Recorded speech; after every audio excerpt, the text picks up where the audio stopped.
Pilot, we'll wait for your confirmation of thrust before releasing the ROV. Roger.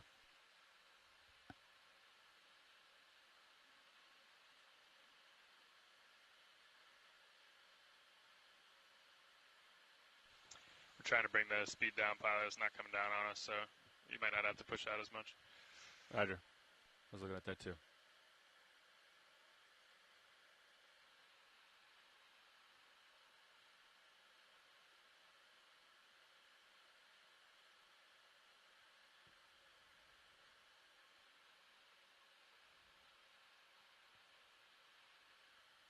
Pilot is control. Pull the pin. Stand by for line, pilot. Roger. All right, you're clear.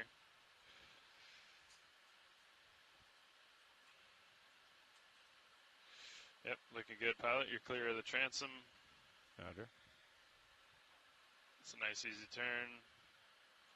That's a good heading there. Roger.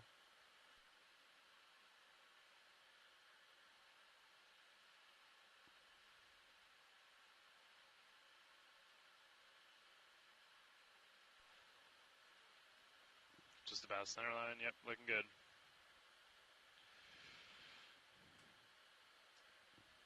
I'm off stick. Okay, you can go ahead and lock in auto head whenever you're ready. Yeah, it's in.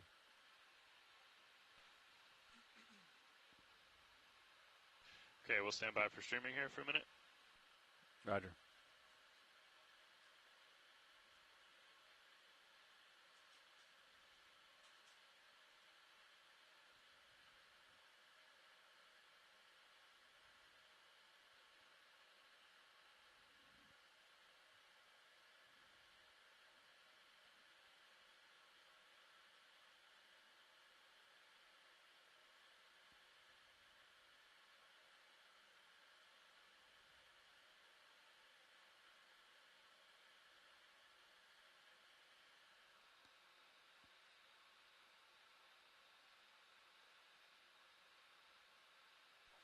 Okay, deck streaming looks good.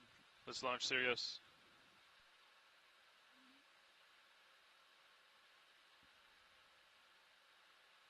Providing slack. Yep, thank you, pilot.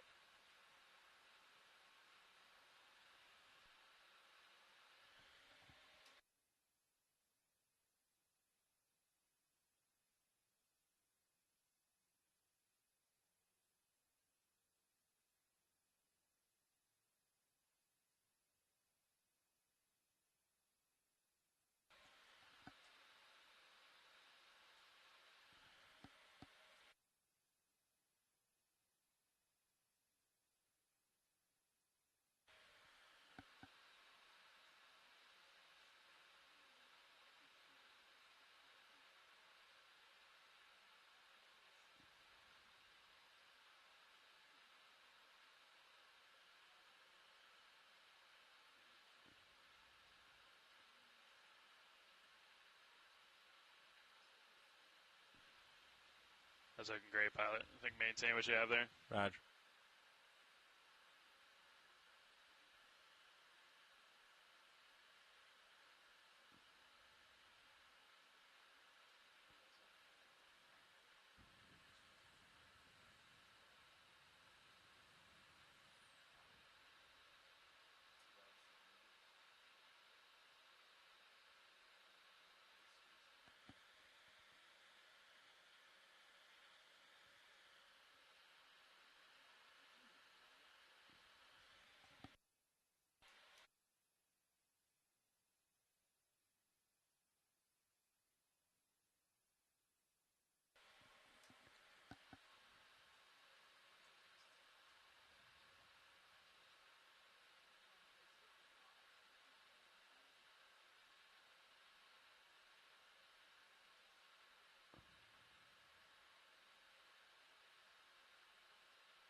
I'm off stick at the moment.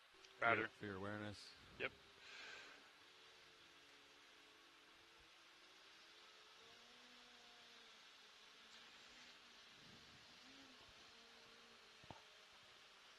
Hold off on the 0 until these pitches go through, please.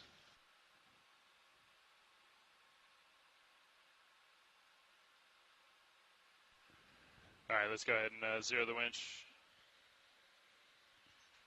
Pilot 0 the counter, or wraps, please. Yeah, we're 0. Okay. Tech, I see you disabled A-frame, thank you.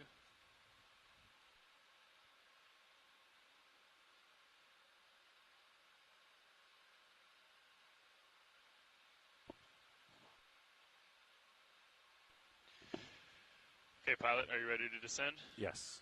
All right, let's go down to 50 meters and hold at 15 meters a minute. Winch will do the same. Roger, pushing down.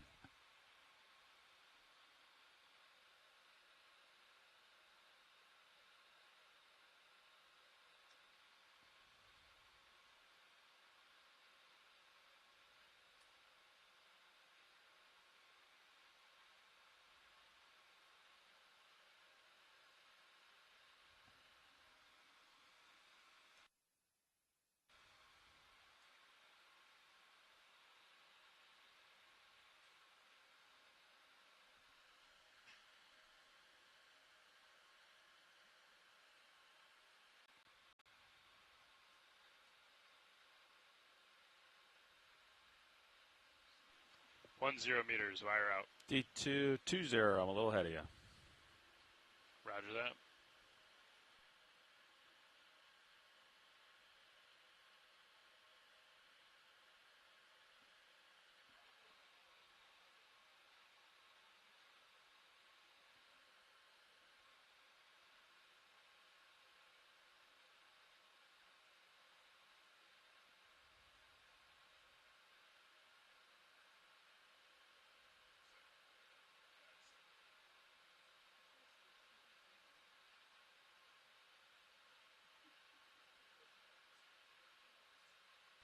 Two 0 meters, wire out. D225.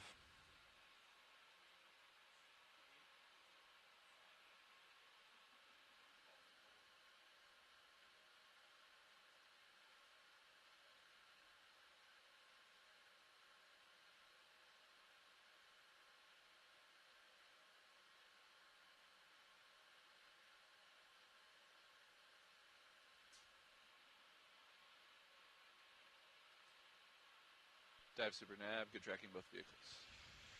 Roger nav, good tracking.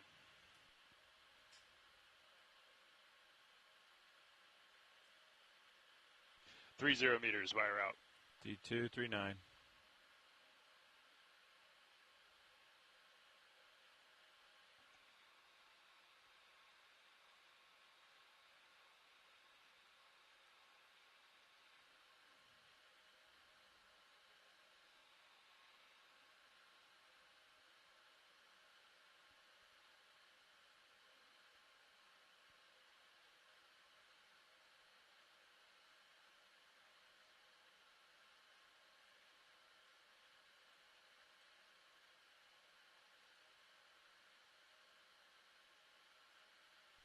Four 0 meters, wire out.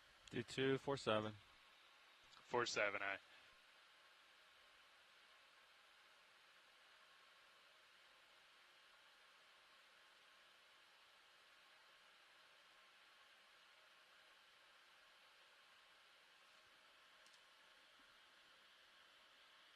Out of depth, 5-2. Roger, pilot holding 5-2.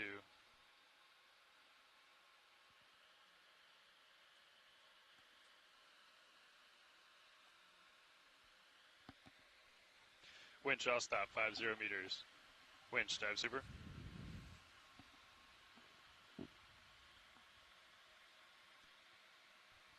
Winch, dive super.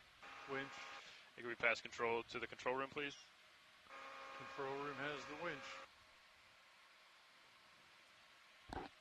Control room confirms winch control. Copy, co-pilot. Nav, dive super. Go dive suit. Hey, how's our progress to waypoint 1? We're trending towards the target, still approximately 290 meters or so away, so we'll let it ride if you want to pass it up. Okay, great. That's what we were thinking as well. So we'll do that. Pilots, you go ahead and keep going down. if you want to, but we'll work on passing control to the bridge now. Roger.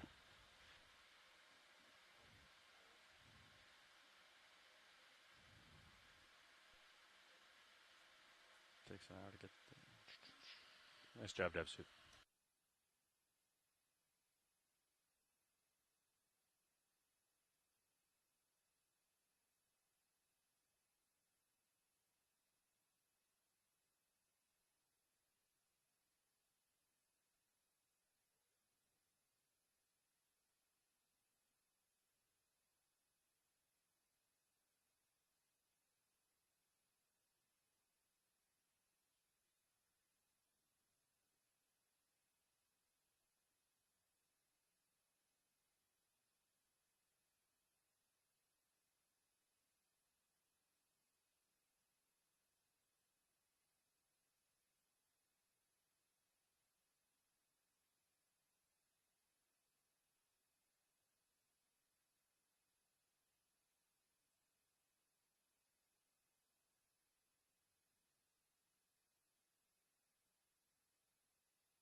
Nav, Dev Super.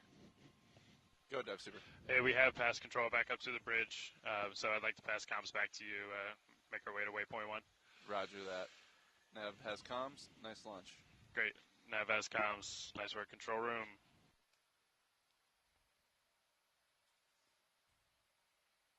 Nav winch. Go winch. Yeah, everything's looking fine down here. I'm going off comms. Fine winchmanship. Thank you, Jim.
So those tiny fish in your ROV main camera,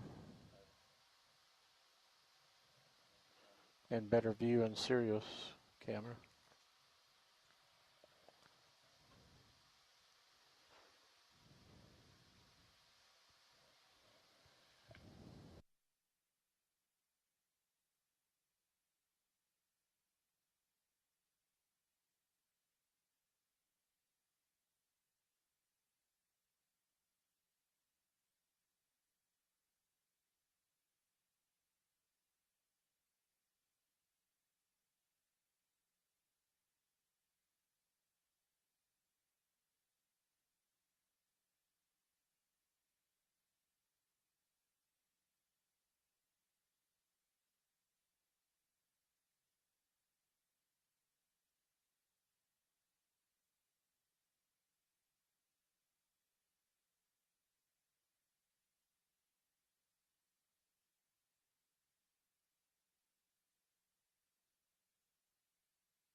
Pilot, this is my checklist reminder to talk on EXRV when appropriate.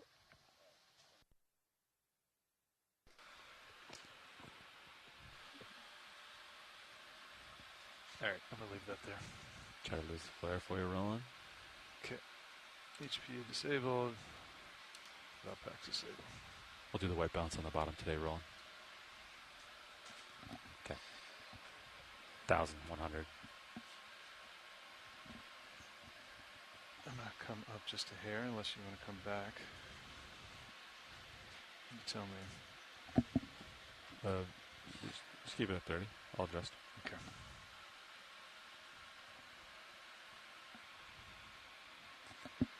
All right. He's moving us northbound, so we potentially should swing southbound. Good eye, pilot. Keep an eye on that.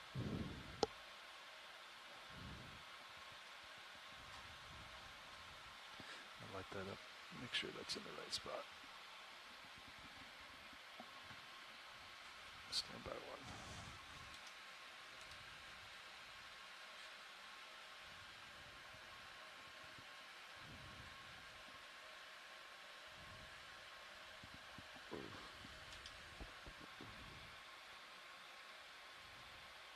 How does that look?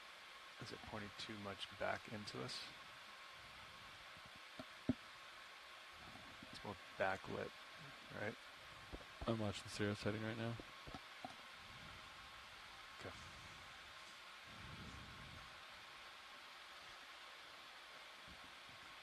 Yeah, just the angle. That's what I was concerned about. All right, we'll go with that.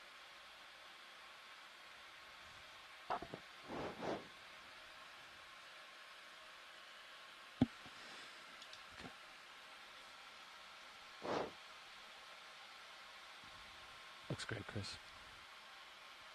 Oh, thank you, Levi.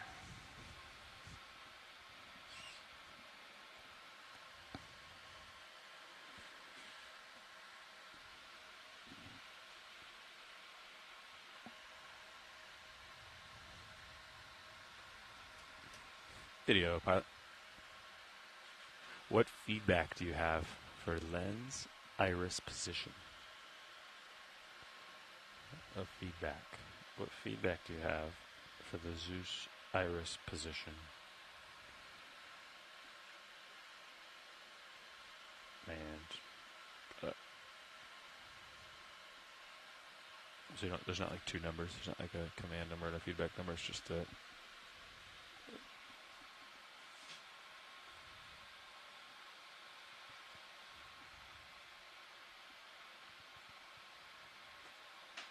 Said target selected, JD, waypoint 2.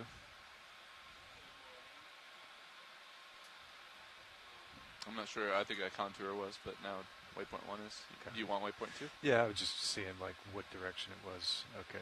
It's northwest. Yep. Copy. Pretty much due. Understood. That's waypoint 2 selected there. Good copy. 315. That's, you can't get much better than northwest there. Nope.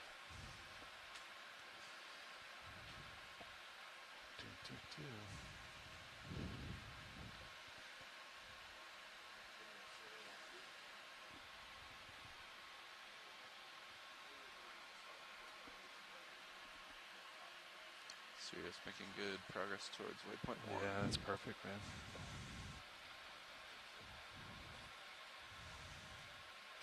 Perfect.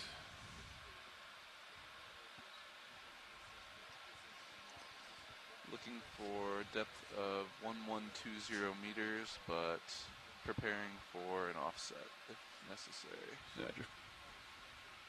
Copy. Understood. We heard science objectives today. Same as yesterday. I have not heard anything specific yet. Okay. We'll discuss with watch leads. We've been doing nisking right when we get bottom, right? I believe so. We haven't really hit bottom too No. much on Yeah, our ships. they did. But yesterday, I think we did. Yesterday we did get one. Yeah. The first day we didn't hit it, but they typically like one.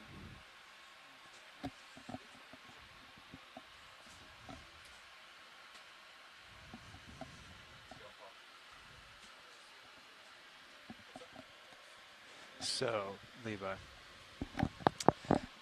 this was already inverted. So I uninverted it.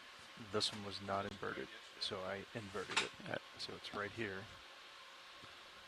So they're both mounted upside down nowadays. Rotation or whatever position. So that's inverted now. And this one is not inverted. Oh. But it was previously. Yeah, it should be inverted. Okay. You said it was showing the I don't know. the face on the other side. That's why I swapped them. Yeah, I think they both should be inverted. Okay. Yeah. All right. It takes a while to refresh that, but Yeah, because they're both mounted the same upside down. So. all right.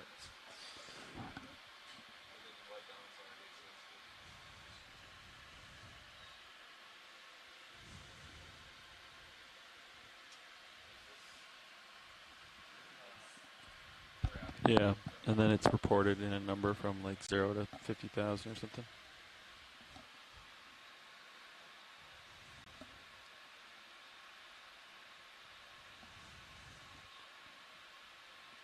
Okay.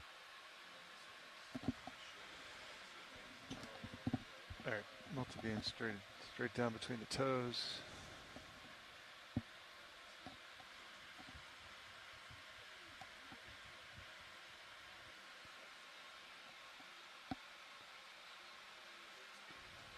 Righto.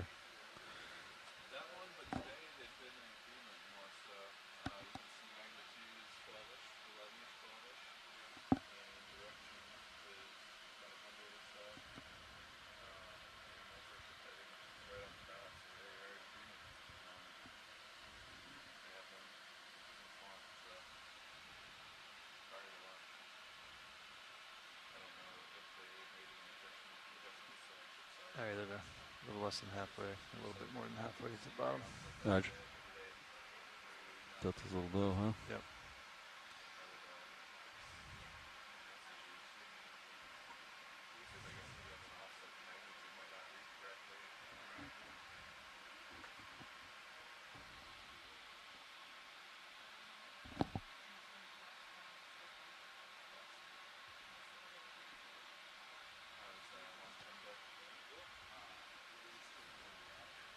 I can slow down if you want.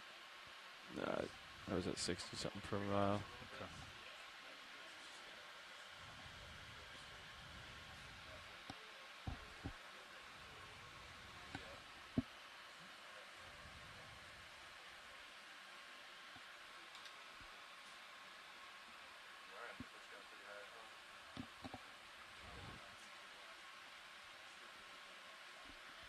Yeah, we're still pretty buoyant, I think.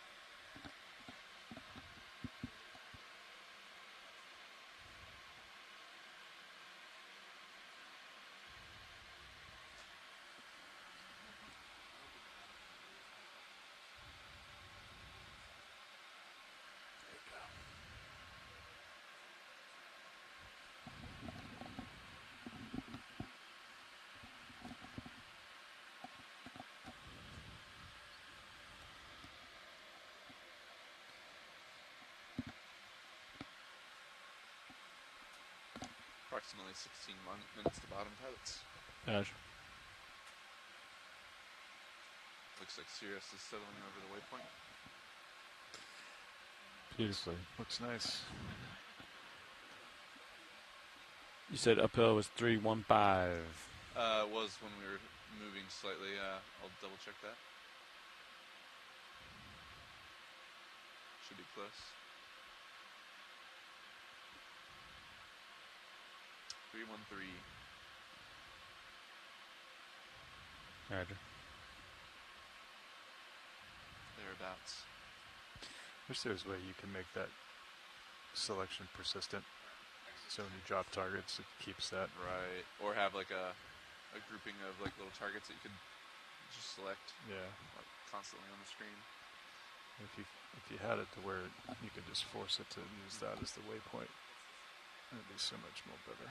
Like so it wouldn't override when you dropped a new one. Yeah. Yeah. So when you drop a target, it doesn't try to select that.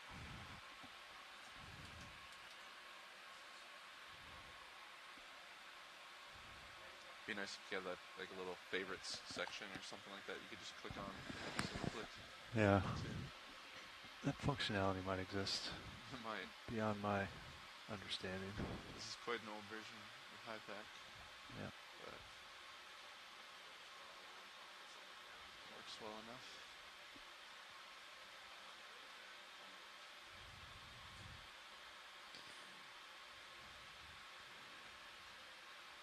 But it's not getting the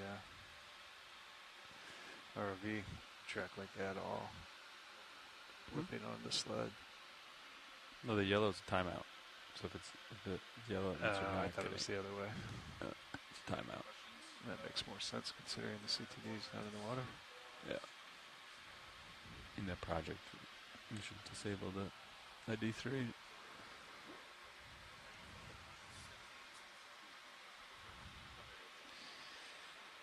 Tracking a few things. First was the shipment. All over the place today, huh? They haven't called it down Yeah. yet, so I'm waiting here for that call down. Just trying to keep tabs on the bridge. If we're worried about anything, call up and call up with the bridge, so I might do that in a minute. Serious bacterial infection. She does have good momentum. Like, you get her moving. Yeah. It's hard to stop her. Ah, I killed my forward way now that we're just sitting here, so. I'm going to have to move. I'm in your frame. That's slop. It's sloped down. Slouched down. Shoulder outboard. Yeah. Stand by.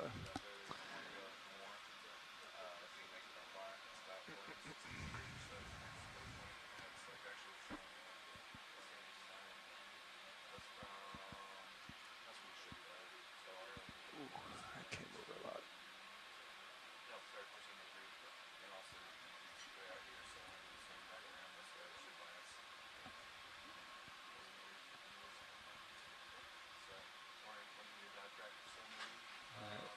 Call that good. Hydraulic secure.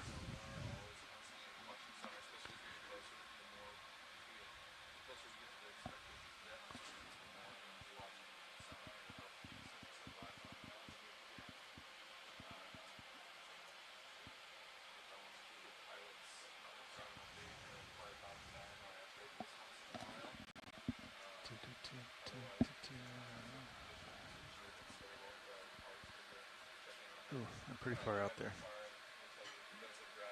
You could shoulder Yeah. up, elbow down. Yeah, I think that's uncomfortably forward for me. I don't know about for you. Pretty, Concur? it's pretty proud, Yeah. one would say. It's definitely that. All right, I'm going to shoulder up.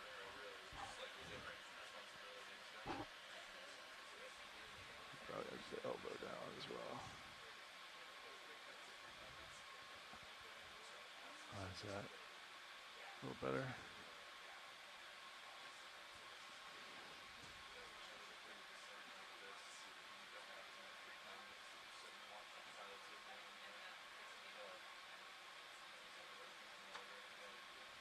How's that? A little bit more comfortable? Yeah, looks fine. Okay.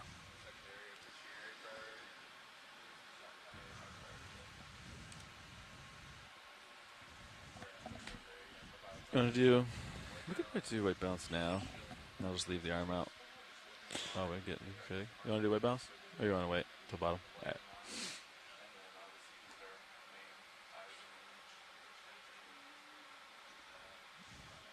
You can do it.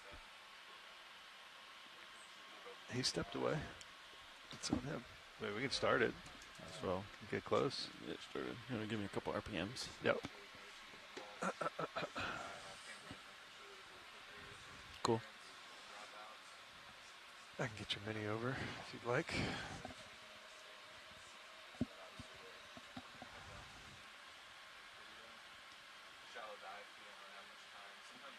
I lost. There we go.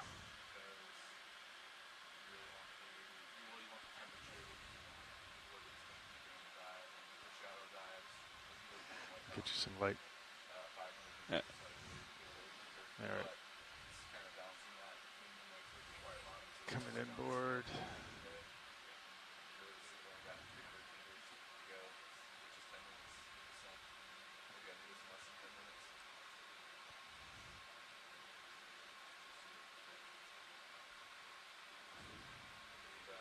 that enough? Can't tell. Might be all the way inboard. Come back on. No. So you basically just bring it all the way inboard, right? Yeah, I think so, yeah. Full stop, yeah. Okay.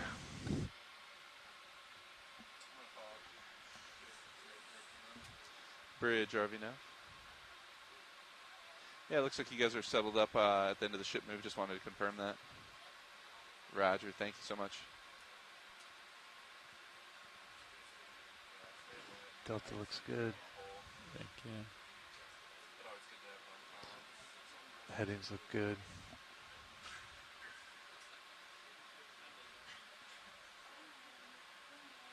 Bingo. Nice. Look at real bright. Thought we were going to do that at the bottom. I just got ready. Just getting ready. Yeah. Figured, Olivia said, hey, let's do yeah. white balance. We were like, okay. No, she didn't say that. You can do it now if you want, really. What's the bottle temperature? Computer 2.9. bottle. 2.9. 2.9 plus 2.9? 29C. Normally it runs at like 14. Yeah, we're shallow today. Yeah, Delta we 6. got like another 200 meters to bottom, so we're probably not going to get much more temperature Yeah. variation. That's yesterday's calibration. Looks pretty on. Bingo. That makes it easy.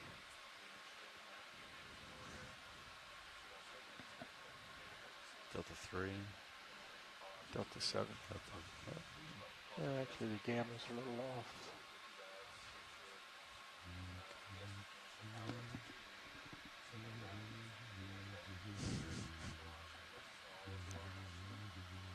Earworm. All right, 200 meters. Roger. I'm counting.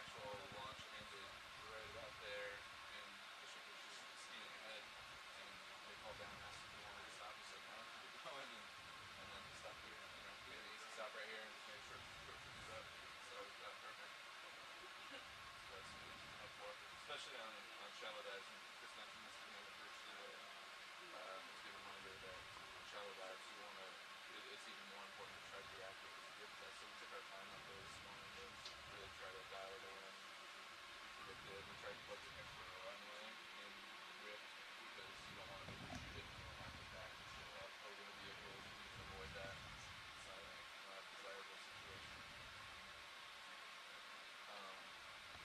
I was running behind on my duties this morning, so I didn't get the contour depths programmed in until right after launch, but that's okay as long as I previously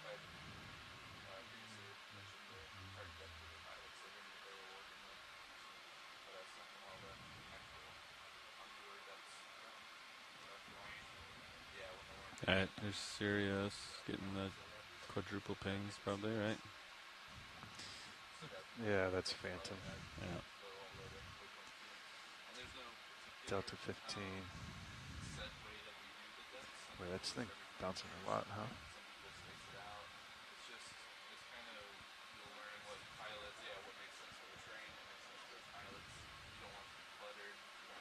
Alright, Sirius is over the 1120.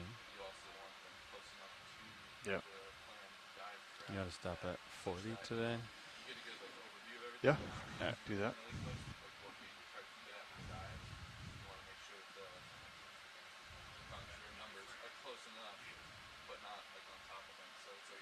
Say 1080, somewhere in there.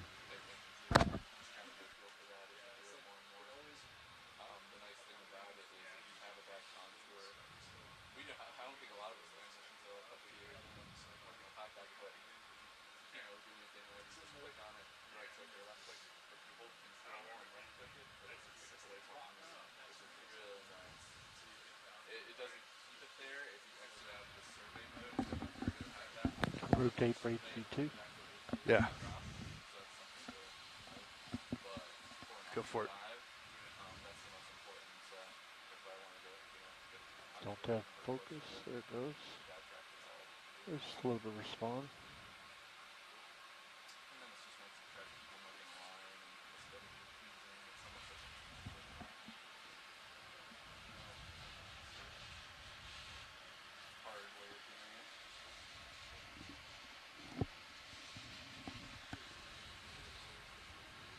Alright. You should have 80 meters to go-ish. Right. Yeah, it should be more than that.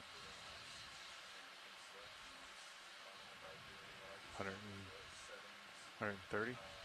Oh, with the offset, yeah. Yeah. I gave you a number. You gave me 40 off. 40 off, yeah. Getting close.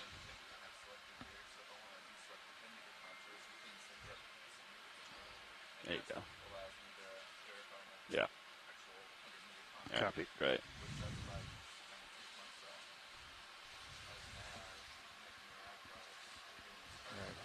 Lowers This is GFOE video engineer Roland Bryan making a general announcement to all those in this ship and the shore. This is a reminder that all audio associated with this dive will be recorded with the archive video, as well as being streamed ashore via the satellite and the internet. Keep that in mind as we proceed with the dive today, and enjoy the dive. Thank you. hydraulics are secure. Dowpack secure. Thank you, Roland. Aloha from the Okeanos Explorer here in Papahānaumokuākea. I'm Brian Kennedy, one of the science leads on board. My day job is I'm the chief scientist of the Ocean Discovery League, and I'm a deep-sea benthic ecologist. Aloha mai kākou. I'm Sadaka Hanamoku-Meyer, the other science lead on board, and I work at the University of Hawaii at Manoa with Earth Science and Hawaii Sea Grant, and I'm a marine paleoecologist. 30 meters to go. Aloha, I'm Jason Meyer. I'm the lead mapper here on the Okeanos. Well, great. Well, thank you all for joining us on this beautiful Sunday morning or afternoon, depending on your time zone. We've got a nice little weather window here as we descend. So we're diving in an unnamed seamount in the north side of the the north of the main Hawaiian island chain. There's 3 little seamounts here together. So we're going to be diving on the southeast rift arm here. OET on board the exploration vessel Nautilus visited this site in 2018 at a deeper depth. So we're going to pick up at a shallower depth on the same rift arm to give us a kind of deep to shallow comparison on the same feature. They stayed in the 23 to 1700 meter range, well below the oxygen minimum zone. Today we're going to be in the like 1100 to 800 meter range, kind of cutting through the lower part of the oxygen minimum zone in this part of the ocean. May not hit the exact lowest of the low oxygen, but we'll definitely be kind of beginning to see the oxygen minimum zone fauna here as we go along the seamount. OET did get a rocket dated the seamount. It's a Cretaceous era seamount in the range of 80 million years old. And Tom, anything else you want to add about today's dive? Yeah, I think one of the things that I know folks I'm in touch with are excited about is the possibility of seeing fish at the top of the seamount, potentially low oxygen adapted species, and all kinds of new types of corals and sea stars and sponges. So I think this will be a fun dive. And keep an eye out for sharks as well. Yep, and you know, Chris Kelly, who's the expert on the deep sea communities out here, also hinted at the possibility of some rhino chimeras, which are always a treat to see them. Yes. Thank you. So we're just about approaching the seafloor here. The vehicles are coming out of tow formation. Just a note for those of you who are looking ahead to the dive, we are going to rearrange the schedule just a bit. And given we've got a weather window today and tomorrow, we're actually going to change. We were planning on transiting tomorrow to get further west, but the weather looks good tomorrow and kind of bad the next day, so we're going to flip-flop and do another dive in this part of the Papahānaumokuākea, and then take our transit day on Tuesday when we likely wouldn't be able to dive anyways. So look up. We had our dive planning call a little earlier, so shoreside scientists just look for an update by email on that, but we're going to dive just about 40 nautical miles west of here on a feature, another seamount feature in this same kind of small group of islands, small group of seamounts. So with that, we'll stand by and let the pilots get us in position and make contact with the seafloor, and then we'll get ready to start our exploration. We have.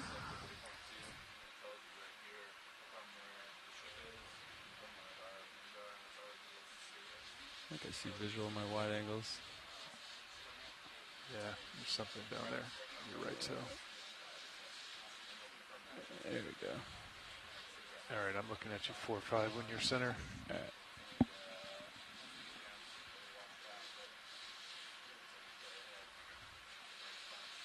You want to come down together here? Yep. You ready? Yeah, let's do All right, it. coming down easy.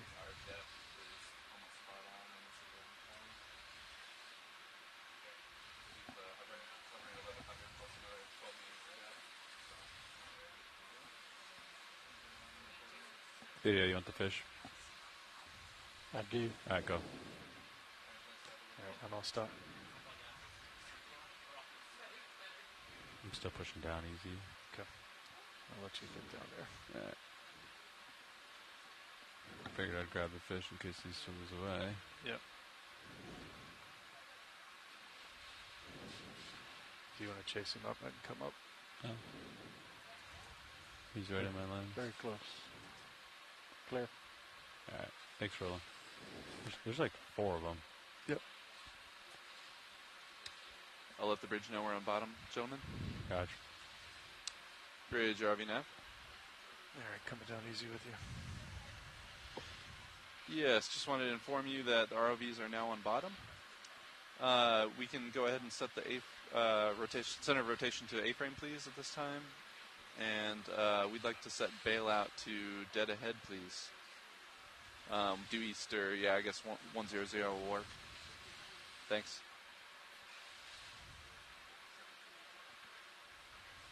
All right, thank you.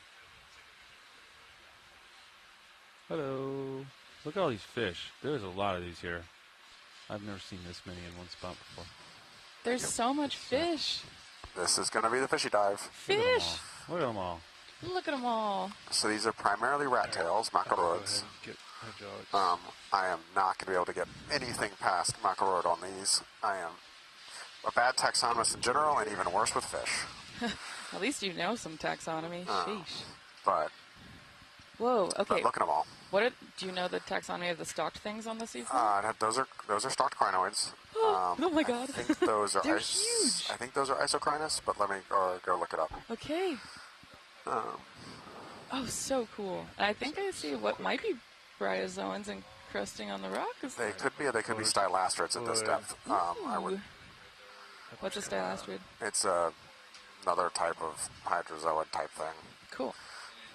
All right, watch it. This is your pilot speaking. We're on bottom. We're just getting the swing arms out, but we're ready. Is there something in the field of view that you want to start with, Brian? Let's look at fish coming swim. Let's get a couple shots of the fish swimming around, and then we're going to spend a few minutes here imaging the first start of what we see. Roger, fish. They want Niskin as well. All right, video. Let's snap on this fish here.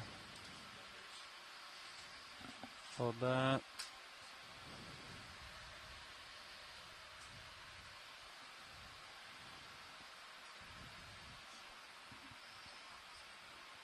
Yeah, we will, but let's. All right, this is another. I Rat tail?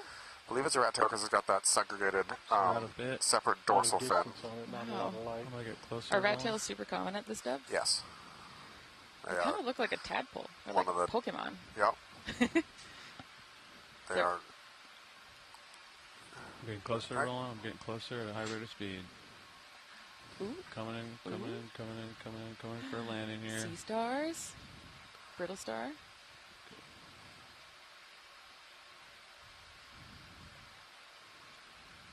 What a cute baby. All right, Oh my goodness. I'm landing here, Roland. Its eyes are so big. There's a shrimp under it. That's so cool. All right, I'm on the ground, Roland. Let's try to get steady here. Ugh. All right. Oh my goodness.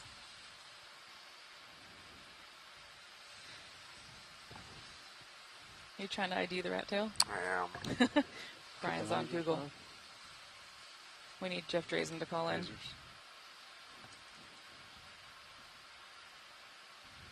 And the fog lights. So I think this dive is probably going to have way more fish than we've been seeing in general. And I'm hoping some fish people want to give us their taxonomic expertise because He is clear of this guy. I'm just going to call them all fish. All right. Yep. All right, we're good with that one. Roger. Laser's clear. While we're right here, let's check out the coral. Roger. Of course, he's going to photobomb it again. Watch. Wow, that stock crinoid's so pretty in the background. What kind of coral? We can go for zoom on polyps here. Hello. Oh, hi, buddy. Ooh, what's that on there? Yeah. Ooh. Sea star? That is a brittle star in Brittle there. star. And this is a primnoid. Is it a black coral? Nope, this is a primnoid. It's its own family. Oh, dang. And you can, these things are, see the spikes on them? Their primnoids are exceedingly spicule heavy. There's very, very little tissue here. And they have lots and lots of big spiky sticules. And you see this kind of downward looking orientation of their polyps is often indicative of a genus called Norella. Do we think that they have the spikes to keep from being eaten? I don't really know. Anti-predation arbor? I'm not quite sure if we have a good sense of that. These are eaten by goniastrid sea stars and a few other organisms, but I do not know how much is the spikes. Yep, there looks like there's a dead ophiuroid in there. Something else in the bottom right there is pink, probably a shrimp. Go to the shrimp. Whoa. This is metal. I feel like a lot of the deep sea stuff we've been looking at just has all kinds of crazy spiky projections coming off of it. Yeah. Yep. So I guess when there's not too much. Cute little young shrimp here. Oh my gosh. There's a fish bumping the coral. Yeah, he's gone now. Oh, bye, buddy. Full screen. Sounds like a fish ran into the coral and knocked the shrimp off. All right, I think we're good with this coral. We can check out. Hold the shot. This fish really likes the Not gonna ROV. play long enough. Lights. Oh, look at that stuck crinoid. Yeah, could we zoom in on the stock crinoid? Yeah. A lot closer to it. Let me get closer to it, yeah. Thank you.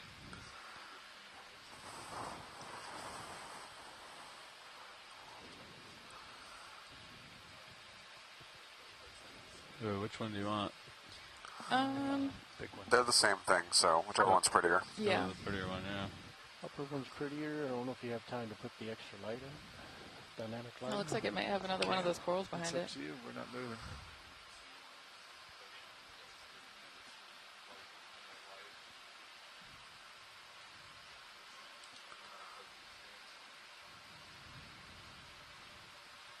This is a stocked crinoid. That is correct. Stocked crinoid. We'll start at the 1,100 base meters and deep. we'll tilt up towards the top. It's so yellow. Oh my god. All That's the so... way to the base. Is that a tube worm on it? Ooh, brittle star, mucus net. Couple brittle stars hiding in there in the rocks. Wow, that's the attachment point is so cool looking. Yeah. Oh my gosh. So I'm always super excited to see stock crinoids because, like I've been saying over the past couple of days, I'm a paleontologist and crinoids are super important in the fossil record, and for a long time I think we didn't realize that they were still extant, right? Still living. Yep. And obviously when you look at fossils, they don't have this beautiful color to them most of the time. Whoa. These preserve, they're very calcified, and so they're preserved very well in the fossil record. They do. Oh my gosh. Though it's rare to get a good, view of all these, I guess you'd call them filtering apparatuses sticking out. I'm trying to remember what the crinoid specific term is for that. On a brachipod, it's a lophophore, but I don't think. Let me look. Crinoid anatomy. I sailed with Chuck Messing, I could swing over. I guess almost 10 years ago now, and he was an outstanding crinoid taxonomist. And I'm afraid I've forgotten most of what he taught me. Is it Whenever Roland's ready. the brachia? No. Nope, that does not seem correct. Sorry, kids. Your scientists are having to Google everything. Well, let us know when you want downlight operations. Chris is ready for you. If you want to hear, or do you want to wait for something with different one? Okay, the holdfast is called, has root-like structures called cirri. Yeah, okay, stand by. They're not very visible in this family. You know, we'll see the Parasicrinus are much more visible, which we saw a couple days ago. All right. You ready? You got inboard more and turn it on. All right. Science is happy whenever a video gets a shot. Roger. We're going to do the downlight on it real quick, and then we'll... Chris Moss says this is an undescribed stalked crinoid. Nice. You put the lights right on it, Chris. This is Papahānaumokuākea, yeah? For the family? You put the R3 on the monitor 12. Yeah.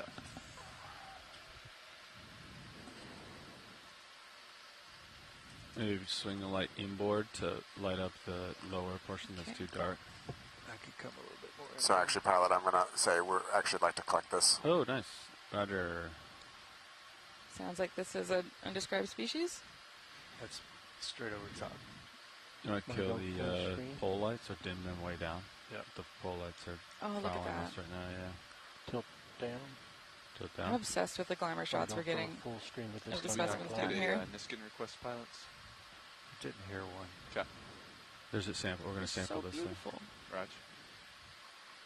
You try to move and light around a little bit Yeah. to see what you can do. Whatever Yeah, you guys if you want to get in super tight for the R3. So as we're zooming in on this, I guess maybe we can give some background on what crinoids do. So they're suspension feeders that filter plankton and other things that rain down from the surface. Detritus, kind of like the goopy flecks that we're seeing. For the fish. 30. See what the fish does. And it's kind of a cool shot. Oh wow! Yeah, look at that fish cruising next to the crinoid. Full stock. Oh, is that a little baby fish? Aw. There's a teeny fish in the background. Look at that little guy. Hello. That's so cute. Okay, video's clear. Clipper's clear. Good. We're all clear. Okay, main's coming back on. Yeah, so a lot of the things that we'll see on the benthos out here, I'm going to guess are filter feeders because a lot of stuff filters down from the surface of the ocean.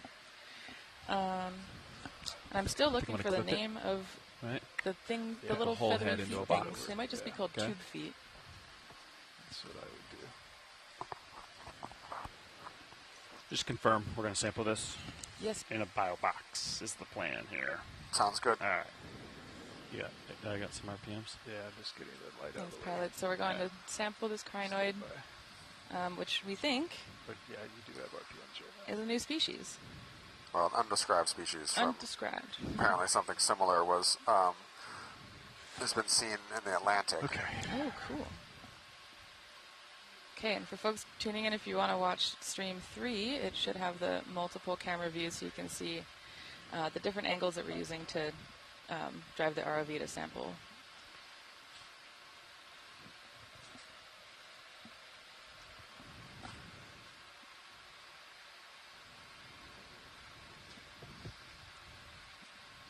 Brian, I'm going right here. Is that enough stock? Yeah.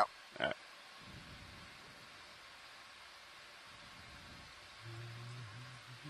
That's a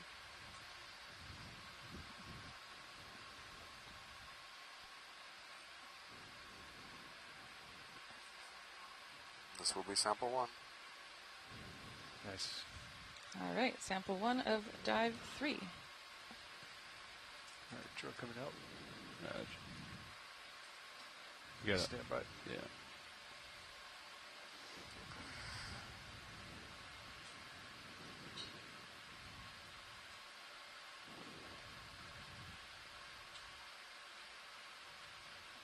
Oh my goodness. Oh, All right. kicked you a little bit. Okay. Yep.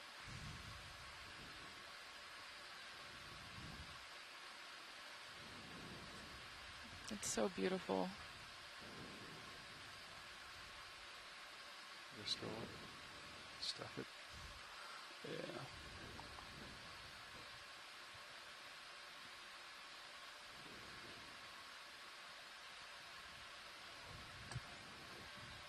Nice.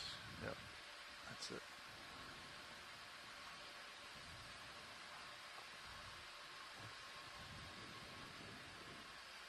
Yeah, perfect. Okay. Port outer.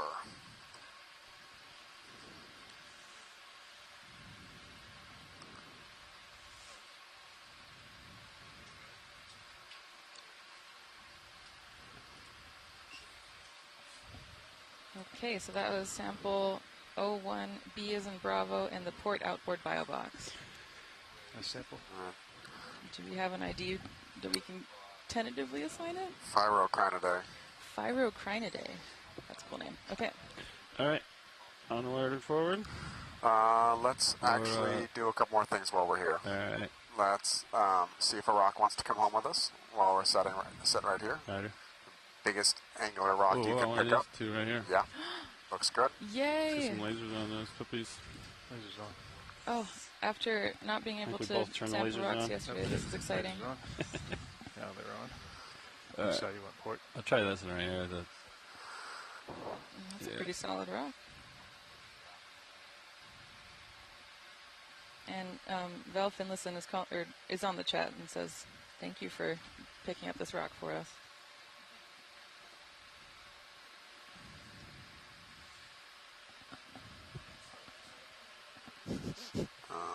We'll see.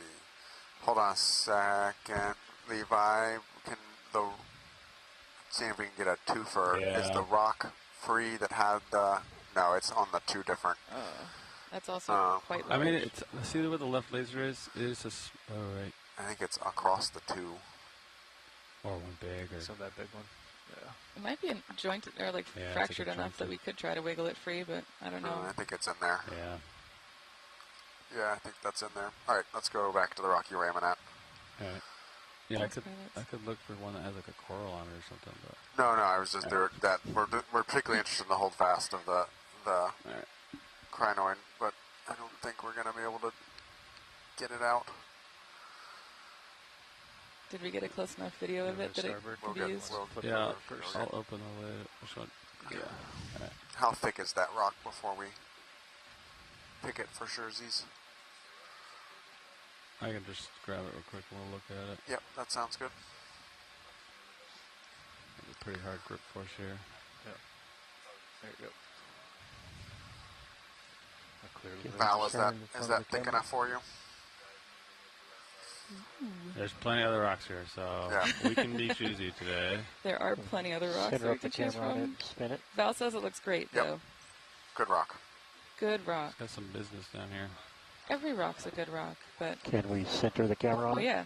Yeah. I got Brian, you. what's that attached to the bottom? I'm not sure. Maybe a wormy friend? No, it doesn't have worm vibes to me. It has attached on one end vibes, No worm vibes. which means it could be some kind of tube worm, but You happy there, Roll? Let's center it on those Is that a two. forearm? I don't know. You're the foreign person. What the? Yes. You're joking. That's a forearm. Oh, my God.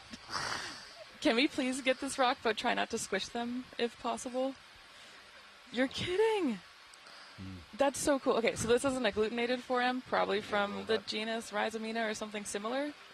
And Set it back they down, make probably. their shells out of the shells of other foraminifera. Put it on its back. So when we say agglutinated, whether it you're means gonna that they're be able to taking keep grains it that are around them in crushing the it. environment, and they glue them together to make these tubes that they live in. Now the question is, And are you going to put it in a that's rock crazy. box? Or Obviously I bio mostly box? work with fossils, so I've never seen them attached to something before. You can stay in the rock box. if you That's can get it so flipped. cool. Good rock. Let's put it in the Great box. rock. Oh my gosh. Center on the camera, rotate. All right, so I have two rock boxes. One has a lid, one does not have a lid. I was going to set it down upside down so that way we don't lose the forearms, and then open the lid and then put it in the box so that your forearms are facing upwards. That's my plan here. Sounds like a good plan. That sounds like a great sample plan. Thank you. I can't believe that. I'm going to text my mom. You want fogs? That's I so got cool. 30% right now. Okay, I'm going to also do the really low-tech thing of taking a photo of the screen with my iPhone. Oh my gosh. Just going to set it down wrong. Yeah, I think you're going to have to set it down and let it go. Pick it back up. When I set it down, it might lose the forams, unfortunately, but I'm going to try for you, okay? Okay. Thanks, Pilot. Yeah. So pilots are trying to be very gentle so that we don't knock the forams off. But we'll see. I think we're about to. If getting the forams is a priority, do you want to suction the forams off the rock? I'm not sure if they might be fragile. They're gonna fall apart. Yeah. If it is what I think it is, I think that it has a relatively flexible and kind of fragile organic lining that's holding everything together. So, whoop. Oh, we'll see. Yeah. Well, I got to open the box anyway. Yep. Yeah. Stand by. I'll go again. Even just having that video is super cool. All right, you all the way in? Yeah, that's all the way. All right.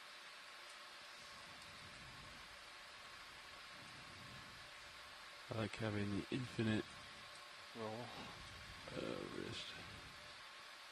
It seemed to be fairly selective about what it attached to itself to help make that shell.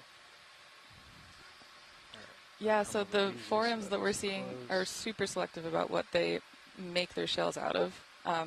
And from Dive 1 a couple days ago, we found a foram that makes its shell out of one species, all from one size class. And that type of phenomenon was only recently described in 2018, so it was exciting for me to see that in person. I can show the vehicle too. You all the way outward, right? I'm all the way shoulder out, yeah. I can elbow up though. Stand by. Alright, let me try that. Just draw out a little bit. Just draw out a little bit. Stand by. There you go. Now wing out. Yeah. Alright.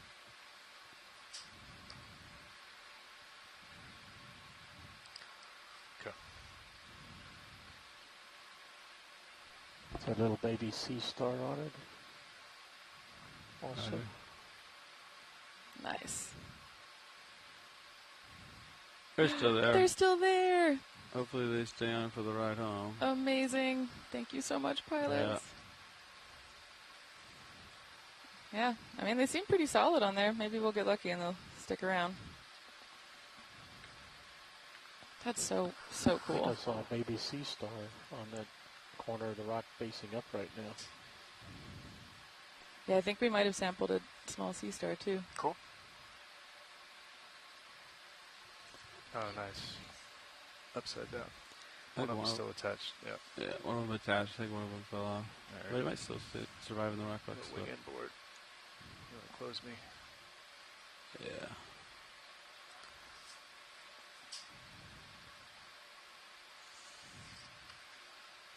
A lot of stock crinoids here. I'm looking in the background. There's a lot of them. Definitely Dr. Seuss energy.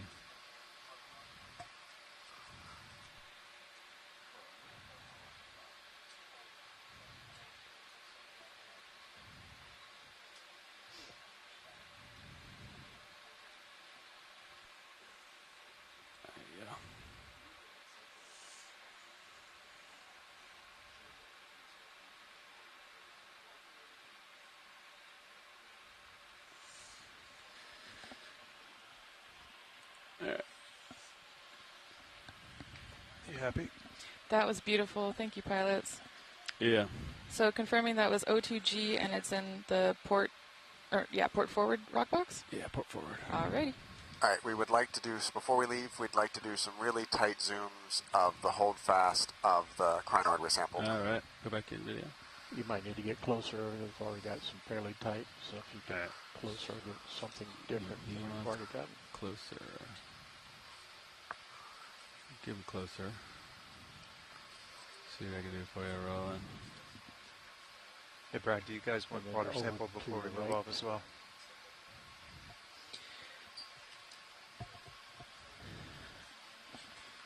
If we could get water sample before we move too, that sounds good. Video come in. Fog lights at 50%. Stand by. This fog's at 50. Fog's at 100. Stand by. Fog's max. What is that next to it? The white thing. Baby coral. Baby. Brian, do you want me to poke that rock to see if the holdfast comes with the rock or not? I could try it. I don't know. Just throw it out there as an option. Sure. Right. Poke it. Stand by. All right, you got hydraulics. Yeah.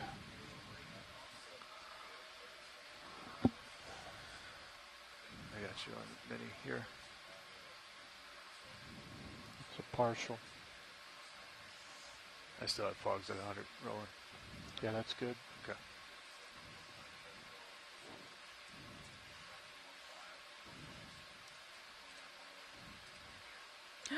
Is that another crinoid? That is. It's a.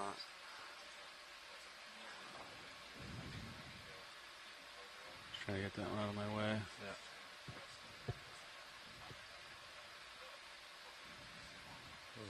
Yeah, no, that's in there. It's in there. Okay, yeah, let's just get some. Let's get as tight a zoom we can and hold it for a moment. Right. You can come back in. That was our max. Okay. Is it? I think that's about as good as we can do, Brian, right here. Can you light it up anymore? Let's see what we can do. Fogs are at Chris 100. knows how to light it up more. My trusty co-pilot knows how to light it up more. Switch seats? Yeah. Pilot watch? We'll Okay. let Right. Fernando light it up. We're going to do a pilot change up here, Brian. Copy. And we can light it up a little bit more for you, and then we'll move on. Sounds good. Thank you, sir.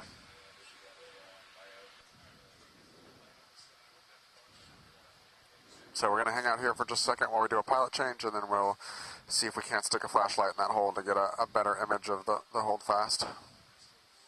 And we're imaging the holdfast because this is an undescribed species, and Chris Mott, the Smithsonian, is interested in trying to figure out what this is. And the holdfast is a pretty important part of their taxonomy, yeah? Yeah, I think so. Yep.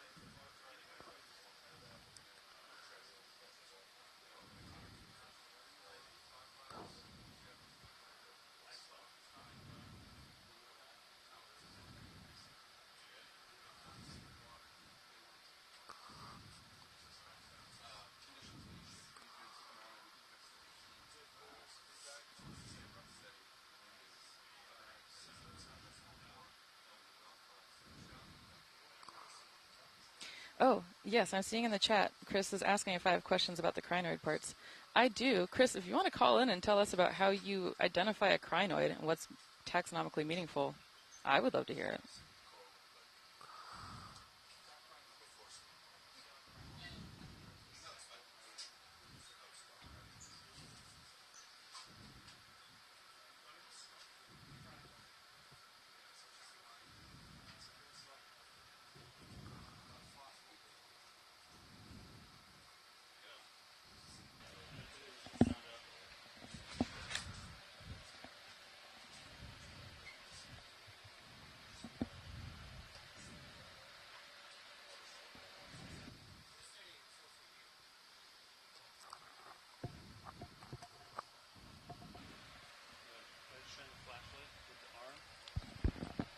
So the extra thing to do is to maybe bring out the dynamic lighting. Sounds like Chris is going to join us in a moment.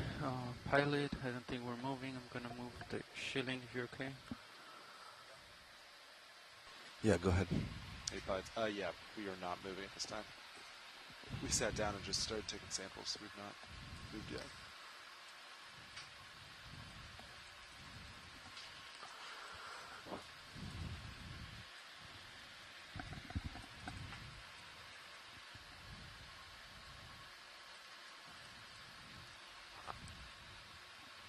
Let's go in video.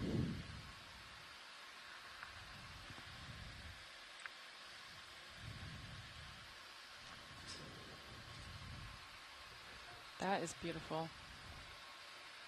You actually don't see, probably because they're so small, but you don't necessarily see the these little recruits either of the other coral here and a little bit in the foreground. Yeah. I think that's Chris Mott. Aloha. Aloha. How may I serve you today? Can you tell us about how you identify crinoids? Like, what features are taxonomically relevant, and what are you looking for when you're looking at this new species? So the big first cut, as it were, there are stocked crinoids and unstocked crinoids. The greater majority of all of the unstocked crinoids, which is what we'll probably see most frequently, those are called comatulids, and they're basically just the top cup with all of the arms. And so what's bizarre about that is that get any light the into the unstocked shadow crinoids, the feather stars, they're actually stocked crinoids when they're small. So what happens is the top cup part pops off when they're ready and Roger abandons that. You were turned like, down on the lower mic, part, but I so think it's kind I of heard like you say a space you're ready to lander. move on and a water And sample. So that's like one part A water of it. sample. The rest of it comes got it. from the really complicated architecture Roger. that makes Go pilot up when you're check with your the people. Let's do a skeleton water of sample. crinoids. So, for example, right now we're looking at the stock of this one, let me and know you're when seeing you're ready. there So are all me too. of these segments, and each one of these individual ossicles, Yeah, you can come on. depending on which kind of crinoid, The navigator is how ready. how they're So I'm gonna articulated, do the how water they're sample. shaped, on that and bamboo then when we look at the actual cup along with the arm, and then that is also relevant because there are questions about branching points, how many of the different arms are essentially simple or how complicated they are, and then on top of that again is how the individual ossicles are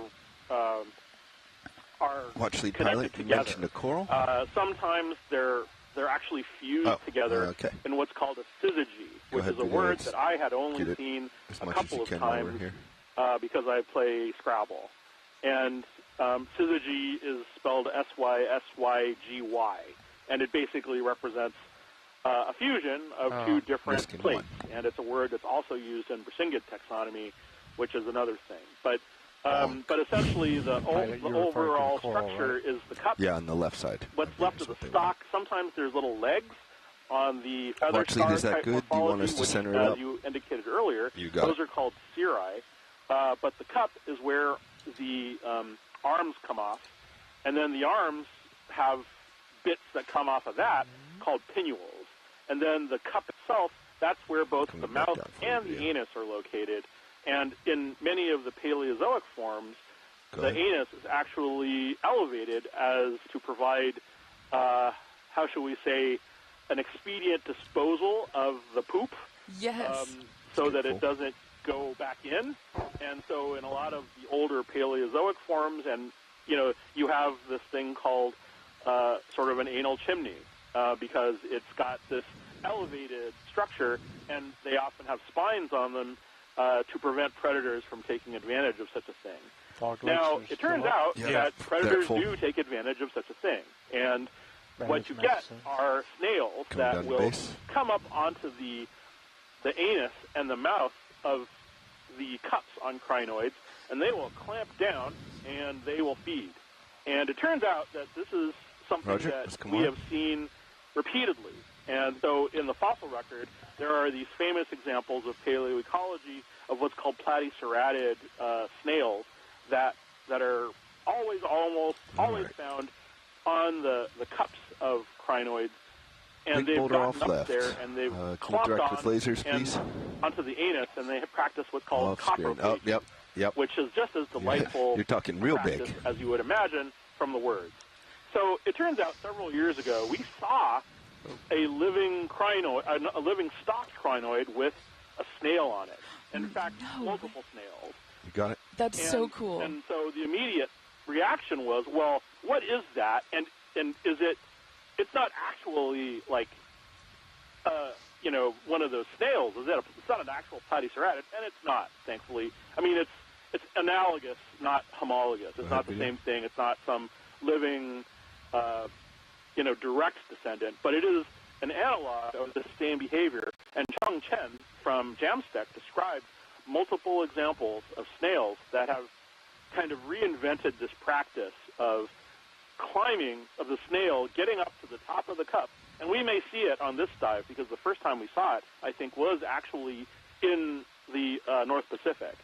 But we have a bathy crinid stocked crinoid which had a snail that was clamped onto the cup, and it was attached onto the anus feeding. So there's definitely, this interesting, it's a good, it's not we're not throwing that kind of behavior away.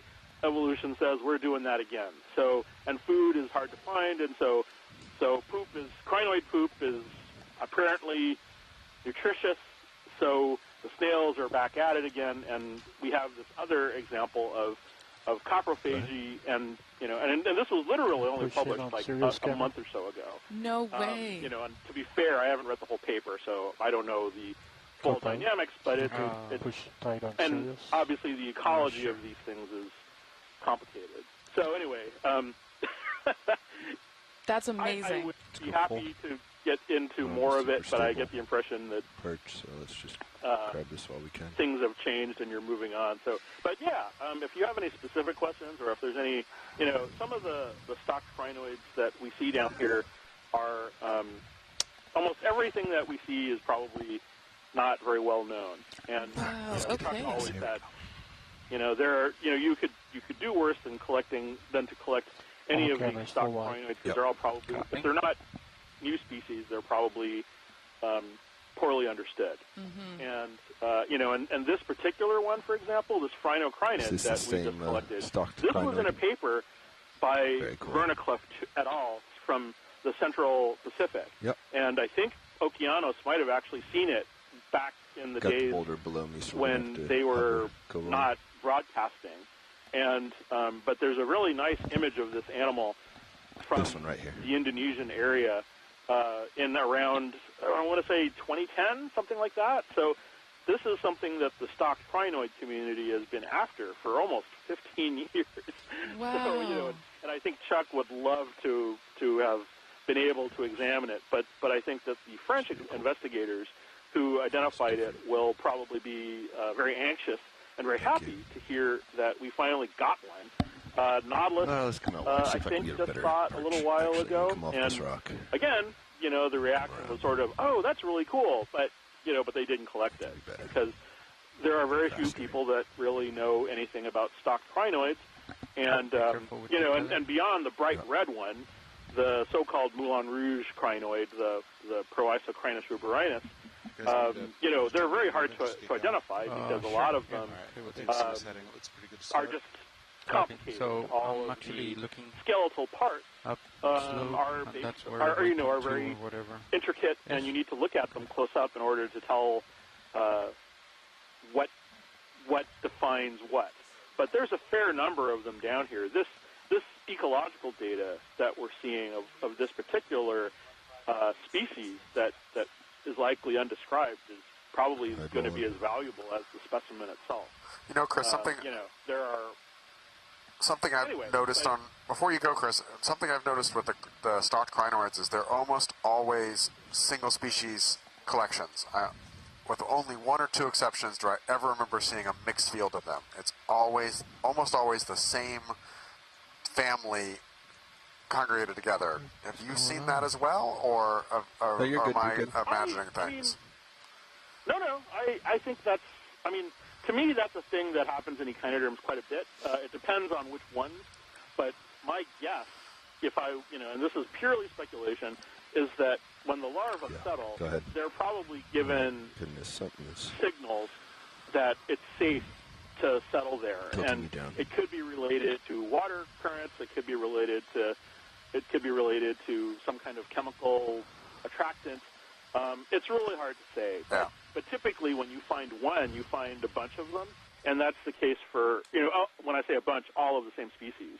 And and there are some places where you have these communities, and they're not just stocked; they're anchored.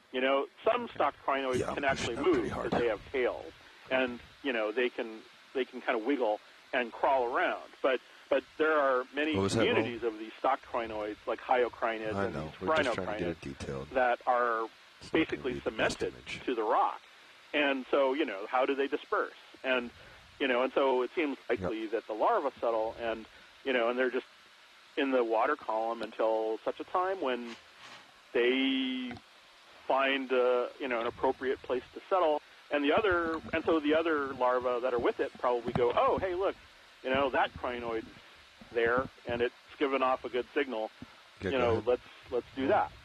All in the same place. And so, but to me that's a plausible hypothesis.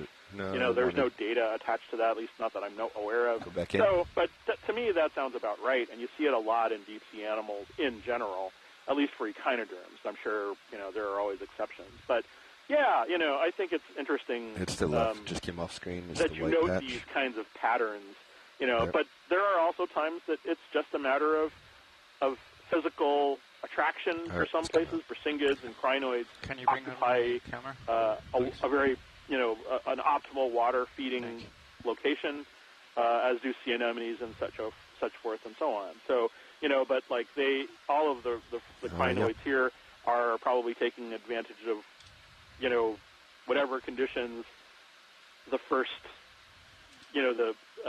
for lack of a better word, there's one crinoid that probably settled, and then the rest followed suit at some point, or I don't know, maybe it's a coincidence. But biology, you have to kind of come up with these ideas on the fly, right, and then test them as you go along. So the environmental DNA will probably help us with that, because we'll be able to see if there are larval crinocrinids. And this helps with the environmental DNA, too, because we can identify the stock crinoid, and then once we figure out what it is, the DNA from the animal will help us identify whether it was in the water column next to it or in the general area. So it all comes together. So anyway. Thanks a lot, Chris. Great to have Sarah's knowledge about forams. We really need someone to tell all those protists apart. So much obliged. Thanks very much. Oh, thank you so much, Chris. I'm just shook by all that knowledge about crinoids. I love also the idea of the poop-eating snail. I'm sure you could do me the same with forams. So we'll expect your visit, and we will have you over for lunch sometime. Oh my gosh, that'd be wonderful. When you're up in DC. Anyway, have a splendid dive. Maybe I'll even talk to you again. Sounds Take care. good. Bye. Thanks, Chris. Have a good one. Bye-bye. That was so cool. So I cannot believe how many stock crinoids there are here. And I'm so grateful that Chris walked us through, why it's so hard to identify them, and all the things that we still need to figure out about crinoids, because, yeah, they're magic. They are magical. Ooh, an urchin. So there's a lot of echinoderms we've been seeing. And I think I mentioned this on the first dive, but speaking about things that eat poop, I don't know if things eat sea urchin poop, but watching sea urchins poop is awesome. They transport the poop down their shell with their little tube feet, and it's kind of like a poop parade. I wonder if we can get an idea on this one. A shrimp or a fish in the top of that crinoid above us. Okay, moving the crinoid. Hold this. Hold it.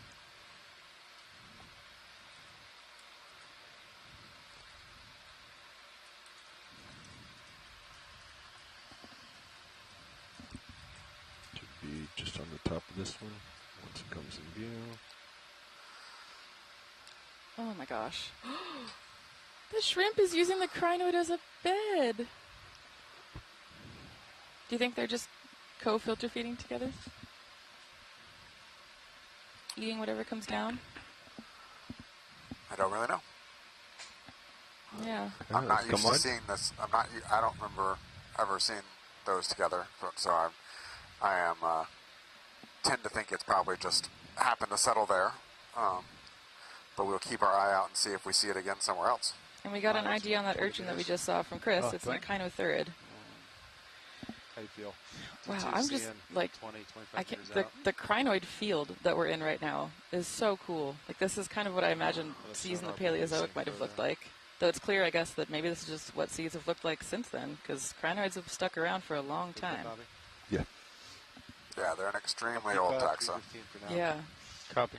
I think you got a spiky sponge upper right. And Chris says the shrimp could be taking advantage of the cup or the poop. Which, yeah. I wonder what crinoid poop tastes like. The video's laughing at me. So, sponge in the top left, just at the edge of the screen. Yep. Is that a glass sponge? It is. I suspect it's a Walteria. A Walteria. Oh, yeah. I vaguely remember that one because it sounds like Walter. What is a Walteria? Can you tell us something? It's a type of euplectellid. They're one of the few groups of sponges that has a really, truly distinctive growth form that no other group has similar. So they're one of the easiest ones to tell apart. They've got these long, spiky things around kind of a tubular body. And what do we know about sponge ecology? Are there differences in their, like, I guess, preferred diets, habitats? Diets I don't know about. I've always assumed that most filter feeders are pretty generalist. I can't quite tell where the base is, Roland. Repeat? I can't quite tell where the base is. In shallow water, we know that the different growth forms exist in different flow conditions. So barrel sponges versus tube sponges versus encrusting sponges. You can guess a lot about the flow conditions of a shallow water photic coral reef based on the types of sponges you're seeing. No one has done the work to prove that in the deep sea, but I wouldn't be surprised if it was, or something similar was accurate here. That's cool. It's got a shrimp living inside of it, and a squat lobster living on the outside. Oh my gosh, crustacean party. That squat lobster's so cute. Oh. Yeah, so speaking about like flow conditions, that's what I use farms for in shallower water cores. You can tell a lot about ambient conditions based on the morphology of foram shells. And some of the large benthics reshape their shells, we think, or maybe make them more wavy instead of flat and planar to try to direct the flow to where they could grab the particles and eat them. Very nice. All right, science is happy. That is so cute. Let's get a full screen. Okay.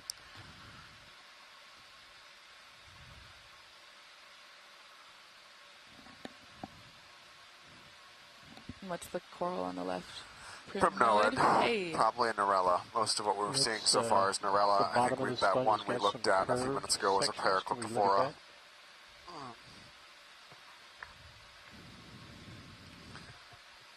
It's on the rock.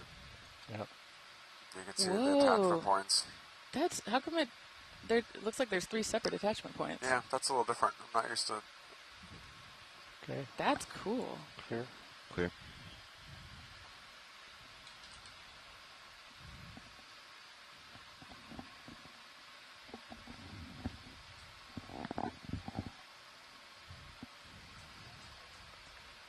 That particular crinoid straight ahead is quite large. You want to run lasers across as you go by? No, we're going to come back left.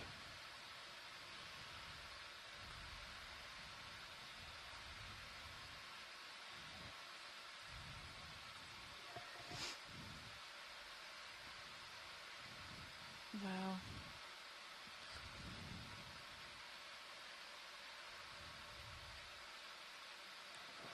Oh, there's so many crinoids. So run with lasers on for rock measurements.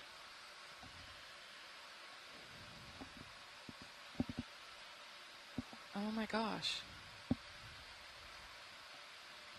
So yeah, it's so cool that this seems to be like a monospecific. Well, I was just saying field. that one and that one look a little different. Yeah, but that one also might just be beat up a little bit. Yeah, the one closer to us, it looks like maybe it's damaged. That large white one? Yeah. Bottom left urchin-y thing in the rocks, kind of rock colored. Yep. Now center. Yep. Wow.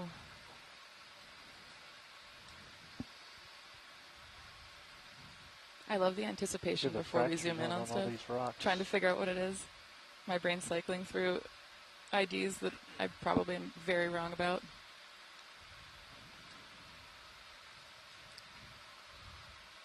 Go ahead. That looks fleshy. Yeah, this is an anemone. Generally, Lasers are 50, loosely, I'm this sorry. group is, Fog I lights are loosely refer to them as 50%. pom-pom anemones. Pom-pom anemones. 50%. That's so cute. Except you probably wouldn't want to hold it because it would sting you, right? Probably, yeah. These are nidarians, so characteristic of stinging cells in their tissue. Yeah. Oh my gosh. They often do have a scale worm or something living in and amongst the arms too. Well, maybe we'll keep an eye out, but this one looks like it's lonely on this rock.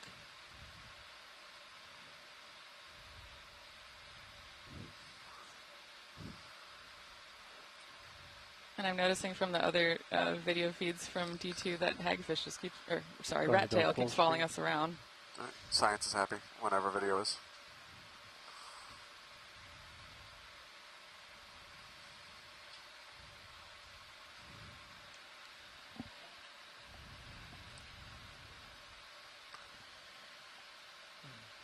Clear. There are 3 white objects upper right that maybe of interest, maybe not. More fish photobombs. Fish view. This fish is getting its more than 15 minutes of fame by any means possible. I suspect it's more than one fish. Yep, please. You read my mind. Which one are we zooming in on? The bushy white coral, white thing in the rocks. Ooh. It looks like there's a star next to it. That's a feather star? No. On the left? Yeah. It's probably a Brisingid or that other group that's closely related to Brisingids, for Freyellas or something like that. What is the common name for Brisingids again? I don't know of one. Oh. Okay, well, we'll call them Brisingids. Also, Chris Ma just noted that this field of crinoids that I'm so jazzed about is literally a field of crinoids that have never been seen before. That is such a cool photo. Okay, go ahead.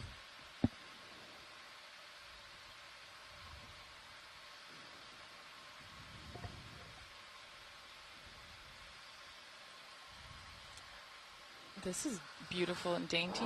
Yeah, this is probably a bushy chrysogorgia. Yeah, this is a bushy chrysogorgia. Wow, with something in between the branches? Probably your chrysostylid squat lobster is pretty common with all chrysogorgias. Often have. Yeah, I see maybe 3. I think some are shrimps and some are squat lobsters. So that one on the right's a shrimp. The one on the bottom is a squat lobster, and I'm not sure. I'd guess squat lobster, but that's more random guess. Yeah, the color is vaguely squat lobstery, but.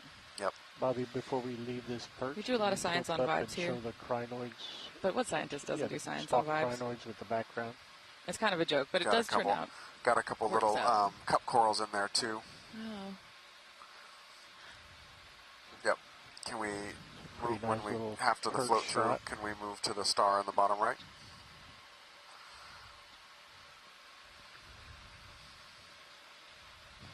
Iris has stopped responding. That's working.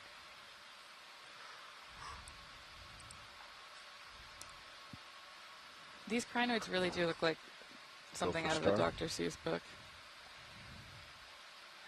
Let's take a look at this star friend. Whoa. So are those tissue? Like feet? Maxwell? Tube feet. That's so cool. Yeah, so echinoderms have a water vascular system. And they actually move water through to control their tube feet and how they move around and capture prey. Fill in the screen. Yeah, it's really cool to watch them move their feet. Also, that little gastropod in the corner is beautiful. It's so tiny. It's so tiny. I don't know. Would it be possible to zoom in on that? We're at, we're close to max. Yeah, they're not going to get much more. Okay, well, we'll see if we can get some idea off of that just based off of this. Thank you. I think we're good. Moving on. Now, next stop, when you come wide, there's a big long whip kind of out in the dark. If we can head generally that way. Side. Yep.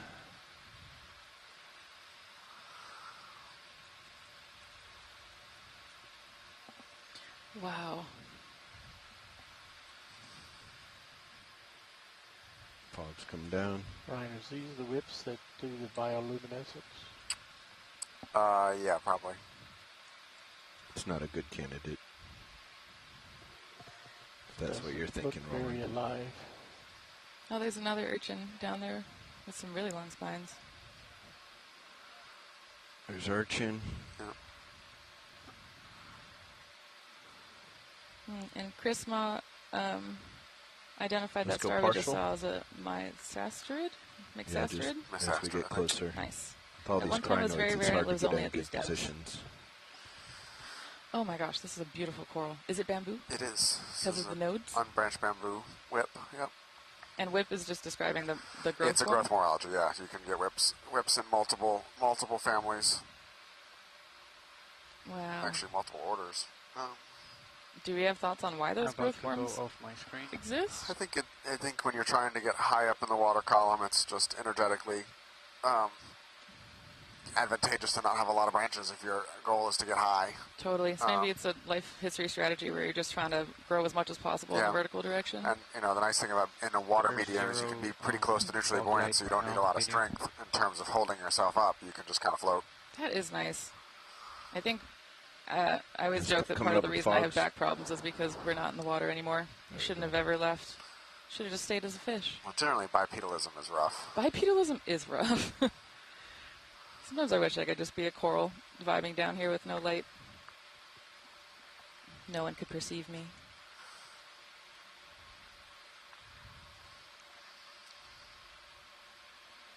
So this has pretty fleshy polyps. Yep. All right, I think let's. All right. That's good for science, thanks.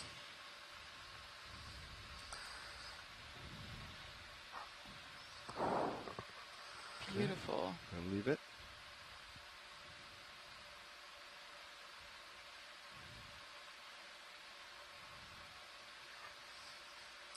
Now, what I'm going to be really interested to see as we move along is how long we creep the crinoid forest. If we're going to hit an abrupt stop, or if they're going to just kind of slowly reduce in numbers and kind of peter out, or...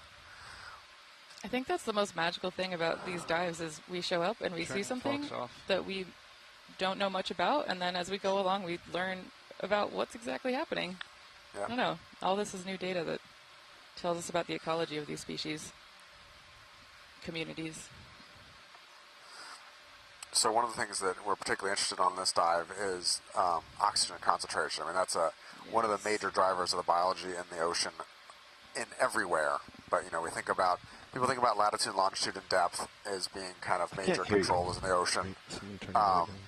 And then there's a lot of things that are harder for humans to perceive that we see that control the distribution of life and biodiversity in the deep sea. Oxygen being a major one, temperature, and then there's other more subtle factors too.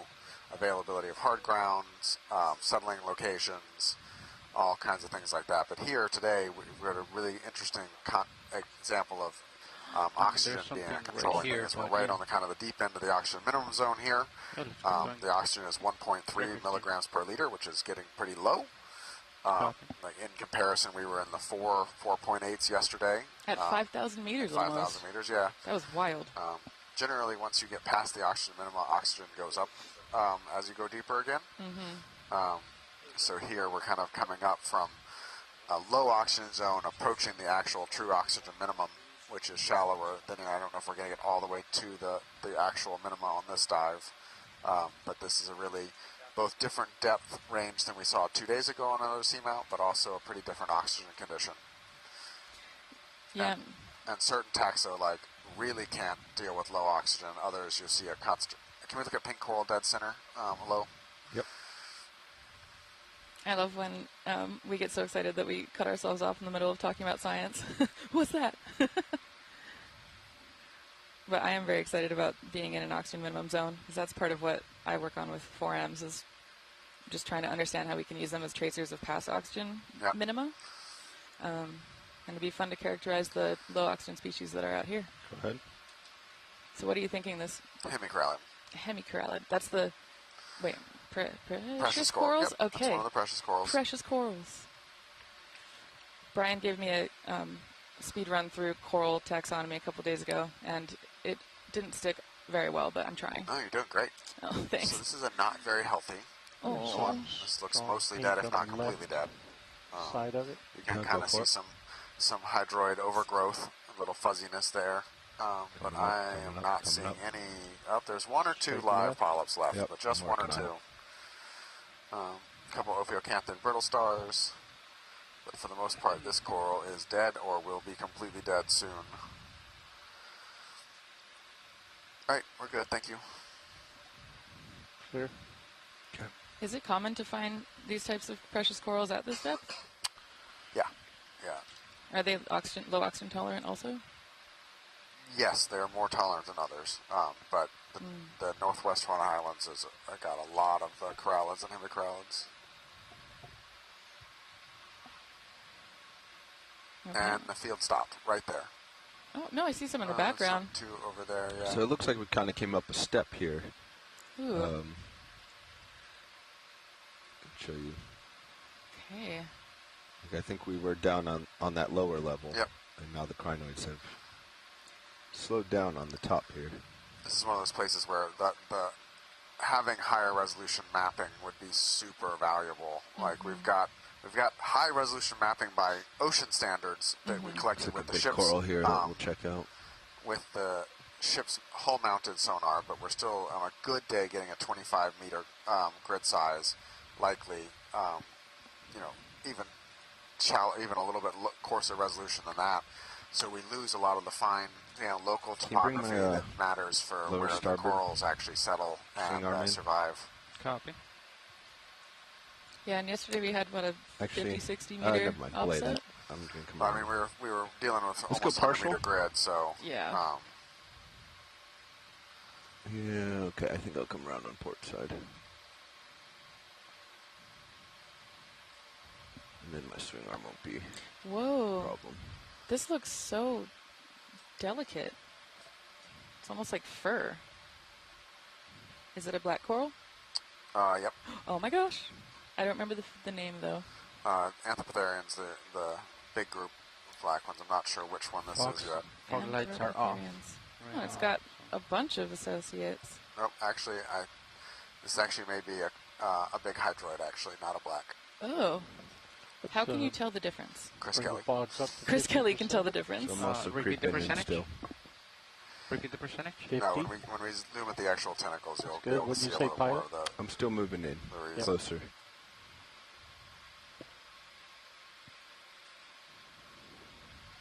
And can you tell me what the difference is between coral polyps and hydrozoan? Like, what do they look like, hydrozoan tentacles versus polyps? You'll see here in a second. All right. We're still debating, actually, what this is. Well, I seem to be perched, Oh. so stand by. That's right. The chat is trying to figure it out. Okay. Let's see. Yeah, this is a black coral. Cool. It's so delicate. The polyps are so small. Do you know what kind of black coral? No, not yet. I'd have to go dig around. I get them confused when we get into the genuses and families of black corals. This is not one we see as often. I really like how just the calcified parts of the stalk, I guess you'd call it, are visible through the tissue. Yeah. A little bit. Ooh, good squat lobster photo. Partial. Yeah. Is it trying to defend the coral against the ROV? Okay. I think it's just trying to catch. It's got its arms out trying to catch things in the water column. We should tell it to go live on a crinoid and eat the poop. There's also a scale worm back there next to the home-mounted anemone.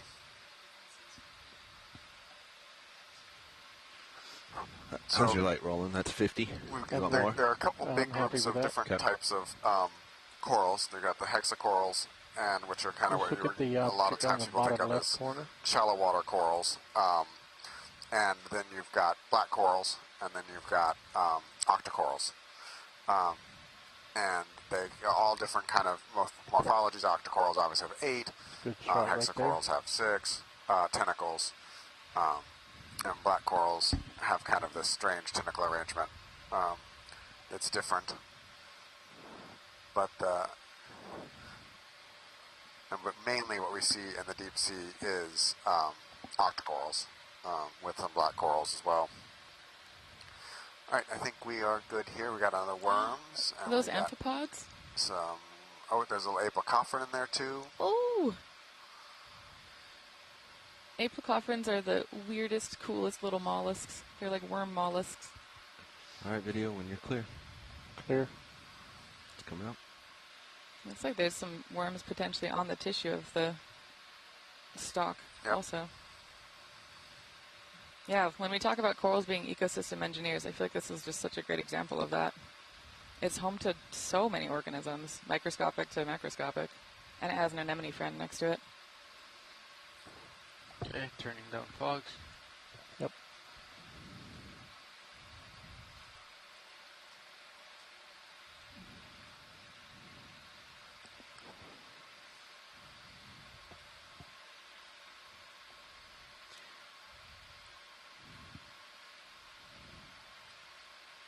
I just love the growth forms of these crinoids. They look like sunflowers. You can see they're all organized in the same heading relation to the current. Coming back. Yeah, it's kind of like how flowers orient to the sun. That's so beautiful. Well, there's one up there that didn't get the message about which way to turn.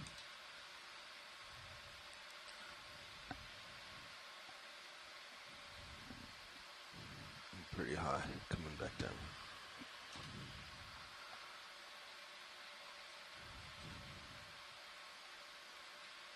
Wow. Shots like this just remind me that we really are on top of an underwater volcano. That's so cool.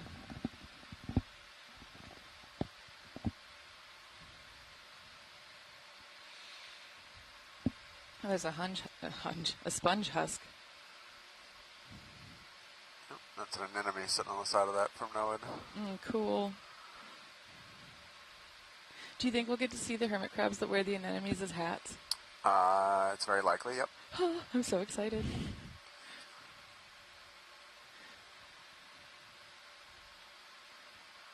Another whip coral? Yep. Oh, and it looks like there's small shelly things on these rocks. Maybe even more as we go up. Or maybe it's giant chunks of remains of a carbonate organism. I don't know. We'll see.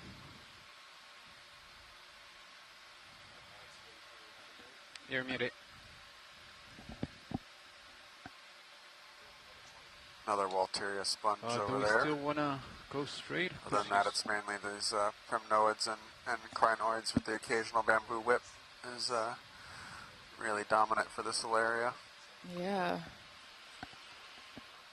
So we're going up a ridge arm. Kind right? of feels. Yep. Yeah, kind of feels that that's the way forward still. All right. Facing 315. At least for another 30 meters, because it drops off over here on this side, and then it continues up. Wow. This is such a cool visual. I know whenever we look at the maps, I try to imagine what the substrate will look like when we get there, but I don't think I can ever do it justice in my own head. Coming back.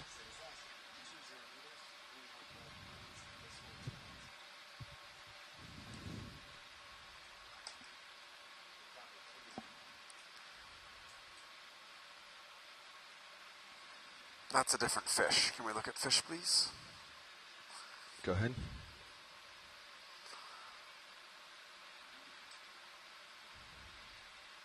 Young snaffabranchid. Lasers. Lasers are on.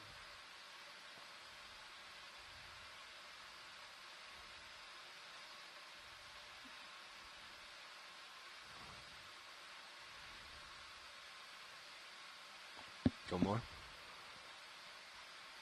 Okay. These are cutthroat eels, snaffabranchids. They're known for their gill slit is very much on their ventral surface. So it looks like someone slit their throat when you look at them from underneath. Right, that's probably good, thanks. And then when video's happy with here, there's an urchin probably out of frame, top right. Top right urchin, got it. There you go. Full wide.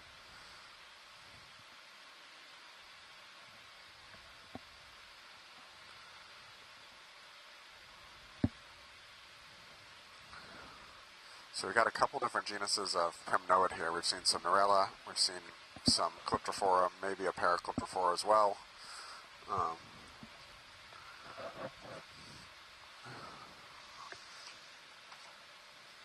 Go ahead.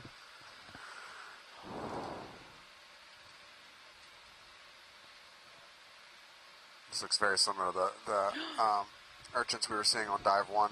Is that its anal sac? Yep. Yes. Anal bulb. And does it inflate when it has to poop? I don't know. Or is it just always inflated? I don't know the physiology of that.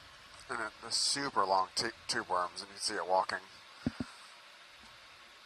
Oh, tube feet? Tube That's feet, 50 sorry. on Tube the worms, light I was like, what? That is sick.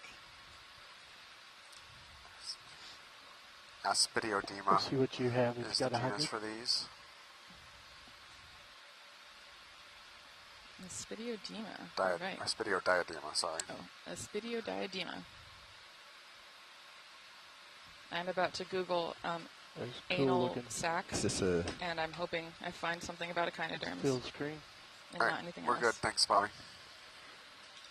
How long is this watch, Sean? Hold that shot. It's 2 hours. Oh, I thought you said you were good. No, so wanted What? the We are screen. good. We're clear. Sorry, Roland. What was that?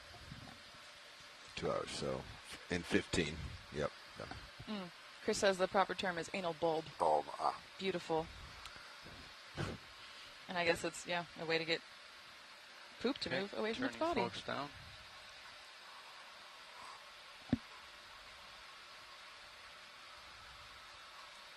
Or should we just fly with fogs at 50? Or Can leave them down. copy? You're muted. So apparently the urchin with the anal bulb is Typically we similar want to fly with to a moth. shallower There's a diadema, crinoid like urchins, and coming the up a sac little fills with poop center, and then releases when it's ready. Snap. So it's a little poop holding chamber. Ooh, what is that? This is... Another crinoid in the background? Yep, that's a conventional crinoid in the background and a cup coral over there. Okay. This is probably a type of corallid. I think we've got Whoa, ideas. so Come on. hexacoral. It's so bright. No, they're still octocorals. Whoop, But an they're octocoral. but they're the harder shell ones. Oh, okay. Or not harder skeleton, sorry. Right. Good. They're the ones that are harder to, when you touch it. Super brittle, Harder, yep. Yeah, brittle. There we go. And you can sometimes make that ID with the force feedback on the ROV, right? I don't know about that, but certainly like you can thrust them or blow a little water on them if they shake or not. That's a good way to tell them apart from some of the others. That's so cool. The techniques that you use with an ROV are fascinating. Pilot? Oh, yep. Yep. I liked how yesterday we just did a bunch of poking at the rocks to see what kind of rock it was. Thank you, Cobot. And that was pretty cool. Also, Chris Kelly says that this looks like dike rock almost, and it's definitely basalt. Yeah. I agree. Keep just trying to follow the rocks around. And good catch there, Copilot.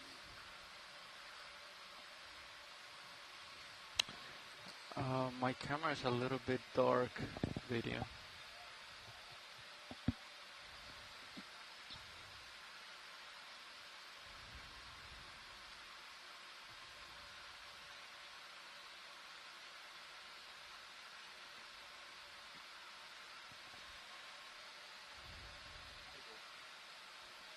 Video. Could you brighten my camera when you have a chance? Just a little bit. Thank you. Bottom of the screen center, there's a whip and another white coral. Can we look at those two together?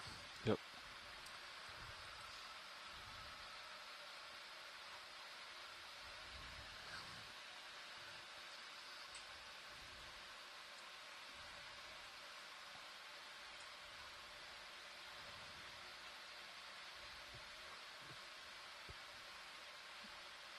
That squat lobster isn't living in a coral. It looks all No, alone. there's lots of free living ones too. Go ahead. We've seen several here.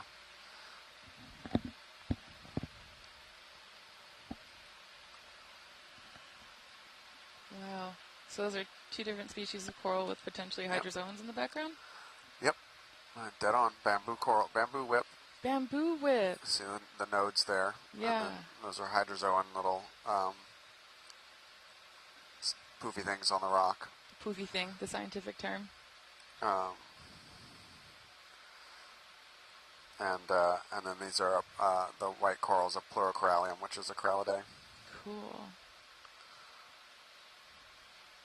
And what was the scientific name for the bamboo corals again? Acididae. Acididae.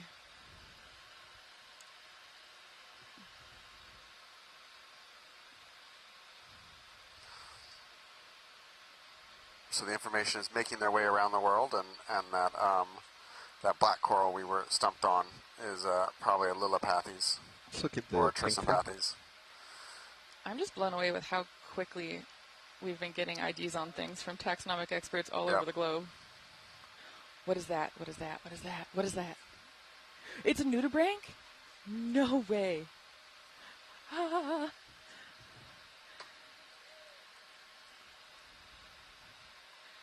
Oh my gosh. Is it actually a nudibranch? I am unsure yet. It certainly could be. Okay. Well, if it is, nudibranchs are soft-bodied mollusks. And they're really beautiful. Oftentimes when I go diving in Hawaii near my house, you only see fingernail-sized ones. This is a potential collection. Yeah, so. roger that. Sorry for the shaky video. Yeah, no worries. Just all these rocks are making it a little bit more difficult to land today. The rocks are getting in the way of the biology. Sorry. All right, let's go ahead. Let's try that again. Rolling. Our toes, or at least my toes, are a lot less stable than usual.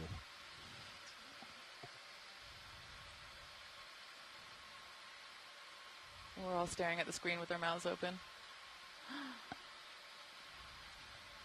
It's so beautiful.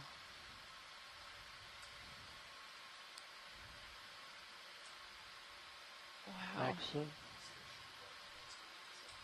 Copy.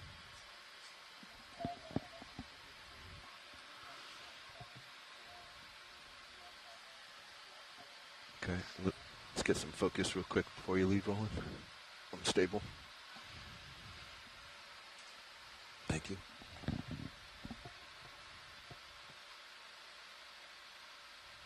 Is that full? I can't get much closer. That is max. Wow, this is a beautiful close-up shot of this maybe nudibranch. Iris is seem to be spotty.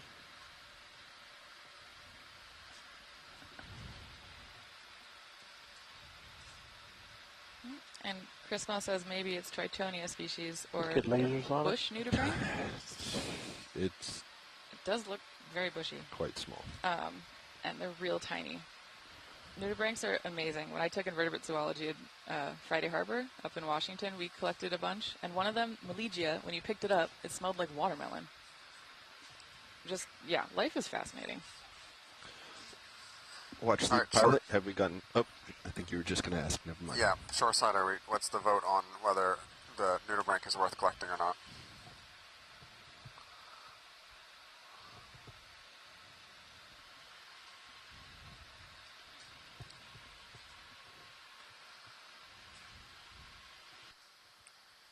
All right, let's go ahead and slurp this, please.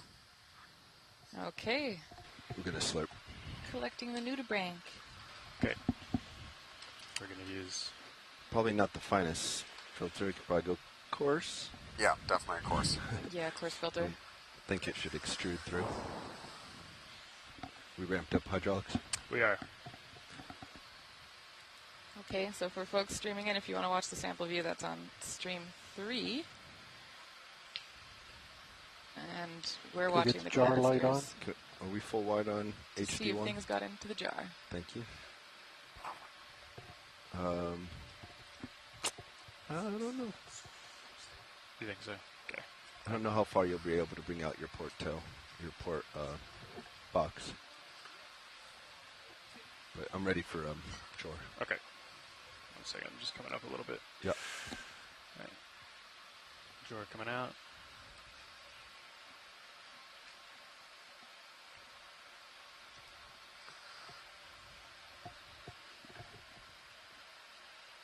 Yeah, push me right off, that's fine. That's fine.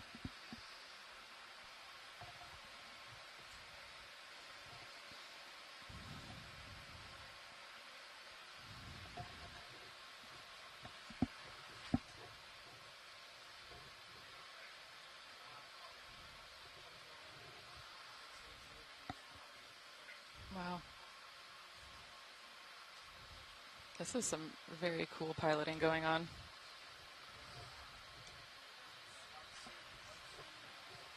What jar are you going for?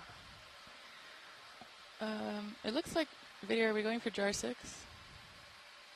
Can you bring the drawer in real quick just so I can see my toe? Oh no, 6 is the flush. Okay. Flush, right. That was my question when I looked up and saw it was lined up.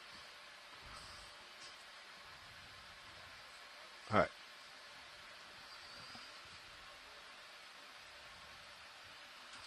Now you should be good to open up your drawer full Ready? way. Yep.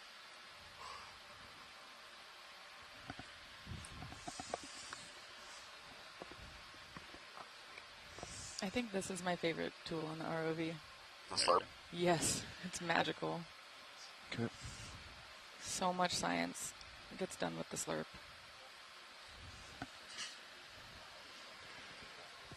Sure. Yeah.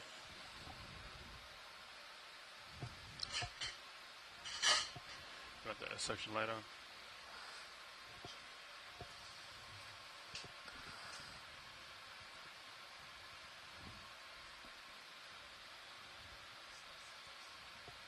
Drawer.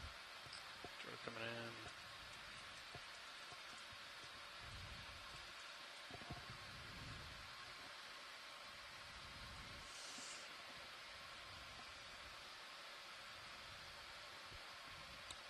It's still the yellow, right, on my hose? Yeah. Okay. Let's go in partial Zeus. Yeah, we'll get that next. Sorry. You guys can... We're not I'm doing all touchscreen, not the joy box. Just from what Fernando said.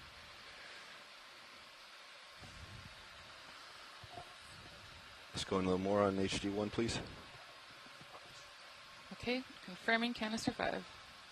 There, yep. I'm ready when you are. Ready. Okay, I'm coming up close to it.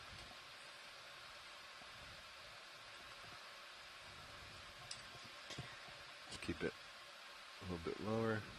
Open up a little.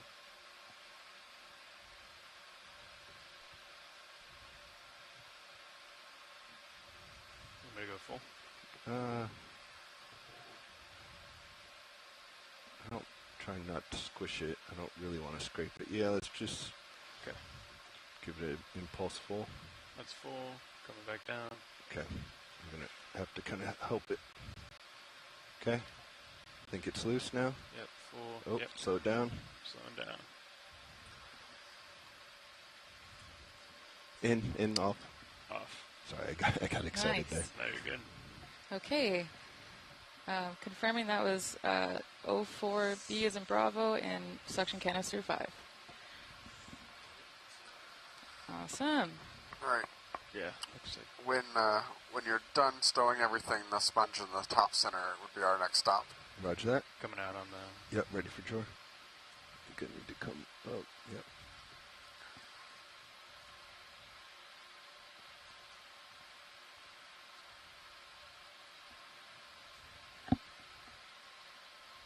Nice. Coming in.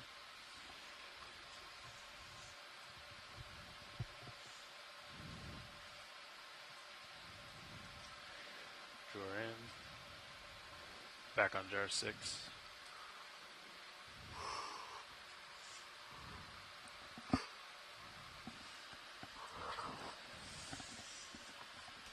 Yeah, sorry. That's good. In my head, I was like, yeah, go ahead, go to jar 5. I just like, I went back to doing drawer. Thanks. Okay, so we're taking a look at the sponge. Multiple sponge? One sponge? Bobby, before we land on the sponge, can we look at the fish mid-water, just off frame right? Ooh. What is that? Don't know yet. I treat Brian like he's Google. What's that? It's got really distinctive fins. Let's go in partial video. Okay. Coming in partial. Gonna hold here for full body. Cusk eel? Cusk eel?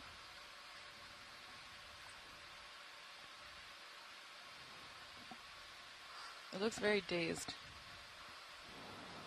Can go in more if you want. Okay, coming in more. Doesn't seem to be swimming off, so I'm going to also try to get a little closer. This fish looks different. Oh, this is a great visual of the side body of the fish. This would be awesome for IDing later. Oh, those fins are gorgeous. We just gently tilt up and run the body length, or just let it swim out.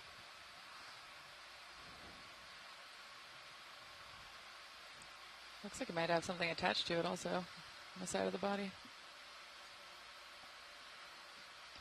Oh, cool. All right, I think we're good here. Let's go back and find that sponge if you don't mind. Oh, and Chris Kelly says that maybe this is a pearlfish, pyrodon or something like that. And touchdown. Yeah, not entirely sure what this is. Yeah. Since he's cooperating, we'll get to Sure. the last few more images here. Yeah. Yeah, look at that dorsal fin. Time to let him Yeah, go. okay. He's way down. Letting him go. It also looks like it's got some And wounds on toes. it. Coming out. Maybe places where it bumped into rocks. That's whole line. It's tough being a fish out here.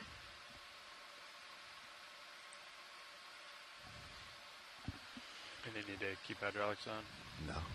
I was supposed to pass off to Fernando now, but do either of you want to go?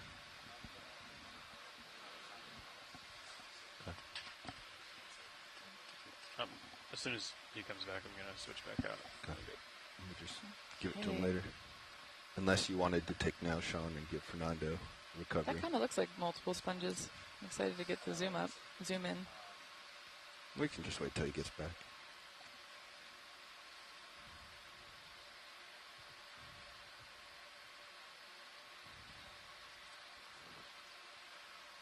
Roger. Well, I won't complain for stick time. Go ahead, video. Okay, coming in.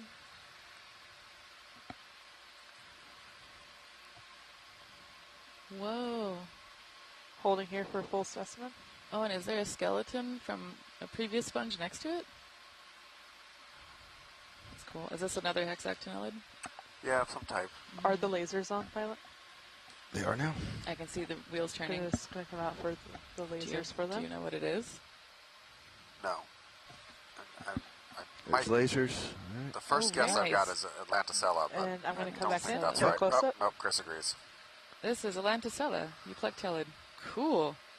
And those lasers were showing 10 centimeters, so the sponge is a little under that.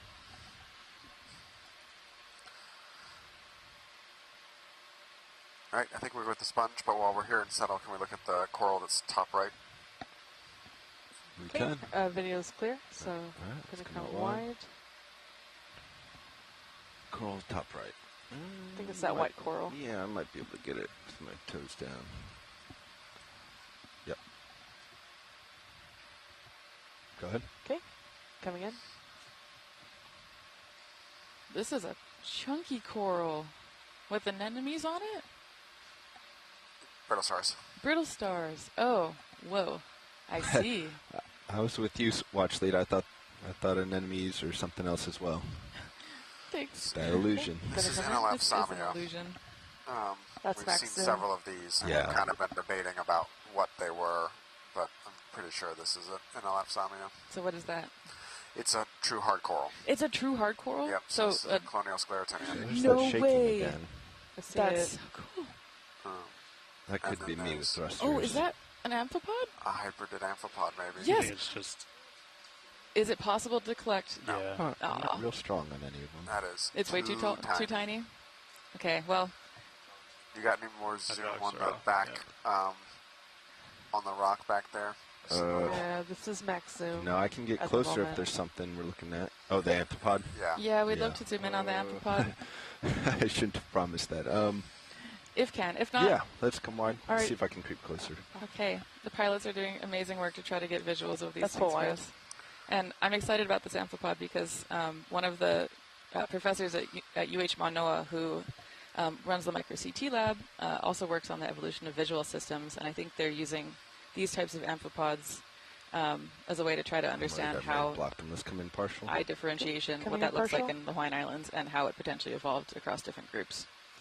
Yeah, So I think he's I'm on that excited that we're left seeing side. it. I gotta move it. I over. think there's one that's below I the think they'll coral appreciate the center. video. It might be easier to Coral image. center. Well, let me stabilize and then we'll take a look. Go ahead. Where do you see it? I'm afraid it's directly behind the plane of the coral. Yeah, video reported they may have there's seen another one. another Yeah, one. there's there's another more. one. There's more. You're right. Oh my gosh. Okay, so This I is think these Maxim. are the amphipods that inspired the get you the some monster light. in the Alien movie. That's my understanding. Yes. Yeah. That's great. I was really hoping we'd see the alien amphipods on this cruise. Oh, it's Oh crawling. my gosh. Whoa. Look at it moving. Oh, they're so tiny. Are they going to fight? Nope. We're just going to step on top of my friend to move away from the ROV. Look like praying mantis. They really look like praying mantises. That's so cool. And I'd love watching them move.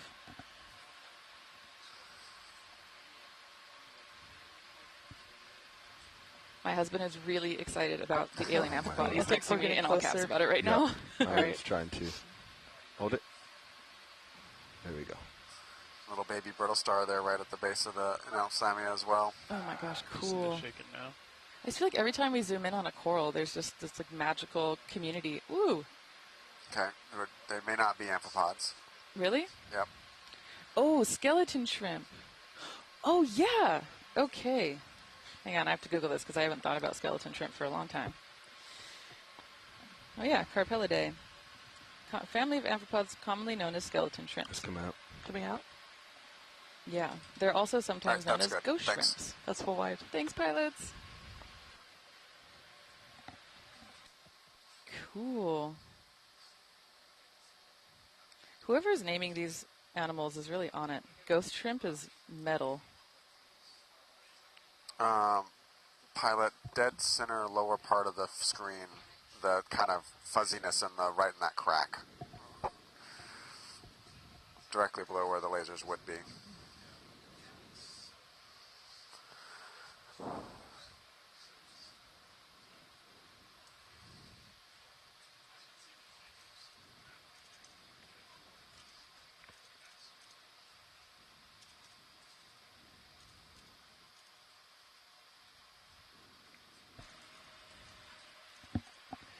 Nav, I don't remember this on the high pack Go ahead, video. surface. Okay, coming in. I think we're looking at what's The blocks. Yeah. what's I'm going on tilting down. screen Yeah, right now. I'm tilting. Perfect. Whoa. But Are those a bunch of juveniles? No, this is a. What is that? either The way, name is it's eluding just me. trying to come It'll up. come to me in a second. I have a little bit more to zoom. I can't remember what these are called. Yeah, if you have it. Okay. What general group is it? It's a coral. It's an octocoral. It's so translucent. Let's come out a little bit. Yeah, I'm going to come out. Stoloniferen. Thank you, Chris. I'm going to come out Stoloniferen. full. You don't need to come full. No? Hold that. I can do better than what I just did. Stand by. So to me, it looks really different from the other corals we've been seeing. It looks like it's more like, I wouldn't say encrusting, I guess, Yeah, because it's no, tissue. it basically is encrusting. What? Why?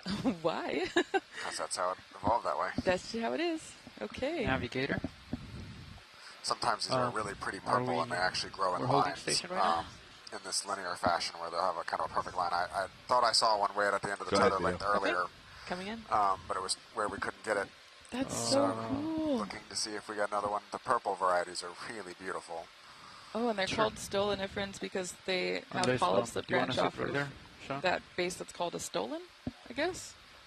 It's very cool. Oh, okay. All right.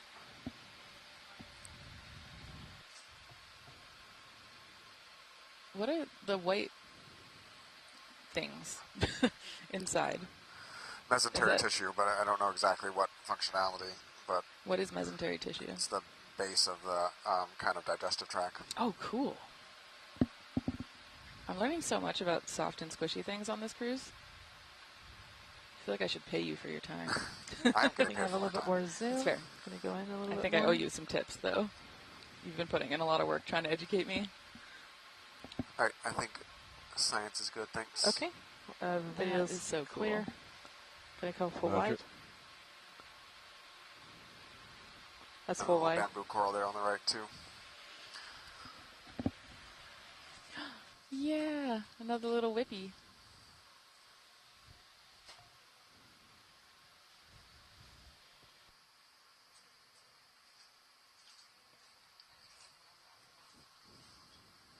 Yeah, whatever.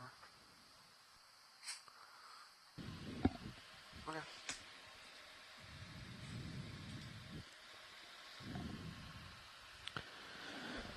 Watch lead. Pilot. All right. So, Can we look at the pneumatochrosinus shrimp dead center first? sure. Before we go too far? Yep. Let's do zoom video. Okay. Zooming in.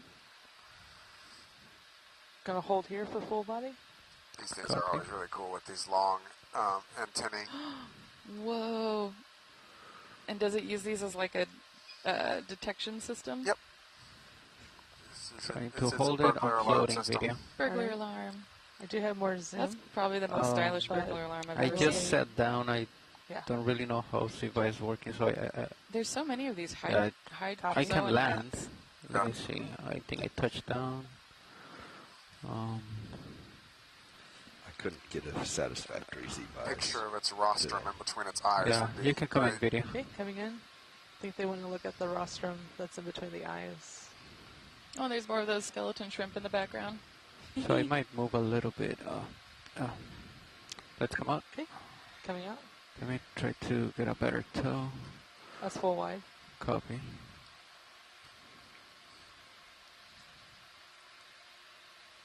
All right, feel better with that. I was finding these rocks are so jagged that it's hard to get a real stable toe. Everything's sort of like a pivot point. All right, let's try it from there. Video. Okay. Zooming in. Yep. Do partial. Right. Hold right there to Holding see if here. I can center it before actually losing my toe. All right, let's come in a little bit more. Okay, coming in. Oh, great shot. Oh my gosh. Oh, that's beautiful. He's moving, so Yep, I'm that's gonna good. try to rotate with him. Video. Just let him walk out if you want. Let him exit the screen. That's good enough for us Copy. to see what we need to see on the head. All right. See that pointy Not spear gonna thing in rotate between anymore. his Video. eyes is a diagnostic That's fine. of a We're lot good, of then we can let him different walk species off. in this group. Cool. Oh. I love his spindle legs. All right, I'm one gonna come wide. One of the things, it's Copy. very hard to get the IDs without looking at the guides across so many different taxa and whatnot across That's all right. during the dive. Copy. So Yeah. instead of spending a lot of time with our heads down trying to ID these things in real time, I take the philosophy of really trying to get a good video shot of what I know is needed to help identify them and then move on. So we can cover more ground, and then we have a team of annotators in the Dark Lab, the Deep Animal Research Center at the University of Hawaii Manoa, who will go through painstakingly after this expedition and annotate every single organism we see. And they have, books of guides, and they send out to all the experts and stuff like that. So, in efficiency of covering distance here, it's kind of get a good shot, get a good visual of the areas that, different taxa are needed to tell apart and move on. And then let the very, very talented taxonomists and video annotators at UH go through when you can pause and the video and send out screenshots to experts. They're building a really impressive data base for all across the Pacific, annotating all this thing. The group was started by Chris Kelly, who's joined us in the chat today, and is currently managed by Jeff Drazen. Yeah, and it's amazing just how quickly they can identify things after looking at data from this place for so long. Yeah, Megan Putz is just amazing. Oh my gosh, yeah. I mean, her ability to identify all these things off the cuff is awesome. Yeah, she is on it, and thank goodness, because I mean, if it were just you and me having to identify on the fly, oh yeah, it would be bad. We've done some analysis on trying to real-time annotate versus post-cruise annotation, and it's just terrible. Yeah. Can we take a look at whatever the white thing is, kind of bottom center right? I can't tell what that is. Copy.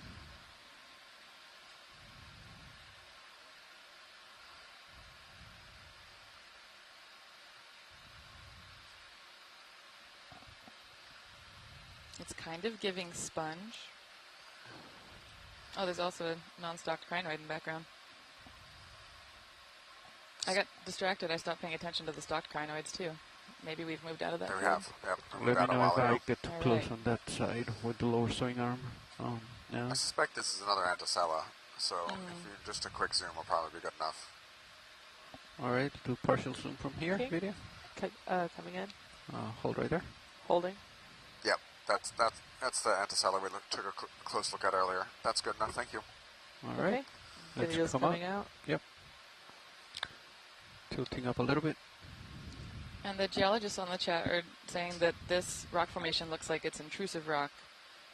So when we talked about earlier this potentially being a dike, There's this a might be fish rock in the that, water column to the left. is exposing the volcanic plumbing Bright, of the I seamount. can barely see it, yeah. Bright It's really enough. beautiful. Looks very kind of similar to what you'd expect to Zoom see on on your land, tether. obviously. Yes. If folks are Yeah. familiar with going up a volcano. Zoom fish, please. Fish. Do As partial a zoom. small shark. Coming in. It's a shark? Hold right so. there. Holding. No way.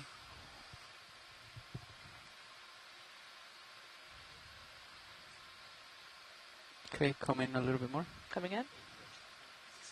Oh my keep it I'm gonna gosh. hold here. Yep. It's a shark. It is a shark. Let me know if I get too far. Some of these, I you're have good. trouble between the dog sharks, the cat sharks, and the lantern sharks.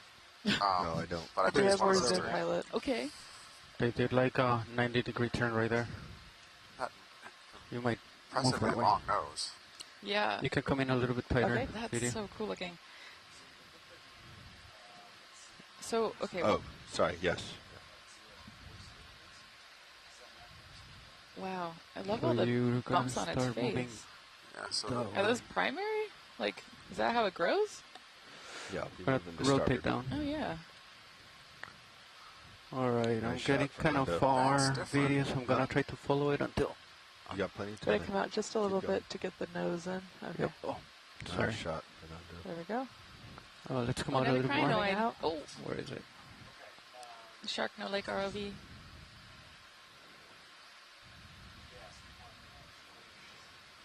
where's David?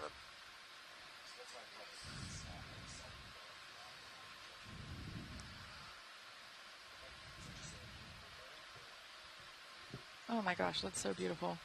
Yeah, now you're starting to get out your tether. Copy. All right, let's try to. Yep, you're at the end. All right. Hold me around. Wow. Copy. Yeah, I think he's.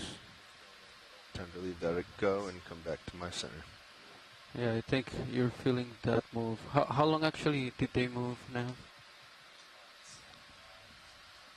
Fernando, I'm pulling away from you. Oh, It's yeah. time to cool. leave the shark. and Sorry, come back I center. engaged We're Joy Look So without I'm noticing. super stoked to see a shark out That's here why I couldn't because come even back. though our closest point of land is currently Gardner Pinnacle's That was a great shot. Onunui or Onuiki, Nice job which is with that shark. 113 nautical miles away, the next aerially exposed or occasionally aerially exposed place is this place called Kamokuākea or Maro Reef. And Kamohuali'i in Hawaiian tradition is a shark deity who is also brother to the lava goddess Pele. And he is the, I guess he was the one that helped Pele get to Hawaii because he helped direct her canoe when she came up from Tahiti here. So it's cool to see a shark close to a reef that's named after the shark deity. So I think we were remiss earlier in doing introductions. Fernando, would this be a good time for the front row to do introductions as you get back into position? Sure.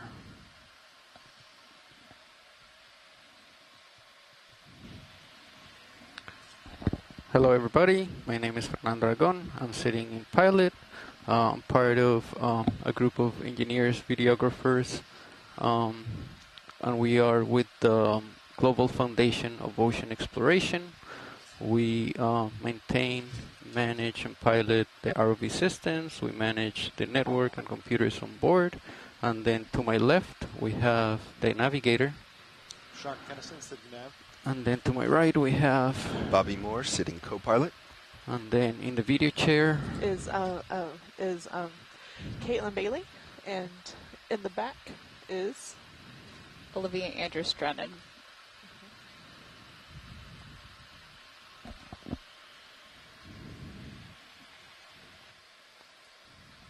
Awesome. And we're super lucky to have such an amazing ROV pilot team. They're doing some wild maneuvering over these past couple dives to get the scientific samples that we need to understand more about the ocean. Do you think you're still moving to the right, Bobby, or you have stopped? There's more of those stopped crinoids. Okay. Yeah, and you can see they're just on, only really, well, there's one exception there, but for the most part, they're on these two little local highs. Yeah. I got 2 on this one, and looks like 3 up there. But yeah, well, there's a couple now in the lower spots. I was working on a nice hypothesis. Hey, maybe we don't really know the local topography of this. Maybe they're using this like valley channel thing to capture some of the current that might be coming down. Yep. Who knows? It's pretty hard to map currents in the deep sea, right? Exceedingly. Yeah. Yeah, it's because, currents change over time, so snapshot, single measurements really don't necessarily tell you a lot. So you have to put an instrument or a lander out here, record the data, and then come get it. We're 3 or 4 days steam from Honolulu out here. And never mind. That is not what I thought it was. Yeah, it's pretty far out. Yeah, so coming back to retrieve your instruments a year later or so whatever is an enormous cost. And you got to find it again, which we're at the point now where that's not too hard. The underwater navigation is getting much better. But even 10, 15 years ago, just navigating back on the seafloor, because remember, GPS doesn't work down here. So while we might know where the ship is in pretty accurately, understanding where we are subsea is a matter of acoustic navigation, and that's only recently gotten really good, and with the addition of inertial navigation systems as well, now we're getting pretty good at it. But for a long time, finding things again on the seafloor was a real challenge, even if you knew exactly where the ship was, because remember, the ROV doesn't hang directly beneath the ship. It's being pushed off by the currents and stuff like that, so even if you put the ship in the exact same time, you're still looking at a pretty good search area if you don't have really high precision underwater navigation. Yeah, the challenges that exist in trying to understand the deep sea are profound, and it's just still mind-blowing that we're able to get down here and get such good quality images and sample. We're coming up on another crinoid field, it looks like. Yeah, getting back into the crinoids again. Maybe they do like the valleys for... Maybe. We're also picking up, we were in a little bit of a lull across a lot of things. We're picking up the primnoids again. Here's another Walteria. The filter feeders are becoming more common again.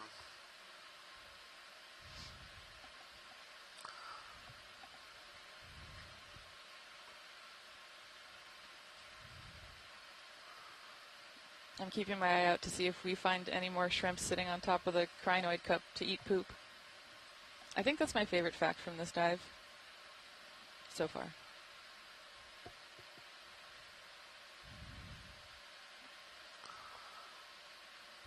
There's a lot of small white specks. Do you think those are juvenile corals, or? Well, let's go take a look. Pilot, can we zoom in on some of the high reflective white dots on the... Take your pick. They seem to be higher density on the kind of top right, but that's what I was thinking. Sure. Let's do a zoom right here on top of the crinoid video. Okay, zooming in. There's something swimming next to the crinoid. Yep, looks like another little baby snapper branchid. Yeah. Cup corals. They're all cup corals. Cup corals? That's so cool. Okay. They're a bit overexposed. I can't really... Well, maybe they're not all. Some of them might be barnacles. Barnacles! We got so many barnacles on dive 1. Okay. So cup corals are also scleractinians, yeah? Correct, yep. Okay, which means they are more related to the shallow water reef building corals that we're used to seeing. Do you think they'll become more abundant as we get closer to the summit? Maybe. So sclerotinians as a general rule, colonial sclerotinians in particular, are pretty oxygen sensitive. The cup corals are more robust to low oxygen, but... Yeah, and we're hanging out right now at about 1.3 milligrams per liter oxygen.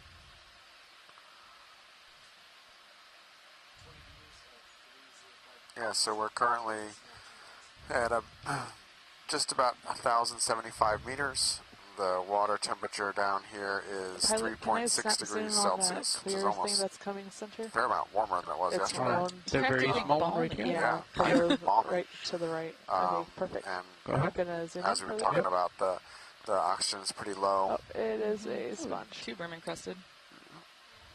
Okay. Yeah, we've got a little tube worm there in the bottom left. A nice little It is clear. glass sponge there. A good teeny brittle star.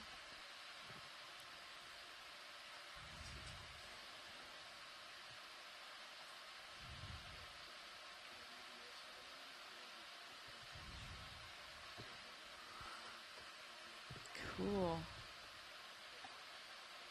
And in the chat, Val Finlayson, our geologist friend who's calling in on almost every dive, thank you, Val, has been talking about the age of these seamounts and what we know about how these rock formations came to be.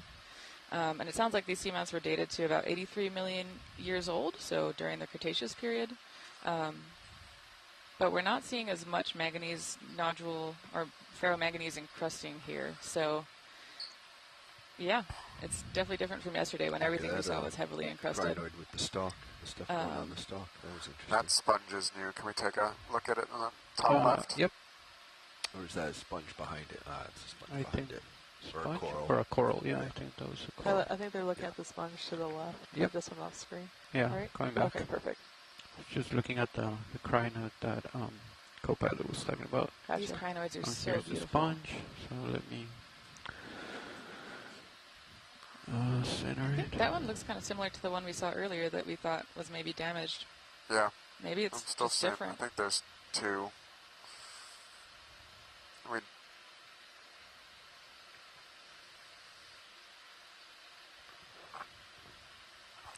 Okay, let's come in video. Does it have a spicule Yep. covering on its barrel? So you'll actually get some types of shrimp that live in there and get trapped in there. And you'll have a mated pair of shrimp that live inside the rocks just moved on me. inside the sponge for their rest of their life or their entire life. This is probably Regadrella. What? So it builds a spicule web later on? Or no, the Stinger lava. You want me to tilt down? That's yeah.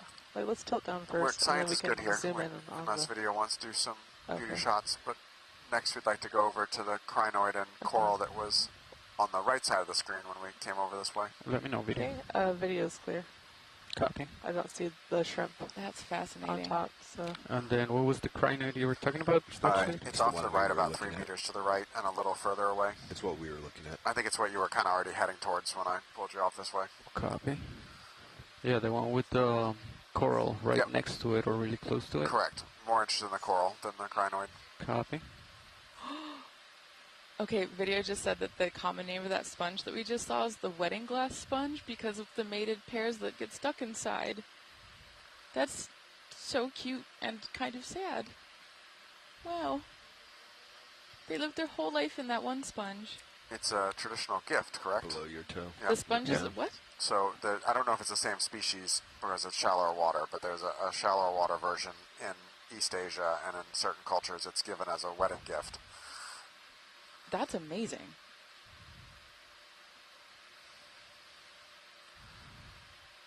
Okay, so we're trying to take a look at this crinoid and coral combo. I wonder, I don't know if Chris Ma's on the chat right now, but I am curious about whether this is different from those more yellow-looking ones in the background. But So maybe this it's just is- the lighting. This is what we generally call a bottle brush chrysogorgia. Ooh, that's a great name. Chris Kelly says it's Chrysogorgia Geniculata? All right, video. Oh, hold on 1 second.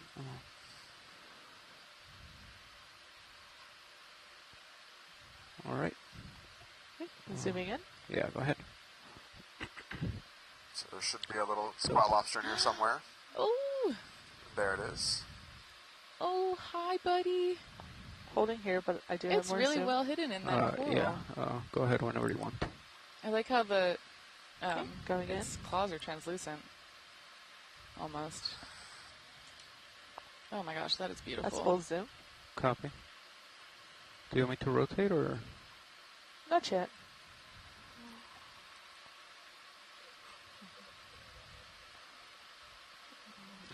Fogs are all the way down. Looks like there's a little squid Can in we the tilt up? in Sirius View 2. Tilting up slowly. There's also been a request to do a pirouette of the crinoid when we come out. Okay, and then I'll turn. So heading to starboard, laterally to starboard. Whoa. Yeah, when I turn, I think the rocks might move, so. Do the end of the branches No, I think when have when spikes we're on done them? with this, they want you to come off. Spikes? Yeah. I'm gonna go wide. To starboard while turning port. Kind of looks like it tapers off just past where the Yeah. polyp is. Base. Sorry, video. Interesting. All right, I think All science good. is good with that. Can we take a look at the sponge off to the coral off to the rock on the side that's kind of pointed off the side of it? Let me do a little spiral around this crinoid. I think the corally one is on the rock that's below the crinoid. It's to the lower right. That little bamboo looking coral. Not entirely at the sure, base. but I think that's it. Is that the one that you're talking about? The one that's like right where the lasers should be right now? Yeah, I think so. Is that one? Yep, the one right below the lasers. Okay. Let me try to land again. Alright. Let's come in, video. Okay, coming in. And those lasers are showing 10 centimeters between them, so giving us a good scale for this coral. It's another youngish bamboo Oh yeah, look at those with nodes. a couple cup corals and a couple apelocophrins there as well. Oh, and a baby crinoid. There's a Yep, baby stalked and a crinoid. baby stalked crinoid. Good eyes. Oh my gosh. Yeah. So I guess they... And a couple more of the ghost shrimp too. That's so cool. I guess crinoids grow isometrically. Yeah, try to work right there, video. See if I the rotate, juveniles look a lot one of the like rocks the might adults, move. And which means they maybe keep the same body form Yeah, all take- throughout their I'm growth. just They gonna do. pull We focus. actually found a microscopic super baby one once on a rock Stop. sample we pulled up, and it was a little bit different. It had a little like triangle prism side top, but it was took us Stop. forever to figure out what we were looking at. Did you get pictures of it? Yes, but I would- where I don't know. Oh, okay. We need to find it because I think I will cry if Get I a get to little look low at for that. you. It's so cool. All right, I think we're good with this shot. Thank you. Video's clear here. We do want to get a pirouette of this crinoid Copy. that's to our left. Chris is speculating that this is Let's try Lepidopsis. to do it. I can't talk today. With really exceedingly long Okay, so spicular let me spines. just tilt up a little bit. Okay. I'm going to frame it up just a little bit. Okay. All You're right. gonna bring fogs up a little bit. Sure. It's very fuzzy, so I'm trying to get the focus. Great Oh, view of goodness. that crinoid. Stand by. Hang on. I'm trying to get the focus. Okay. Go ahead. All right. Turning. Trying to stay at the same distance. I think there's a rock on my starboard side, so I'm rising a little bit just not to touch it.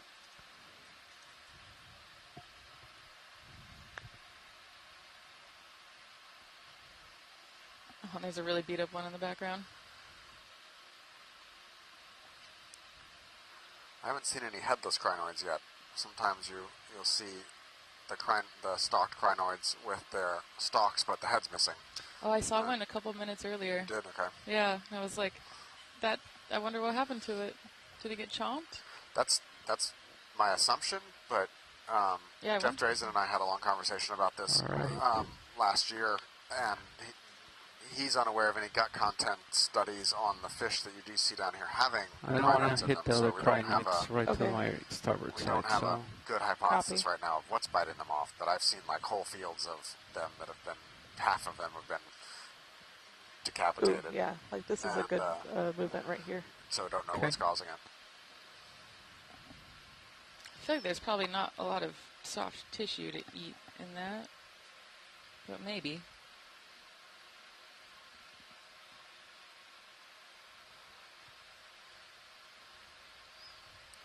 Can we move over and look at the crinoids, the yellower ones that are top right currently, when you're done with the flyby? Yep.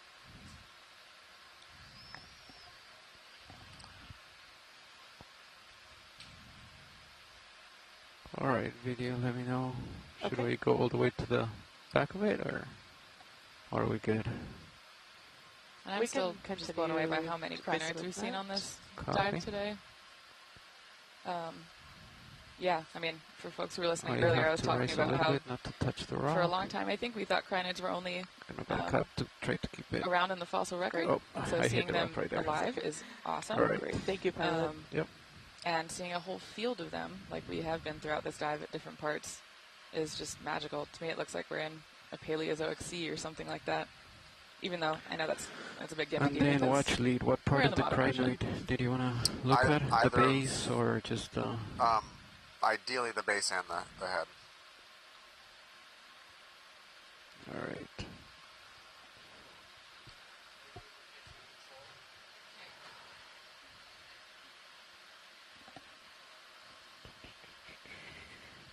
All right. There you go.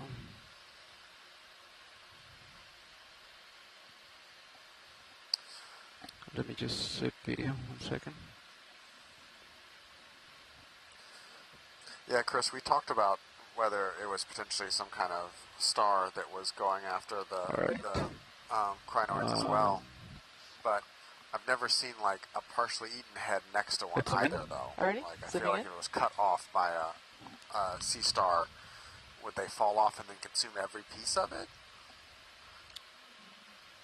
Though I feel like with interactions hold like that, here it's for a hard to second. Yep. find the smoking gun. You know. Stable, so you can come in whenever you want.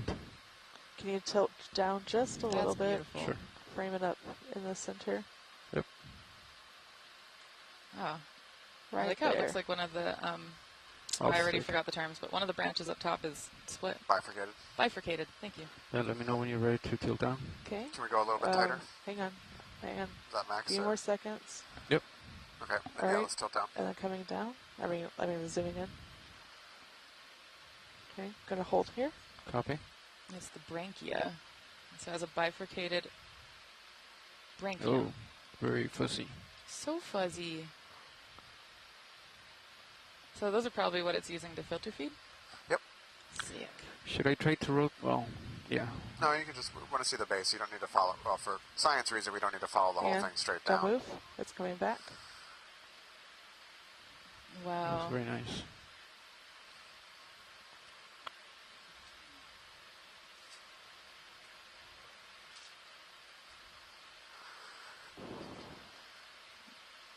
Maybe we're getting a glimpse of its anal tube. I don't know. Okay. Okay. You can tilt down now. Copy. Tilting down slowly.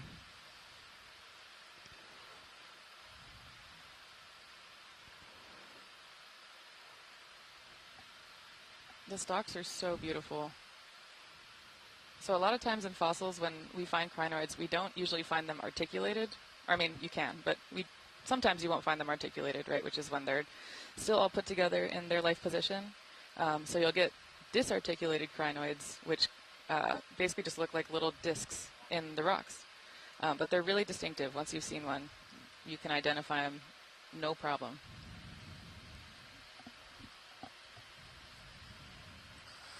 All right, science is happy. Thanks. Let me know Hold when you're good. for a little bit. Beautiful. For like 5 seconds. Great, hold fast for you.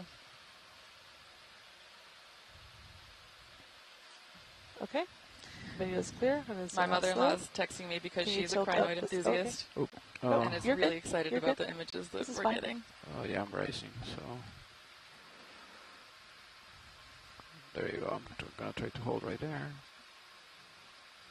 Oh, There you you're go. zooming out. Okay. Yes. Oh, sorry about that. Yes. All right. Okay, Okay, that's full Copilot, wide. I'm back with you. You're lined up 310. 305 is the course. Copy.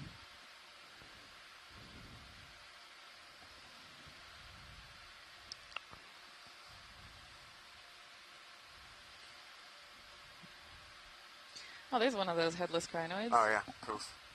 Poof. Let's go look at the headless crinoid, please, since we're debating on it. So we're trying to figure out what might cause the head to fall off, whether it's something eating it. Yep. Where did the heads go? Where are the heads? A deep sea mystery. Everything is a deep sea mystery out here.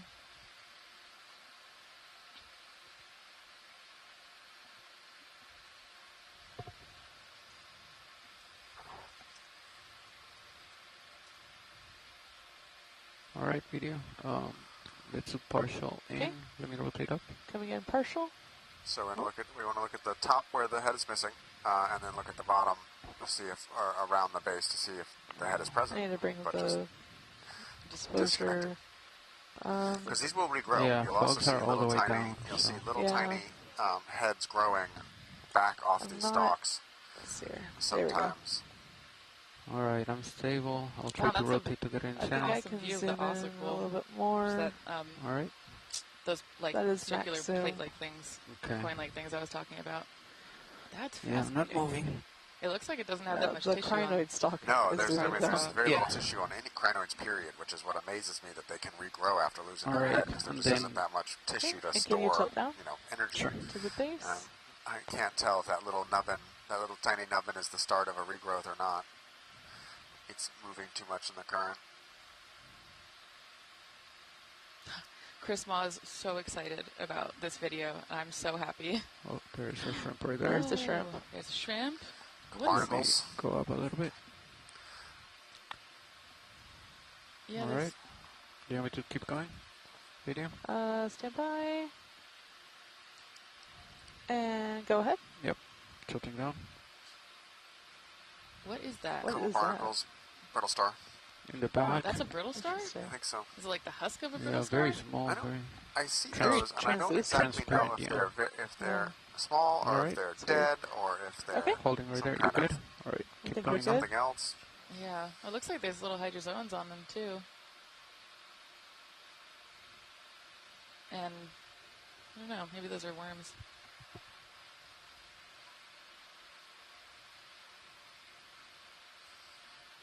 Now let's come a little bit wider, like partial zoom, and I'll look around and see if there's any remnants of the head. Okay. Gonna come out partial. Wanted for crinoid murder. Whatever potentially ate this. Yep. Nothing. Don't see Nothing. a single hint of an arm or anything laying around. Okay. All right. Gonna take off video. Okay. It's full wide. Oh, Copy. that's cool. All right, thank you.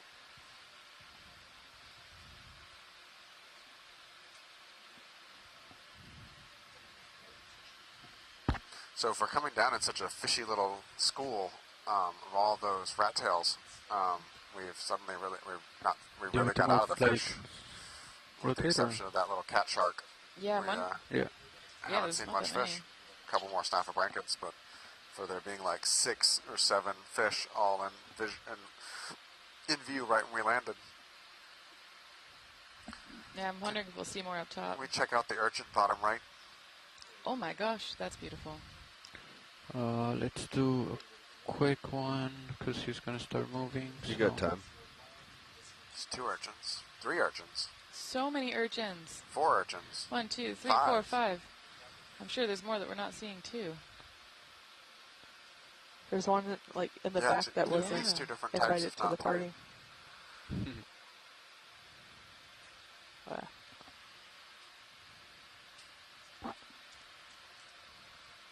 All right. Let's zoom in. Okay. Zooming in. Let's, Which one? Let's go to the one. Yeah, this one. There's a cup coral. Cup coral, another Yeah. Lino Samia. Let me try to get her in center. I'm gonna rotate a Oh, little look bit. at that close-up of the 2 feet. Okay. holding right there. Okay. They're so cool. Do have a little bit more zoom, but I'm going to hold here for right now.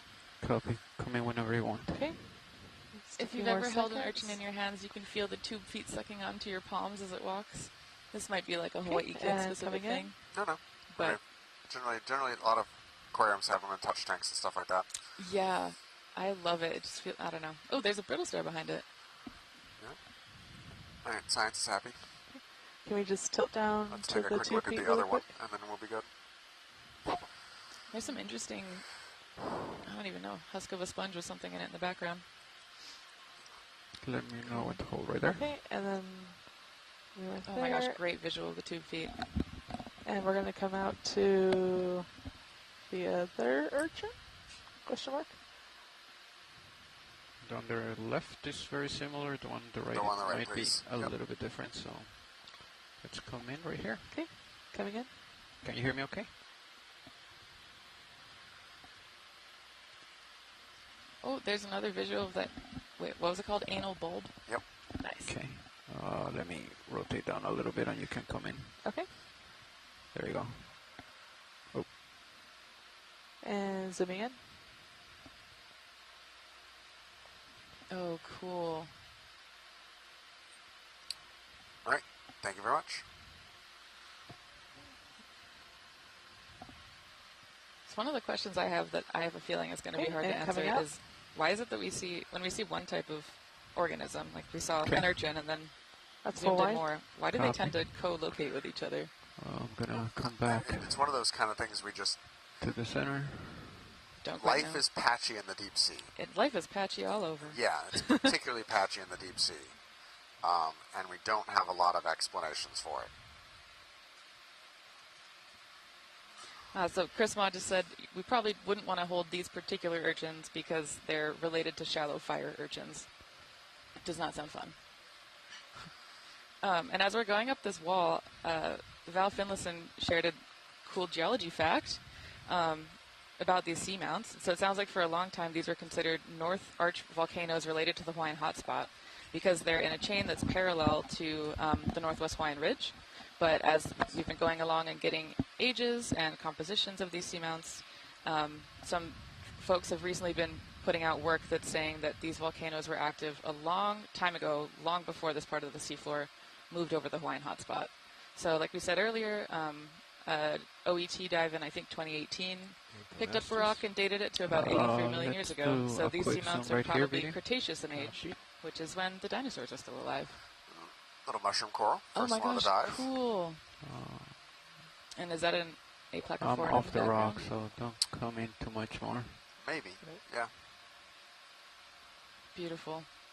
Right, that's good, thanks. Does he have that mice and shrimp in its grass? Doesn't look like it.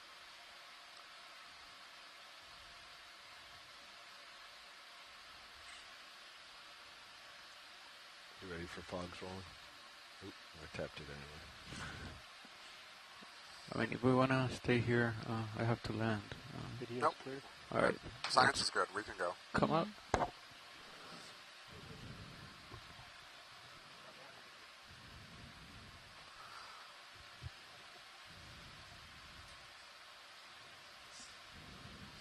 Spectacular views of these crinoids.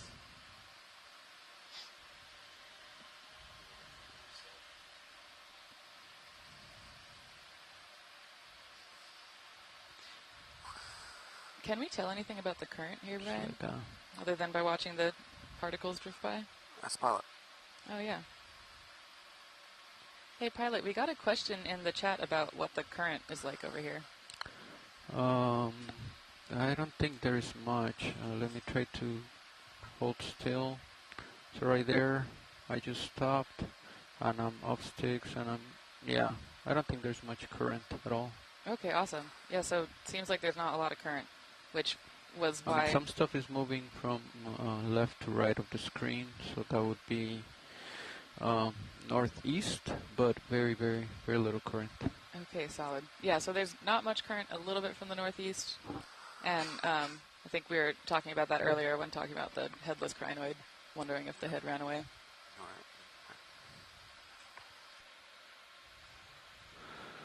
But probably not then. Or maybe, who knows? Maybe this is a low flow day.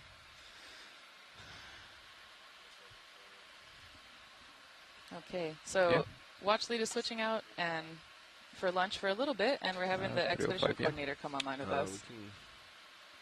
You want to change? You want to go more that way? Yeah, looks like it's changing on his. So let me face that direction. Hi, Sam. Hi, Sawdust. Nice to join you.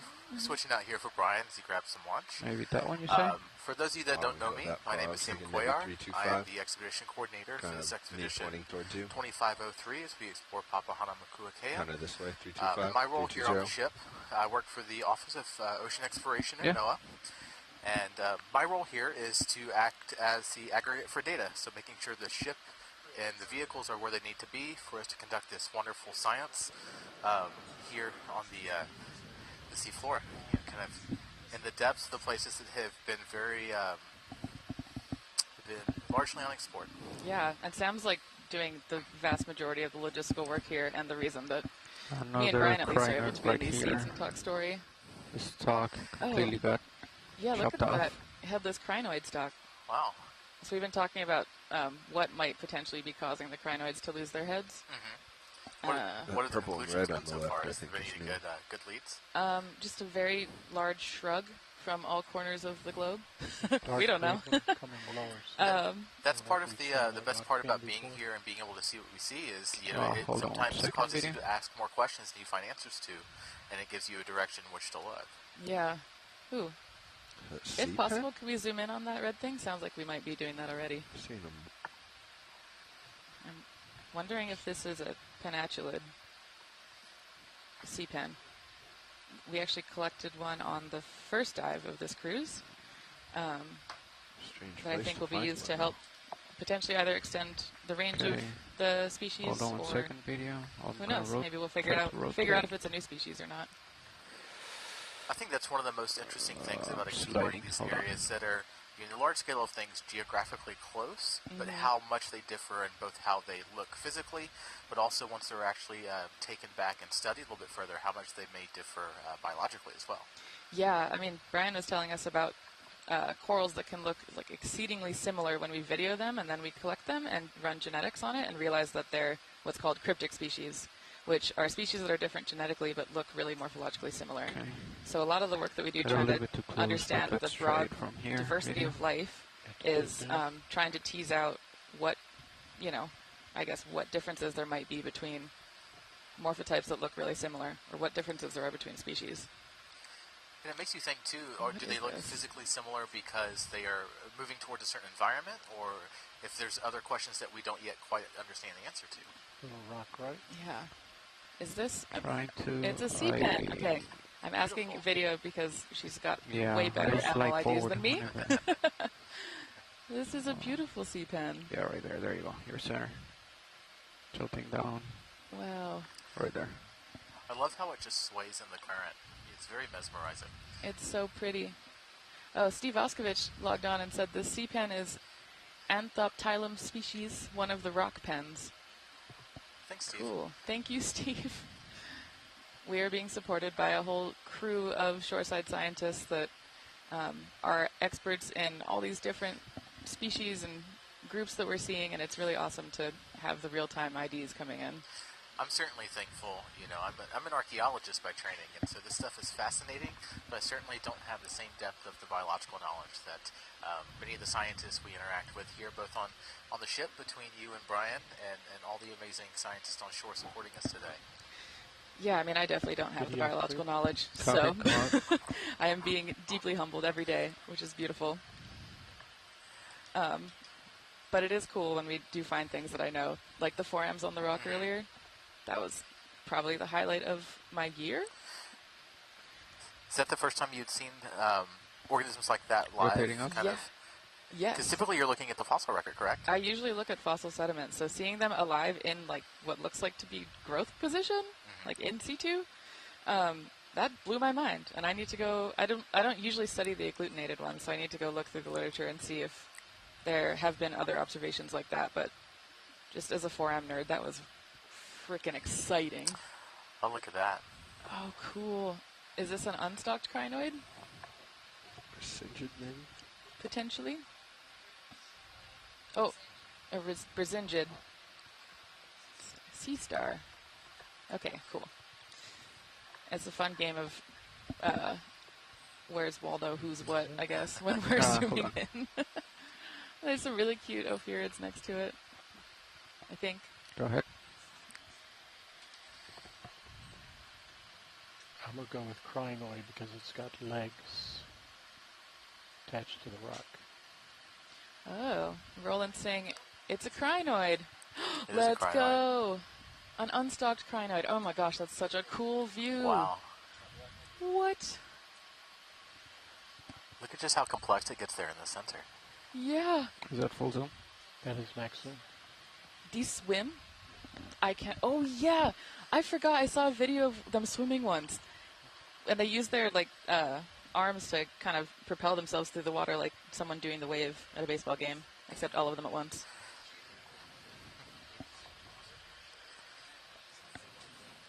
Whoa. Give a little puff of water to make it swim. Video says that we've tried to collect them before, and they feel the water pressure when we do that, and then they go and swim away. Looks like here in the chat we have Chris Moss saying it's a feather star. Nice. And then Chris Kelly is Altocrinus conifer. Okay, feather star. Thank you, Chris's, for that identification. Let's get lasers on it.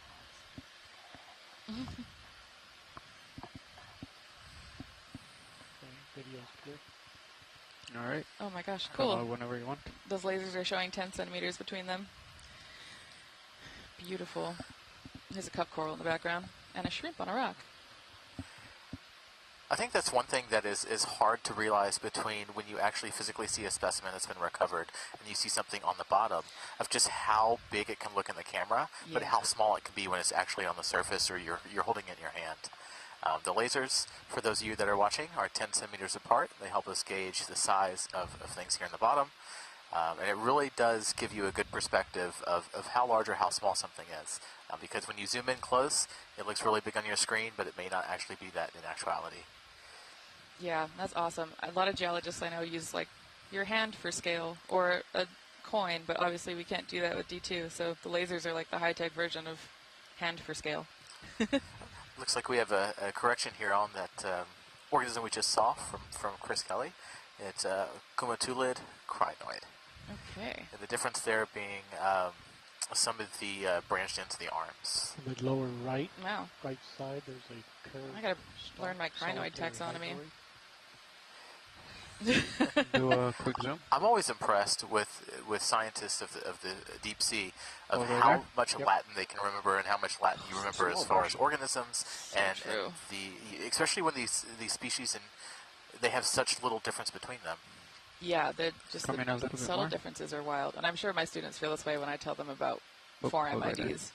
But that's why we just go off. We say we go off of vibes because having a decade plus of seeing images and specimens, you start to learn things kind of intuitively. What is this? It's a hydroid. Oh, it's like so we saw the giant hydroid on day one, and this seems to be like a more normal-sized hydrozoan. It's a lot teenier. Did we get a good size on the one with our first dive of how it may compare to what was that meeting? It was well in excess of a meter, I think. Wow. Yeah. It was huge. This one is certainly many times less in size. Yeah. Oh, wow. What is that? Brittle star.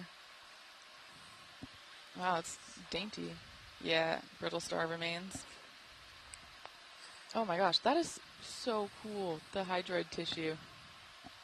Let's come out, because I think the rocks are moving. I feel like one of the hardest things about collecting squishy stuff is that when we bring it up from the deep and bring it back to lab, it usually doesn't look like what we see here. So the videos are really important for helping us identify features on organisms that don't do so well at the pressure and temperature that we're at here on the surface. 100%. I mean, and you have to think about it, too, of just how these organisms are adapted to their environment, you know, with all the pressure and the different kind of elements they have to face here in the deep ocean. Just like we're adapted here to operate on land at sea level, these are especially kind of adapted for their environment. Yeah. Ooh, what's that there on the right? Oh, that's a great anemone on the right. Beautiful. We might have seen that one earlier. Maybe. Yeah, I think we've seen a number of these. I don't know if we have zoomed into them today. Yeah, Pilot agrees we may have seen. Do you think we could take a zoom in real Sure. briefly? Thank you. Hold on, video. I think my favorite part about the control room is that everyone in here is contributing to the science. The front row, the folks who are piloting and navigating the ROV usually gets the IDs well before me or Brian do. And same with the video team. Roland's been calling things out, and so has Olivia. And I think having everyone interact here is such a wonderful thing because here on the ship out on Okeanos Explorer, it takes everybody to be able to do what we're doing right now. You know, it takes our partners with GFOE, it takes the ship, it takes us here on the science side, from science lead to sample data managers and everyone in between.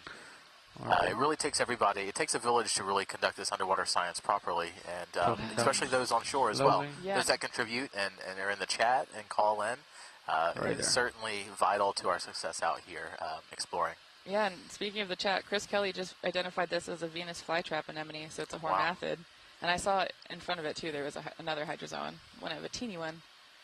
So these are, I think... Right over there, Nav. Very bright. Wow, that's beautiful. What way are we going? Where are we going? Is uphill? Great shot, video. Great shot. Today. Whenever you're good, video.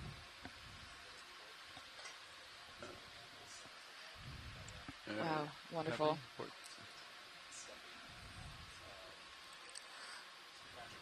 And can we do a quick zoom? Sorry, Pilot, do you think we could zoom in on that hydrozoan that's below it? That's below it, the white one? The translucent thing next to the white thing. Toward the bottom of the screen. Oh, okay. Just quick, just to confirm if it's rotating down, and then you can come in, video. Cool. Another hydroid. Awesome. Okay. I think that's probably This is a solitary hydroid. good for an ID. Fog lights are 0.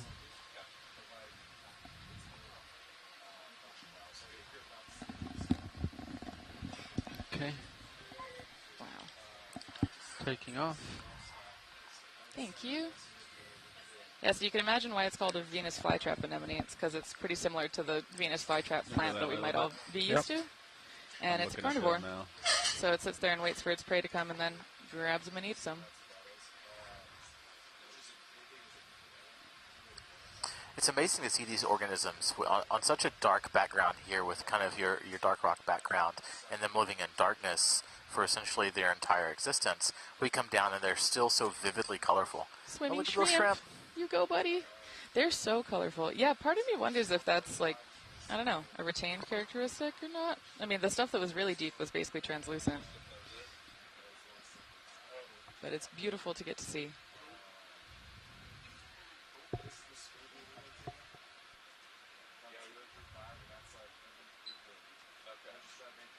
And for those tuning in, I'm going to go eat lunch real quick, but our sample data manager, Anna, is going to swap in for me and talk story with Brian, who just got back.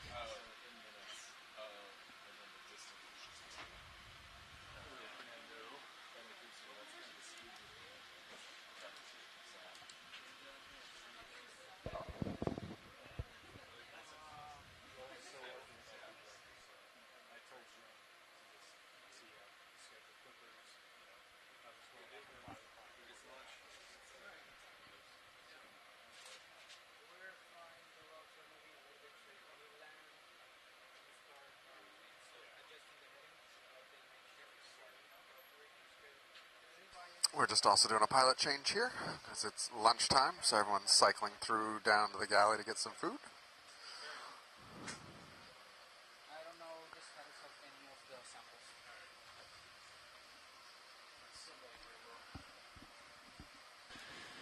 What's up, gentlemen? You got a stationary ship. I see that. I'm facing uphill. 305. Looks like I'm facing uphill as well. Okay. Let's see what's up here. You want to put one in? Yeah, I think we're good. You want to put one in? Which bearing? 310. 310. Raj. 20 meters okay or 10? What's the bingo on the sonar? Let's do 15. 15. Aye. Bridge. ROV nav. We'd like to request a ship move, please. Just remind me of the time. Range Just swap. 15 meters. 1 hour. Yep. Bearing 310 degrees at decimal 2 knots. I'll keep you on So, the new front row want to introduce themselves? Sure. Good copy, thanks. I'll let you do it, Levi. Yeah. Hello and welcome. Got me on OKX video or XRV? OKX. After swapping out for lunch, we got a new crew in the control room. In the front row, operating the vehicles, sitting navigator, John Mefford. Sitting pilot, Chris Wright. I'm Levi Unema, sitting co-pilot. Caitlin Bailey in the video chair. And Art Howard in the clipping chair. And we're all with the Global Foundation for Ocean Exploration, bringing the bottom of the ocean to you live from the Northwest Hawaiian Islands.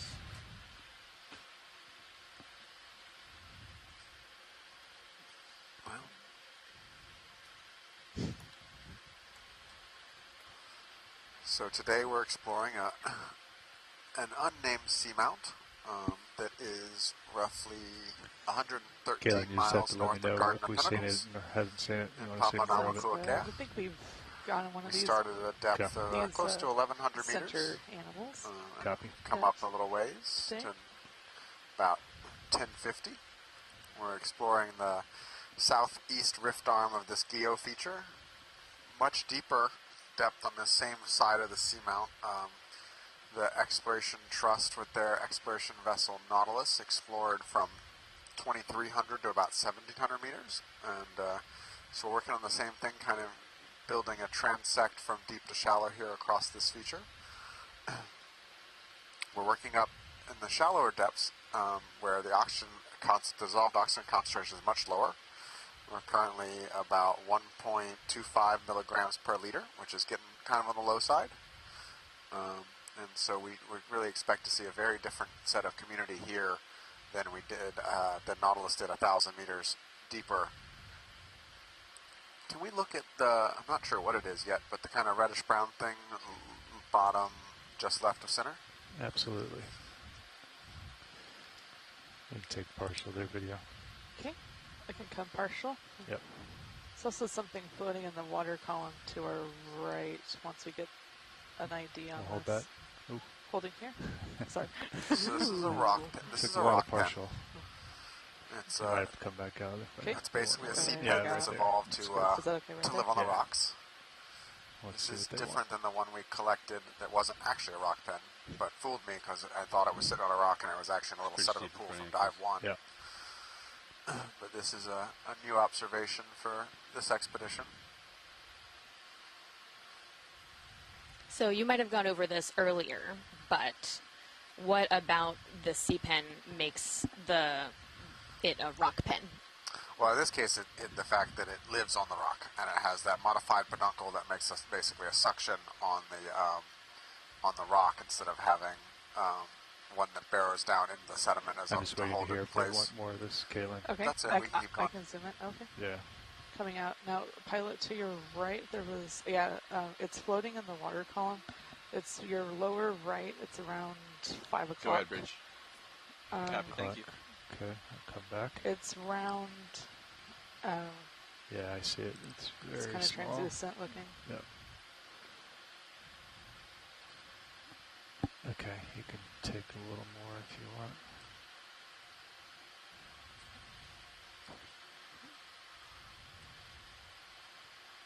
Yep. All right, it's almost center.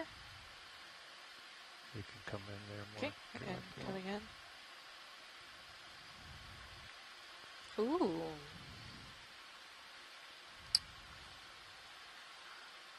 Good eye. Is that a floating nudibranch? Nope. This is likely a siphonophore. Ooh.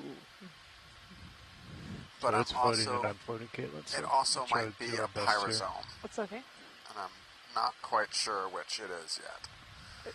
It's Right now I'm very leaning towards difficult to pyrosome. focus on. Yeah, which jars are utilized, which ones are vacant? Trying to see if there's any tentacles coming You'll off come of it. back. I can try to do that. Where would we expect to see the tentacles coming Well, off? so they retract. We, So each jar 5 little use Should I all come the out? jars. Yeah, both please. would be a type of colonial animal with I'm repetitive having a hard time individual hearing you, zooids. pilot. Yeah, stand by one, Caitlin. And Let me just try to get a settled here. See if we siphonophore, can which is a very get different this a little tax, bit very more different. stable. It's a different phyla, but it'll have long stinging All right, tentacles let's coming try off that. of it. Go ahead. Okay. The pyrosome or salp back in. kind of Yep. variety would be would not have tentacles and would be filter feeding. I am getting a little closer here, Chris. So- I'll let you Yeah. know when you're bingoed out. But Understood. sometimes it can fool Shipment you is because these complete. little red A balls couple minutes ago. sometimes are retracted tentacles. Oh. If it's a siphonophore, or could be other parts of the anatomy if it's a Could I pyrosome. come out just a little bit? I'm not Yeah, seeing it's just- anything just sliding here up. that looks tentacly, so I'm going to go with pyrosome for now until someone on shore tells me I'm wrong. And do we tend to see siphonophores in more of a chain structure rather than, I would say, globular? I Yeah, don't as know a if general that's- rule, but you'll have certain zones on the siphonophore that are Let it optimized go for for- propulsion, Yep. and you Yeah. can get a glob like that too. Okay. Okay. Coming wide? Yep. Well, that is very neat. I don't think I've seen one of those. These in shallow water, these can get huge, on the order of tens of meters. Oh. And to the point that you can actually fit inside of a scuba diver could stick its head inside of one. And should they? They're harmless. Okay. Yep. So shoreside is beginning to agree with pyrosome or colonial salp as well. Check video. How's that? Better? Yes, that's better. That is very neat. If we look at the bushier white-looking coral. Yep.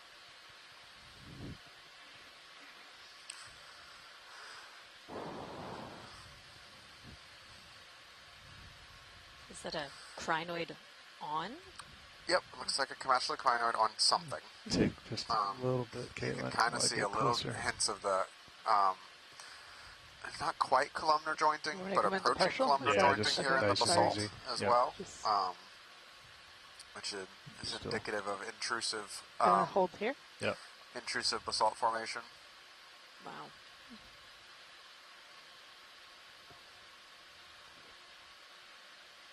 And if they want more, or some more closer, we can. And so how does the crinoid determine where it wants to settle? Slowly creeping Yeah, I up. think they just seem to walk around until they find the highest point where they get the most current flow. Okay.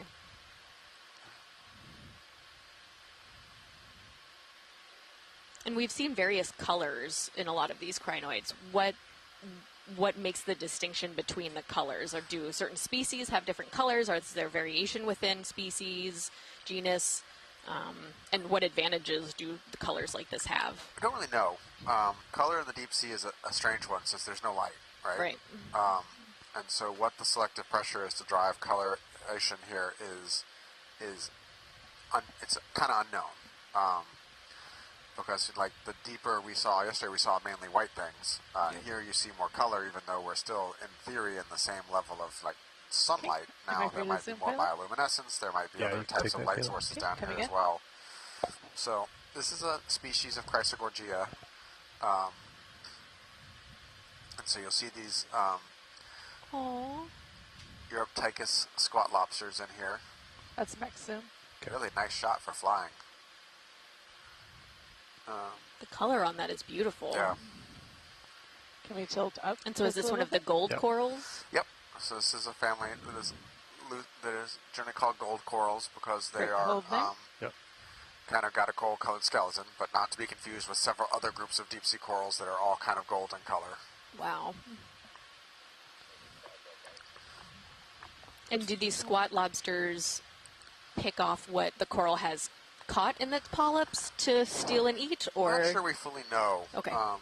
They might be They might be filter feeding in come their own out? right. They might be stealing food from the It looks corals. like, We need to do can we tilt up to that a good yellowy trophic analysis, thing that's looking at above the the stable squat lobster? isotopes, the nitrogen I see ratios four, between a few them and more. the corals and stuff like Might that be to one get a of better those, sense of like, their trophic position. But that level case of type kind of of thing. detailed science is really rare in the You deep gotta sea. get There's been a lighted. few studies that have looked at Chris, those in too close. very limited cases, but Side by You can get it a just little haven't bit gotten from the that side. point I don't think in you our need to go to the understanding top of deep sea it. ecology You yet. could if we had enough time. You wanted to. It's up to Caitlin. Art requested it. Okay. We're going to get some light on here for you, Okay, Caitlin.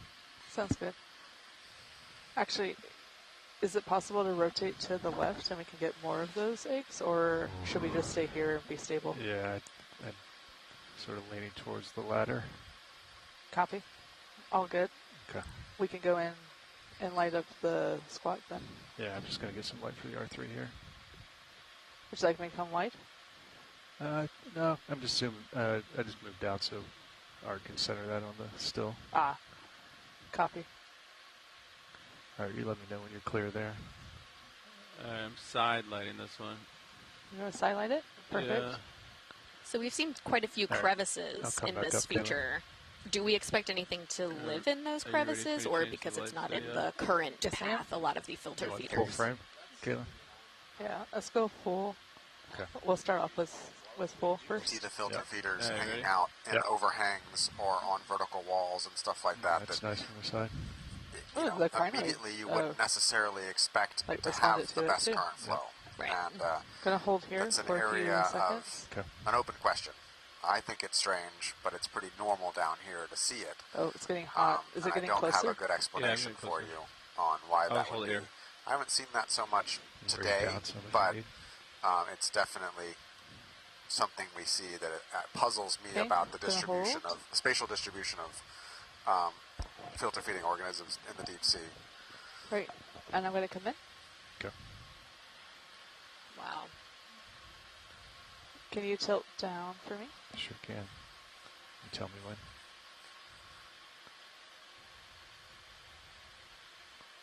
So you said that's a Great, squat let's hold lobster, here. and are there I think usually it more turned than one around, squat lobster per, or is there I think usually we're looking one? at the, Seems to depend on the size of the colony. the back Big side. colonies can have more. Yeah, it's hard to tell. It is kind of rare Yeah, to it looks not like it's- find one. Certainly have props are seen them away without from them. us. But generally, Chrysogorgias as a genus have one of Then these can we tilt back Europtychus up at least. since it's not and looking at I'm us? trying to get a better sense of the Tell me fidelity between species is Right, a another little area of bit active research of how many right of there. these That's great. are generalist, how many have one specific species, but seeing Before these you kind leave, of pale we're gonna translucent hold. pink Down and get an archery shot. Europtychus and Before you leave. Chrysogorgias is normal.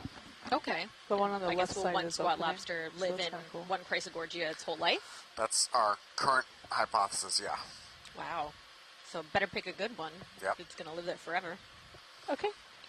All right, I'm going to zoom down and let you get Like I centered have here. never seen a squat lobster that looks like these not in a Chrysogorgia. Okay, so no just free Just wanna come walking. out You'll just see, to frame it see plenty of more other types while of squat Stills does lobsters their- I think he's already around gotten what he free wanted. walking, but not these particular types. And there's other types that are more Alright, likely to be found in black Put the hill. corals and stuff like that. There Lights does the seem to be a background. fair amount of fidelity. I But just Wow. want to see how close you are here.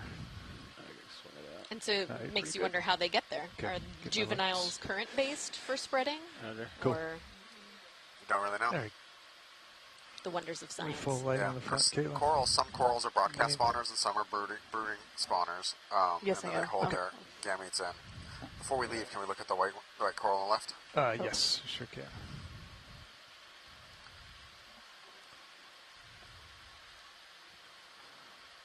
Ooh.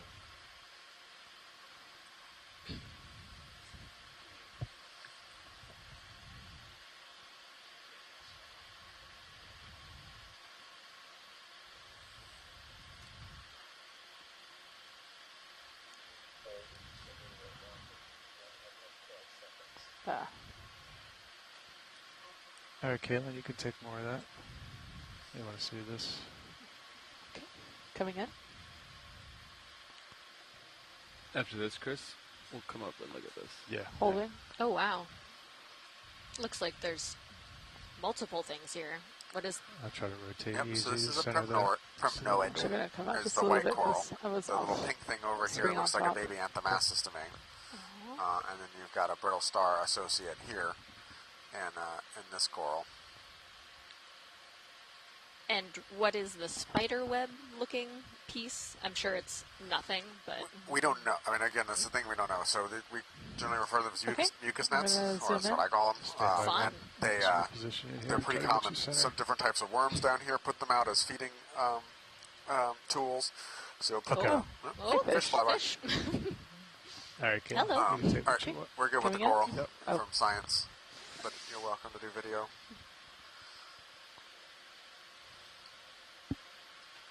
So this is in the genus Narella. These primnoids are kind of known for their big, very prominent spicules. Wow. Narella is known for its downward-looking polyps. And video is clear?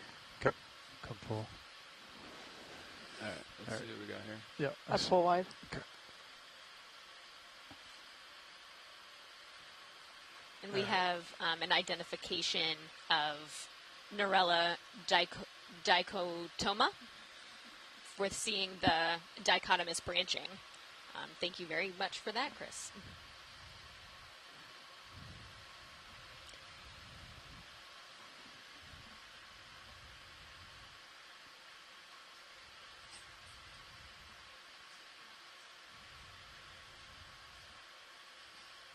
Many stumped crinoids today.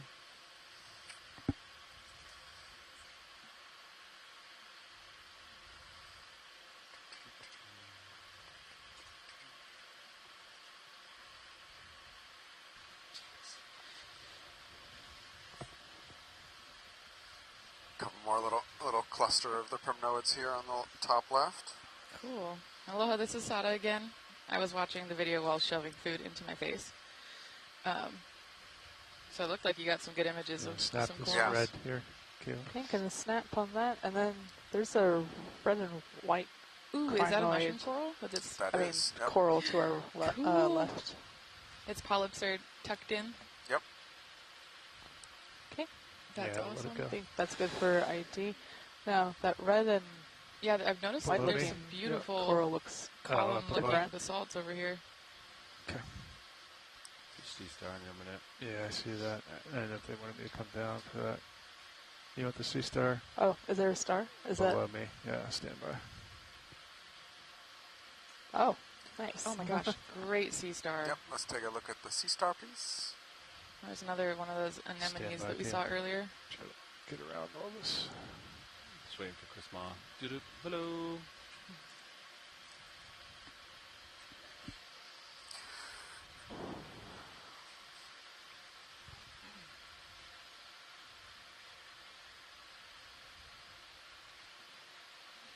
Wow, cool.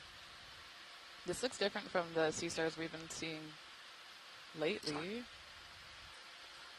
Yep, we haven't seen this one yet. This is probably also a goniasterid, but it's definitely different than we've seen on this expedition. What makes a goniasterid a goniasterid? Is that a Chris Ma question? Yep. I will do some good old Googling. Oh, did that anemone just detach? Oh. It would appear so. Is it going to try to find another home? Yeah, anemone you take whatever you want. I've never seen that happen before. Wow. I've never seen that either. That's really cool. I'm going to zoom in and let it come in Let's on look at the screen. anemone. I've never seen a flying anemone before. I do think I've heard of them trying to swim away when they're distressed, but I don't know how widespread that behavior is. Oh, it's landing. I'm going to come out just a little bit.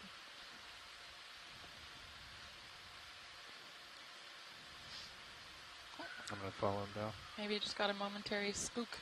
Land in frame. It's like slow motion.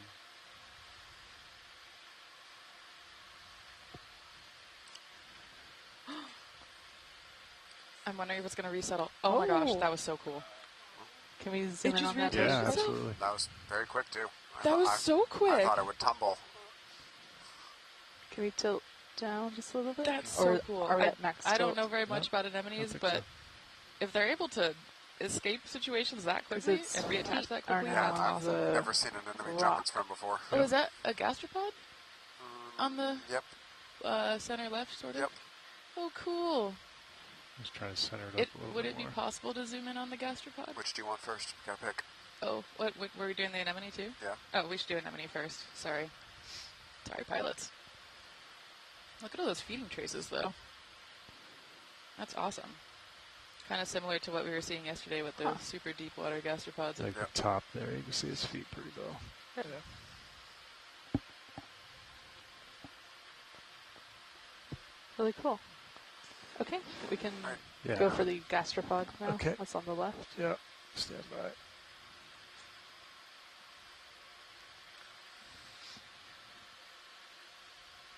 Okay, Yep. zooming in on gastropod. Oh, that's nice beautiful. Zoom. Yeah, it's a little far away.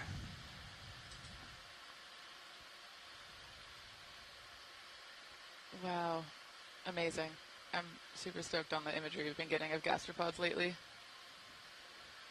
He's pretty small too. It is Yeah, very it's small. super small. He's so small. It's also, I think, a little crinoid in the back. Wow. Maybe? So the one of the ones that we found yesterday, I think, is a new species. So that's pretty cool. We got an email from a gastropod taxonomist last night. All right, let's go check out the star, please.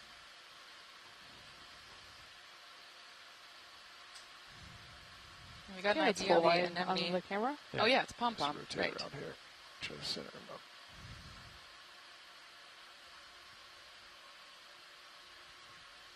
Okay. I think you can take that.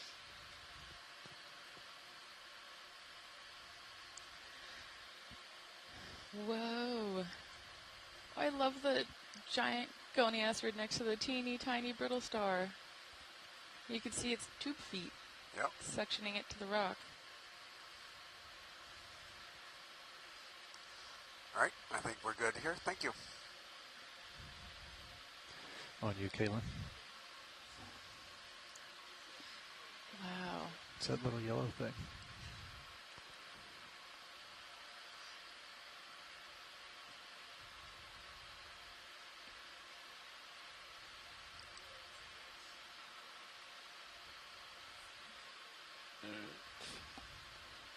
Yep. Yeah, you're fine. You good, Caitlin? Oh, yes, sorry about Okay. that. I was muted the whole time. Yep. Apologies. Chris Ma joined and said, "Oh, what's that?"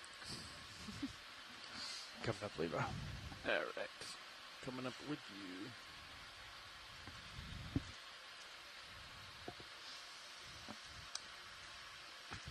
And watch these. Nav, it's my understanding that we want to try to get to waypoint 2 by the end of the dive today. Is that correct? It's not a hard and fast. Not a hard? Okay.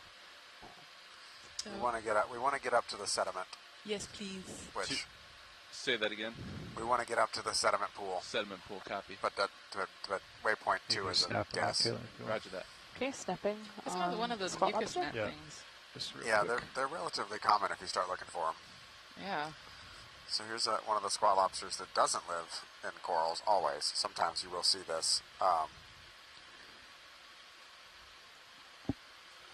Just cruising on the outside of a rock.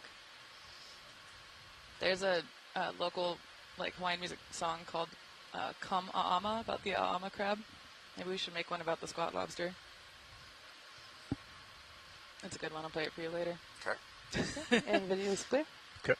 I'll let him go. All right, Come away. thanks. All right. Keep coming up. This is dive 3. I'm making a bid to make Brian sick of me by the end of this cruise. I like seeing these vertical. Just wait till day 18. Fissures. That's Vertical when geological you're going to features. run away from me and Yep. stuff yourself in your room and never come out. Yep. Is that another crinoid? Yep. Okay, we're getting it.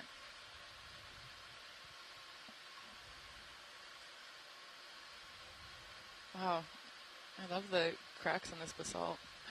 Another crinoid. There's a fish in the rock on the left, pilot, next to the crack. Oh, another headless crinoid. I don't see it, Caitlin. It's almost centered. It's like just left of center. It's like next to the rock. I can zoom in and. Yeah, if you want to take it, I don't see It's one it. of those angry fish. Oh, wow. So it's right there. What is that? What is yeah. that? What is that? Okay. What is yeah, that? if you want to pull Good back, I'll eyes. get him. You pull back. It's like a Full Is it wide. an anglerfish? Okay. It's a type Coming of full wide. Oh my Or gosh. goose fish. Stand by. Yeah, we're going to need A fogs goosefish? for this. Why is I it called a think. You ready for goosefish? fogs? Yeah, about You don't know? 20, I'm sorry, 30. I have really hard questions. Yeah. There you go. Let's go up I'm one amazed more. at how maybe. the front row just Yeah, keeps finding these Yeah, there we incredible go. things way before we do. All right. I think we can take that. Okay, zooming in. Yep. It looks really cozy in that rock. Yeah, it's a good spot for it. Gonna hold here. Yeah. Oh, no. Actually, There we go. this, Holding here. I might be wrong. I like his frosted tips. Wow. Yeah, what is this? Yeah, It does I look think this like is actually a batfish. Guy from a 90s boy a band. batfish. You know? Why are all these fishes named after animals on land? All right, I'm gonna hold here. This is a Cat good shark, shot. dog shark, goosefish, batfish, rat tail. What is a batfish? The family of the member Ogocephalid. Okay, I'm gonna zoom in on the face now. Copy. And these, you can find these members all the way up in the shallow water. Oh, cool. Caught This is some of them max scuba zoom. diving with just a net. Are you serious? Yeah, they're really slow. Your life is really cool. But yeah, this is a cool one. It's a little different. The vibes are all different. Well, it's not an actual anglerfish. It still has a lure. You can see right there above its mouth. It's a No little way. lure. Oh, it's such a teeny tiny lure. And then you can see it's Can we bring up modified fogs fins just for a little walking bit in more? the back. Yeah. Holding it in place in the rock. There we go. Let's try Is it the with lure that. like a vestigial feature? Like maybe... Oh no, it actually uses it. You'll see it. It You'll uses see- it? Oh yeah, it definitely. I will can sit there and top light it if catch you it. got The it. whole Yes, family please. has them. That'd be great. That's so cool. Do you know what it eats? Anything that swims, We're anything that's moving interested in down its lure, a little probably. bit. Any Yeah, zebras that just- want to come by or fish, I guess? I'm moving ever so slightly. Okay. We're angling to get a good picture of the... I can't I remember want the to name come now. out just a little bit. Okay. Just so that we can Makes it see kinda how looks the like light a falls on the vampire. full body. Sure. Yeah, the other fish I thought it was has a fatter body that goes longer, and you don't have the same as clear of the walking fins. Wow. That's very cool. Levi, bouncing me around, brother. Yeah. Sorry. All right, science is happy. Science is very happy. That was cool. Yeah, good catch, Caitlin. I totally didn't see that. Yeah. And even after you said it, I was like, what is she talking about? I'm going to try to move slowly. Yeah. It's so awesome to have so many eyes on this video in the room and in the chat. All right. Caitlin, are you ready for video? Okay, ready? Light changes Yep. to happen. Ready for light? All right. You still Yes, have we're your getting a fogs on glamour as shot well. of the goosefish. Oh, that'll do it. Yay! Oh, well. Okay. Well, It shows a great spot. The drama. you got to get to the other side, Levi. I'm working on it. Oh, you're sliding me. I want to come out. Should I come out? Yeah, he's Okay. pushing on me, I think, Levi. Coming wide. You're hitting something. No, I'm not. I'm way up in there. All right, stand by. You come back and grab him. I'm up at that crinoid. Oh my gosh, the crinoid shadows and the camera Think. platform light. Oh no, maybe this is not. Stand by. What are you thinking? No, I'm going back that it's not actually a batfish. You're going back to goosefish? Yeah. It is some type of terrestrial animal named fish. All I'm right, never let's going to be try that, invited back on Caitlin. this boat. Can I come in? Yeah. It does look more dramatic. You know, maybe instead of batfish, it's a batman fish now. Yeah, it's got all the skin protrusions. I think it's actually a lophid.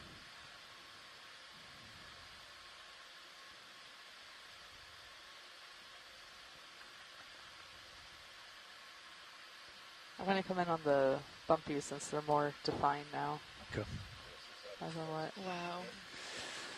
Okay, I know every time... It's pretty close. Art. Can we tilt down to the Scooch a little face? bit more in. So I think he's pretty tiny, unfortunately. Yeah, I'm going to come out just a little bit just for framing.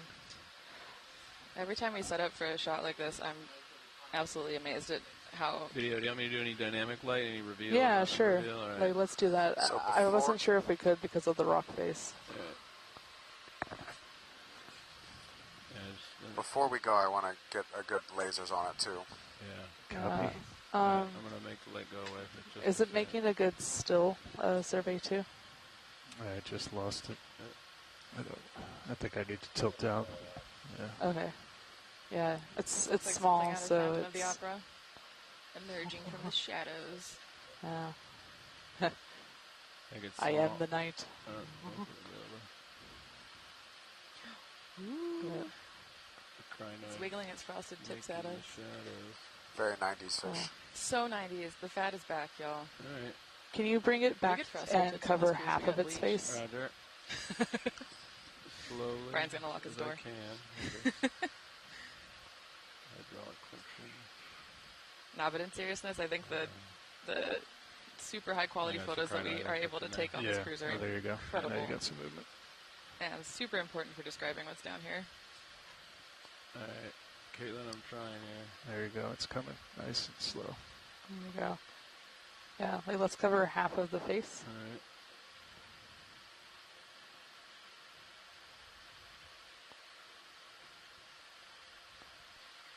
All right. Right there. Dramatic. That's really cool. Dynamic. All right. Are you done? You ready to? Holding. Okay. Okay. Yeah, because... Okay, video's clear. All right. You want to come out? Okay, nice coming and out. easy. Let Levi get squared away. Give me some lights. That's full wide. Copy. Brian, I don't know if you know the Tell me answer, when you're but stowed, Levi. my family is wondering, because they're watching this right now, does this fish Yeah. bioluminesce? Bringing it down. Definitely not a definitive answer for me, but I don't think so. Right. You good there? Yeah. Yeah, that's quite good. I'm going to look it up, but I bet. Batfish. Yeah. All right. Here we go. Good eyes, Caitlin. Yep. I think Never you're saw right. that. My very brief researching says it seems like batfish are not known to produce All right, bioluminescence, Levi. even though they Let's do set the live in RV places twisted your where... heading around. Yeah, and I don't they think this is a do. batfish anymore. Oh, really? Looking Where at are it we more, at? it's Oh, goosefish. Right. Are the sea star? Let's look up goosefish. Yeah. Can we take a quick look at Sea Star, please? Sure. Same for goosefish. Good, Caitlin. You can take partial. Okay, coming partial. Gonna Okay. hold here. Yeah. Ooh, this is similar to one we saw earlier, yeah? Yep, I think so. I can't remember the idea on that. Something big, like a big, either broken or dead coral down there. See that? That's beautiful. See that? Or is it just sediment, like spider webbage? I might have to check that out. That might be interesting. Yeah, I think you're right, co-pilot. All right. On you, Caitlin. If you want more. Or Yeah, if you want just to do go. it. We can just do a Can we snap tilt for and- science. Oh, you Tilt snap down? for science. Yeah. Okay. We don't need to get all settled. That's so cool. Look at all the tube feet. Oh my gosh. It's so fuzzy. It looks like a shag I think it's all carpet. science needs, thanks. Yeah, that's really cool. On you, It's Caitlin. so cool. Yeah. It's a pretty decent current now. Yeah. Yeah. So I think Video's it's clear. going serious this way. It's going on. it's a difficult we're shot, getting into a so current. we're gonna come out. Okay. This yeah. is another one of those mixed Definitely pushing me asteroids. pretty far. Right. Can you check What am I out looking that, at? Like that we saw broken coral earlier. down there? I sure can. Wow. Okay. It's not. You okay, center me. but- Yeah. Yeah, I have a new heading to face uphill. Yeah. We blew over a little Levi, are you pointing at some giant coral? And bit. Yeah. In Sirius view, there's a big broken coral down below me. I'm having him D2 go fly to check it out. Tell me when I'm there, John. I see it just on my port, right? Yeah. It's You're kind of getting there. I might have to come down here just a little bit. Yeah. Wow, look at this basalt. I see it in something more. Crinoid. Crinoid with stuff on it. Has it, yeah. Alright, we come down a little bit for you, big dog. Yep.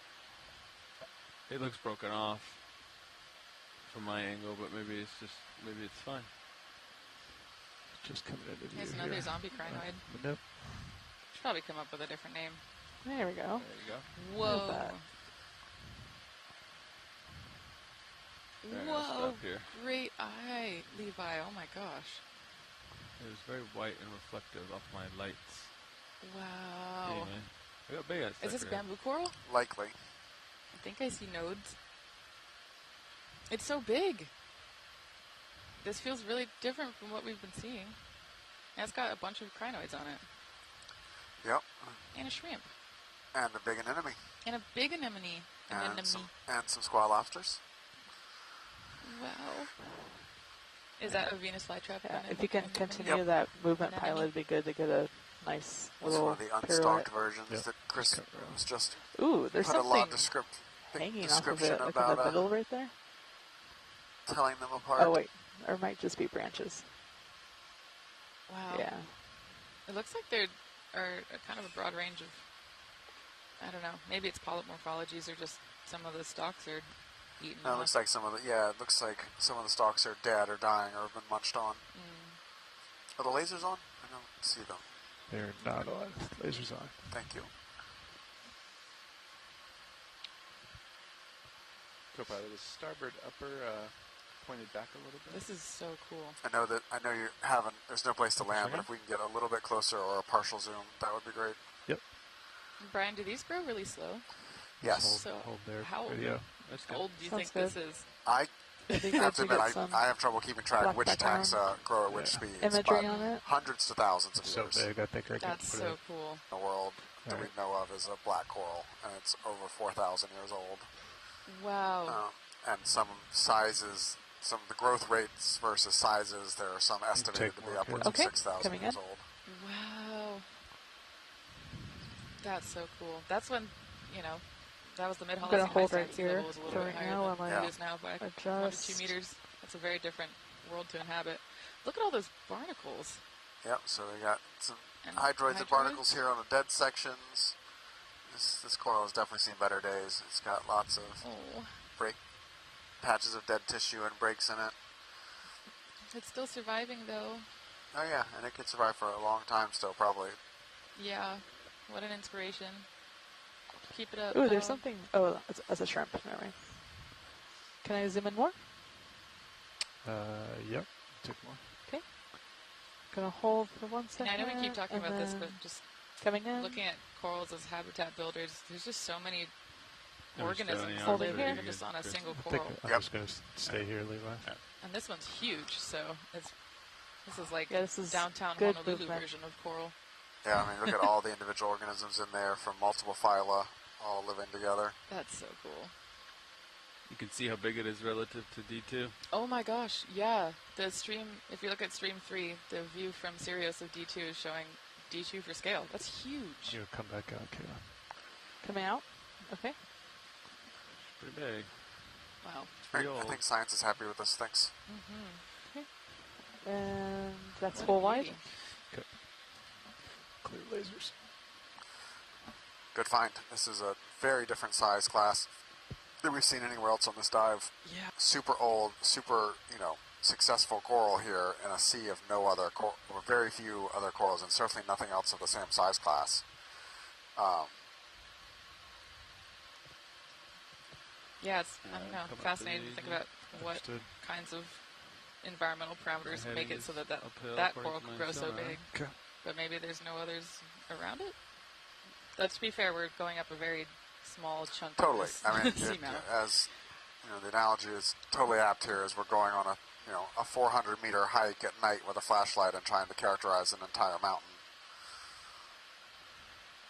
It looks like shoreside geologists are interested in collecting a rock from around here if we can.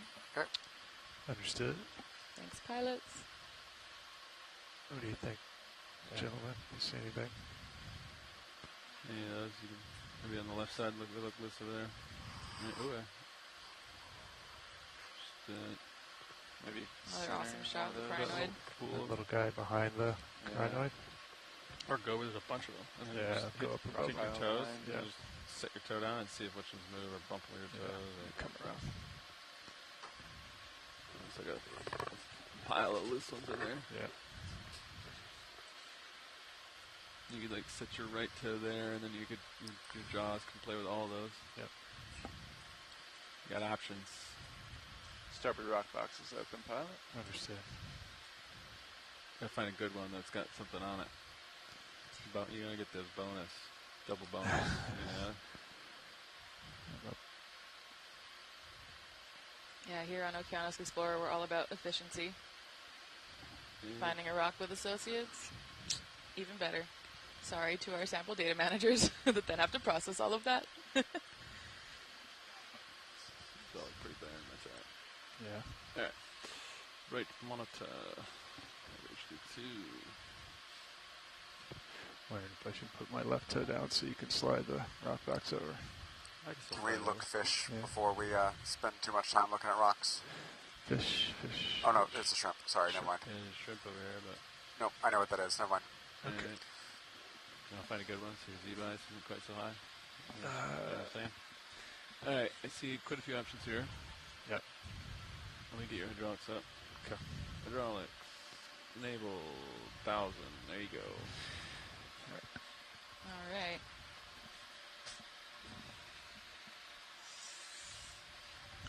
Oh, just saw the shrimp in coming up. Stream 3. Very cute.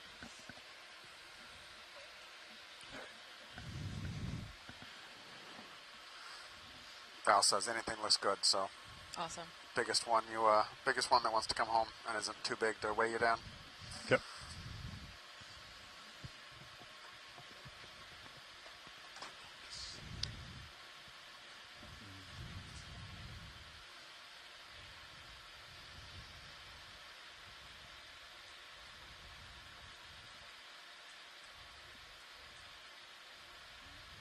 Looks perfect. There you go.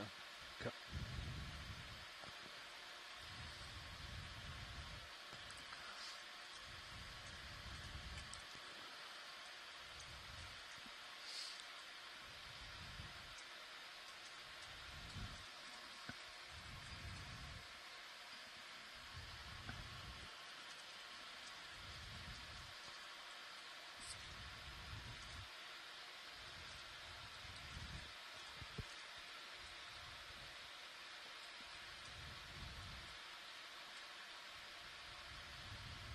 Good rock. You want to see this video before we stow it away? Okay. Well, let's give a rock a glamour shot. Perfect. We'll spin Whoop. around. Ooh.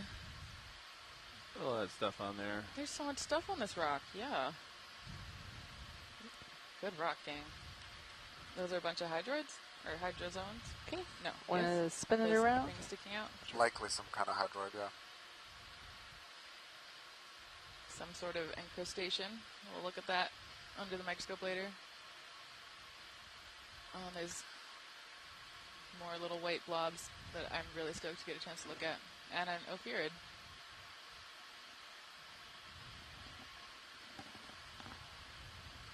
Potential trace on top. Cool. This is an awesome rock. All right. Starboard box, please. Great. Thanks, gang. Okay. Coming wide. Our hard Let's go rock wide. geologist Val on shore says, ooh, I love it. Yes. Geologist approved. This is sample 5. Yeah, maybe set it down. Yeah. There you go. Rock in the rock box. Rock in the rock 5G. box. Yep. And that was starboard rock box, yeah? Yep. Cool. All right, she's going in the data sheet. Excellent rock, pilot. Fantastic Hydraulics rock. clear. Alright. Let me get your minis just looking up at the obstacles we got. Val says, thank you, excellent collection. Alright. We're done with fogs. Give me my care back so you can see where you're going. Yep. All right. Off we go. There.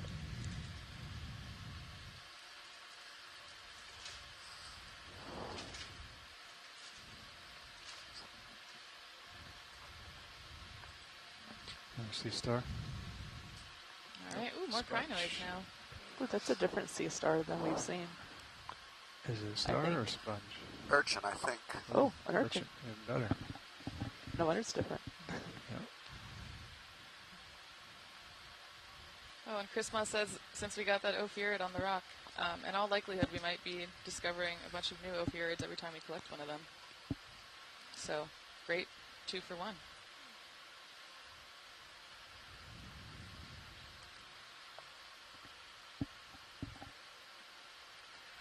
This looks pretty similar to the ones we imaged earlier. With the really cute tube feet. They all have cute tube feet. I should probably use a better defining characteristic. You take a quick zoom on the urchin, though? Yeah, go ahead, Kayla. Okay, coming in.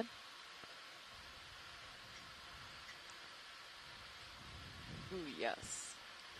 That's beautiful. Oh my gosh. All right, thank you. Okay, video's clear. I see a spot lobster in the crack next to it. Oh, yep, there's a little one in there. It's full wide. Okay. How you guys feel about another move here soon? Yeah. I was on an expedition about this time last year, working off the coast of Chile and the Salas y Gomez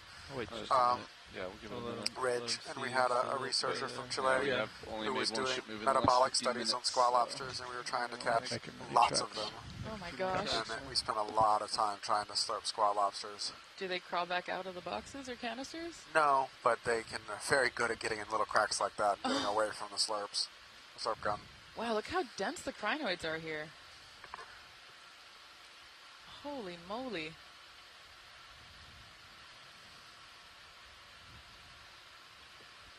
This is so cool. Alright, everyone, we'd like to collect a water sample here as well, please. Water sample. Alright, survey 2, let me know when you're ready. Still coming up, Levi. Be advised. Wow. I think I'm going to have to set my computer back onto the crinoid field. This is too cool. Yeah, I think we're good for at least 10. I think one of the coolest things I've ever seen underwater was a basket starfield. Due north. What? At this level of density. You're joking. No. What, do you have photos? Somewhere. Can you please Go ahead, show RV them to me later? I'd like to request a ship move, please. I can't even visualize Range that. My brain. 10 meters, bearing due north, 000, Okay, we're doing water at sample. speed decimal 2 knots, please. Still Before I coming get up. too distracted. Alright, resetting for the water. 0.2 knots, yes, thank you. And I'm going to fire the Niskin. There it goes. 2220. Number 2, bottle number 2. Bottle 2, confirming that was 06W, location bottle 2. And we're at 2220. All right. Ship move underway, pilots. Alright. Good copy. Thanks, John. Yes, sir. Am I tugging you? Yep. Okay. Pilot, is the camera tilted up, or is it? It is a little up. It is yes, a little bit up. it sure Okay. is. Look at them all. Yep. This is definitely Dr. Seuss energy again. Yeah, wow. Minute cans painted pretty well. The truffula trees. I speak for the trees. Right? Yes, this is definitely a truffle of trees. Are you the Lorax of the sea? Yeah, Lorax Lorax vibes. energy today. That's the name of the dive for sure. This is basically... Look at them all. I think we should wear Lorax costumes next dive. We'll have to get creative on how many do you think are on this making those. seamount? There's got to be a lot of them. Like you said, we're only looking at one part. Yeah, I can't. I mean, if this is what we're seeing on this transect, I can't imagine how many there might be on the seamount. Though I don't know. Maybe we move around the ridge arm and all of a sudden they go away. Yeah. That wouldn't surprise me at all. Yeah. This spot right here is real nice. Look, Oh look my at gosh! that. Look at the stuff that it's on the cup. Yeah, but the interesting, like, this is another one of those deep sea ecology thing that really gets me is we've got this stand of all crinoids and almost no corals. So what is it that makes this spot,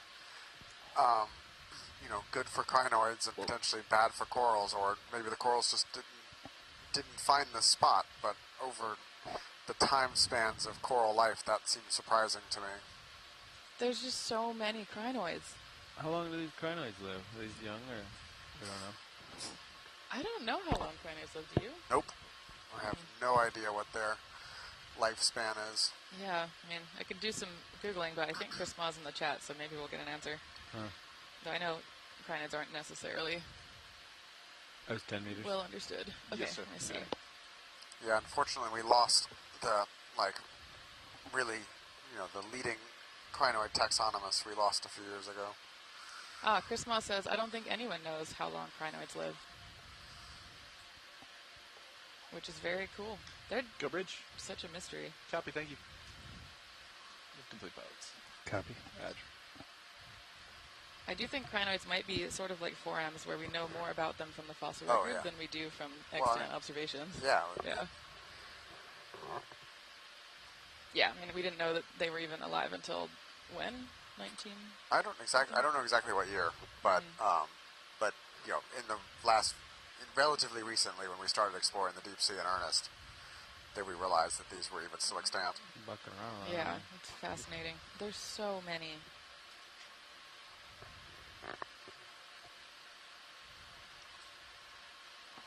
I'm still coming up. I'm keeping an eye on the dissolved Delta oxygen. 5. It looks like we're down at 1.1 milligrams per liter, so slowly getting more hypoxic as we get closer to the summit.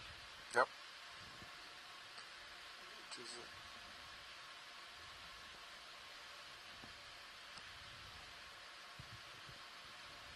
Wow. This is so beautiful.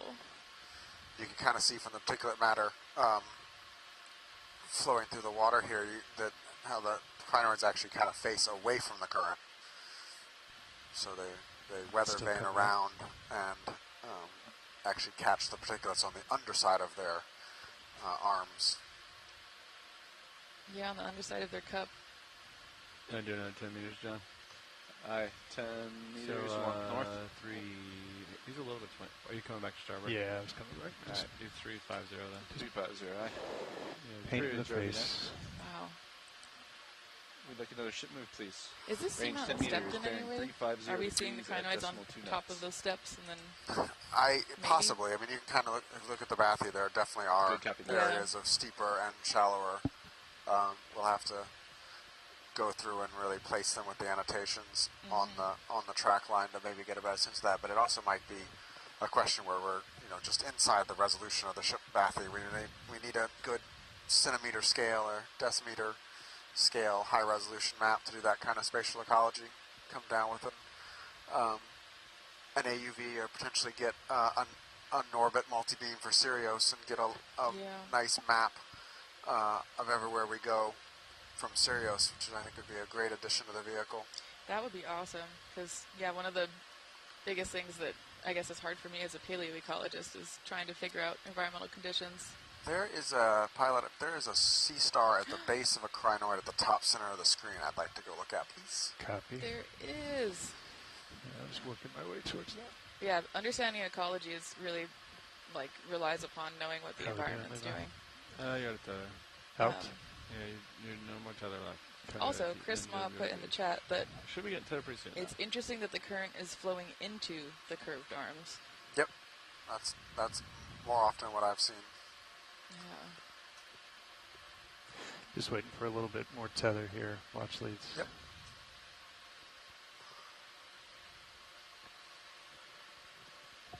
Oh. Is that crinoid in the middle of this 3-paired? Potentially damaged? regrowing, yep. Regrowing. Zombie crinoid coming back.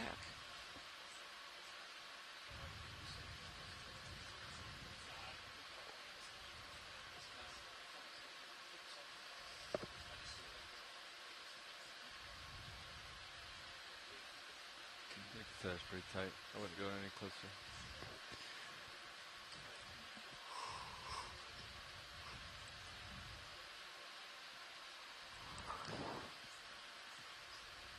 So we're just waiting for a little leash here from Sirius, which means the ship's got to move. Yeah. So we'll get there in just a minute. I didn't really know about the 2-body system that runs on, or I guess 3-body system that runs on this ship. Would you mind talking about it a little bit? Yeah, sure. Or you can ask Nav. Oh, yeah. John, do you mind taking a minute to explain what you do and how the navigator's role on the ship? Absolutely. You want me to do on Okeanos EX or? Yeah. Yeah, join us on the party line. This is John Mefford, sitting navigator. Just going to explain a little bit about the three-body system we have here. It's a little balancing, juggling act between navigating the ship to desired locations and helping to facilitate where the ROVs Sirius and D2 are able to reach. Just waiting to creep closer D2 is here, connected to Sirius via a neutral tether. It's about 110 feet long, and it allows the ROV to remain neutrally buoyant while exploring the ocean bottom. Meanwhile, Sirius is connected to the ship via 6/8 cable. We have approximately 8,000 meters of cable on our storage drum. It's a 6,000 meter rated system. But what that does is it primarily allows Sirius to absorb the heave of the ship while also allowing D2 to remain neutrally buoyant, providing the beautiful imagery that you see on the screens in front of you. We're still that's kind of the high level overview of it. Still trying to get. Thanks, Nav. No problem. So cool. And it just seems like it's a lot of engineering smarts to get everything to work, so I appreciate it. Just a little bit. Yeah. Keeping it in frame.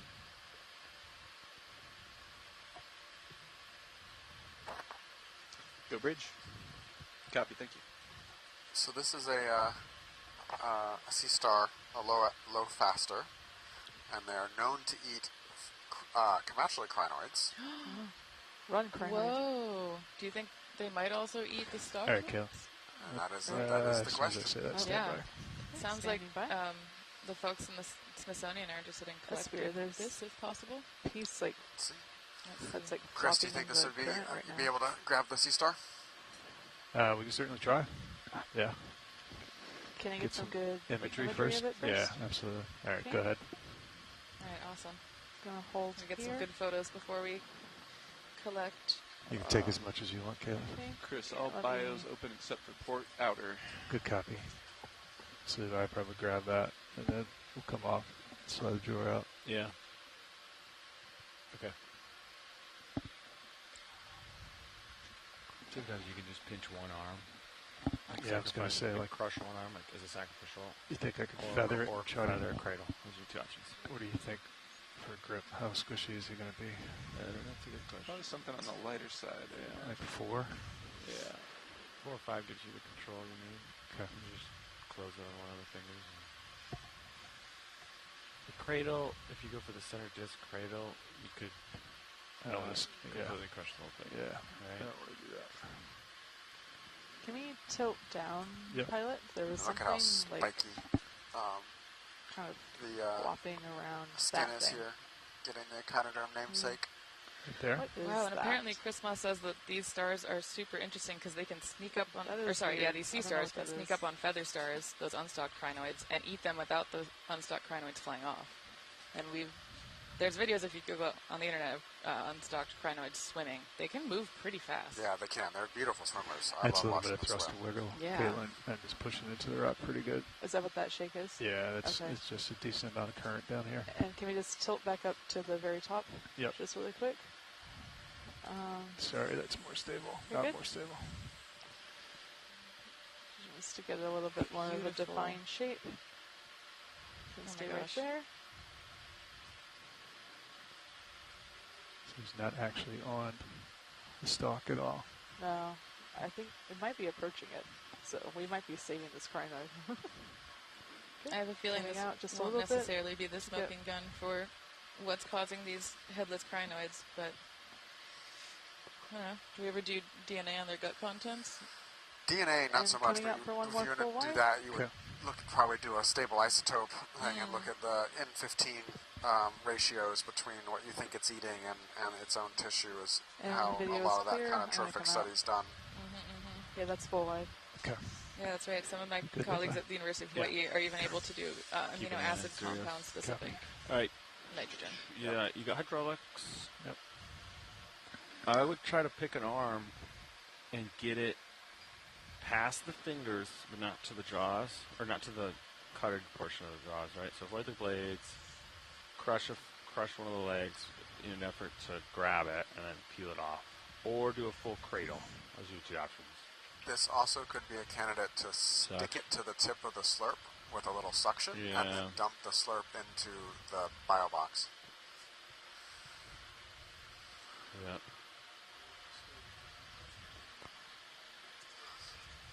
So something like that. Oh, that's cool. Crinoid view, isn't it? Yeah. I try to. You think from the bottom or from the I would sides? come in from the side, Yep. partial close, pick one of the jaws, get between the rock and the finger, wiggle it in, then close it. Wow, We this could is try the suction thing that Ryan's talking about, but I'm concerned that the angle of the hose getting back into the boxes is typically hard on the hose. Yeah. This is awesome piloting. All right, so you are full. You're gonna put the blades to the rock right now. So you gotta.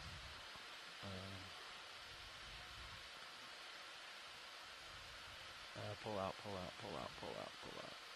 Vehicle's moving. Yeah.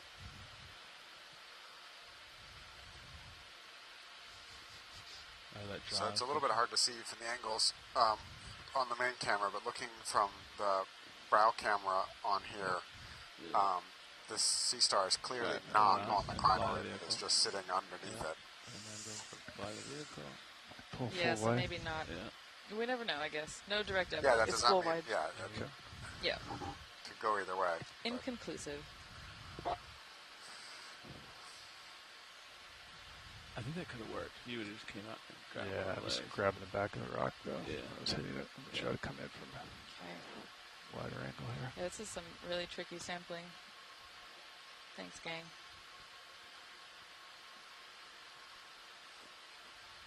Watch your port rock box there. So it shift a little. Okay. That's the, I'm just take my camera real quick. Yeah, it's okay over there, right? Yeah. Alright, nestled in. Alright, you feeling more steady now? Yeah, I just feel like I can get a squarer angle on it now. Alright. Yeah, let's take our time. We come in partial on mini Zeus, Kaylin. Okay, coming in partial on mini. Yeah, that's good there. Is that good? Yeah. Cool.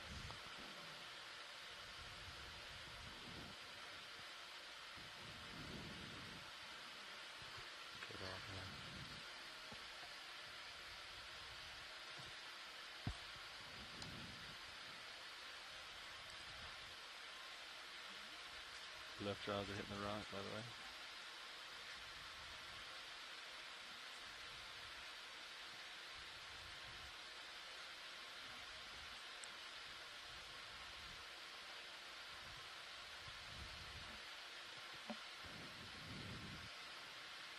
There you go. Take the stopper up. Alright, so if you just hold there. Managed to break the crinoid. Alright. Alright. Jaws are opening. Jaws are opening. Copy. Suggest rotation of jaws to keep it in.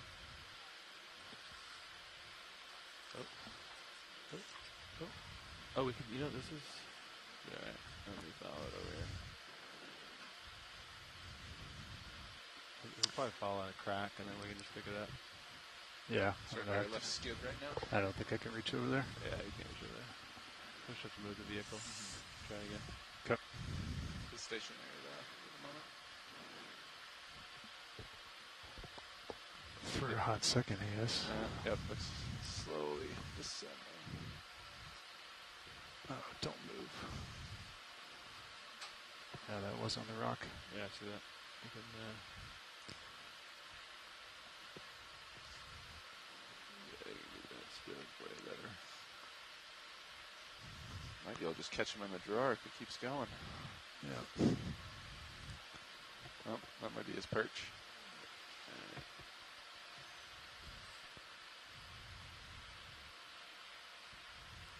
Maybe bring your toe up a little bit. Up, Yep. on that flat spot right there.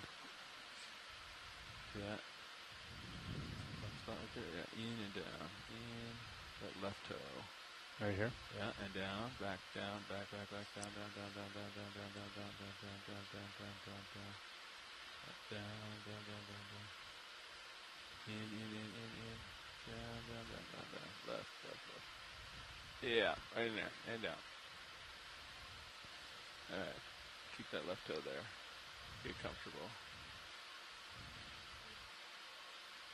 And do a nice joy lock auto heading. All right. All right. Now, so the cradle is really hard to get it to either stay where it is. Yep. You notice how it crept open? Yep. Most of the time it creeps open or creeps close. So I would commit with a full close on one of the arms. That would be my suggestion. Okay. All right, Caitlin, I'm going to need a zoom with you, please. And for folks watching in stream 3 has the multi-camera view to see how we're doing the sampling. Is this okay? Or would you like some more? Yeah, right there is fine.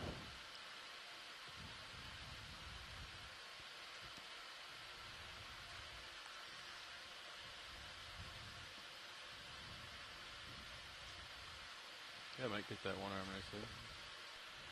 In the flat section. Yeah. Just doing evasive maneuvers on you.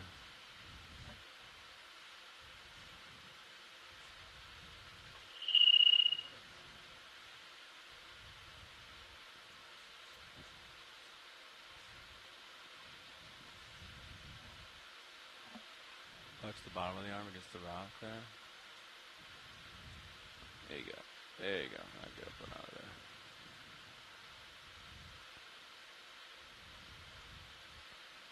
Alright. And then I'd bring it over like the port inner box. So that way if it does fall, it falls in the box, right? Get the subject like right where the port inner box is gonna open, where it's gonna be, right? Yeah.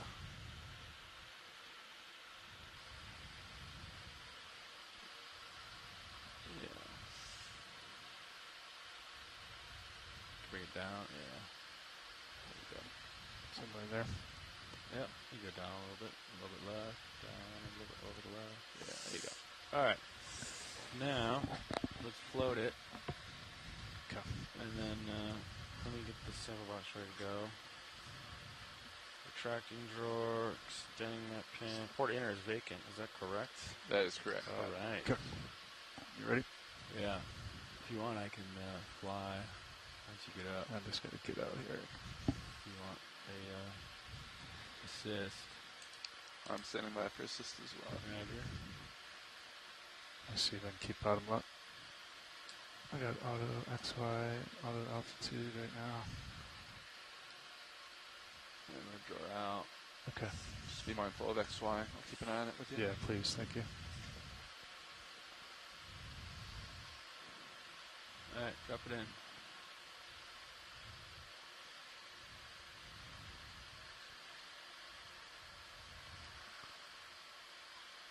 Easy open. There you go. Close. Jaw. There you go. Thank you. All right. Great job. Awesome. That was hard. Did not want to come, do you? Okay. While we're here, since we already cut the crinoid, can you grab that too? Stand by one. Yep. Yeah. XY's not holding. Just lost it. Yep. Nice job. Alright, we're going for crinoid next. Try to find it. It's over there on the right. What do we want to do with it?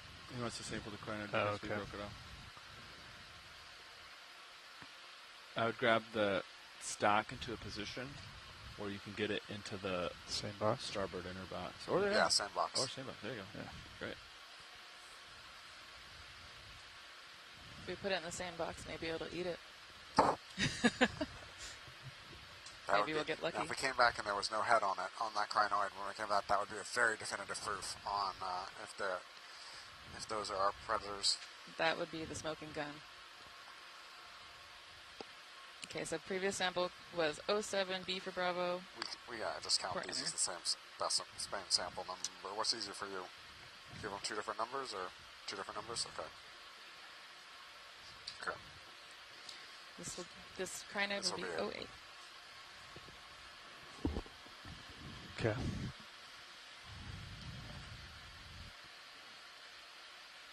Steady. Am I twisting?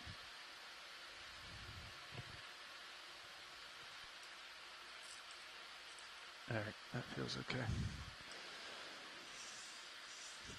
Photobomb fish coming in. All right. All right. So yeah, be mindful where your cutters are, right? Cutters on the bottom. Yeah. Good. That's where we want them, right? Yeah. Yeah. just cut some of the stem off.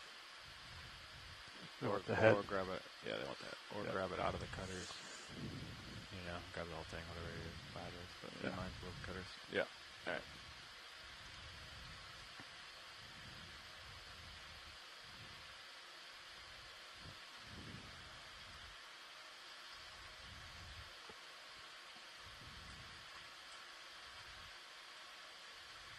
There you go. All right. So do the same thing.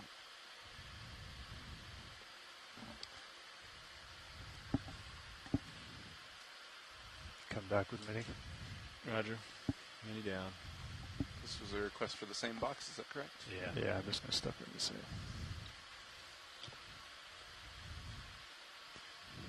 All right. So we'll float it, draw it, stuff it. Okay. Coming back now.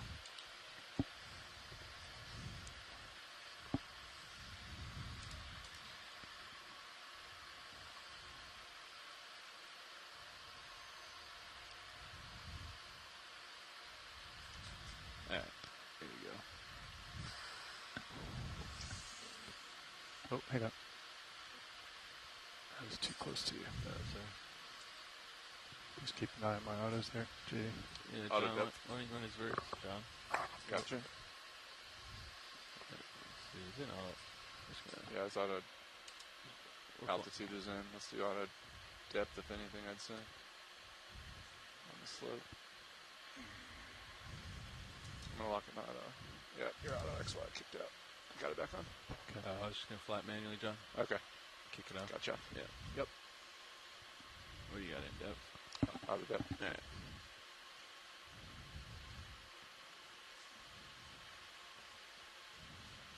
I don't know how to get it in there. Thought it floated away. Just rotate the jaws. Rotate, rotate, rotate, rotate, rotate. Yeah, just tuck one in there.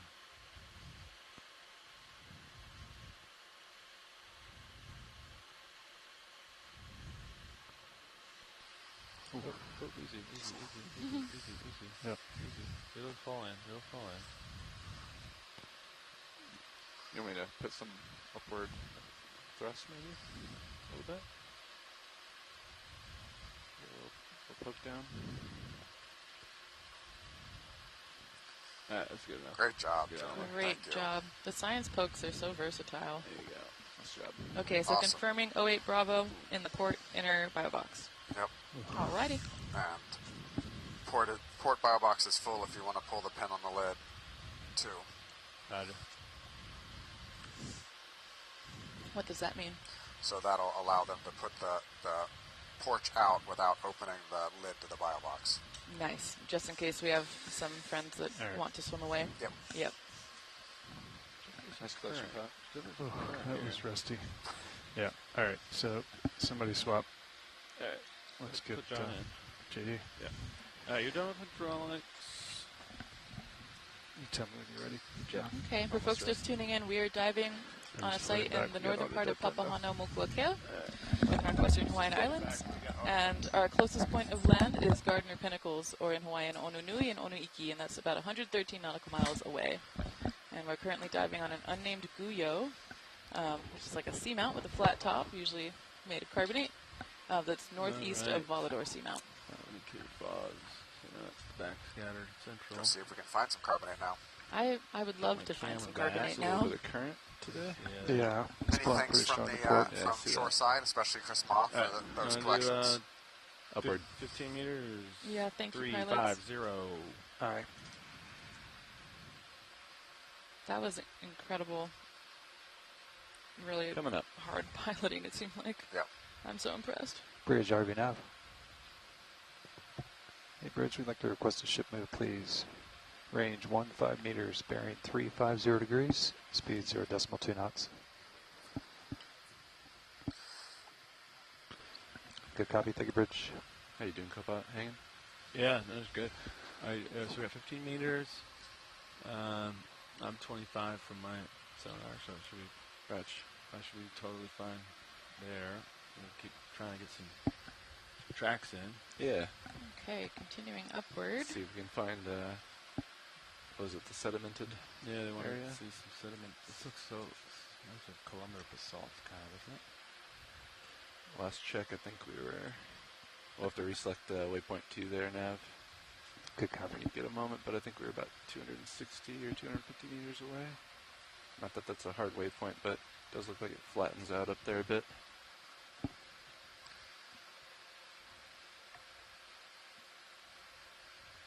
Woohoo. That was another 350 move? Yeah, 3-5 my heading, yeah. Roger. Oh, there's another fish. What is it? It looks similar to the one we saw earlier that I don't remember. Not the rat tail, a different one. You're thinking Snafflebranket or Cuskeel, Yeah, but yeah. I am at this distance. It's hard to tell, but I want to. This might be something different. Okay. But we'll see when I get a little bit of a zoom. We love different on the We're kind of Okeanos stretched Explorer. out, but if you want to go I for can snap on it? Yeah, go for it. All right, let's Floating here too as well. check out what this is. If I can get focus. There we go. What is that? Is it an eel? Want I to track honestly it a don't know little how to bit? tell the difference. Oh my god. Okay. Yeah, it's got I'm that gonna hold pointier here nose just for there. the body. I'm trying I'm not to sure don't- where I'm it's trying gonna to remember go. what it's called. Oh. But Kind of reminds me of a barracuda. Again, I don't work on vertebrates, so like, nobody take this seriously. And I lied. I might zoom in on Let's it see. if you're good. Yeah. Okay. Let's do a little dance here. Wow. Great side view. so certainly at least a different species than the other ones we were seeing earlier. Mm-hmm. You can see the current with the sediment flow there. Yeah, the current's kind of cranking over here. Wow.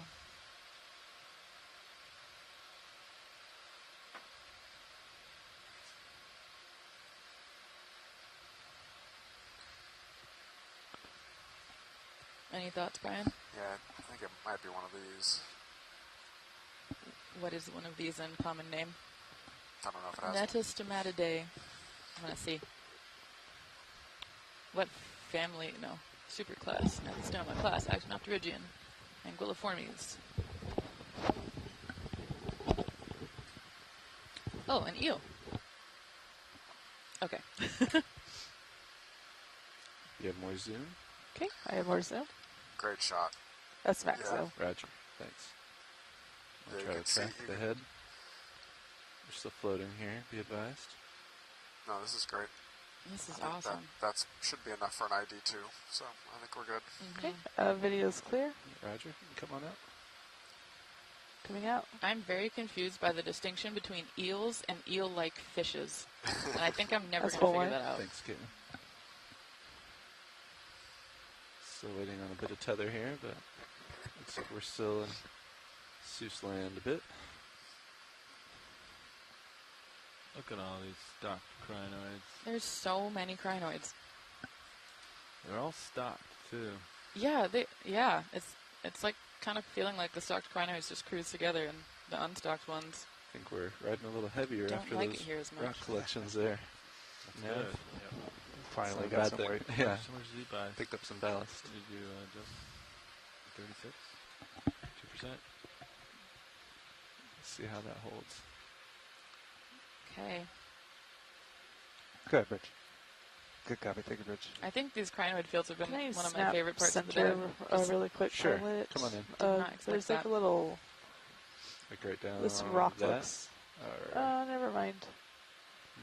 Okay, keep calling them out, video. You've coming been back out. spotting some good things today. Yeah, video's got the quickest eyes of anyone in this room. That fish in that rock was impressive. That was so cool.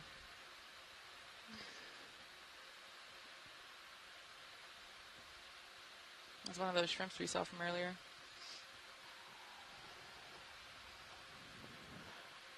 Are we tilted up, pilot? The camera? Affirmative, yeah. Can we just, Come on down a tilt bit. down? Just because the light pull on the edges is a little bit Roger that. harsh. You know, I would love to get more of these wide crinoid shots, Sure. but without that light pull edging. Oh, these crinoids here have stuff on them. Yeah, these crinoids are picking up particles, it looks like. Or maybe there's things growing on them, I don't know. It sounds like we might be going in for a close-up shot, so maybe it'll give us good detail on what's sticking to the arms. Enough leash to get a decent view on them. Yeah, I moved a little bit. So, should I get close to this, guys?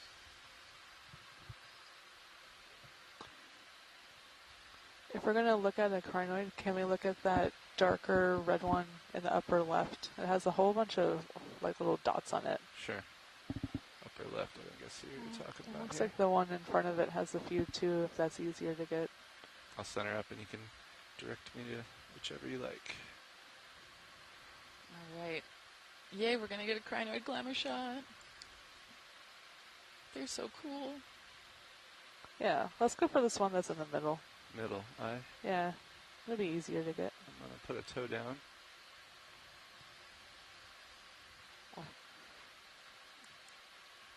So for folks streaming in who might not be familiar with the ROV, the platforms that we use have really awesome imaging equipment and lighting equipment on them to help us take some of the best shots that we possibly can of these deep sea critters, that many of which are undescribed.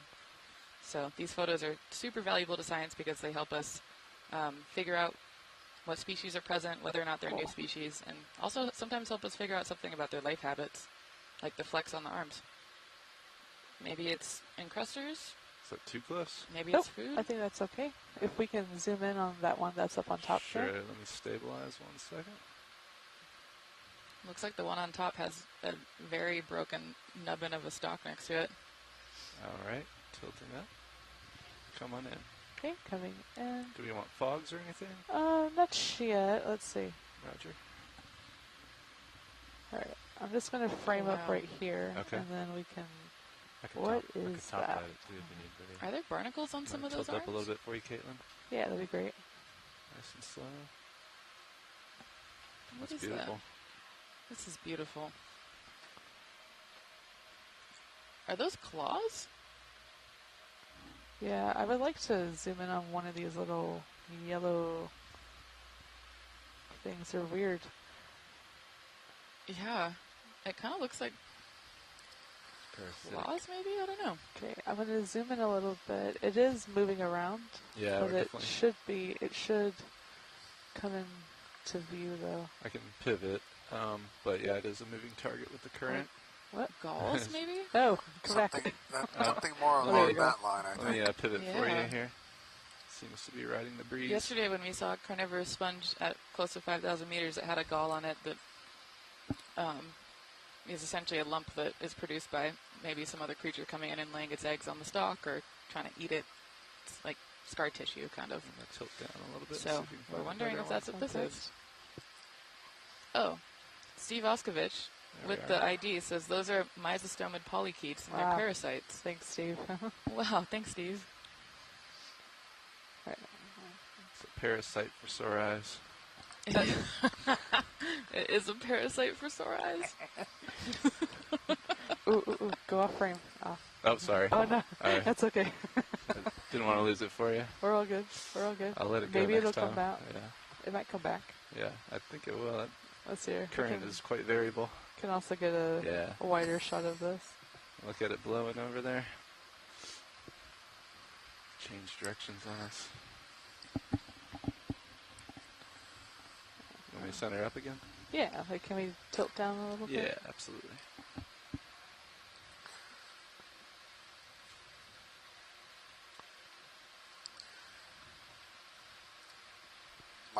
My wife just texted that my 3-year-old thinks the eel we were trying to identify as the gulper eel she saw in Okeanos the other day. She's a budding taxonomist. Yeah, seems to be. Right, can I zoom in? Absolutely. Okay, Does she let's watch every go. one of the videos? Let's get the I don't- kind of this is- face area. I don't think so. Half This of is the it. first time Oh, sorry, I've been in like season this right part of it. old Roger. enough to kind of know what's going on. Right. You want me to track it or just let it Well, blow? we super Let's appreciate let that it she hit let the you come out here with breeze for a us. little bit. Copy that. Working We're on lighting right now. nice and stable for the moment. Do your magic. Can we bring up 20% fogs? Yeah. Thanks, Copilot. Let's fill in those shadows a little bit. Levi, on your PTZ, see that little red thing in the right-hand quadrant, Wow. about 3 I o'clock? just love seeing the different colors on the on the rock. I think it's called pinnae. Wait, we're gonna look up crinoid anatomy again. Yep. Go back. Other way. Go up. Up. Other way. Right there, just high center. Coming down. Right there, dead center. I don't know. Swell lobster? That's what I was looking Have we used the shilling light on one of these yet? Pinnules.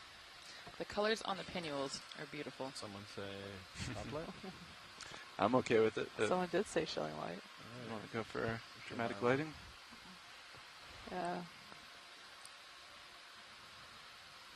Because I think it would be interesting to light up these these tentacles. Yeah, maybe we could see the These are tentacles really better if we do interesting. that. This is an amazing close-up view. Yeah, this vehicle produces the best imagery of any vehicle I've ever worked with. This is like mind-blowing. Between the skill of the GFOE team painting and the optics and the lighting, this is an unparalleled view into the deep sea. Yeah, and I think I showed you a magazine earlier that It's a was little bit harsh. showing photos Can from we- cruises, and yeah, you that's and great. Casey, All right, who was Video, here you on ready the for me boat to kill the before, were other like, light? oh, we were Yeah. on all these cruises. Right. Let's kill when those these photos lights. were taken. Yep. Very Zoom cool. out so I can see what the light's doing a little bit. Yeah. Actually, I Not can gonna lie, see my low-key light. jealous that I can see my you light. get the first look at the deep I sea. do want to zoom out, see what the full Just kind of as your day job. That's really- specimen looks like. Really cool looking. We're a little hot on top. It's Wow. as it moves with the currents there, it's gonna Yeah. do its own dramatic. I'm moving it. I'm Okay. moving the light. I'm moving the light. I'm moving That's the a light. cool view. I'm There we moving the go. light, I'm moving the light. I'm moving the light. Tell me when to stop. I'm moving it. I'm moving it. I'm moving it. Okay, I'm gonna stop there. I feel like it's good. Back out just a little bit because we're off frame. Do you want me to center it? Nope. Stay right there. Roger. It should come back. Maybe. Actually, the current is going to the right now. It's And weird the how shoreside scientists variable on the it chat are is. saying thank you for the detail. So helpful. All right, I'm going to zoom in now. Copy. This is a stocked crinoid. Feel free to steer me, video. And hopefully, maybe I can get these. Let me turn right for you These just feathers. a little bit. Yeah, still have yeah. fogs Let's on, center by it the way. up. I could It's kill centering. fogs, Caitlin. Let's try it, Levi. Right. Let's try killing the fogs. What does that do? I'm gonna Sometimes fogs fill in. go for the center there. There we go. I'm bringing up Iris a little bit. Beautiful. It's a balance because the parasites that are on it get blown out when I bring up the iris. So Rotating just a little bit. Look at all those fuzzy things it has. It's like a from that angle. So you the can see fuzzy is how- 2 feet. Wow, it's look 2 at that. feet. Look at Oh them my all. gosh! From this angle, you On can the really center? see 'em. Oh wow! It's We really- don't usually see we the don't usually see crinoids that. with the fuzzies. Yeah, that's an angle we don't normally get. That's so beautiful. And the lighting too really helps Yeah, I wonder accent if the it. lighting is allowing us to see the fuzzies better. The light accents the fuzzies in such a way that you can see them. I've Look at never that. seen the fuzzies because those don't fossilize. This is so cool. You see it from a different angle, and it's like it's Look totally at different. that. Holy moly. Those See how that- 2 feet probably catch all the stuff out of the water column. I bet. A lot of surface area. Grab all the stuff. Yeah, that's really interesting. Whoa. I'm going to zoom in a little bit more, see how much more I can get. Sure. Oh yeah, All right. there I we want you go. to tilt down Oh for my the gosh, R3 after beautiful. this. Roger. You know what I'm saying? Yeah, please help me stay accountable with R3 ops. Yeah, once she's done with this, I want you Oh. to give it a little tilt and then a little Crinoid keeps zoom moving. into action. That's a really good shot, Caleb. Yeah, these are the type of observations you can only get with an ROV. Yes. And only an ROV. Good rack you know, shift there. Rack with focus. Yeah. very sophisticated cameras and lighting.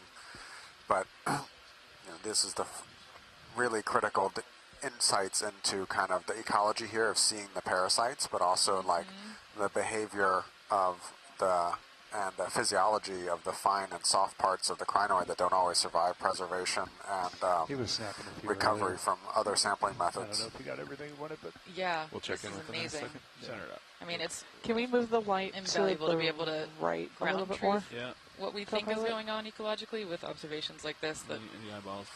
give Yeah, us a same whole here. I got view you, into the rich world of Maybe like go with crinoid cams or type. feeding strategies. Because we're a little bit We'll dark do in one at a the time. front right here. Alright. Might be able to. Yeah, forearm. Well, look at the light on that stalk. The ossicles. I love how they're kind of spirally arranged. and a little bit more geometric, less round than I Cool. Is it might to the right expect. now? Yeah, I move it further to the right. Part of the species is subject is dark right now. Yeah. Subject is dark. I'm going to bring up the iris just a little bit. Again, like when we do that, it blows out those parasites, but if there's no parasites in view, it's a little bit better. Rotating slightly. Oh my gosh, that's beautiful. Take that Titan view. If I don't use it, I'm going to follow it a little up there. Huh. Where's my plane? There you are. No more light. Is that not enough? Okay. I feel like I'm in a dream or a Planet Earth Absolutely. documentary. We were going to check in with you. Blue ocean. Yeah, I want Oceans. stills to give an opportunity for some good stuff. All right, we're going to hold right here, though. I need to come a little bit wider. Watch your Sirius, Levi. Stand by. All right, we're going to hold this for about 10 seconds. Copy. Oh, the view of the particles going past in the current I is got so Sirius pretty. here too. Yep. I took my down. I can give you aux back if you want. Okay. I'm going to put some more light on it. Yeah, can you light up the top a little bit more? Yeah. Just a little rotation forward, maybe? Shoulder. No shoulder? Shoulder on this one. Ah, there we go. Thanks, Copilot. Nicely done. I'm leaving Nice. it Gonna there. adjust iris. And should I rotate D2 a little to the left? Nope, just hold right Holding. there. Copy. Tell me what you need, Art. If we tilt it down. Yeah. I'm waiting for Caitlin to... Yeah, the crinoid's gonna move on its own. Okay, you can adjust for still. Roger that. Art, direct me. Oh, I got more light, Art. No more? Can't hear you, Art. I can't hear Art either. No more light, Art. Oh, yeah. Yeah. And I'm going to tilt down for you a little bit. Just tell me what you need, Art. Are you giving the Talk to crinoid the us. selfie light? Influencer light? I wonder if I could do that. How's that framing, Art? Raj? I'm gonna come in while Stills is doing theirs. Sounds good video. Nice. Oh, how's those worms?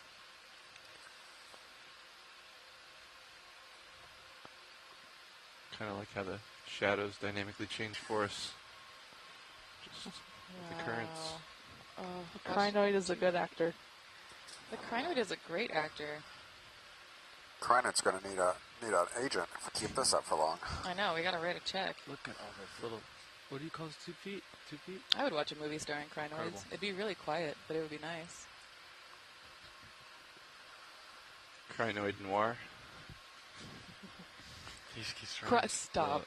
Cry no more. That's John for you. The front row has great puns. That's John. That's John. Yeah, John. Yeah.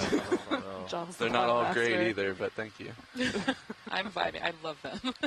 Just tell me what you need, Art. Also, my family texts me every time they hear a pun and says, "Who's that? This pilot's so funny."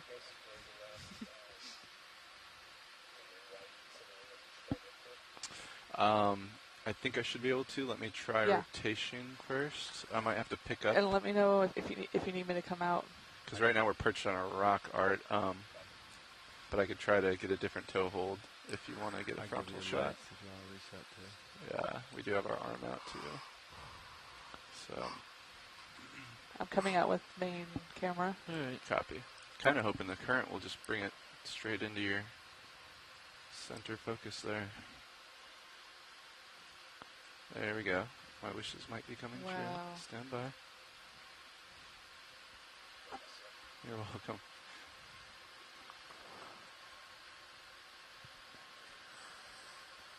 Yeah, if you do want a different angle at it, we could try to reset, but here we go. It hurt us. And bam. Focus. Yeah, definitely get this Bam. crinoid agent. There you go. Wonder what I could do with the lights. You want hotter? I'm just gonna, sometimes you gotta just try something. It's gonna get real hot. Bring it around town here. It's about to give a monologue. Oh. fish, probably keep it out of frame.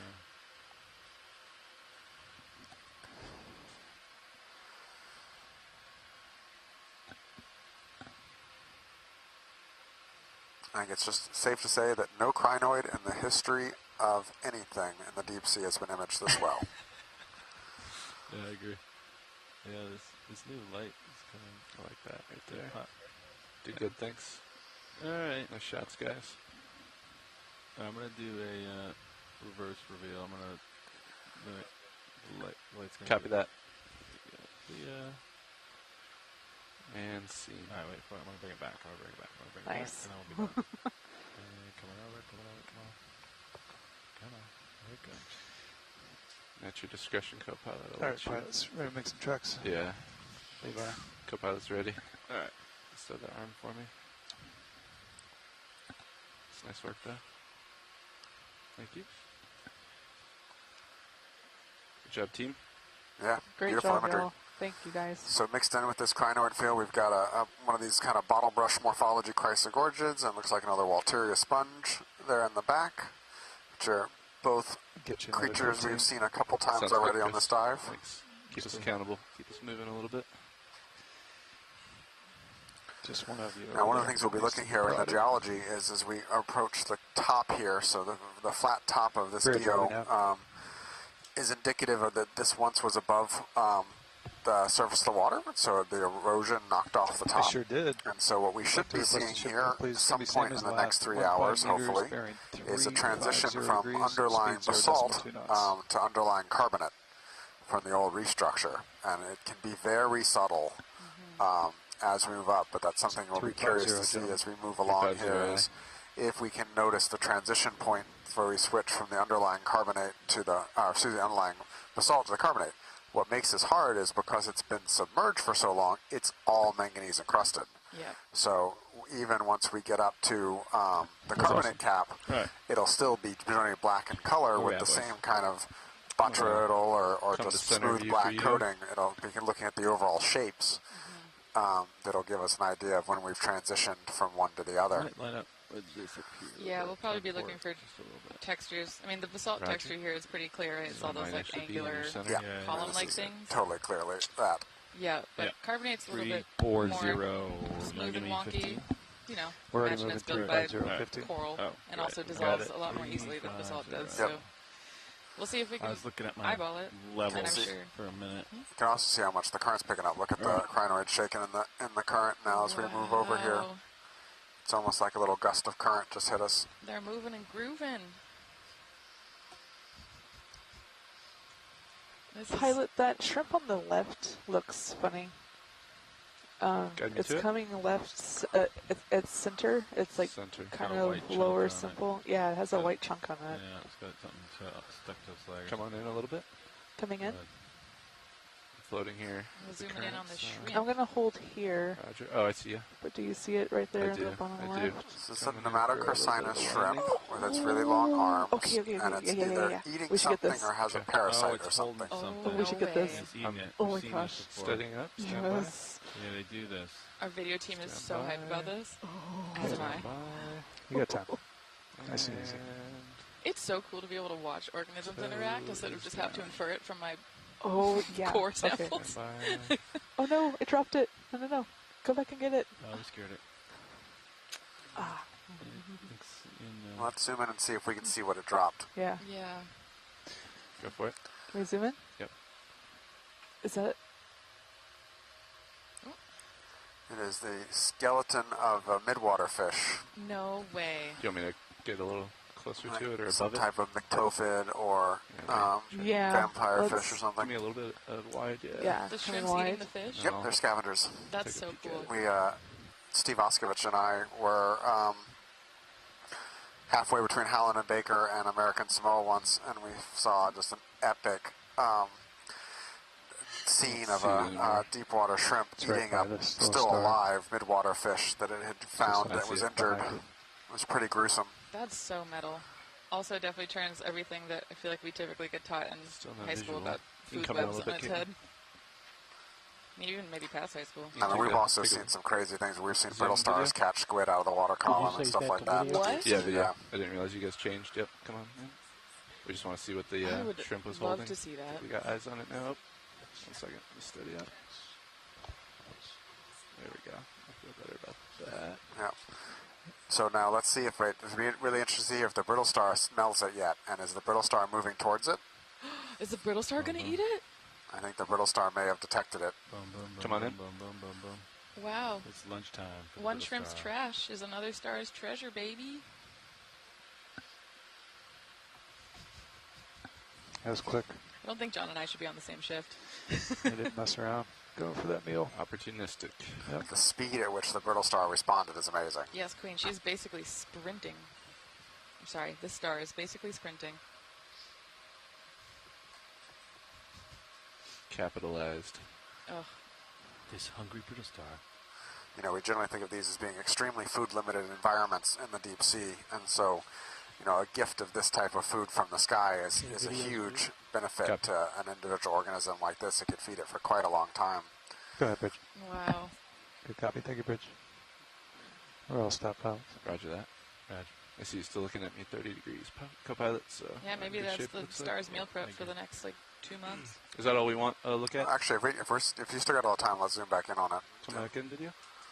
This type of behavior is pretty rare to get to see the acquisition of the food by the brittle star as it comes up on it. It's probably just going to get on top of it and start eating, but I'm really impressed with the speed at which it could localize the direction and where it is. I mean, while there's light here now, there's not normally light, so it had to smell it or detect it chemosynthetically somehow, and then it's gone straight for it within just a minute or so. And I'm pretty impressed with the speed of response here. This is so magical. I know it's a little gruesome, but just, getting to watch how things feed in a place like this is so cool. I'm also amazed the shrimp gave up its prize. I know. I guess it was Must really... be very full.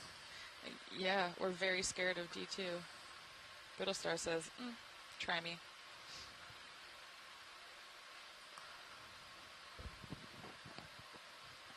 Oh, maybe not. Maybe not. Maybe it was gross.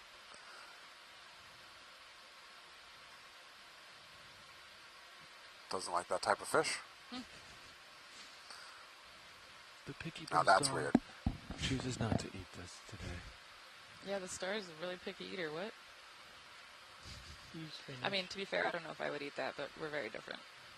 We choose to hide. All right. Or it's also possible that we scared it enough that it now thinks a bigger predator is coming. Oh, maybe it'll go back All right. later. I think that's it. Thank you very much.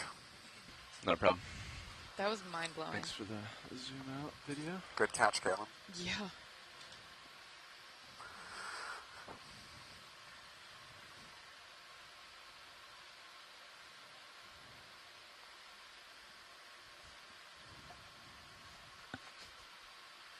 Coming up a little bit, co-pilot. All right, come over there. Onward.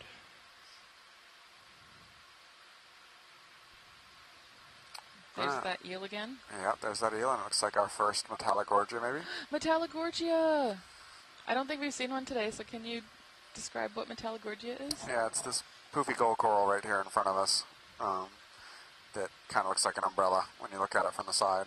But like a different umbrella than the crinoids. Correct. This is really umbrella land. Close-ups of this, actually? Yeah, snap zoom should be fine. Come on in. This is the one center... Bottom right. Bottom right, copy. Wow, Metallogorgias remind me of cherry blossom trees. And it looks like it's got some friends. Still floating Probably here, brittle but we'll stars do our in the middle. best. That's good. That's all we need, Roger. thanks. What kind of brittle stars are those again? Astroschema, I believe. Astroschema. I can see that nodule texture in the background. You want another 15? The botryoidal. Copy video. Come on out. Botryoidal. And I'm ready. That's a lot of hard words for us to have to say. Yeah. Let's see. Feel a little bit port. I believe that translates from either Latin or Greek Find to a a bunch of port, grapes. Oh, really? Yeah. Oh my gosh. 3, 4, 5, 15 meters. Swing it. We'll keep going up. Oh yeah, So shape great. reminiscent of a 5 cluster degrees. of grapes. There's a form that looks like a cluster of grapes, but it's called Uvagerina. Fine-tuned. Couple more Walteria sponges here. We seem to have lost the The Unnamed we were seeing deeper, which is not surprising given that we're dropping in oxygen concentration. Range 15 those meters, were the bearing 3, 4, glass 5 sponges degrees. that are a little bit smoother. Nope, those are the colonial sclerotinian, the white coral with all the polyps on one side. Good copy, take a bridge. We've seen them to be very oxygen sensitive. Oh, right, okay. See, everyone tuning in, it's to see exactly how bad I am at Latin names. Probably get stronger as we So as we get to the OMZ, or lower oxygen environments, what kinds of corals are we on the lookout for? I mean, basically what we've been seeing, but I'm curious to see if the abundance might drop off a little bit. Well, there's crinoid Walteria and other crinoid party over there. Yeah. Are we going to see more oxygen when we go up or less? Less. Less oxygen. Yeah, I think we're anticipating being in an OMZ at the top of the seamount. Oxygen minimum zone. So interesting. Is the current oscillating back and forth here around this point? I felt like we were just seeing them sweeping to left or right on the other side of this promontory, and now you come over here and we get the current moving right to left. It is. I think a majority of the current's going this way, because the tether's going that way. Mostly. There might be some little swirls that look from starboard to port from our viewpoint. Yeah. Yeah, the Sirius view is showing the cable. If you're on, I don't know what stream that's on, but you can see how strong the current is. On stream 2. Thank you, video and watch lead. Earlier we saw just now one of those crinoids was getting slammed by the current so much its stalk was quivering. It's kind of like watching a palm tree shake in a hurricane. I'm amazed with the strength of the current we're now seeing now versus the light current earlier. We haven't seen a community composition shift. Yeah. That's surprising to me. Do they tend to be on one side of this ridge or another? We're seeing a few more of these bottle brush style chrysogorgias, but can we look at the white branching small coral bottom left? Bottom left. I'll get in position.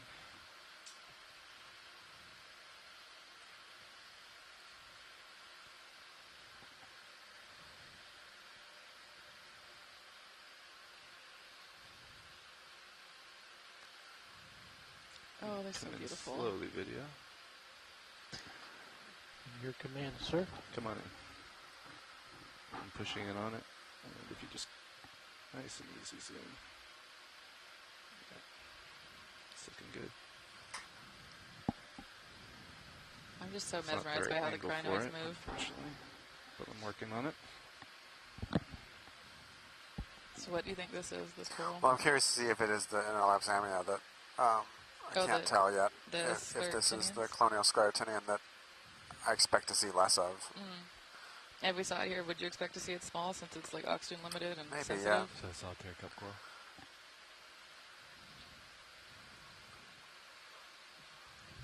Is that a cup coral in the bottom right? Yep. Looks like it. A little more video. I'm learning. You can float away.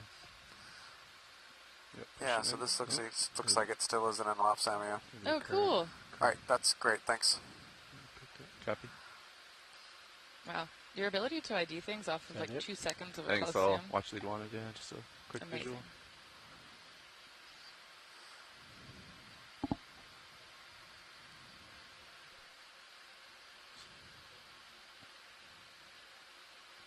Ship still moving, Nav? Yes. Okay, so we're continuing our way up. Onward and forward. Onward and upward. The slope has a lot of life on it, doesn't it? Sure is. Is it Guyot? Guyot. Okay, bridge. Good copy. Take a bridge. Sure. I think we've seen some imagery like this earlier in the dive. What? What do you want? What's the question?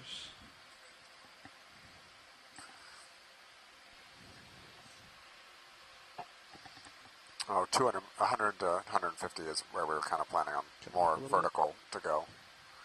Okay. So we're keeping our eyes What was the peeled bearing for of that last move now? 345. Potential transition to carbonate from basalt. And yeah, for folks who didn't hear Brian's awesome explanation about what a Guyot is earlier, it's essentially a flat-top seamount, kind of like a mesa on land. But the idea is that at one point the seamount was exposed or really shallow, and so coral reefs could grow on it and cause that carbonate cap to form.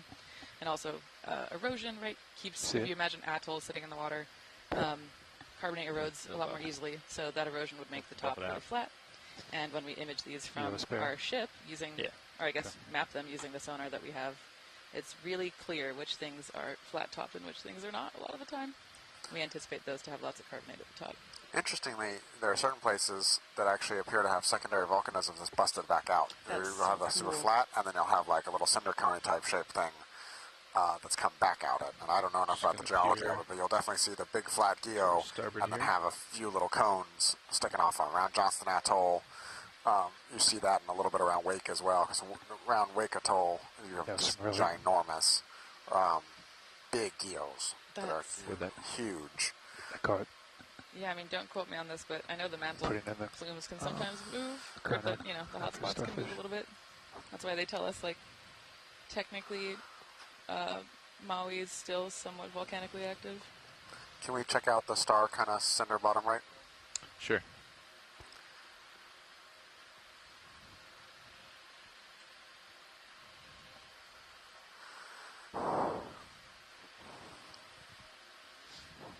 More zombie crinoids in the background. You just want to snap zoom on this one? Yep, that should be fine. Come on in. Video. Yep. Oh. That's the one that we sampled earlier, yeah? Maybe. Maybe. All right, thanks. No problem. Next video.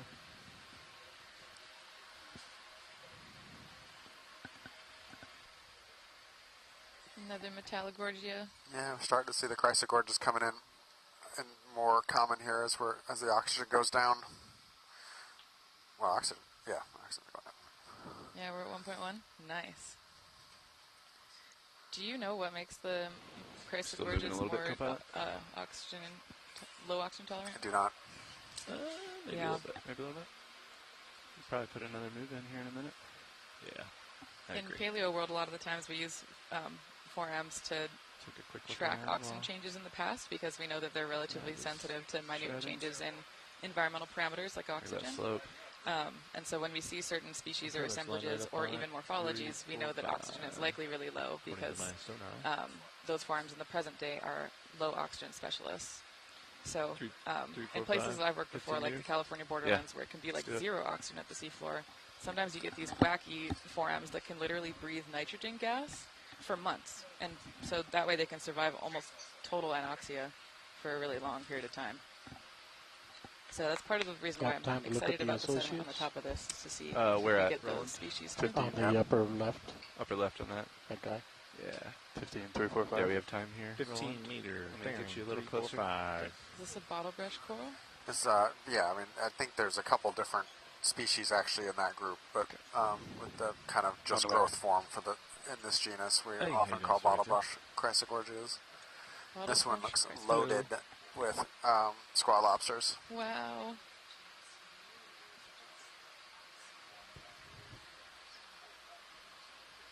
I don't know about our progress. If we got time for dynamic lighting, this would be a nice subject.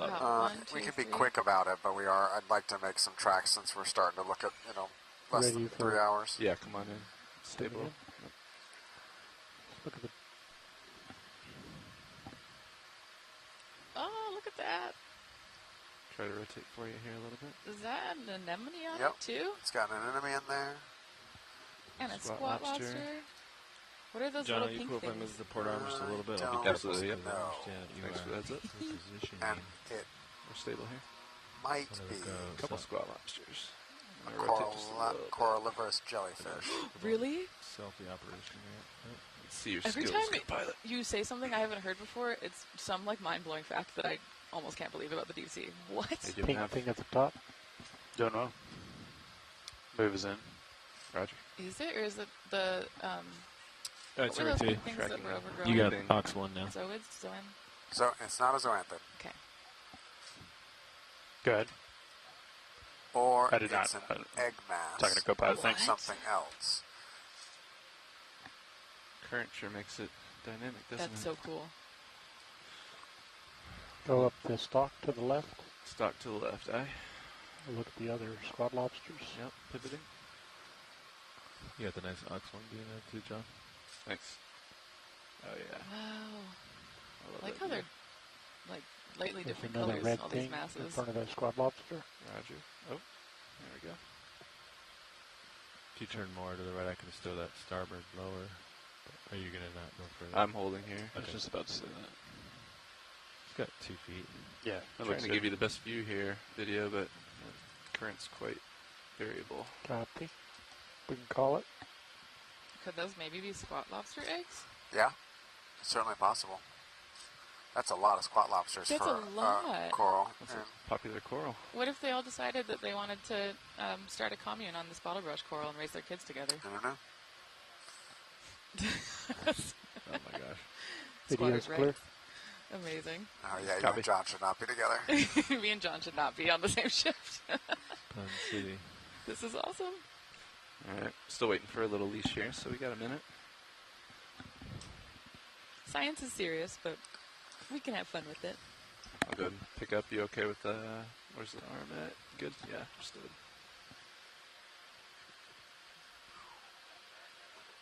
Yeah, quite a bit. Seems like it's increasing the higher we get. Have we seen those two white corals in the center? Okay. Nothing for to watch on that. Continuing up, this still I'm looks not like sure what this you're one. talking about, Roland. Center screen just below Oh, the got lasers 'em. would be. I can't tell. They're too tiny from here. What Do was a quick Roland zoom. saying? Yeah, come on in. These guys? Ooh. Looks like baby bamboo. Oh, baby bamboo. This is like the nursery part of this Guyot. Pushing in a little bit. Like the little ophiurids. Griddle stars. Alright, that's good. Thanks. Full wide? The Video's babies clear. are very hard to tell apart. I can only imagine. And coming up a bit by that. Understood. Well, actually, just for your reference, I think this is expected, but pilots are reporting that the current is increasing the higher we go. Yeah, copy. Thank you. Thank you. I think we expected that, but not saying I'm surprised, but I'm not sure I'd say I expected it either. Oh, okay. Mm-hmm. Yep. So that is interesting. Yep.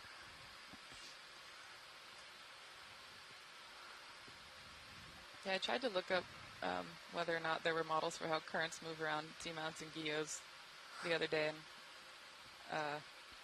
I personally had a hard time finding anything. They exist, but they are very idealized hypotheticals, and it's amazing, and this gets well beyond my understanding of the physical oceanography, but some of the latitudes and pressures, and there's a lot of added physical oceanography stuff that goes into how currents move around seamounts in general based on where they are and things. It really gets beyond my level of understanding the physics.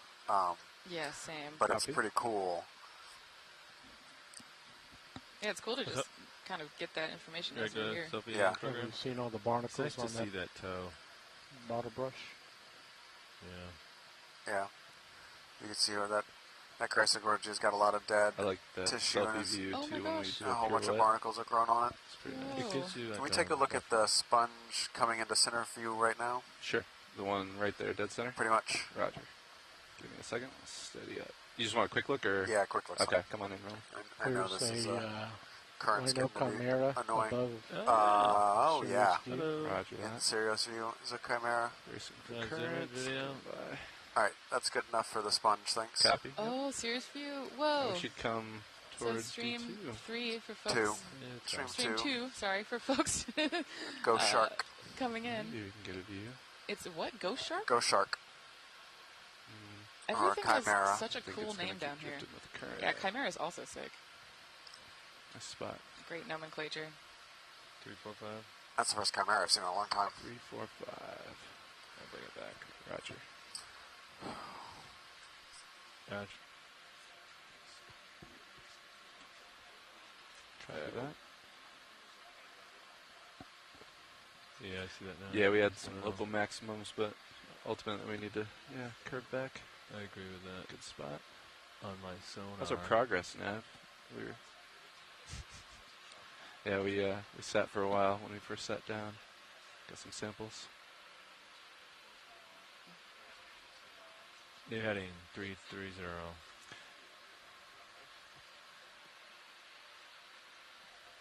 I'm ready for one. My pilot wants one. Yeah, I want to move. I want to find the sediment our way up. I hear so much about. The pilots are going to get us some sediment views. Just take it.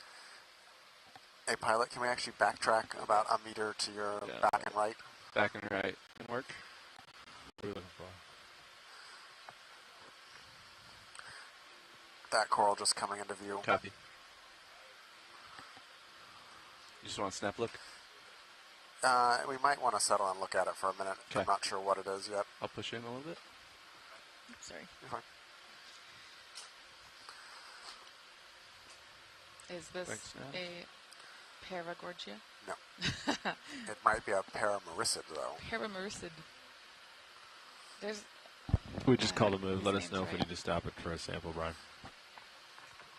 Copy. We'll just take a quick look. All right. We'll keep going.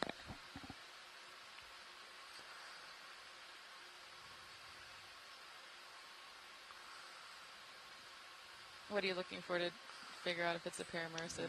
And touchdown. The coloration and the shape. You can come in video. We're steady. Pushing in. Also off to the right is a very flowing, small purple anemone. Copy. I'm going to center for you a little bit. Oh, cute. Brittle stars. Yeah.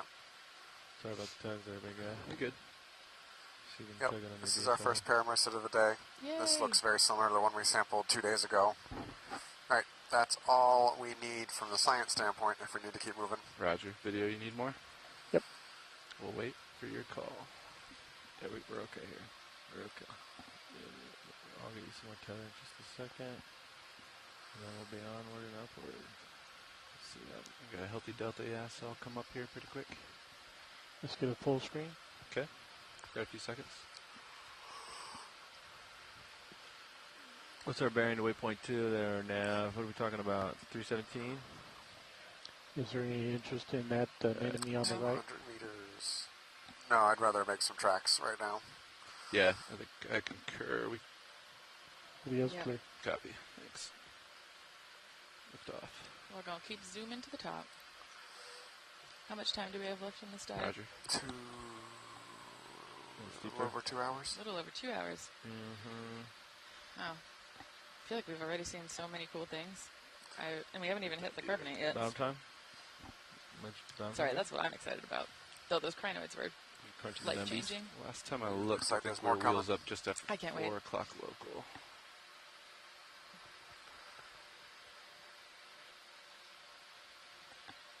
Wow. I like how close the crinoid and the Metallogorgia settled together. That's the lineup, yeah. The equipment has a little smudge on it. Maybe we gotta buff Can we that take out. a quick zoom on the urchin? Looks a little different. Go for snap. Whoa. Okay. I like the little coloration stripe. Yeah, I don't think we're as high up as I estimated. One, Anyway, but it's first got shift. but it's 2 feet Pushing a little rows bit? are much more visible. Yeah, let's see, maybe darker? Or maybe, I don't know. Do you need a better look at this? Come back a little bit. No, I think we're okay. Okay. Yeah, I'm still floating here, rolling with a lot of current. Okay. Video Earth science is good, so we're gonna keep going. If we keep a relatively regular pace, we'll get there. Roger. Yeah. 200 meters at point 2 is only 30 minutes, so we have a 2 and These chrysogorgias are some definitely change left. becoming the dominant coral here. Wow.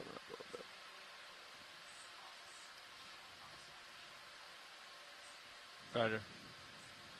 Oh, there's one field to your left. Big guy. You have Ox 1. Is that Ox 1? You have Ox 1 up, right? Yeah, that's Ox 1 Okay. there. I think I have it. See if I can, all the way up, I'm going to do the little lateral flyby of it. We'll see what that looks like. Yeah. Yep. Raj. Yep. We're going to just let the current do its thing here. Move's complete. Roger. And if you want a little pirouette action, I can give you that too, maybe, but not too much. There's our crinoid friends. How's that looking?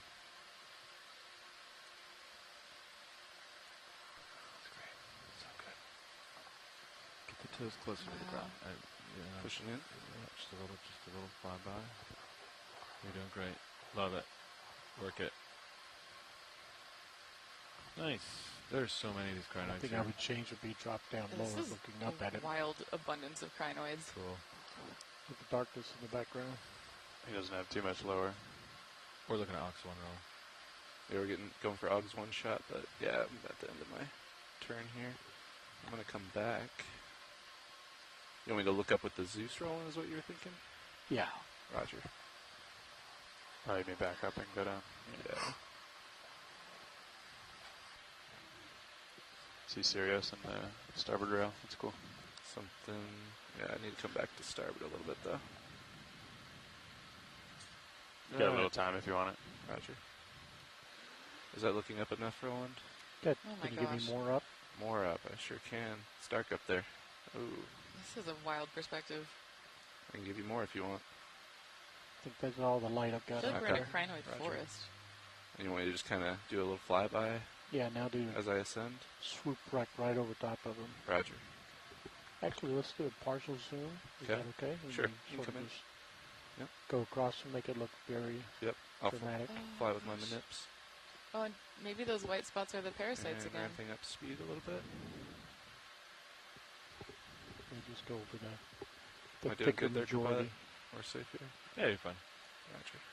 You'll just come on up here into my, right by that sea star. I'm And going we'll to give you go a from slight rotation, Roland. Yep. That's levels off here, unfortunately. Yep, A little that's bit. good. I'll light the background. Roger.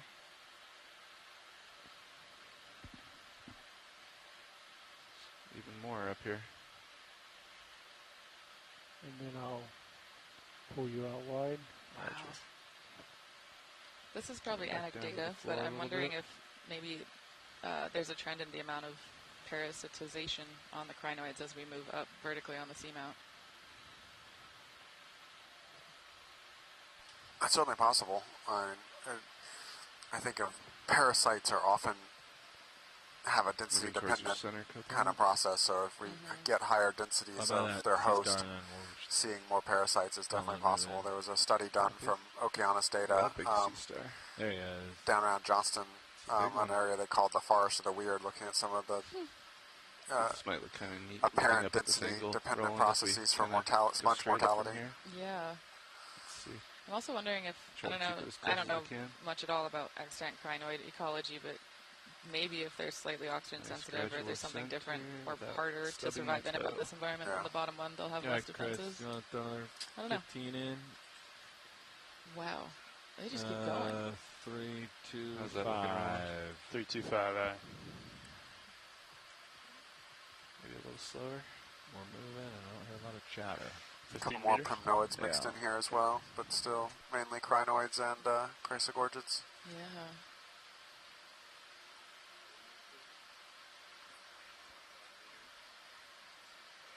This is so beautiful. Oh, shrimp.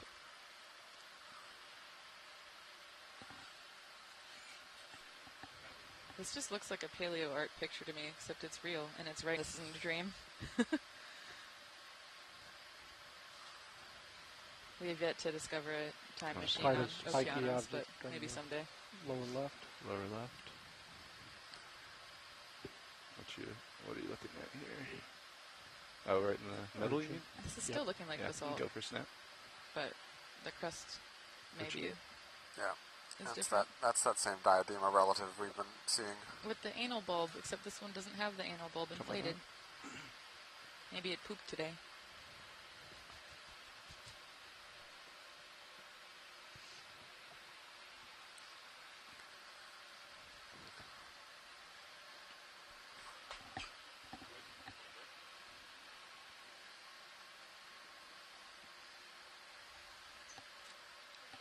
It's interesting how some of the crinoid stalks that are headless are really tall, and some of them are kind of See, eaten down to the August nubbin one there, almost, Copilot. where it's just the little nubbin left Pretty, next to the pretty hold nice. fast. That's awesome.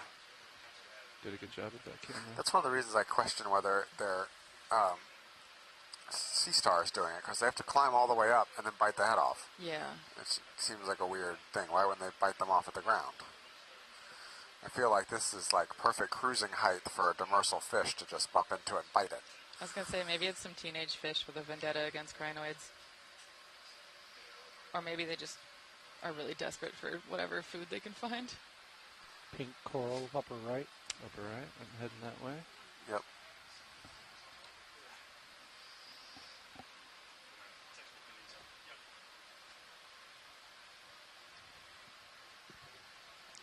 Up over this little rock.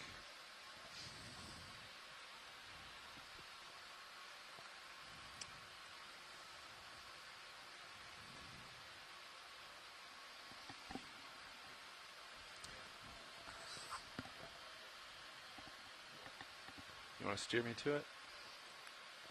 You're headed to the pink coral, right? Is it bottom left? Bottom left. Bottom left, roger. This guy right here? Yep. Right next to the headless crinoid. See it? Wiggling in the wind. My toe. Give me a second.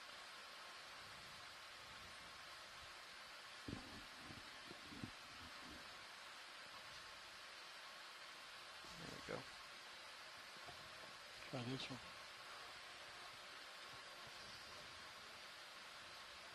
Let's stabilize for a second. See All right, the come on in. Ripping on that stock. Yeah. Nice little indicator. Yeah. I can, yeah. Let me know if you want a different angle on it, but we're stable here. That's good. A tight zoom would be appreciated. At your leisure, video. How'd you take it? What is this? I think this is a little, like small paragorgia. Small paragorgia. See if we can get some more dynamic shots. Yeah. That's what I'm talking about. Go ahead, Bridge. Video's clear. Thank you, Bridge. Oh, Copy I video. think in the foreground I see these That's your teeny discretion. tiny ophiurids on the crinoid stalk. Yep. I'll stop pilot. It's just vibing. Roger. Yep. It's Comanche crinoid on the base. Oh my gosh. Crinoid City.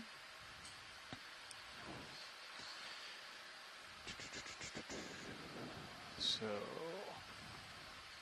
I think based on how we've Okay, progressed science so is happy, far, thank you. we should have time to get to the top. Roger that. Yeah, A little over 2 hours left on the bottom. been doing good the last 30 minutes or so of moves. Lift off.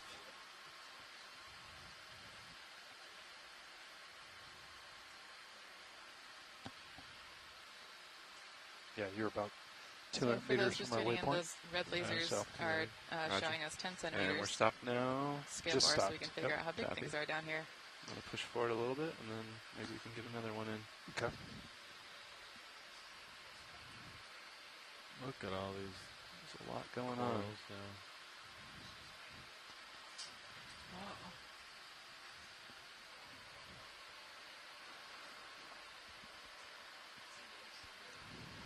Chrysogorgeous. Yeah, the chrysogorges appear to be continuing to increase in abundance.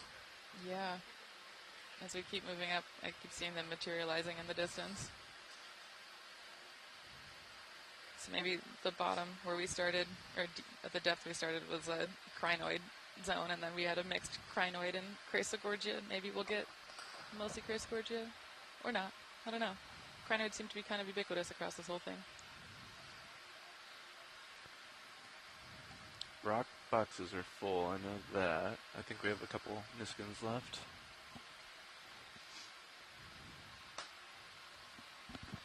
And a couple of bio boxes as well. And suction jars. I definitely bumped the light earlier on the box. It looks like it's okay, but I think those clamps give us just a little bit of compliance. It does. Ooh. We check out I manually verified it in the hangar. Yeah. a sponge coming towards the center, please. Copy that. Perch or snap? Snap. Alright, video. Go for snap.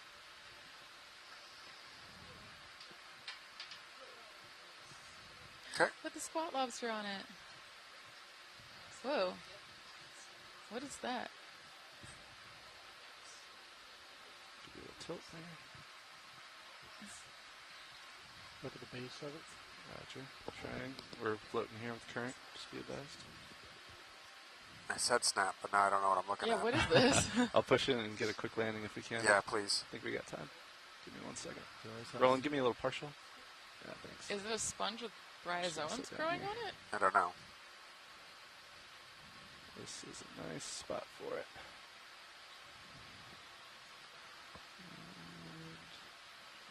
Eagle has landed. Stand by.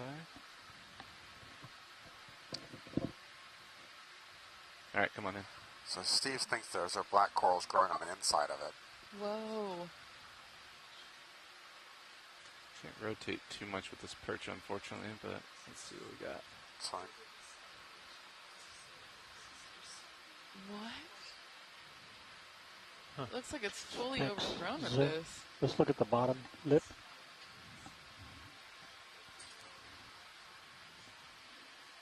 Cute little tube anemone there too. Yeah, that's really cute. Yeah. Let's bring up the fog lamps at 50%. Roger, Fox 50. That's cool. Bring them at 100. So cool. Roger, Fox 100. Yeah, some kind of scale worm or something. Mm-hmm.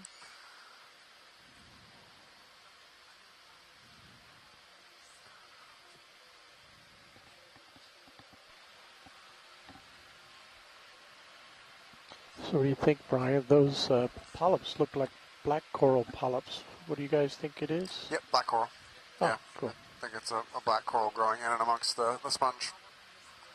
Have you seen it grow like this before? I have not, no. Do you think it attached to the inside of the sponge and just kind of burst out of it like an I think alien it's just or growing something? in and around it. All right, thank you very much. That squat lobster is so stoked. Hold that shot. Copy. Wow, that's so cool. Look at that squat lobster posing. You want to give me 15? How often do you see these types of corals growing Yeah, on he does like, 325 last move. biological You happy with that? substrates? Video's Not clear. often. Yeah, that sounds good. Copy video. Thanks. Bridge, RV nav. Hey, Bridge, we'd like to request another ship move, please. It's going to be same as last. 15 off. meters, bearing 325 degrees, speed 0.2 knots. Wow. As soon as I let go, that current Good just copy. I'll take a bridge. rips. Oh, yeah. Ooh, whip coral. That's a big one. Another Walteria. The substrate is still giving basalt to me.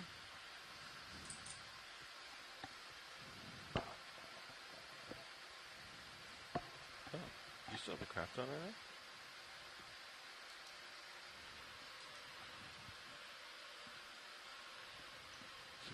Is it? Yes, You just hit it? Yeah. I'm seeing more of the There you go. price I haven't used gorges it on my shift. picking up. Ooh, that squat Very lobster just small jumped away. star on the coral. Roger. Let me stable on the current here. Man. All right, I got it. Z bias here. Ooh.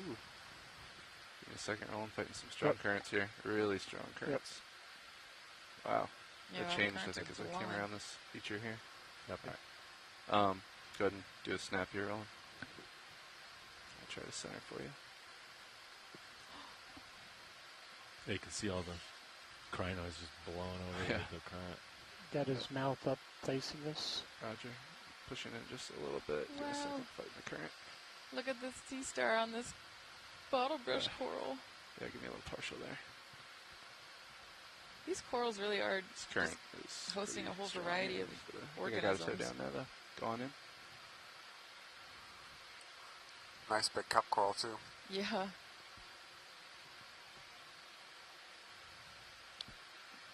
That hydrozone Next, cover in the back. Copy. Centering. I feel like everything has been covered with those Yeah. teeny hydrozones. Alright, looks like Sirius is starting to move, I think. Trying Roger. to see if you can see it. Wait. I think you can see the Got a few sea star seconds here, stomach Roland. actually can You get invert. fog lights at 100%. Sure. They invert their stomachs out of their body and externally digest their You got prey, fogs which all you the can way kind of see that clear tissue there. That's actually probably the star's stomach eating the coral. Wow. Let's get a full screen. Go for full. I think that's what my mom thinks I do when I wake up. She doesn't think I even chew my food. Let me know for bingo co-pilot. Oh, you They don't even have to chew, they Okay. can just digest it. That's cool. You're totally fine. Video's clear. Copy. Science is good. Thanks, guys. Taking off.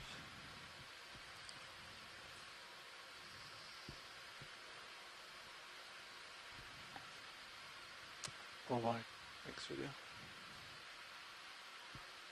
Pushing ahead.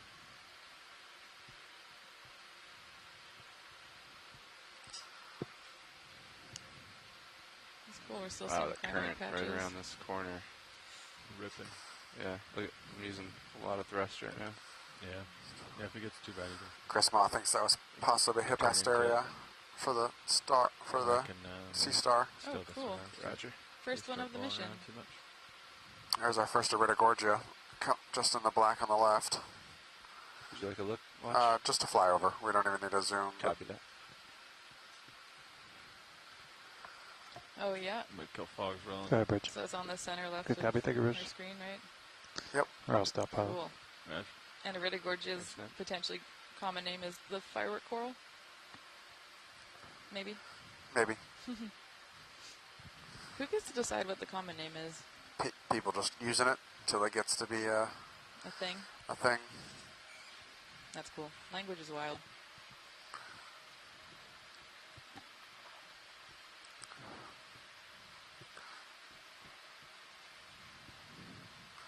Another bamboo whip. Woohoo.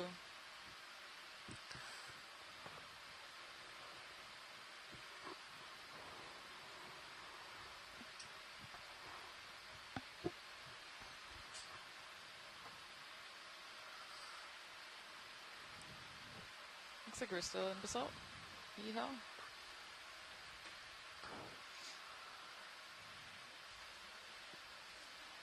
Yep. Sea star, another urchin over there.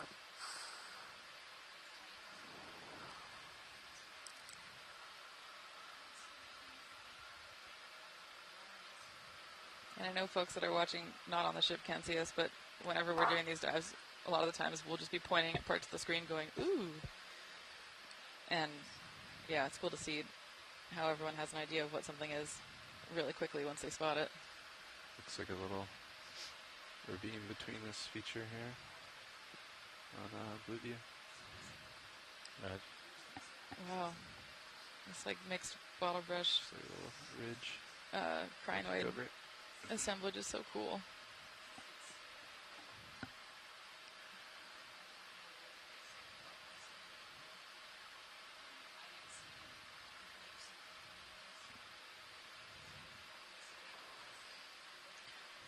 Oh my gosh, and they keep materializing out of the darkness. Wow. Look at that. Density. Wow. This is wild density. I know we're making a small, like, transect up this seamount, but so we can't say anything super definitive about what's on the entire seamount, but just imagine if this whole thing was covered in crinoids like this. That would be a ridiculous amount of crinoid biomass. Yeah, so I did an investigation a couple of years ago where we went up multiple sides of the same seamount at the same depths to compare the differences, and there were differences, but it was kind of a nuanced answer. The same zones were more or less present on all four sides, but there was some abundance differences on certain taxa as well. Yeah. But like there was about a 150 meter band of super dense sponge all the way around the whole thing, but it was tilted down current. Oh my gosh. That's so Trying cool. to do that a little bit anyways. Yeah, it's cool to see how different So organisms walk up the track ridge. different parts of the environment.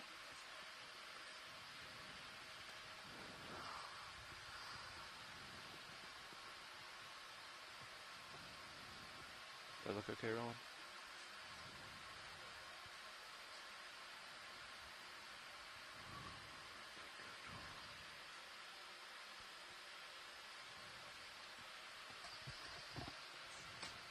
Oops.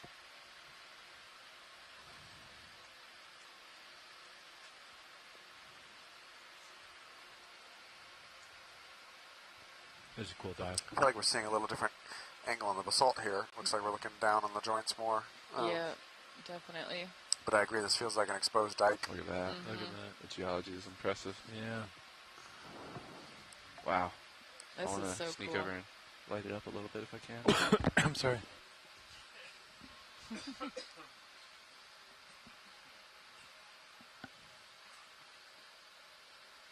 Yeah, I agree that this looks like an exposed You dike. good? There's actually 2 islands on the island of Oahu, like Sorry, offshore, I couldn't reach my called the mute Mokulua, button that are fast part enough. of the Ko'olau volcanic formation. And feel when like you walk these, on them, they look Great, like this. It's view basically a there. bunch of Thanks, dikes Pilot. that No problem. were Yeah, I love extruded into, pivoting around. you know, rocks really over there stark already and then geology like exposed. this. Yeah. I'm going to do it the other way now because we're at the edge of view here. This is beautiful. All right, everybody, we'd like another Niskin fired around here, please. Okay. Niskin. Survey 2, let me know when you are ready for a Niskin. Oh, they're ready. Nav, are you ready? Okay, here we go. Reset. And fire. Oh. Yep. So number 3 at 23:58. All right, confirming that was 09 whiskey. 09W Niskin 3. W for water. At 972 09W meters and Niskin 3. depth. You want another move, John? I think so. All right.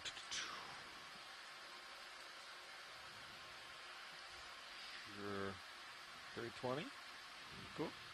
Good enough. All right. You want to do 20 meters or 15 meters? It's pretty flat. We could probably do 20. All right. 20 meters, bearing 320.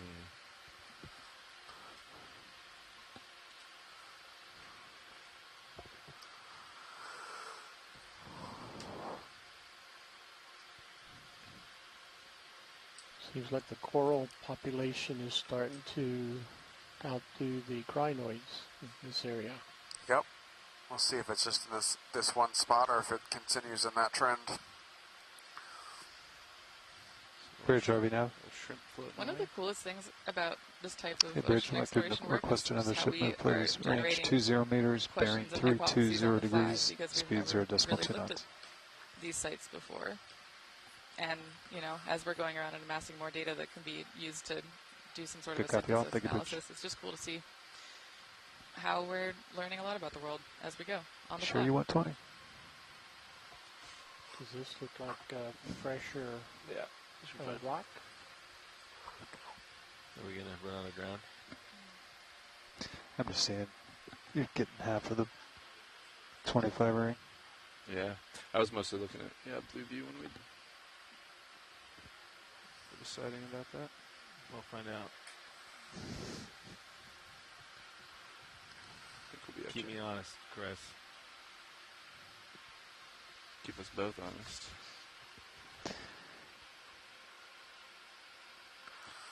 I'm like constantly thrusting upward too, so we're making upward tracks as well. You can take a peek up as well. See, nice and steady. Wow. Oh, is that an Iridogorgia in the background? There? And Yep. Sirius is looking down 30 Boom. degrees, so we're in a good config here. I'm learning. Just gotta not stub my toe. Oops. Look at the tail camera. You can see the density. I was just saying that. It's like a bunch of little triplet trees behind this. And then a bunch of corals in front of us. Yep. Or, yeah. Do you want to give us a side-to-side view? Or Sure. Turn one way, turn the other. I'm already slightly looking to starboard, so we'll take a glimpse that way first. There's a big squat lobster in Have that some really metallic interesting gorget. geology off in that direction. Look at that. Wow, yeah, the oh my It's gosh. pretty incredible. That It's exposed floating there. dike is so beautiful. Wow. This is quite the abundance here. This is kind of that same feeling you get when you've hiked up a trail for a few miles and turn around and look at the view. Mm-hmm. It's so true. You give us the opposite view. Yep. Sounds good. All right, we're taking a pan to see what it all looks like.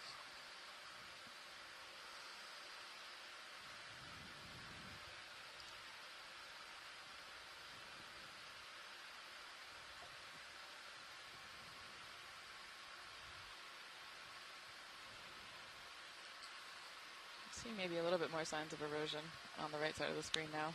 quite as much to look over there. It's getting a little more turbid as well, I think. Ooh, yeah, the increasing turbidity, maybe it's a sign that we're getting closer to that carbonate pool. Well, maybe not the carbonate, but the sediment on top. Right, the sediment on top. Which, we're shallow enough, I expect it probably to be mostly carbonate. Yeah, that's about, I think, all we're going to see that direction, Roland. Concur. Thank you for the tour. Of course. They're going to start to move.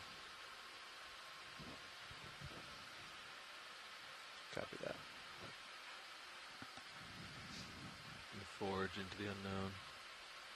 Onward. Onward. I always thought it was pronounced Guyot. Yeah. It's just Geo? Guyot. Guyot. G-E-E-Y-O-W. Yo. Yo. Not Guyot. Could be Yao. I don't remember. I think it's Guyot. It's Guyot. I tried to phonetically spell it in the navlog. So in order to be a Guyot, it has to break the surface, right, and be an island for a while, or something? It had to have been, above the surface at one point, and the flat top is caused by wave erosion, I believe, is what I read on the NOAA website. Spot on. Wave erosion has to make it flat. And I believe that's the way Brian described it earlier today. Yeah. Yeah, feel free to correct us at any time, science. Nah, y'all are on No it. need, you got With it. your bio and geo knowledge and ability to fly the ROV. Do you tend to ever see any... Can we see the white object left, let's lower keep going left? up. I call the big movement. So what are you looking at, Roland? Let's keep going up. Just below laser. Yeah, I think we're going to keep going. Cirrus is on the move. So. Yep, that's fine. Okay. That's a sponge we've seen too. Yeah, being that geos were once above the surface of the water, do you ever see any indication of that other than the flat top? Yeah, we should switch rock types here at some point and see a different rock type that would have been a biogenically formed carbonate from the reef structures. You'll also, I've been up there was one geo we visited just north of Palmyra. That you actually could see the relic channels where the atoll had been open to the thing, and you could actually, literally, it was like 100 meters wide by like 20 or 30 meters tall, and it was the old channel where the lagoon drained in and out of the atoll was still present on the top of the feature. That's pretty incredible. So cool. And it was straight up like just lightly consolidated sand, just like you would find. On an atoll. On an atoll. Oh my gosh, that's so cool. It's really neat. Yeah, one of the folks I work with pretty closely at UH is Honani Kane, and she's studying the history of atolls and islands in the main Hawaiian Islands and Papahānaumokuākea. And one of her major research questions is like, how does sea level rise and sea level change affect where the islands are? And so we get to see a lot of those types of features from when sea level was higher and lower on these atolls. Mike, you been up with the enough cup of it? Yeah, you're doing good now. Roger. Yeah, and if I remember correctly, I think there were a couple studies that actually cored into the carbonate layer of a guyot. Yeah, and Chris is pointing out, I think rightfully, that in areas that don't form coral reefs, you can still have basalt tops too. From erosion.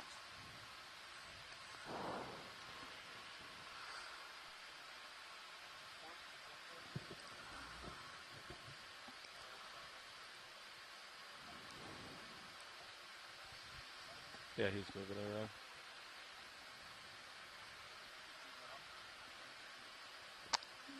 You mean the ox cam? Can we zoom fish dead center? Fish dead center. Come on in, Roland. Still floating, but I'll try to keep it for you. Yeah, that's good for now. Rat tail? Rat tail. Yay! We saw one at the Should I beginning get of the closer dive. look? Watch. No, that's probably good enough. Yeah, I think that's good.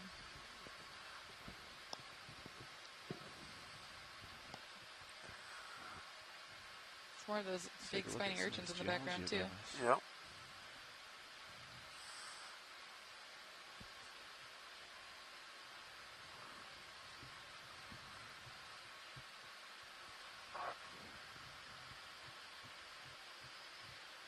It's quite serene.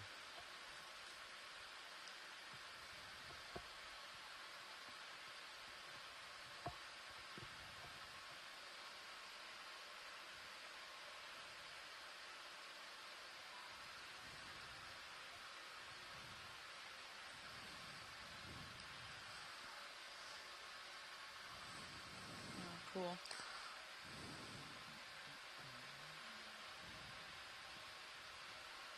Oh, there's a Walteria sponge. Stationary. Yeah, yeah. There's an Iridogorgia. Yeah, it's been stopped Bottom for right. 2-3 minutes. And so, yeah, Sirius is probably getting close to.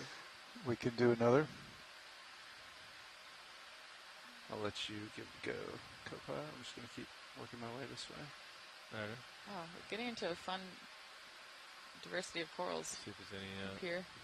Any excitement here on these. Yeah. We'll call it 10 or 15. Another little, looks like another rock pen and another Paragorgia there. There's a little star right here coming in on your right-hand side. Copy that. Wow, this face is so cool. What's the slope at this point? Is that the one you saw? That's it. Looks like 30-ish degrees to me, but that's a guess. You're still heavy. Heavier than we were.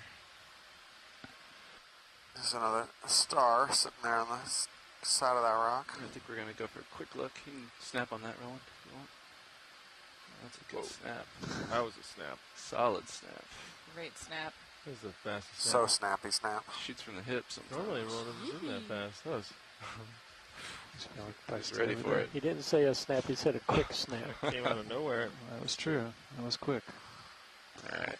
Very literal. Yeah. Literal.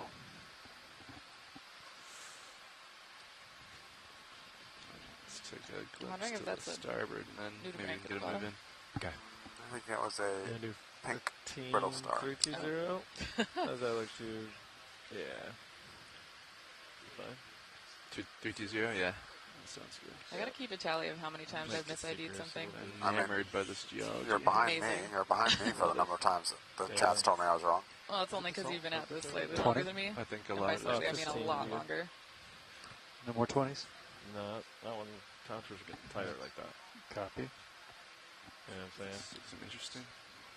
Yeah, What is 15's that fine. pink thing lower left of center? Guide me to it. Center, up, Oh, right there. Come on in. not the crab, but the thing above that. Lobster. A lobster. Blind Thing above lobster. Hey, Above, Ula. left. Yep.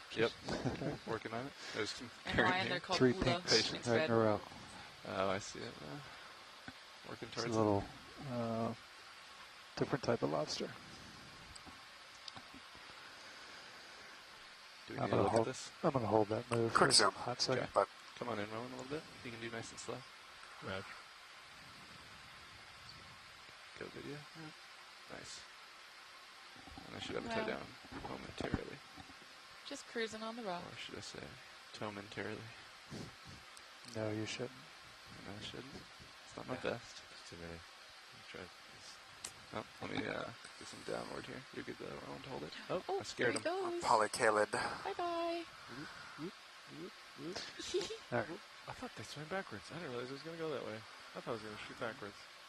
He's Oh my gosh. hustling. You want him, or you want to move? Oh, looks like Unless Crinoids from Watch this. wants him. He's tucked in there. She's racking it up. Saw some Full refuge. wide. Bridge over now. Thanks, video. Hey, Bridge, would like to request another Another one shipment, of those please. living Range fossils 15 of the meters, deep bearing sea. 320 degrees, speed Oh. 0.2 knots. That explains why it looks like Anomalocaris to me. But maybe I'm just Good projecting copy, all. from all Thank you, the, Bridge. the crinoids giving Paleozoic vibes. Alright. What contour is he at? Let's see, that's 20, 30, 40, 50. Oh, and it he's approaching seems like 9, 50, that kind of 960. lobster is About blind. right. Yep. Whoa. Contours are about right. Oh, look at that. Ooh, What is that? Whoa, what is this? a rock with corals. But it's a big rock.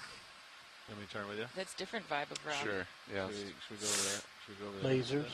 I'll defer It is watch. Do absolutely we want any of this? Lasers on? Sorry, in what context? Do you have to move the ship that way? Yeah, yeah. We would have to move the ship that way. Do you have a move ongoing, or There is a move that we There's just a move began. ongoing. Yeah. no, can you just cheat us over that way a little bit on the next one? I don't know how much move you've That got was a going. 15-meter move, is that right now? 15 meters, so we'll kind of blow by it. Yeah, we'd probably want to ease stop and then Yeah, let's cheat do that that. way. I'd like to go over there. Okay. It does look Stop really this then. different. What's the new heading? we'll steady up first and get it. Yeah. If you just stop here. Bridge, now now. Nice and shallow, so it won't take that much time to Hey, do we'd the like to zigzag. come to an easy stop, please. Your last move was 320 there. Yeah. Okay. Do you maybe want to They only did explain to a folks? couple meters. Yeah. So honestly, you might have tried to go check Yeah, it out. so we have to move Sirius by moving the ship. And depending on how deep we are, it takes time for the motion to translate down the cable. And so with us only being 960 meters here, it won't take that long. But yesterday, if you were watching and we were down at 5,000 meters, it could take 15, 20 to get over there. plus minutes for Unless you want to go all the way to the that other motion side. to translate all the way down the cable to reposition Sirius. Yeah. Okay. Yeah, this kind of like Good. deep sea exploration. I feel like takes so much to at least Good get this copy. front face. Great, thank you. No problem. Do you have a sample box that big? That's a rock worth keeping, huh? I don't know if we could bring this rock back. Might sink the ship. Tie Sirius onto it. It belongs in the museum. So it looks like pretty much a very similar Where did this rock come from? community Get to what we've under been it to the seeing. bottom right. Bottlebrush chrysogorgids. See what we can do. This consistent crinoid, stalked crinoid we're seeing, and some primnoids. Did Untether come up? It's like maybe a mixture of Norella and Paracryptophora. There's one Iridogorgia up there. More Or maybe not Iridogorgia. One Metallogorgia. And more zombie crinoids. Yep. You're going to really make that stick, aren't you? 1,000%. I We're want to making try this go to viral. see if we can get a super tight zoom of the texture on the side. The side to Of the rock. port side here. Yeah, like you want me to just zoom in here? Yeah, sort of looking at the texture of the Okay. rock up Let me close. pause here and lock in and go for a zoom as we're settling.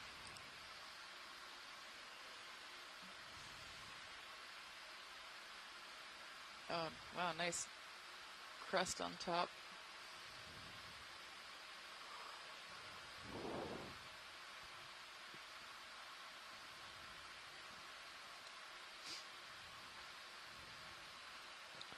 Lasers on. On? Oh, they were on. They just were higher. There we are. Okay, so those lasers are showing us 10 centimeters for scale. I like how you've got some of the bottle brush chrysogorgia on the sidewall. Yeah, I have all of the autos pretty much. And up current too. It's Video's fine. clear. Quite well. Fish at the bottom center. Copy that. Go for fish. Well, that might be a hagfish at the bottom. Or hagfish. A rat tail. Rat We've tail? seen a lot of these. Nope. No? What is it? No, we have not seen one of those. Oh. And no, it's not a hagfish or a rat tail. I wish it were a That is hagfish. a cusk eel. A cusk eel. Saw one yesterday. Jesus. Yeah, it's actually a very speciose family, but I don't know them well enough to get past the family level. Okay, go so ahead and we've seen- explore. We've Copy. seen several different species. Video work. What are you pointing at happily? Are we pretty much stable here, you think, Copilot? Oh. I think so. Copy that. There might be jellies up here. Let's just see how far around this we can get then. See if anything catches our eye. Oh, the view from Sirius looking down on this is so cool. This is quite the block that is calved off somewhere. Yeah. Makes me wonder what's up. All right, the planar You know what I corals mean? on the right-hand Alright, corner take here that are going to be of pulse on there. interest. Ooh, is that the potentially the Do you hear that request? Scleractinian Look at these corals on the bottom right. I did not. At the upper right of the Upper screen. right, yeah. Roger that. Let me get a little closer and a little more stable. We can do that. Here's a sad crinoid on the ground. Settling up. Stand by. Should put lasers on it as well. Copy. Lasers on. And go for zoom. At your discretion.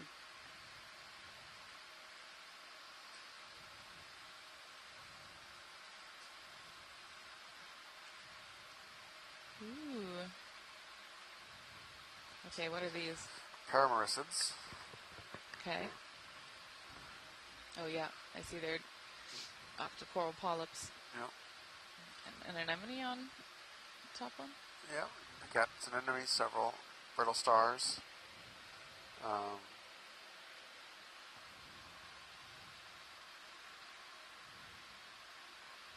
Tilting up. Yep, that's definitely an anemone in there. Let's look at the fast hold. Great fast. job holding the shot steady while flying. Yeah, this is with the current too. I'll Jeez. give that credit to Fernando. Yeah, Right, I think science is good, thanks. Full screen. Okay. Incredibly low right now. Maybe it just needs that current force. They're constant resistance. Yeah. A couple little baby cup corals on that rock too. Very Cup corals cool. here have been small on this dive. They're so teeny. Are they oxygen sensitive also? Video's clear. Copy. I mean, they're sclerotinians, so I wouldn't be surprised if they were more oxygen sensitive than some of the others, but I don't know that for sure. Any Yeah, other looks like subjects they're of getting- interest to watch? Can we just take a fly? If you got the tether, can we just fly across these two, the top of these two? I think be curious post-cruise to get a density assessment of how much things. So lasers on and just kind of do a transect straight across the slab. That. Let's see what we have here tether-wise. Let me keep an eye, co-pilot. Yeah.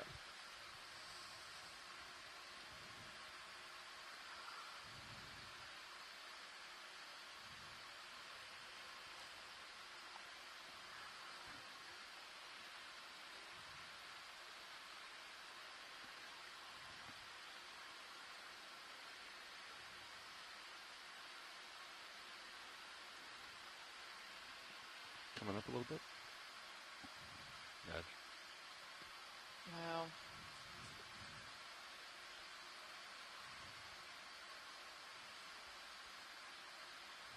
Big spot lobster there on the left. On He's on a black coral. That's a new coral. Can we stop and look at that, please? Absolutely.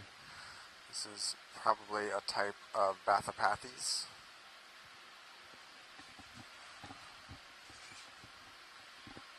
I'm loving the change in benthic habitat we're getting by going on to these massive boulders. Don't mind me. Snap zoom should probably be fine. Okay, snap zoom copy. Come on in, roll. That lobster is way too big for that coral. Yeah, this is either Papahānaumokuākea alternata or pseudo-alternata, I think, for the coral. All right, that's probably good, thanks. Roger that. Thank you, video. Get a good view from Sirius of kind of the overall scene there. It's pretty nice. Oh wow, yeah, the Sirius cam is so cool.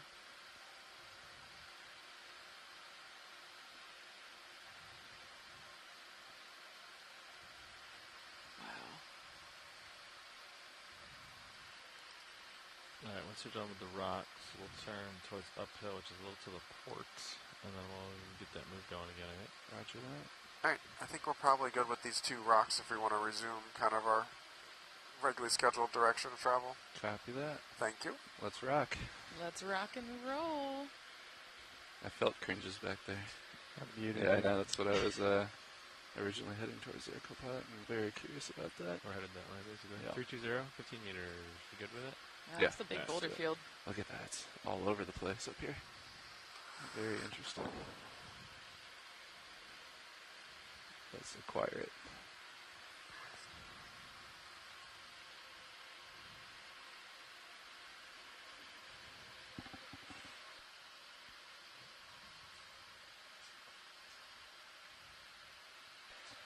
Val is excited about the boulder Ship field. is stationary? Yes. Yeah, Roger. you called it in yet. Or maybe it's about the I guess debate about 15 Guyos that are happening in the chat right now. 3... Bridge, are we now? 20. Hey, Bridge, we'd like to I'm not request a ship seeing move. them, It's but going to be are same as lasers last. still on? 15 I meters, just turned them bearing off like right as 320 you degrees, asked. speed Hey, 0 you can decimal just start 2 and knots. run. Okay. Gotta let someone measure the size Sure. of all these boulders and Good copy. Take a Bridge. on the fauna on it. Do you see where they're at? Oh, yeah. There's a dark port. Yeah. Wow, feels like we're getting to a much higher density of Is that just Chrysogorgia. the angle of the rocks from above? Is that what Yeah. we're seeing in blue view? Yep. Look how angular it is. These are big rocks. These are big rocks. These came from probably a steep something or other we're going to come across, is my guess. Big old wall coming up, you know? Well, I'll tell you, you got. Couple different stars here. Can we actually look at the little white coral on the right center? Little one, right? Yeah. Coming in the center. Let's go for snap, Roland. No, that still isn't an Samia. So alright, that's all I needed, thanks. Copy, thanks. Full wide, please. Yeah, The colonial so sclerotinians are still kind of hanging in there. See how you're on Nice. the 3. Actually, that might have been. And the chat, Val's mentioning, and I'm seeing it too, that the sedimentation seems like it's increasing a little bit. I'm starting to see slightly more evidence of it pooling in the crevices. Quite a steppy Alright. feature. So sometimes if you're in the bathymetry, like if you're below it, Hey it Nav, means you're what's our distance to waypoint 2? You mean distance or heading? Distance. We are staring at a distance of 145 meters for D2 to reach waypoint 2. Thank you.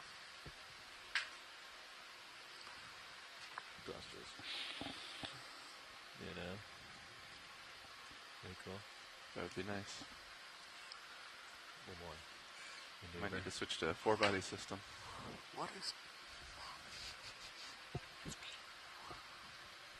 There's something bright over here to the left. Let's see. Just more stocked crinoids, maybe. There's not a shortage of things to look at on this dive. This dive has been packed. There's a lot of stuff here. Shallow dive. Lots of bottom time. Yep. Coming up a little bit, co-pilot. Keep an eye on that delta. Above the crinoid that's kind of center, can we look at the Coral? pinkish coral? Copy. Go for snap. Roland.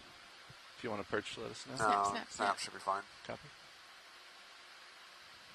I'll give you a tilt there. There we are. Bubblegum. Thank you. No problem. Bubblegum. That's very cute.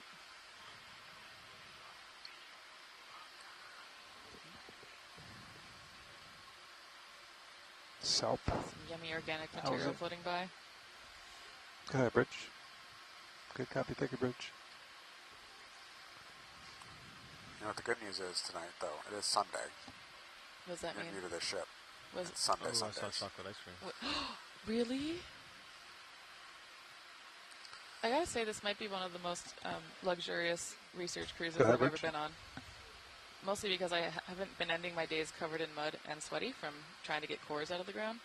We would typically have The it last cruise scheduled I at was the on, I bottom just of the smelled hour. like sulfur Yes. all day.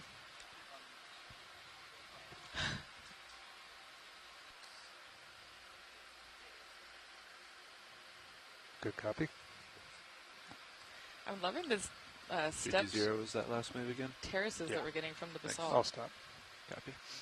Look at these I know. I'm loving the geology of columns this dive. just sitting here. It's incredible. It's all right. This is so cool. Yeah, it's kind of a really cool example of how like habitat complexity Can you find a cave is utilized by with a bunch of stuff living organisms in to it? try to Cave of get the most out of Wonders. their environment. I'd be down for that.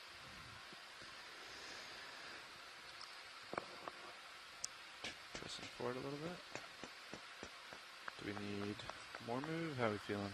You're looking 16 degrees at me right now. That's a little better. Another one of those urchins we've imaged a couple times down the bottom. A cute shrimp. Multiple shrimps. A couple metallic gorges. A couple more hemnoids. I'm going to take a glimpse to the starboard side quick. Crinoids are still hanging on. Yeah, but are far less common than they were. Yeah. They definitely seem to be disappearing. Maybe they're less happy. We're still sitting at around Video, do you do a white balance on cereals? 1 milligram per liter oxygen. Did I? Yeah, but it's consistently dropping as we're coming shallower. I can manually do it. I can't actually do a full-on white balance. Can I push in tight on Sirius? Sure. Do you want me to keep from going up too much here, pilot? I can hold. Yeah, you stay up for just a second. Okay. Yeah, because the Wolfpack's pretty white, so you can use that as your white balance. There's one of the stars, top left. Yep. Unlocking autos here for a second. I can't remember. Can I iris Sirius down and check its blacks? Oh, no. Nope. No? No. It wouldn't be any autos. It would just be me manually doing it. You got your second camera for Sirius. Forward. No, it's okay. I'm moving right now. XY is dropping here over some variable terrain. All right, thanks, Ron. We're going to pilot change. All right, shoreside, we've got about an hour and a half remaining in the dive. And we've got about 150 meters, 130 meters to the place we arbitrarily dropped as the goal target. It should be flattening out quite a bit here in the next 50 meters or so, according to the sonar. Hopefully we'll get some sediment up there. I hope so. Though we've already collected some 4Ms that are going to be magical for me to look at early in the dive when we picked up a big basalt chunk and turned it over and saw 2 agglutinated 4Ms stuck to the bottom of the basalt. Yeah.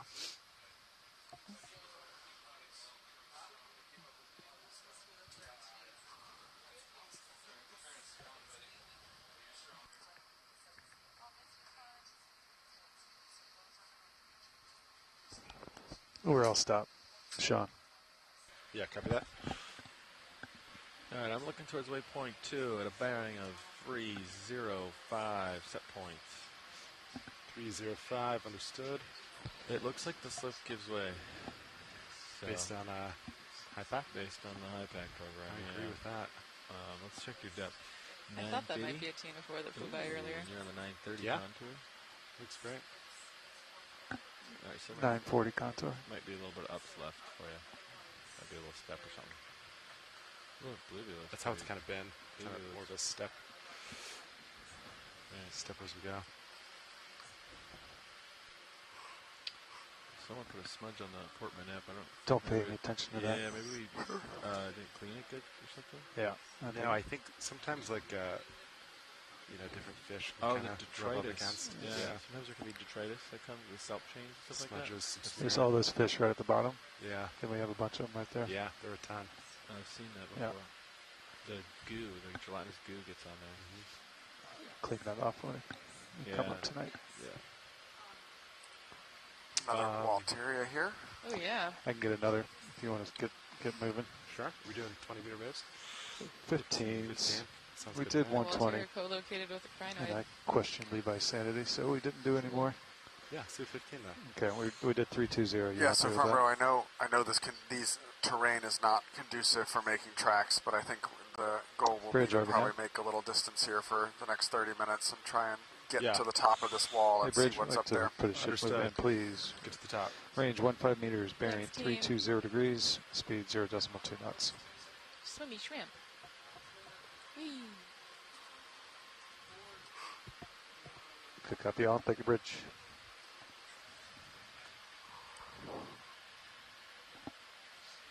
Is that a sponge? Dead. Yeah, looks like an encrusting sponge. Dead. Cool. Oh, it's not recording. It's above the sponge, yellow. Well, is red being recorded? Oh, is that another urchin above the sponge? A teeny one? Can't tell. Yeah. Well. Sponge rock.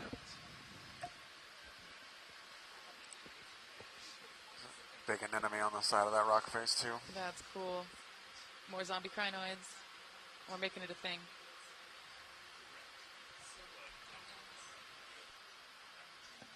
Wow.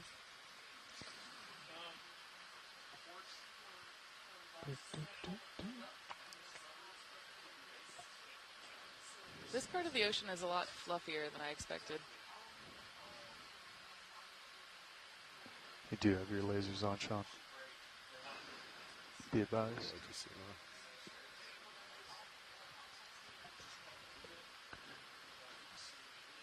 So for folks calling in from shore, we're currently diving in northern Papahānaumokuākea on an unnamed Yes, where you can Guyot kind of feel more of the upwelling as you kind of get to the top. northeast of Volador Seamount. We're close to Gardner Pinnacles, Onunui, Onuiki, and 113 nautical miles away. And we are at about 945 meters water depth, making our way up to the summit. And for those of you who didn't make the dive planning call earlier today, we're going to rearrange our schedule a little bit. We were originally planning to take tomorrow as a transit day to move west, but the weather tomorrow looks good and the weather Tuesday not so much. So we're going to flip-flop that and do another dive 2 seamounts west of here tomorrow, and then take Tuesday as the transit day through the bouncier seas. Yeah, so thanks for flexibility, but we're trying to work with the weather that we got. And it should be a fun one. Should be flattening out here not too shortly, Sean. Yeah, copy that. This looks like some large basalt columns in the background. Yeah, still looks, steep over there in the blue view. Ooh, that's real steep. Step. Not where we're heading, but we can. Oh, it's sediment. From my understanding, high pack's been pretty accurate today, right? Was it good for your shift? Yeah, I would pretty concur with that. We're starting There to was a see little bit of sediment. sediment. Starting to see the sediment. Yay! Good signs. Good signs. We can get D2 muddy again.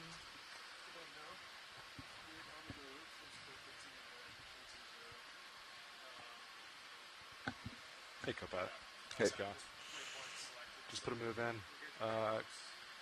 Goal, get to the top, find sediment. That's what I heard. We're on a mission to find sediment. Can we take a quick look at the coral on the right that has a star on it? Yeah, the small star? Yep. Yeah. Is that an unstocked crinoid living in the cup of the stocked crinoid? On the left? Very possibly. That's wild. Just take a quick look at who's eating who over here.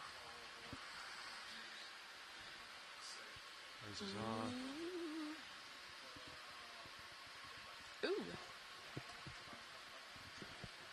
Alright, that's good, thanks. Copy that. It looks like a lifetime supply. Yeah, he should be set for a while, huh? Laser's back on, laser's off. Can we do a quick snap zoom on that crinoid on crinoid vibe? If possible. I think they... Ooh, that looks fun.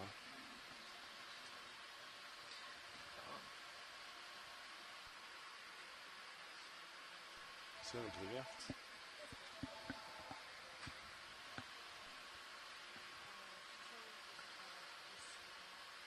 Does that look cool? Yeah. Sure does. Hey, Fernando. Goal is get to top, find sediment. 90 minutes left. What was that, Pilot? Goal is Pilot, get to could we top do and a find sediment. We have about 90 minutes left. Sorry. Copy. Can we do a quick snap zoom on these crinoids? Hey, Pilot, are you hearing Watch Lead? She's No. requesting I got a visual. Maybe turned way down, but it's the crinoid. The Stand by. Upper left.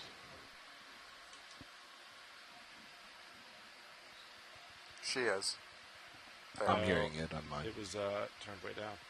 Hey, sorry, Watch Lead. Say again. No problem. I have you now. Could you do a real quick zoom on those crinoids? Just a short one. I think it might just be what we've been seeing, but... Yeah, just to the left here? Yes, please. Yeah. All right, Vida, you want to come on in?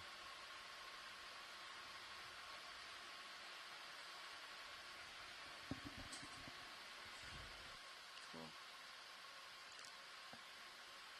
Okay, I think I'm happy. Thank you. Yeah, copy that. Got more of those worm things.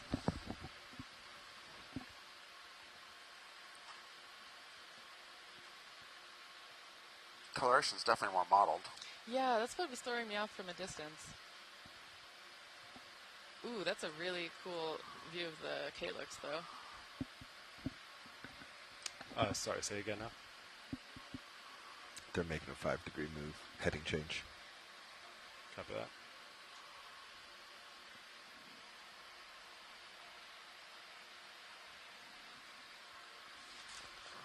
And Val, our geologist who's tuning in shoreside, is saying we're definitely out of the exposed intrusive section that we were seeing below, so those diked rocks. Okay, they are making a heading change right now, 5 degrees. Copy that. When he gets back to me. So last move was 320, co-pilot. Last move 320, copy. Okay, so let me realign with that. If you want, or you can leave it right there just for your awareness. Yeah, Pass-Off didn't mention that they were off for any particular reason, so we'll come back to 320. Coming up a little bit. Floating thing to the left and center. There's a floating thing. Gonna snap it. What is that? What is that? It's going quick. Looks like another power zone. So cool. You saw this one when I was at lunch. Let's leave it. That's so cool. Next up, we're going to take quick. Oh, why? Thanks. So a pyrosome is a colonial animal. Yep, colonial tunicate. Colonial tunicate. That's so cool. I wasn't watching multi-beam. Did we come up and over those lines that you seeing a saw? lot more Or? sediment Nah, they were kind of out of reach. Okay. I figured. So we expect them. Oh, I can kind of see I it might in my get view, them up. actually. Yeah, I think that's what it is. Okay. Some striations in the Very cool. terrain. Yeah. Agreed.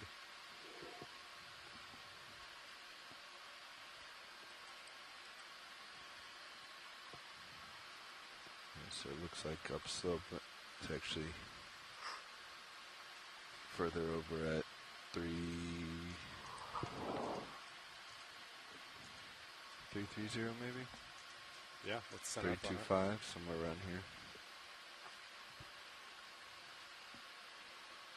So we're really getting a lot more Chrysogorgia than crinoids. Yeah, they're definitely shifting to be the dominant benthic fauna.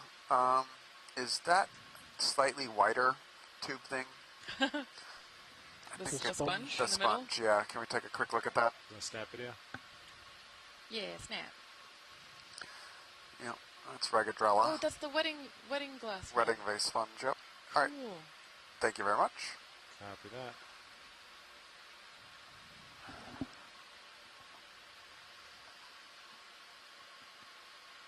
Clear. Copy. Come on wide and keep going. Bridge to Zervinav.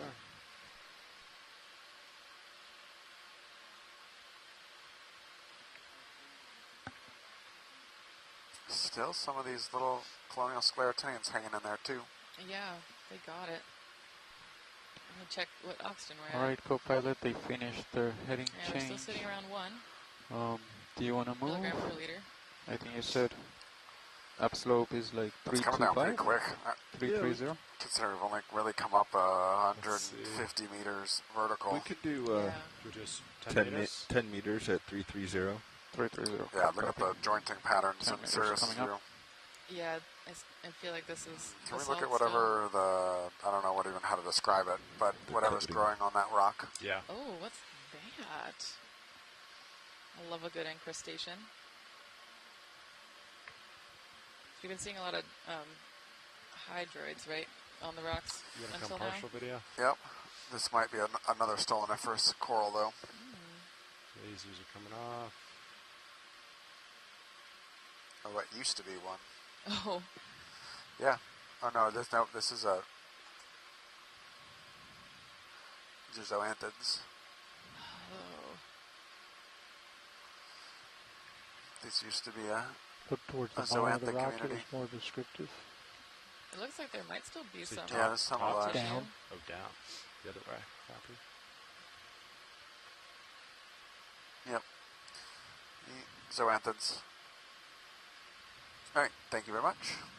Copy that. Whenever you're set, video. Nice.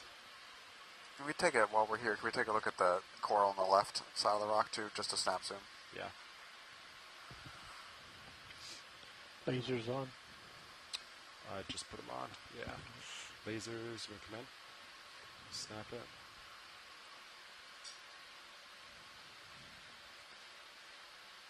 All right. Thanks. You got it. I'm amazed these are still here. This is the scleractinium? Yeah. That's super oxygen sensitive? Yeah. Yeah. Maybe they're indeed one of the more extreme edges of their range.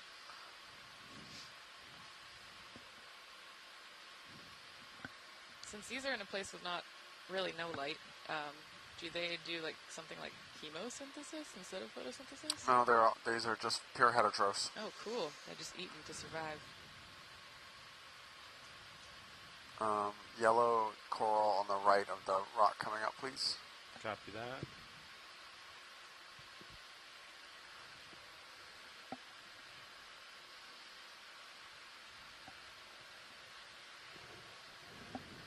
Good, you want to snap in?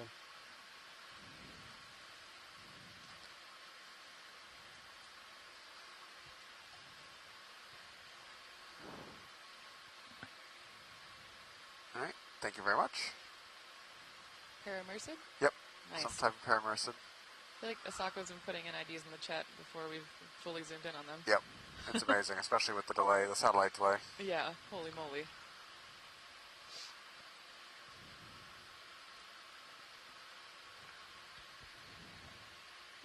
Down a little bit more on oxygen.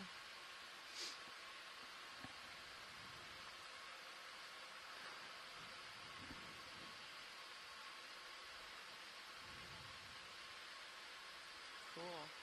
And Sirius View is showing what I think are still those basalt column structures, but I'm not sure. Oh yeah, Val's saying, looks like a mix of sheet and pillow flows, probably late stage volcanism, or just broken sheets. Nice.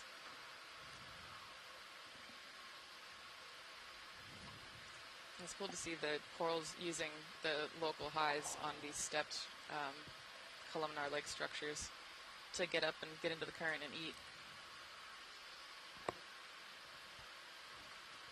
I think we can do another 10. Couple more paramerids here. 320 this time. Not paramerids, Copy. sorry. Primnoids. Sounds good to me.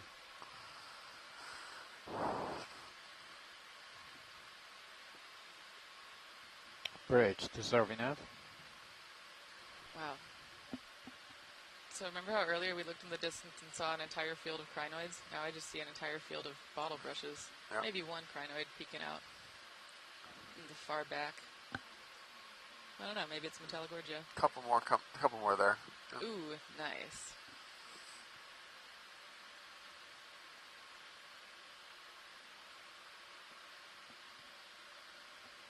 This is so cool. Is that a 320 or a 220? That you called back. I called 320. Let me confirm. I think I heard 320. Okay. Okay. Yeah. This dive has been just All right, thanks, Nav. full Yeah, of he's abundance. It was a little quiet in my ear. Just wanted to confirm. It's a nice crack. What kinds of crustaceans are those in the cracks? That is an amatocarcinus shrimp, I believe. Shrimp. Sweet. There's a squat lobster. It looks like it's ready to fight, but like you said, it's probably trying to eat. Sticking its hands up to grab food. Yep, that's my guess. The Chaseon crabs are the ones that see D2 coming and square up. Really? Yeah. That's amazing. We were talking about this last night when D2 shows up, the animals might be shocked. Just went behind the rocks. Yeah, copy that. One of my, I wasn't actually on this cruise, I was watching from shore, but one of the cooler things I've ever seen on the RV was we were looking at one of the Chaseon crabs. It was standing on top of a rock, and it was kind of squared off, and just suddenly there was this blur, and the crab was on its back on the ground next to it. And we had to go back and watch the instant replay, and it was a swordfish had tried to use the lights of D2 to catch the crab. What? And it missed, but there was like all of 16 frames where the swordfish blew through the view of the camera. That's crazy. Yeah, I wonder how many organisms are taking advantage of the light source. Probably not many, because most of the lighting down here is geared for seeing bioluminescence. Yeah. And so, actually at this depth there would be some mesophotic, the deep scattering layer that comes and goes, like there would be some visual predators hiding down here that would use starlight or whatever.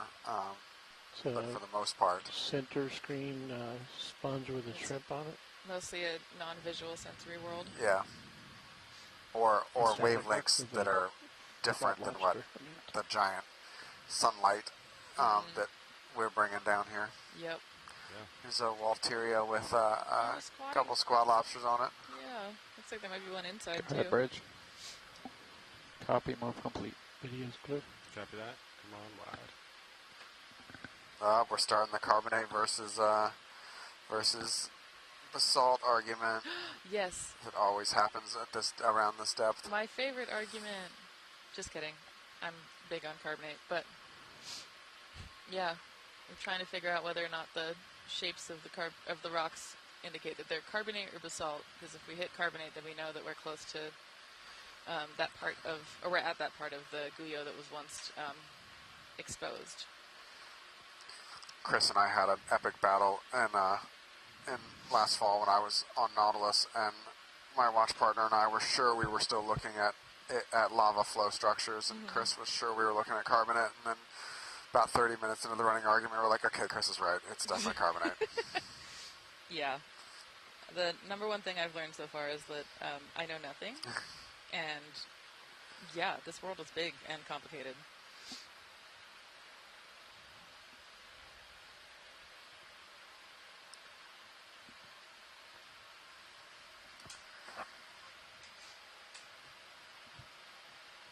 Oh, there's a small Iridogorgia, maybe? Yep. Nice. I think you're correct. Yeah. So for those of you who are just joining, we're trying to make a little headway here to make sure we get up to the top to a local flat feature to maybe try and find some sediments. Another move. Copy. 10 meters, so we've seen 320. a lot of these organisms and imaged them already earlier in the dive, which is why we're kind of continuing exactly what it at a is, little bit of a quicker pace and stopping and imaging fewer things right now, because we did get good images of them already, and we want to see the habitat transition here as we kind of come to the top of this steeper section. It's like another rock with a bunch of zoanthids growing on it. Yeah. And we've been in this Chrysogorgia forest for a while, right? Yeah. Which is very cool. We've almost completely lost the crinoids. Yeah, they were doing great down below, but now the Chrysogorgids are dominating. We really don't know how competition for space works in the deep sea, and whether there is even competition I was gonna say for space. There's a lot of space out here. There is a lot of space out here, but there's finite resources, so there's probably got to be some level of competition, most likely. Yeah, certainly. But trying to understand those kind of ecological dynamics in terms of intra and intra-specific competition down here is another one of those many things that maybe those we haven't really gotten around to studying in the deep sea yet, or just beginning to. This is also a big debate in forum world, because we know more about forums from the fossil record than we do from living observations. Yeah, and because they're so small, they can utilize microhabitats in the sediment. And so we're not really sure whether or not they compete for resources, because they can basically just move from microhabitat to microhabitat. And they can also store food inside their cells to kind of weather them over during periods when they're not getting much. There's a fish down in the hollow, down straight low. Can we take a snap zoom on it? Just the bottom of the frame. Video come partial. And there's great sediment in there. Woo! Ooh! Okay, I see it. Is that an eel? Yeah, I think it's that same eel with the stupid long name. That's fine. That's enough to. That's a. Ooh, nice. Yeah, if we can just get a look at his nose. All right, I think that's good. Thanks. Great visualization of the seds too. Love. That's some good carbonate. All right, video. Let it swim out. Great. Good view on Sirius. Yeah.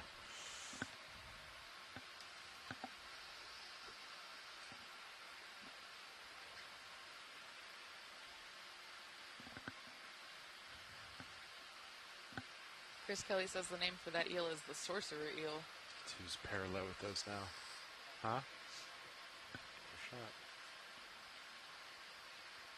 There's a potential headless crinoid. I think you asked me if these had a common name, and I told you no, and I just remember they do. It's sorcerer eel? I know, I think it's duckbill eel. It's duckbilled eel? Is the group. That's pretty cool. Again, named after a land animal. Why? Are there any common names named after non-land animals? Land animals, name them. I don't know if there are any common names named after non-land animals, I guess. But like mythical things. I don't know. Medusa. Maybe. That red thing just going lower left corner. Yeah, that's an Anthomastus.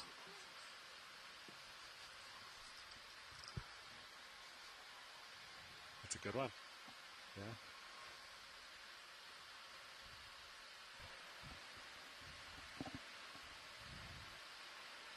All right, coming up a little bit there, Kripat. That's pretty. I mean, when I was just saying we haven't seen some crinoids for a while, that's a gorgeous crinoid. Getting our video team some Oh, look, pretty there's shots more. from Sirius. What?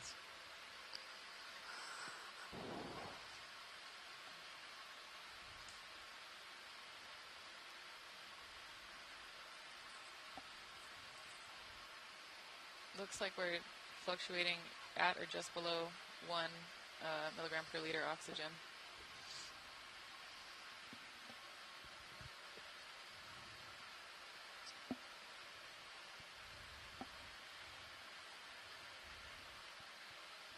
Wow. From a serious view, you can see this whole wall is covered. Yep. That's pretty cool.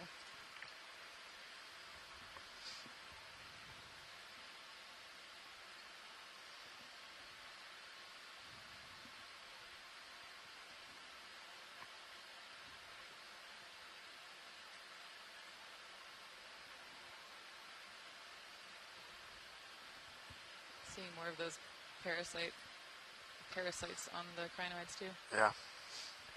Feels now like it turned again.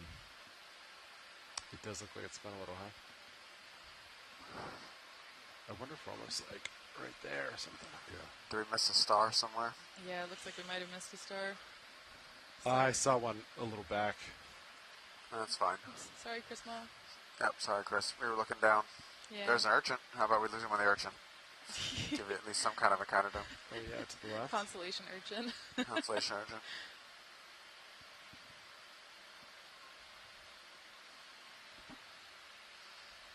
Whoa, look at those zoanthids. Zoanthids, Yeah. yeah. Do a snap urchin real quick. Snap urchin. Nice. It's pretty. Ooh, it's got little things swimming around it too. Yeah. A mysid shrimp or something. Yeah. Wow. Awesome urchin view. It looks so delicate. This may be the top here, Pilot. Oh, nice. All right, thank you very much. Got it. I like this is the top of the shoulder. Could be wrong. You've never been wrong before. That's generous.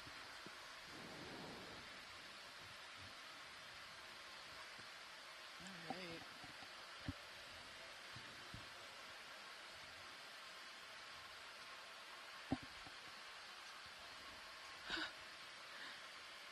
Val says the urchin reminds her of Hal from 2001: A Space Odyssey. Or it just kind of ends.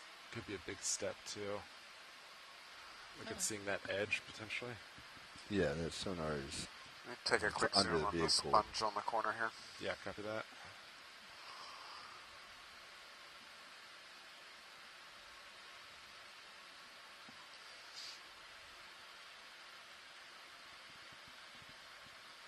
All right, Viddy, you want to come on in? Ooh. Oh my god. I love that lobster. What is this? Zoanthids on the back. It's a sponge. Well, okay, yeah, but what kind of sponge? I It looks have to look this one up. like a brain. That's so cool. All right, thank you. Yep. I recognize it, but I gotta go look at the name, find the name. Hey, that's better than me. At least I got now, sponge. let's get a move in 15 at 315. So let's see. Oh, Blueview. It's another step. Look at that. Okay, Meters out. 15 at 315. Yep. Hey. Ooh.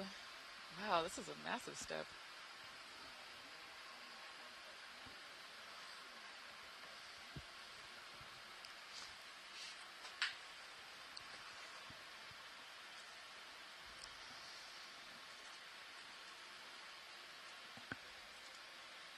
All right, so it's a Freya.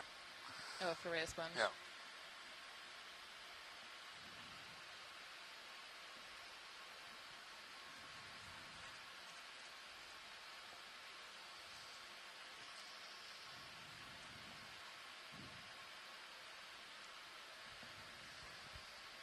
That's a cool shot. More crinoids now. And an urchin.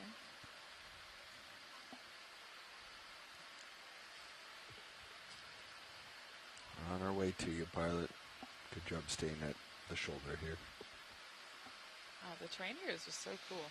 Yeah, definitely by design.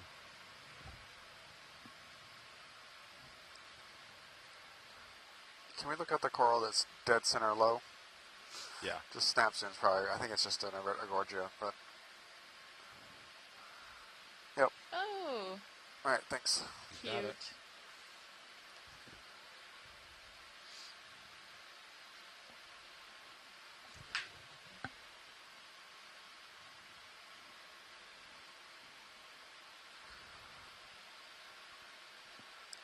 Can you tell what's dead center, basically in the frame, shifting left right now?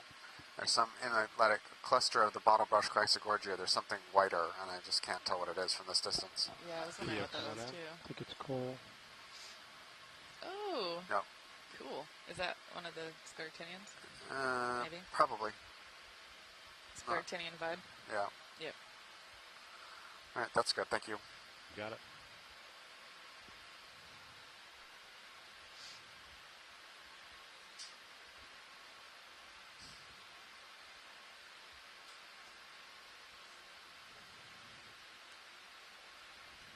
More zombie crinoids.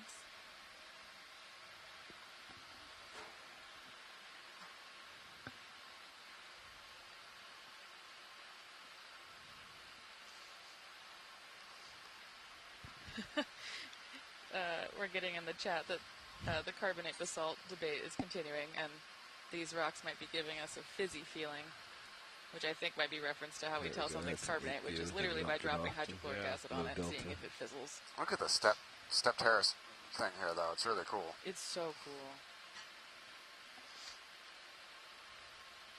And the density here of the corals is super high. Yeah. Some of the highest density of Chrysogorgias I've ever seen. All right, I'm going to come up now. Yeah. Since you're coming towards me. Or bringing the tether Can we towards go me. look on the left side, what's in this low? Yeah. Looks like a bunch of Collection point for these things. Yeah, just coral falling bodies? and thumbing down. Sponge bodies is my guess. Sponge bodies. That's so wild. Ooh. What's up? I think I accidentally took your rotator. It's back. We're good. Just threw me off for a moment. Lasers on. Lasers are on. And I'm moving towards you now. Yeah, cut that. I'd come down to give Are you you a leash.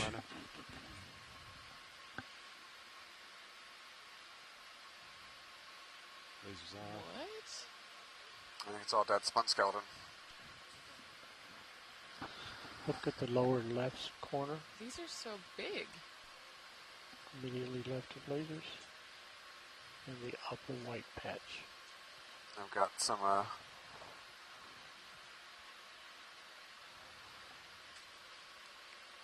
zoanthus living on them too.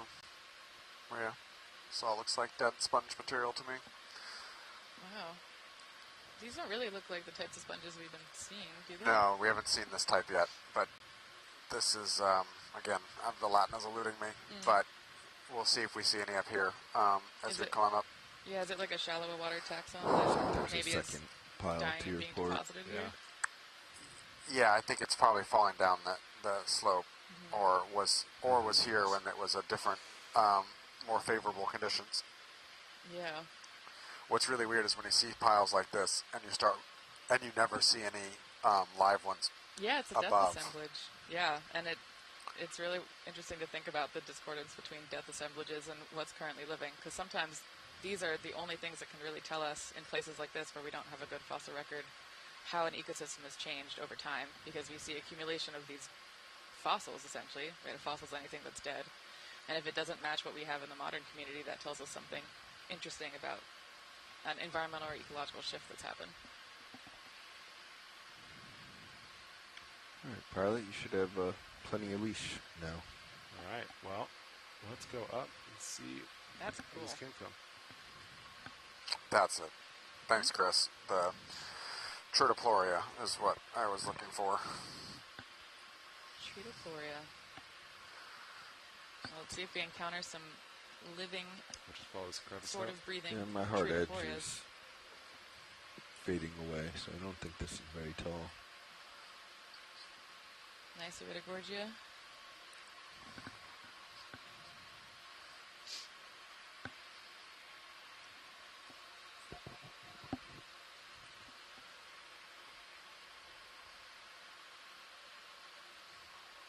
Wow, that's wild. Nice.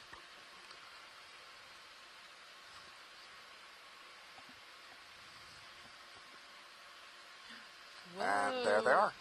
No way. That's Wow. so cool.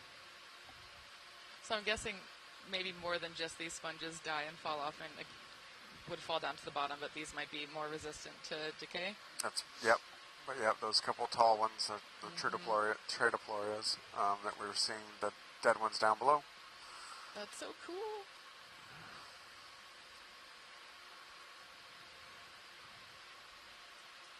Wow. It looks like, yeah, we're still getting some of the crinoids, but it's mostly Chrysogorgia dominated. When you get the tether, can we run out in the center of this Do you coral want field a 10 and meter move, fire a Niskin, co-pilot? please? Yeah, get the center, do Niskin. Understood. Yeah, he looks like he's done. Let's turn. Yeah, this looks like a plateau. What's it called out in Death Valley? Can't think of the Pinnacle? word. Yeah, Pinnacle. Mesa? Mesa, yeah, maybe. Mesa. Yeah. I think It just Guyot's seems like we're coming up to a... Basically, a really big one, yeah. Yeah, basically an underwater You mesa. can kind of see around on all sides, yeah. 40 meters out, it looks much more flat here. I'm not seeing any walls ahead. Yes, Snap, sorry. 330, we can go 15 meters, 10 meters. Let's do 15. Okay. Yeah. Oh, there's more of 15 those meters, deposits of the 330. dead, Yep. sponges. And there's a sea star in there, Trioflora. too. Oh, cool.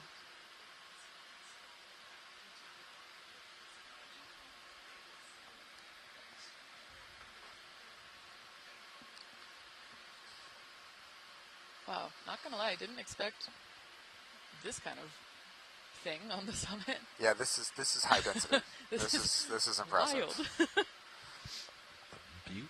And this is really sediment poor. Yeah, exactly, Val. So Val just put in the chat that there's not a lot of sediment here, and Which I I am would have shooketh. definitely expected there to have been sediment here, but the current is Me so too. so high, it's probably winnowing away.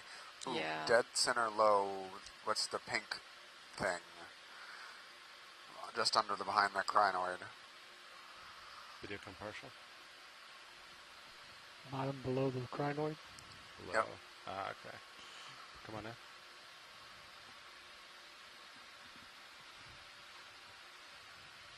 Ooh. Steve, is this Swiftia?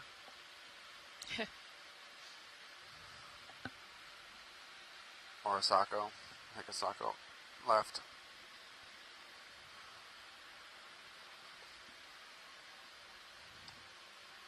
Swiftia like.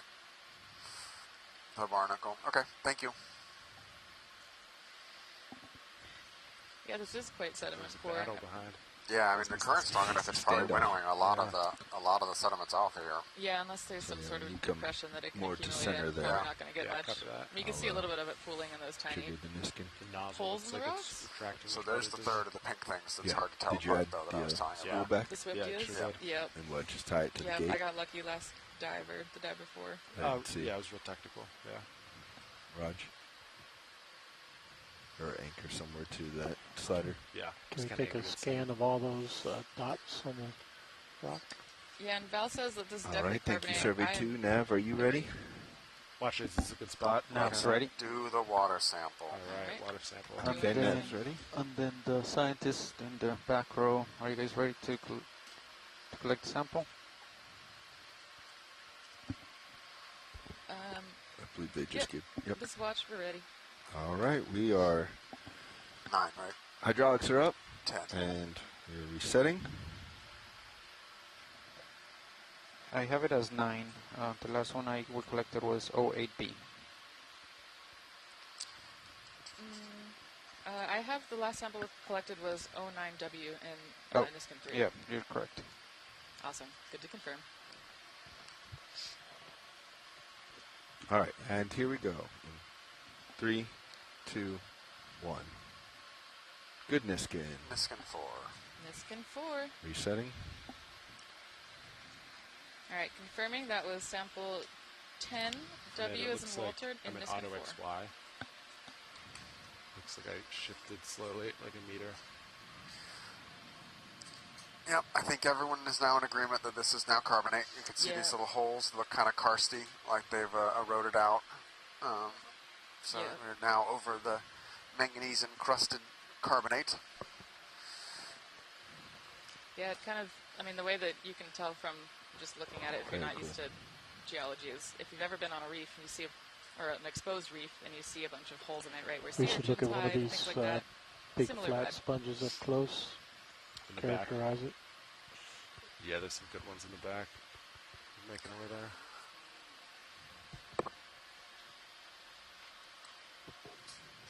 Alright, and we would, if we could find a place to land, which I realize is going to be troublesome.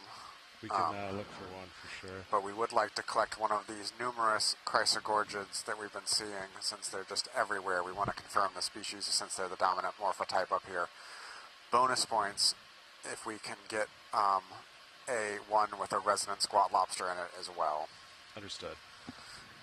And obviously there are plenty here to choose from, so pick whatever you think is logistically easiest for you. Copy that.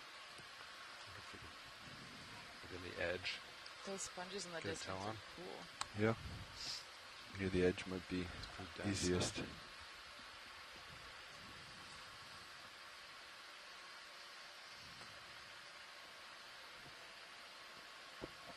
And right there in front of you, if you come here on the left side, yeah. I was thinking. Thanks a lot, Chris. That up there, or or those scooping scooping over there. If I spin there. Either one of those, you can come in and get your toes right on the edge. Well, the sponge bodies and sediment accumulating in these low points. It's fascinating.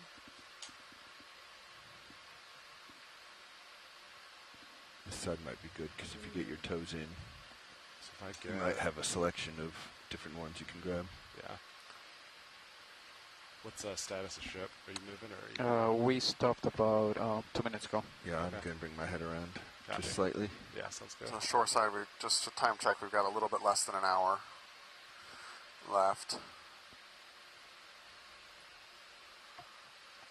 And we're close to the summit, but We're getting up to the flat spot. We're not close to the summit, but we were close enough that I expected this to start Nav, with sediment. can we do 5 meters at 290? And clearly 5 meters, 290. Same, and I will keep my fingers crossed that there is going to be some sediment accumulating on the top. This would be interesting to look at it. Bridge, But this is ROV nav. This karst morphology itself is super cool. Just looking at all the little holes and divots weathered into this presumably carbonate or limestone environment. Is that a Venus flytrap anemone sticking in the sand? 2 of them. 2 of them? Got their foots attached with their mouths going out the other way. Oh, they were roommates. I love it. I think some anemones reproduce by budding, yeah? I see. They each I should have believe a it. crab. I think the one centered I'm gonna does. Google it.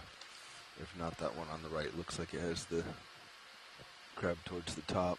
Uh, that left one also has it towards the top. And Try to balance here. it's going the wrong way. Shazbot. There's a fish in Port Rail Cam that we have not seen yet. Do you want to go for it? Yeah, sure. Let's go for it. All right. See port See side? if You'd it see it doesn't scare behind it you. off If you see in too that camera, much. you see? No, it's port Oh, side. it's on your port side, hard behind, pretty much. I don't have I'm going to eyes on set that and it's going to have gone away. There it goes. Massive sponge, wow. You'll see it in about now. It should show up in main Zeus. Where It's is it? way back. So, but you Oh, it's swimming gotta away. keep turning, yeah. High, low. You can still see it in the rail cam. I do not see Oh, it. a real big one. Yeah, the rail cams are super wide. Go ahead. I lost. Rich. There it is. That's the tether that you're seeing in rail. There you go. Right there. Snap. You got it, Sean? Yeah, snap the video. Lasers. Is it a slime head? Yeah. No, maybe not. I need help, shoreside fish people. All right, thank you. Val's Go back to. what I'm thinking, which is that it's a I big feel like fish. we're fuzzy video on it. Serious. It might be a slime head, which is a relative in orange roughy, but I'm not gonna. I'll wait It for. looks like I've lost lens control. Wait for one of the fish experts to confirm that one for me. This is unfortunately a vertebrate expert deficient. Please. Well, we've got one on the ROV team lurking somewhere. Oh yeah, bring him in. Where's David? David. I'm seeing some pools of sediment in the low features there. That's promising.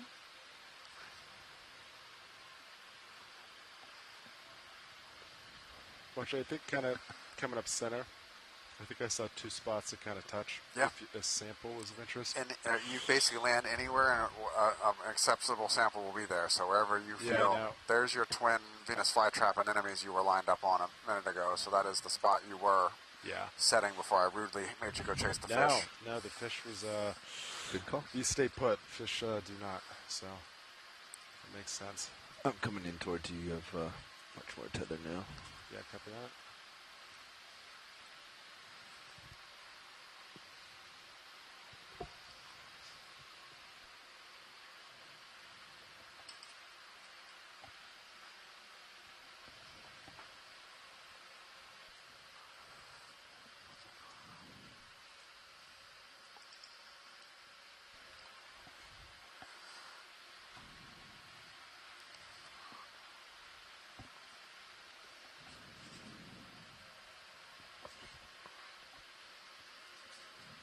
Rebooting CPHD IUS-5 telemetrics.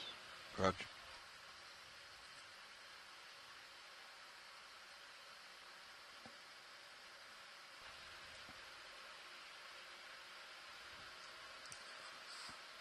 Lens control reestablished.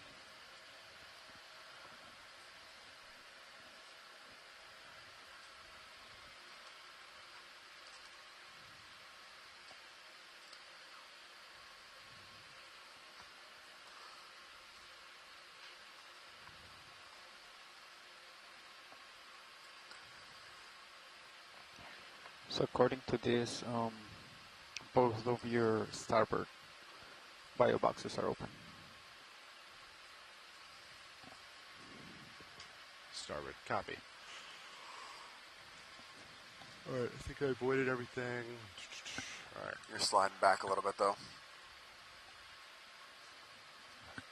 You can see you are right. Yeah.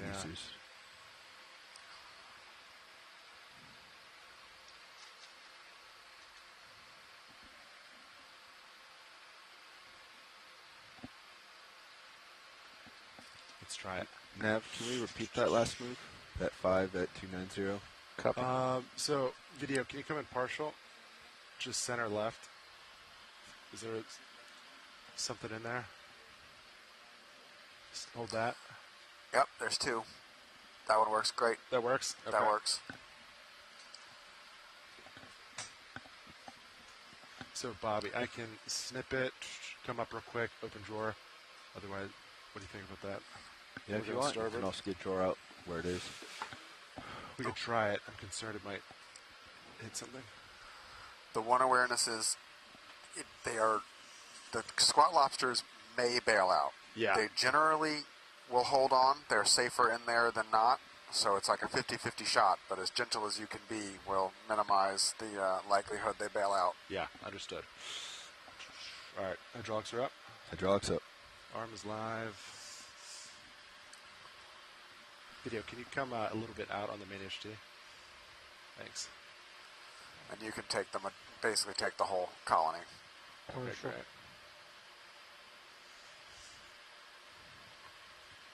Full wide. Following you over.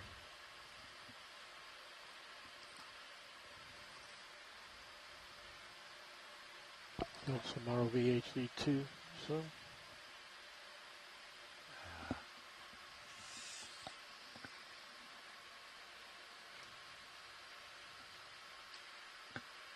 I just slid off, I'm sure. You saw that? Give me 1 sec.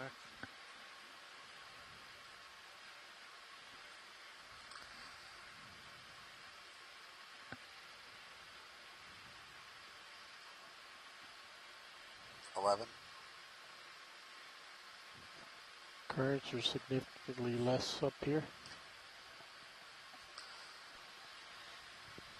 Yes, this is sample 11B.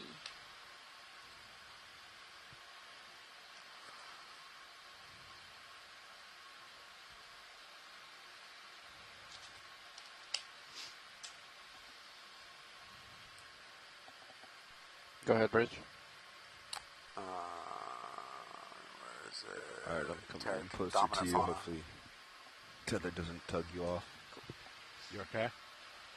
Yeah, you look good. Positions are good. Alright, let's try this again. Force 4, great. Tilting down.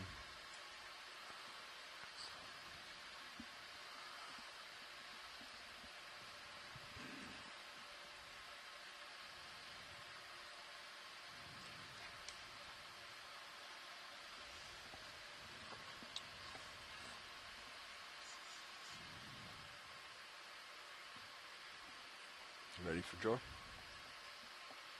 Yeah. Extending.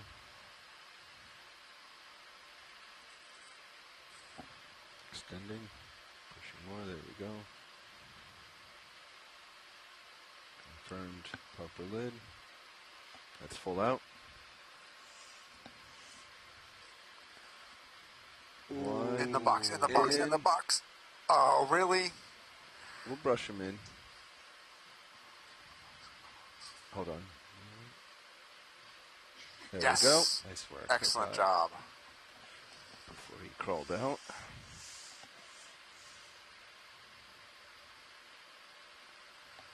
So this will sink, but it will also get caught up in the current. Yeah, understood.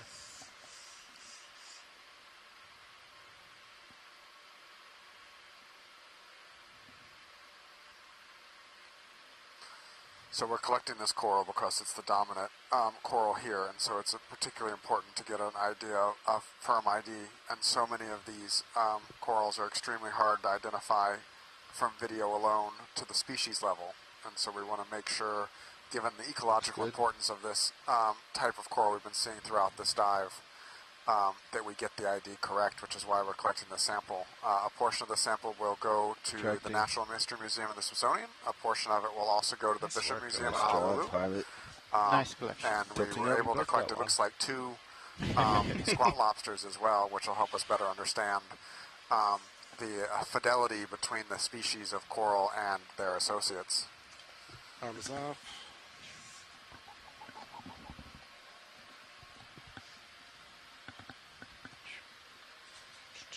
All right, watch these. Before I take off, anything in view? Anything else here? I'm curious about the kind of, I don't even know how to describe it, to the center and the top, center up and down, a little to the right, the scraggly looking coral behind the crinoids. I'd like to take a quick look at. That purple thing an urchin? Kind of left of center? Yes. Yes. Okay. There's 4 or 5 of them. My eyes are blurry.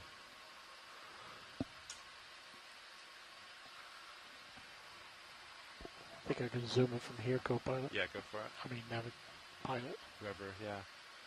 Go. Got it. That Madrepora. It's Madrepora. Interesting. What is Madrepora? It's another colonial sclerotinium. Video. Sometimes called zigzag coral. Zigzag coral. I like that. All right, that's all I need. Thanks. Copy that. We should get a pretty nice view of one of those flat sponges.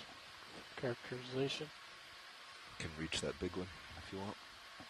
Looks like there's 3 in that area you could reach, or 1 off to your port. I can't tell how good it is, though. It might be lower down, yeah. I think starboard's your better option. Yeah. Let's go to this one here, huh? Yeah, you got 3 nice big ones over there.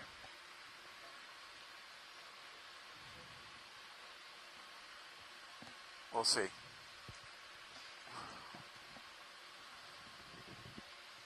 I'm following you around. Oh, no problem. What, mini Zeus 10? No, I thought I saw something dark in the back there.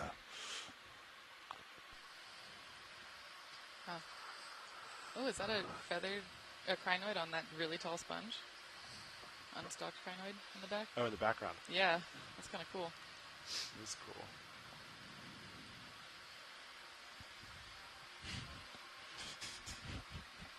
I can't really sit down, but I guess if you keep coming this that one way, on it's the right. good. Yeah, it's a good problem to have with all the life down here.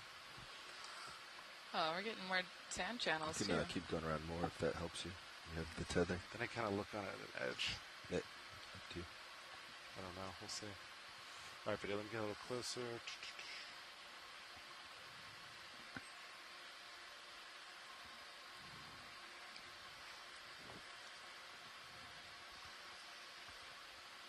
All right, you want to come on in?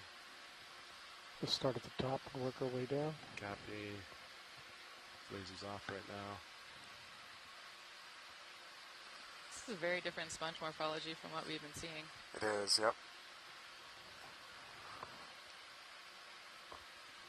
Coming down.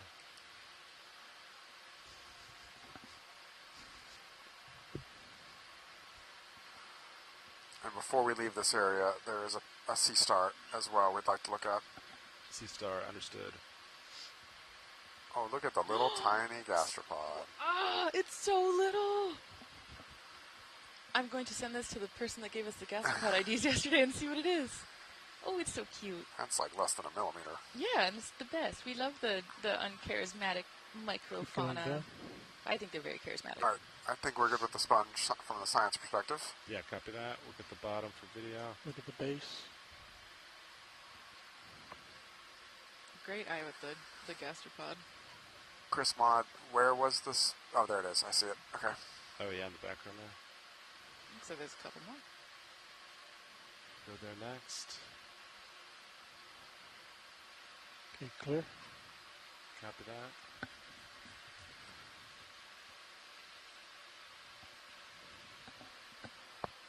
You're going to pull full out, or you want to shoot it from here? Looks like there's a family of gastropods on that sponge living further down in the shadow. Full wide.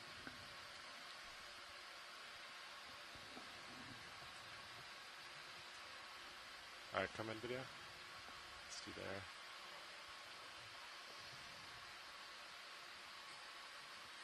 Extreme close-up. That's beautiful. Is he slowly making his way for that sponge? It's possible. I feel like that sponge would last that star its entire life. I guess I don't know the generation time of So I don't know how much nutrient really is captured in a sponge. so real, it's probably... All right, thank you very much, Sean. There's 2 big patches of sand, it looks like. I know sand is. Lasers on it. Here it comes out. Lasers. Ooh. All right, lasers on. If there are patches of sand in sight, maybe we could go check them out. Yeah. Nav, can you give me, let's do a move of 10 meters at 330. Oh my gosh. 10 meters, 330. There. It's going to be kind of the way I'm pointing. So there's a big one off right and a smaller one, it looks like, straight ahead. Nice. Yeah, Sirius View is giving us some potential options for sediment sampling. Look at that. Oh, it's looking like there's a nice big one up front. Yes. Amazing. So yeah, part of the reason I'm really interested in sampling sediment from this part of the world is because there's no... Go over here. Very few descriptions of the that's the big patch, microfauna that live in the trying sediment to come out in here. closer for you, and that's straight ahead is your biggest patch. Might be easiest to sample. Little Tina 4 floating by. Yeah, it's cute. Oh wow, this is what I expected to start seeing a little bit further down. Yep. We just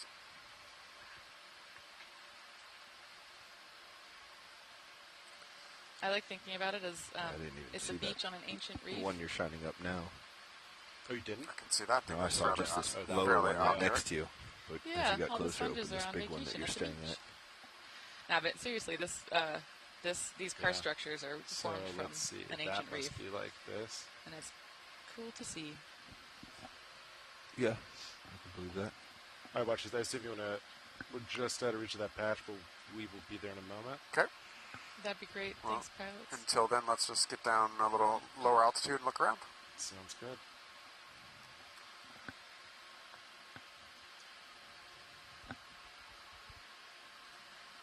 Man, one of those shadows just got me. Like, just the overhang, I was like, oh, big shark. And then it was like, oh, no, that's just a shadow playing tricks on me.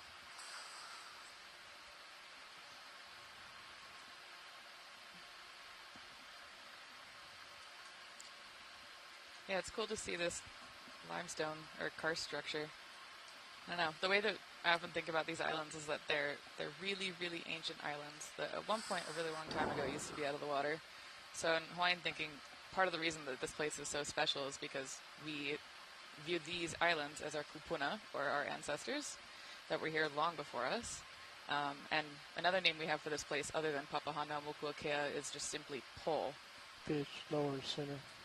And in Hawaiian thinking, Right off Po the is the afterlife, for the place that you go when you die. And that's because our ancestors are here, under the ocean. Ooh. Squat lobster on the right of it. No, baby lobster. So this is a makarod, or rat tail. A rat tail. I can't get it past that. There are many different genuses of rat tail. I'm scared to guess the fish IDs. I'm just going to be wrong. And even when I sit next to a fish biologist for an entire month on a cruise, I failed to really pick up the ID of how to tell these apart. Some people just have the gift, and neither do you you nor I want seem another to. move, No, co-pilot? nope. Yeah, No. let me adjust my heading here. That might They get us stopped ready to go. moving about maybe a minute ago. Maybe less. That might put us reach there. A little more swing. What was the distance of the last move? Maybe It was 10 015. meters. Okay. Maybe 5 or 10 meters at 015. Because I'm going to keep drifting to my left, but that will get me over there. So the last one was 330. You want 10 meters, 015. Yeah, I think that could work. Yeah. Okay. Coming up. Wow, this is beautiful.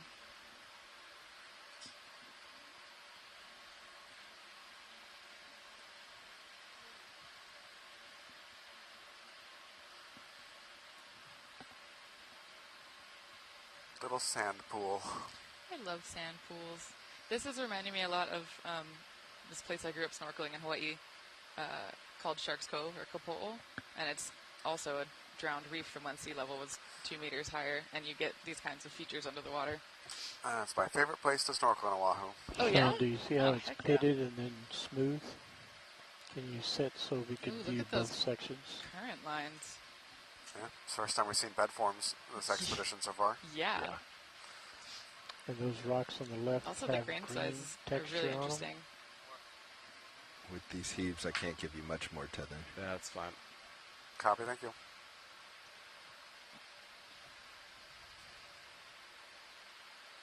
Wow, that's really cool.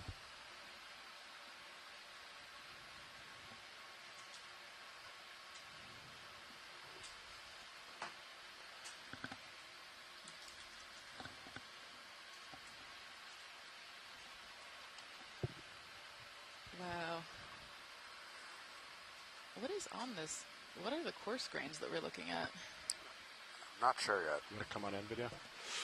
I'm waiting for a little more tether, and then I can get I would have said closer to the other part. coral rubble. Yep. No way.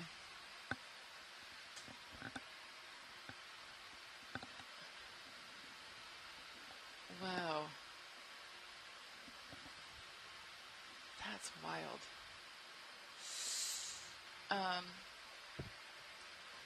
Pilots, if we have the tether for it, do you think we'd be able to get 2 sediment samples here? One from this coarser patch and one closer to the wall where the finer sediment is? Yeah.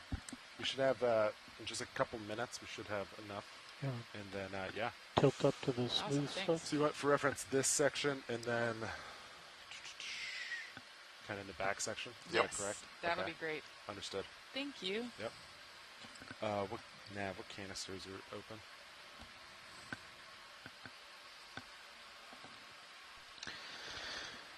We don't have, the only one that's full is number 5. Oh, great. Okay.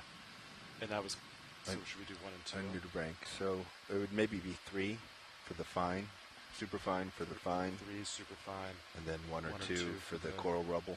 Okay. Yeah, makes sense. Awesome. Does that check out with you, watch leads? Yeah, that sounds good to me. Okay. And I think the gentle suction technique you've been doing has been great. And I'm definitely moving toward you now, which is good. Can we also look at the rock before it goes into the sand? I see just a different coloring texture on it. You want to look at what? Sorry, say again? As the rock goes into the sand, just to see that relief.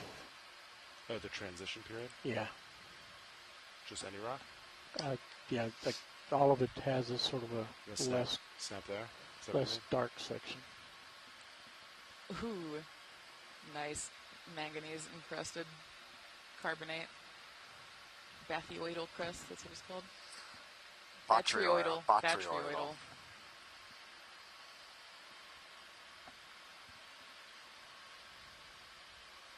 Okay. Right. Cool. All right. Come wide and we'll set.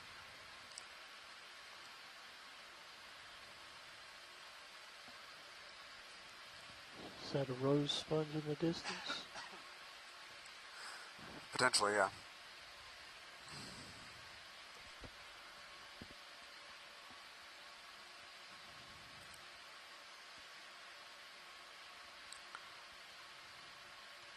Cool.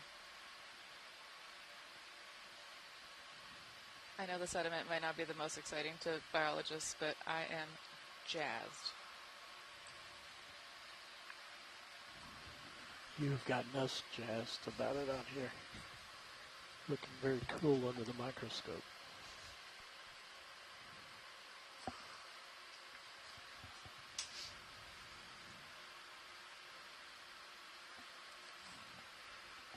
All right, so as we're setting up to sample, folks who are streaming in, if you want to look at stream Hydraulics up. 3, right? That's All right, the so I'll try to get a multi-view. scoop, and then you do the rest. You do the hard part. Sound good? Yeah. All right, arm is live. All right. Grip force 5. I know I say this every time, but this is the most high-tech sediment sampling I've ever been a part of. Ready for out? Yeah, go for coming it. out. We've got a good team out here. That's great.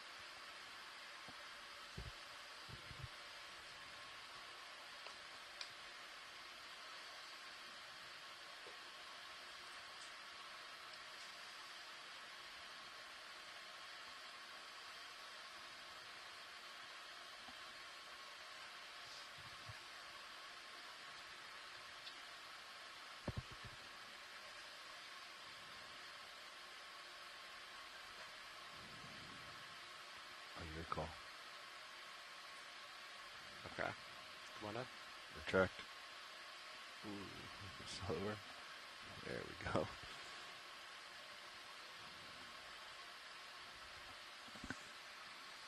So we're on the course. We're going to head over to C1, which we're currently on. C1. Okay. Char light on.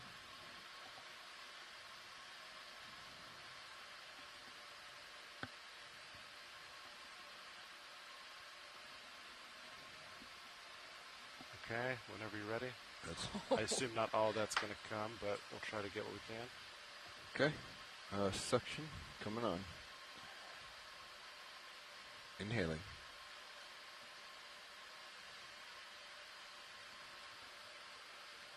Coming in. Slow down. Nothing yet. Still pretty fine. Even the coarse stuff has got a lot of fun, really super fine in it. Yep. Yeah. Stop that. Yeah. Yep. Reynolds. Nice. I'm really curious about this coral rubble.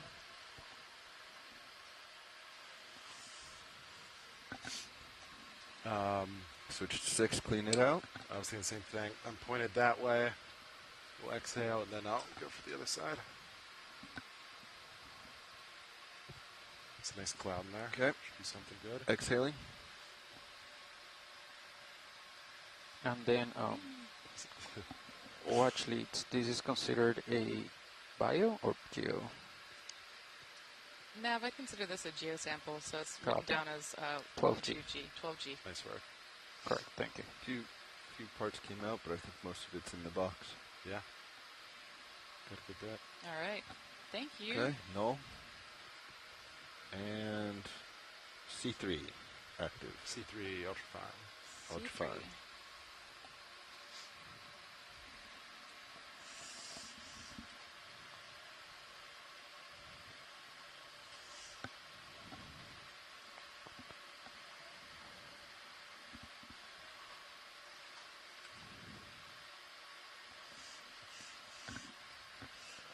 All right. I'll have to scoop. Maybe not so deep. Ready? Yeah.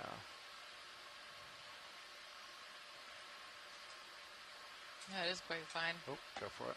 That's that Inhaling. carbonate ooze that we've been seeing. About 500. Oh, looks like you got a big chunk. Looks like there's some chunks underneath. I could try to, I guess, move further away. I might have got too deep on that one. I think the chunks are fine. I mean, if they're just buried under the surface, that tells us something about it. So, no worries. Okay. Thank you. I suspect what we're seeing just here is kind of sediment winnowing, where it's sorting across the bed, but underlying it's probably pretty similar. Yeah, totally. Which is cool. Okay, let me straighten out. Watch leads on this super fine mesh. Would you like us to just keep going, or because we're less worried that it will filter out, or sorry, go through the filter and clear, or do you like the same technique of stopping? We did the same technique, but we didn't see any chunks or large pieces come in. Yeah, I think it's. Should we keep going? I would just run it straight through the filter because they've got the much finer mesh on it. Yeah, this is the super fine. Okay, yeah, let's trial it out and see how it works. Thank you. So we're inhaling, Sean? Yeah. You want to reach over towards your starboard toe some more? Oh, you want some more? Yeah, they want to keep going. I thought you meant just get the stuff in the house. Understood. No, I think let's just keep going until, at some point, that filter would clog. So. Yeah, I suspect if there's as much fine-grained stuff as there is, it'll clog fast. We'll see.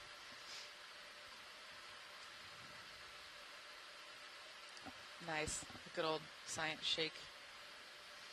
We're at full inhale right now. Not seeing a whole lot of movement, but I think that's good after that scoop. 2 good scoops, yeah. We'll give it a moment.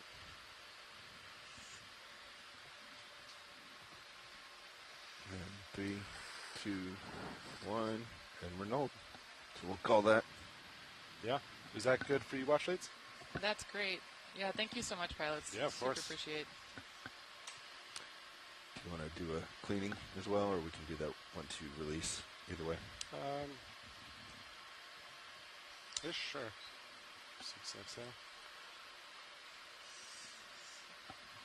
Can't hear you rolling. All right, we're on 6. Gonna exhale then.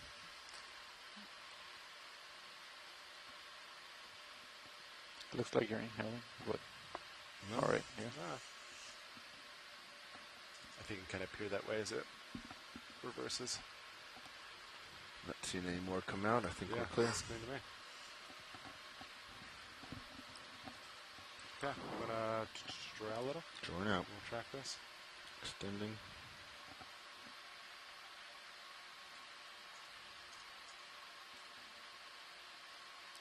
Okay, hold that. Hold.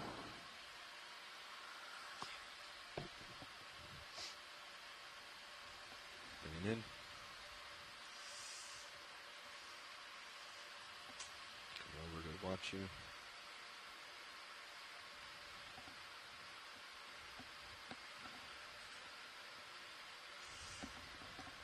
Okay, arms off. Lovely. Thank you, pilots. Yeah, Before we take off, can we take a quick look at that sponge? Yeah, in the background. Yep. It's going to be sediment stuff. Never mind. Oh, I'm sorry. No worries. That's okay. I'm pretty sure it's a bolosoma. Okay. Copy that. All right, thanks. Just keep going forward till the end. Keep going forward to the end. Yeah. Okay, So we have my heading back to you. And then we'll probably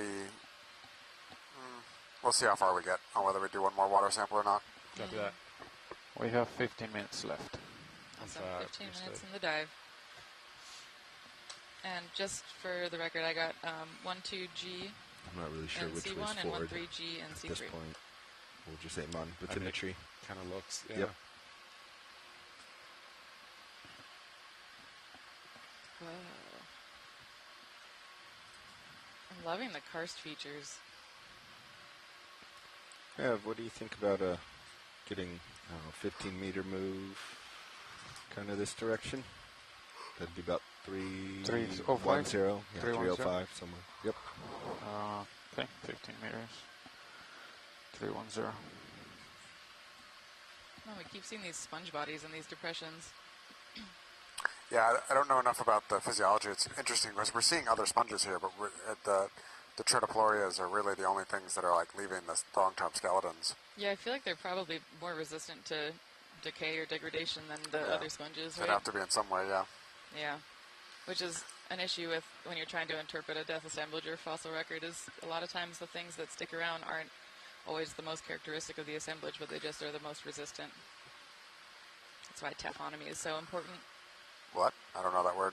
Taphonomy is, it means the study of how things fossilize, and some paleontologists do kind of wacky experiments where in order to figure out what parts will decay faster than others on animals like shrimp or something like that, they'll literally just kill a shrimp and watch it decay. Okay.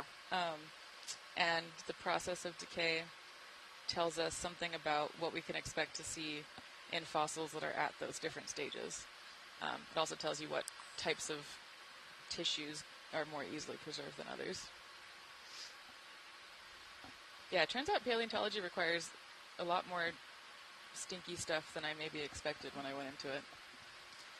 I used to, in undergrad, I worked out of a lab space that was shared with Derek Briggs, who's a professor at Yale, who actually did a bunch of the Cambrian explosion descriptions, like Papahānaumokuākea and those really cool animals that are super wacky, like 500 million plus years old.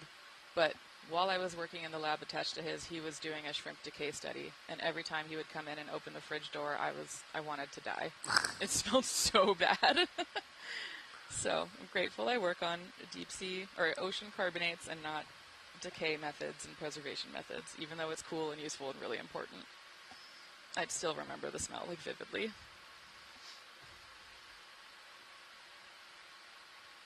Another fish. Looks like another one of the saldias that we saw earlier. If we can take a quick zoom. Get a snap video. I'll inch closer as we go. I think my lasers are on somewhere. Ooh. There they are. And we decided this was potentially a goosefish? Yep. Cool. Let's see what...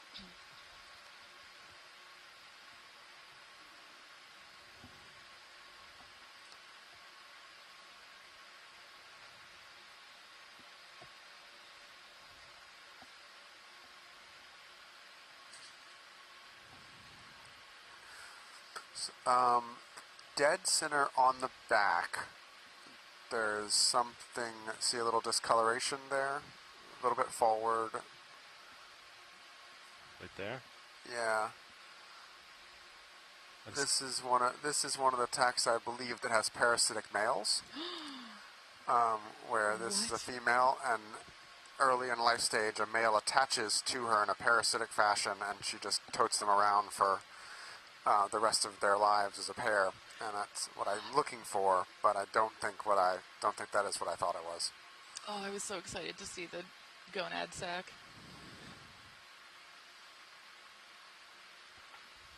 Do you think that's mostly scar tissue then? Yeah, I do.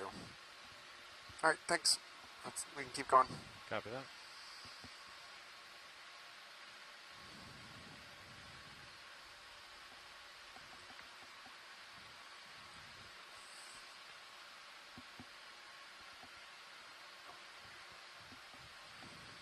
I feel like we're starting to see a little bit more sediment patches in these holes as we go further up. Yep, and if we had more time, I imagine we could get all the way up into the full sediment, but we're still a good little ways away from that level of flatness. Yeah. But good to know that we're in the carbonate zone. Yep.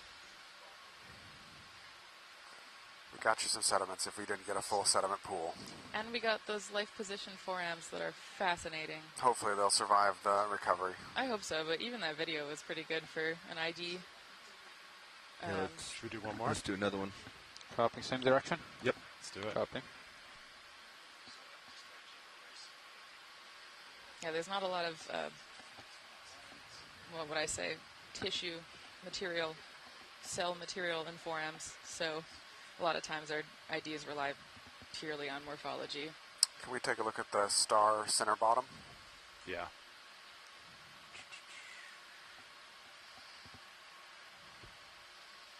Has anyone ever been able to, like, get all of the shell off and get just the foram animal itself, like, isolated?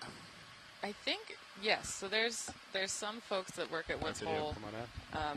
I'm thinking Joan Bernard in particular, who I don't know if she removes them from their shells, but she does some really amazing high-resolution diagnostic imaging of the cell itself. 10 centimeters wide. Whoa. And I know there's been folks that have also dissolved the shells to get at the organic material inside them and then run nitrogen isotopes on that, which is wacky. That's definitely what I guess I was thinking was how to dissolve the shells. All right, I think that's good. Thanks, Sean. Beautiful. A little cup coral there on the top. Cup corals there have been tiny. Yeah. Yeah, actually, Brian Pope's group at University of Hawaii at Manoa does this really cool method where they use like denitrifying, or they go through a denitrification step, which essentially just means you produce nitrogen gas, and through that can sort of amplify the amount of nitrogen that you can run on a mass spectrometer to figure out what isotopes might be in that shell, and through that figure out diet or in that animal. So they do a lot of really cool compound-specific, like small like sample size nitrogen work. Do we feel like Chris Ma is asking in the chat, do we feel like the crinoids are getting smaller? I actually am getting that vibe. I think the crinoids are getting a little bit smaller. But I guess we can't really know for sure unless we put some lasers on them, I guess. The stalks look shorter. I think the stalks are shorter. I don't know if the arms are smaller in diameter or not, but the stalks are shorter, which doesn't surprise me given that the current is stronger up here, and when we were in the really heavy crinoid bed, it was a much weaker current. Right, so they're probably still trying to get up off the substrate, but it's probably advantageous to not be so tall so that you don't crack. I actually don't know how resistant crinoid tissue is to breaking. It breaks pretty easy with the, the scissors on the manipulator arm. Yeah, well, I also would break very easily with those. Yeah, but other things don't. Like black corals are super hard to cut, and like there is a range there. Yeah.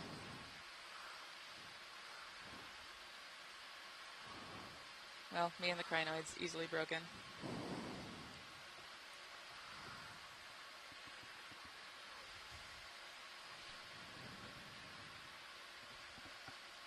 That's another one of those urchins we saw.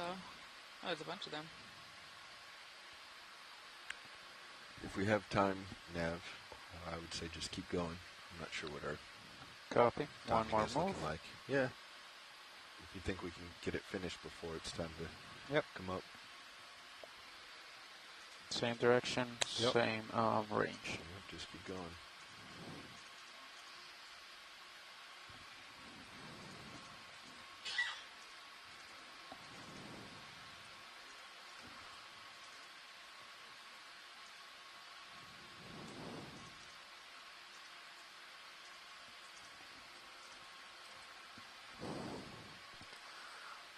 Really high density, wow. Yeah. This is amazing. And over such a large area, too.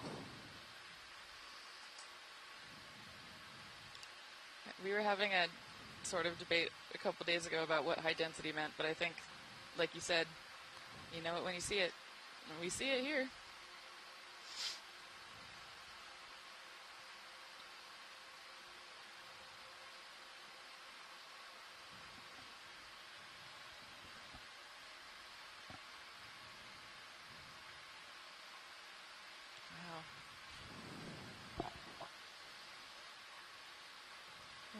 Still super visible karst features. It's really cool. You can see all the divots and erosion marks on them. Yeah, no, we'll continue all the way up till you lose them in the sediment, probably. Yep. The amazing thing is when you get up into like, on these kind of features up into like 200 meters, it just turns into like flat pavement a lot of times. Wow.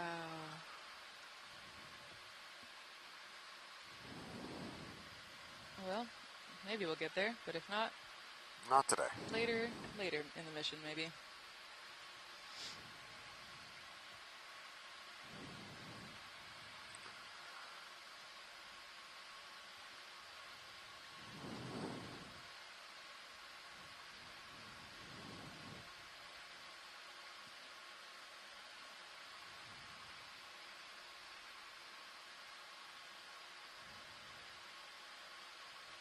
Is this one of the more dense communities of Chrysogorgia that you've seen? This is unquestionably the densest, for at least over this big of an area I've ever seen. Like maybe one rock had more higher density, but for over a large area, yeah. This definitely wins. Is there something environmentally unique about this part of the world that... Well, so this part of the world is, we're kind of right on the area where you get a chlorophyll front certain times of the year between Hawaiian and north, so this is probably has a higher food availability on an annual basis than the Pacific Remote Islands area south of here, where I've spent most of the last couple of years working. Yeah. So I'm not entirely surprised to see higher abundance. If you look at monthly averages of chlorophyll concentrations for this part of the world, about here north into the Lulukalani and Musician Seamounts chains, you really see a big bloom a couple months out of the year that I think is drives a lot of the diversity and abundance here. Here's another eel. Yeah, wow. Looks like another one of the duck-billed eels. So I think that's my guess, is a lot of this, especially north of the islands. Sorry. Yeah, that is so cool, and I'm excited to keep looking at more seamounts to see if this pattern holds up. But from Sirius View, I'm seeing some really cool weathering features, like a channel inside of this older reef. Very cool. Yeah, I'm kind of glad that tomorrow's dive will be going to another seamount in this little grouping, and maybe we'll see something similar in terms of density. We'll be deeper. So we'll be about 500 meters deeper, 500 or 600 meters deeper. So we may not get to the carbonate. In this feature, may not have carbonate. It's still got a kind of pointy top, so it may not have ever been. Yeah, we have about 2 minutes of bottom time. Gotten all the way up to the surface. Yeah, I'm wondering if we'll see more crinoids or if that's more of a localized thing. No, that I'll be very interested in. And if we see them, if it's the same type. Yeah, that'd be very cool. Because I've got a pet hypothesis. Well, it's more an observation. I don't have a hypothesis to explain yet. Is I almost always see crinoids in monospecific groups. It's extremely rare to see stalked crinoids in mixed groups. And so you have dives like this where you see a lot of them, or even when they're more sparse, you almost never see the different crinoids on the same dives. Stalked crinoids. I mean, you do sometimes. Like, there's, of course, exceptions, but it feels oddly skewed to me on how often we get these large number of single type of crinoids over pretty large spatial areas, sometimes in the order of hundreds of meters. Yeah, and we weren't really getting that to the same extent with the corals, even though this is now dominated by Chrysogorgia. I wonder why. I don't know, and I haven't actually sat down. It's anecdata at this point. Yeah. I need to sit down and really look at the data across a region to see if that holds up when you start correcting for depth and stuff like that. The shilling's prepared. But it's on my list to do this summer. Check the drawer Heck yeah. one more time. Hydraulic function secure. Well, we're starting to wrap up the dive here. It's time to head to the surface. So thank you all for exploring with us. We will have one more dive. We'll have one more dive tomorrow in the same group of seamounts. We're going to move about 40 miles west of here and dive on a deeper feature in this little cluster of 3 seamounts. No, shoulder. Tomorrow's dive will be closer to 2,000 meters, going up to, I think, 1,500-ish, if I remember correctly. Watch lead. That is the end of the dive. We're going to prepare and then we'll take a day off and do transit to get further west, hopefully taking advantage of a little bit of a bad weather day to make tracks. Going to try and get about 330 miles further to the northwest as we head out towards the Battle of Midway site. So thanks again for exploring with us. We will have a dive planning call tomorrow at 9 a.m. To talk about our 5th dive of the expedition. And then we'll launch right into tomorrow's explorations. So look for a dive plan tonight coming out from us. And have a good rest of your Sunday. What are you thinking? Aloha. Bruce, See you tomorrow. And oh, you're doing showing. Sorry.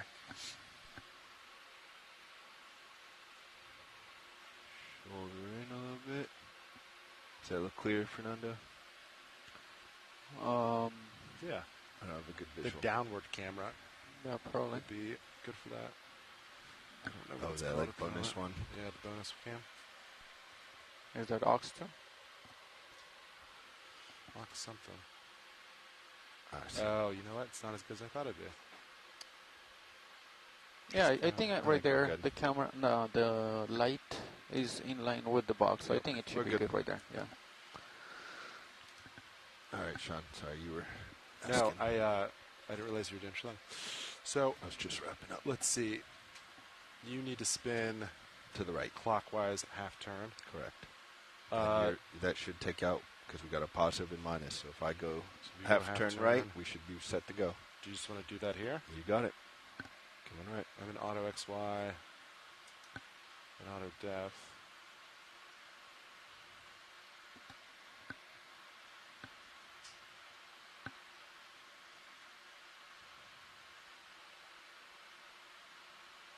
Slowly inching forward.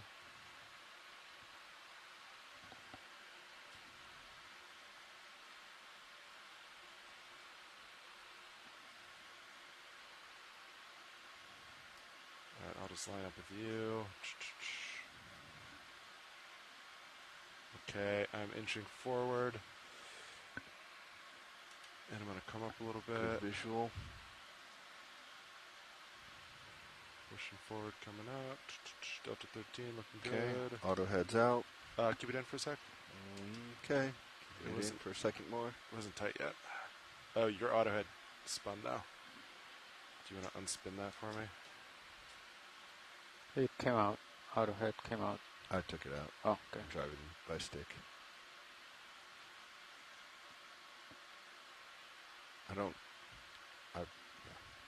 Talk to me. Nothing. Oh. Different styles. Okay. Okay. So that looks about tight to me. What do you think? Yep. Copy that. All right. I'm going to go into auto depth real quick.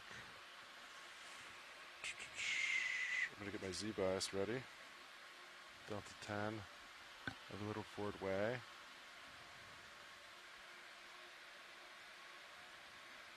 You're also putting some lateral on right now. Oh, thanks. Putting positive Z-bias in.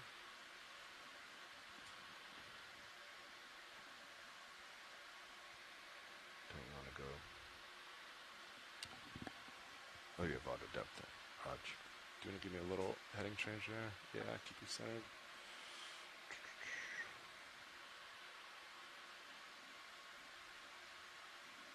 Okay. I'm going to take my auto heading out at this time. I have forward way on. Okay, you ready to start coming up? Ready? All right. Auto depth is out. My Z-bias is in. I'm coming up. I have forward way on. We are coming up.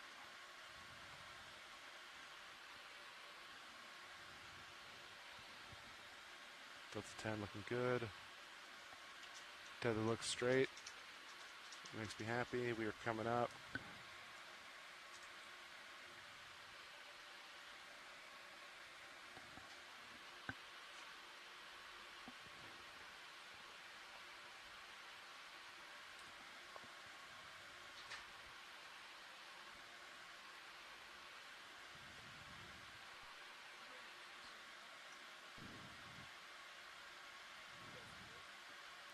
Just wanted to let you know the ROVs are off bottom. So I'm only at 20 meters a minute so far. Oh. Yeah. I can increase Z-bias. Yeah. Sorry, I didn't realize. Yep, I'm coming up to full speed. Yeah, Delta 8 looking good. This calibrator was way off. There we go. Coming up at 30.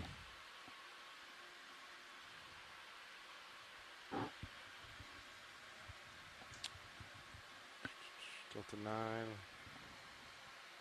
That's 75 Z-bias. Hold that for a moment. Delta 910 looking good. We're spinning a little bit, but that's okay. Whenever you guys feel okay, I would want to bring the ship coming ahead. I agree. Yeah, I'm just going to although, yeah, the water is actually already 0.5, so the ship wouldn't really move that much. We'd just be holding station anyway. Yeah. I guess the surface current's gonna actually like stream you back. Yeah, right? it should once you get there. Yeah. All right. I guess just to get it going, might as well get it going then. Do you agree, co-pilot? If it's gonna just hold still anyway. I mean, the risk is for them while they do the change to go with the current. We want to make sure this is the recovery heading as well before we have them coming forward. Copy. In case it's a big heading change. Yeah. Copy. You could poke. So it's going starboard, so they're gonna head off north. I wasn't thinking kick out auto sway. So I don't think. I was just thinking auto surge. Yep. Sure. Do you want to talk to Bridge, see what their thoughts are? All right, Delta 12, increasing Z-bias a little. I was just wondering if have you talked to Dive Soup about the recovering heading? Copy.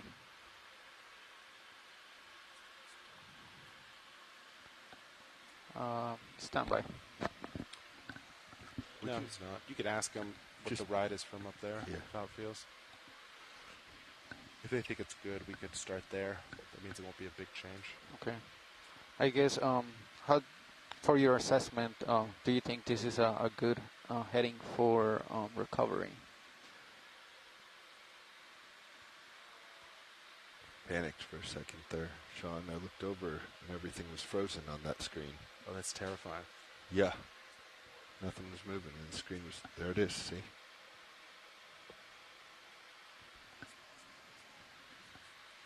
There it goes again. Okay. Copy, Bridge. So. That's scary. Yeah. My heart dropped that the winch was all stopped.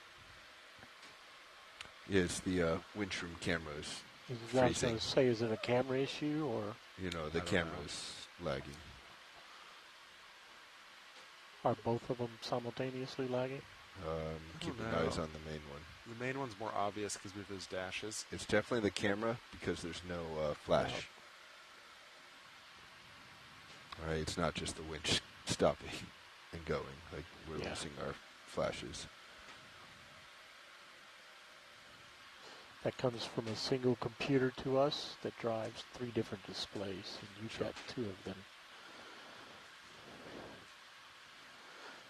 Let me look at that same camera on the master.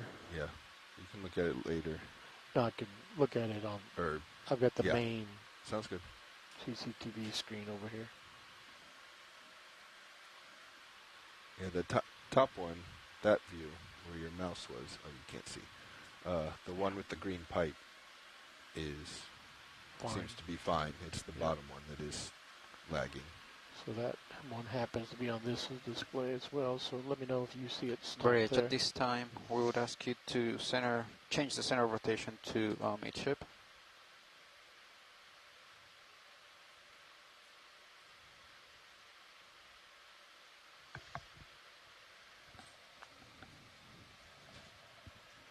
Copy.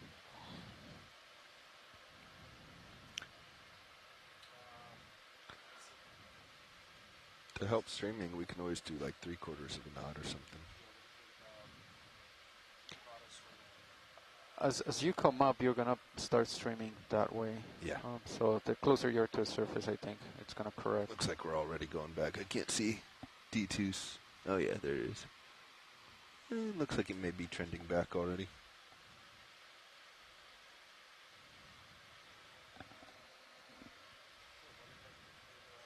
Three-quarters of a knot. Copy. Yep. Copy. Sounds good. He thinks these would be the recovery heading. I mean, so we are, yeah, against the current, and then there's a little bit of wind to our port bow. I haven't seen any more freezes, Roland. Yeah, me neither. I'm starting to watch them both. Hasn't glitched since I started watching.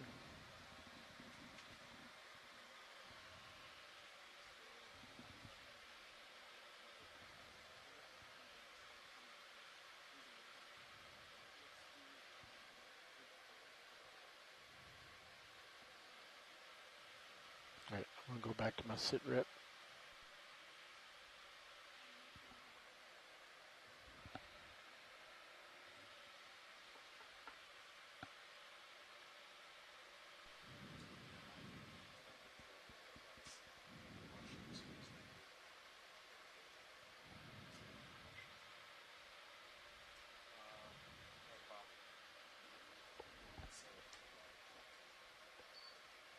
No, I just don't like coming tight with auto head on. Just because it feels like it's a big yank on the Sirius end.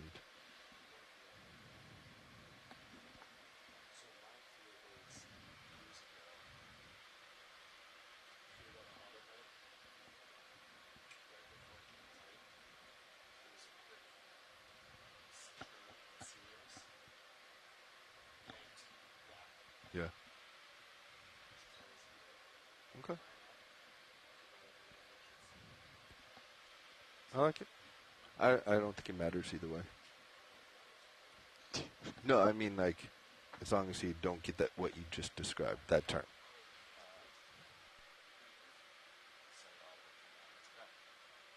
I definitely pulled it out too early. I thought you were... No, it was a good correction. I thought it was much closer to being tight. I pulled it out way too early.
And then bridge, just a reminder, listen to decay.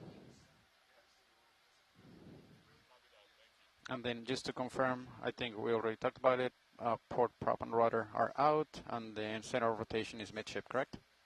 And auto sway is still engaged. Copy, thank you. Copy, thank you.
Nav, dive super, comms check.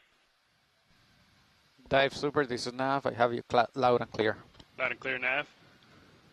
Pilot, dive super, comms check. Pilot has dive super, loud and clear. Loud and clear, pilot. Co-pilot, dive super, comms check. Lima Charlie dive super, you're a little soft though. Okay, I'll bring my mic closer. Lima Charlie, co-pilot.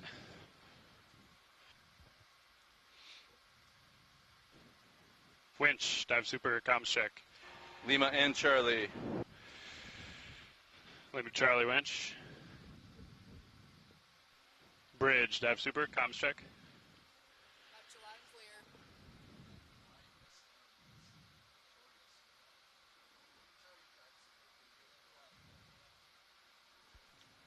Bridge, dive super, comms check. Got you loud and clear. Can you hear me? Yeah, I can. Got you loud and clear. Cool. Deck, dive super, comms check. Loud and clear. Loud and clear.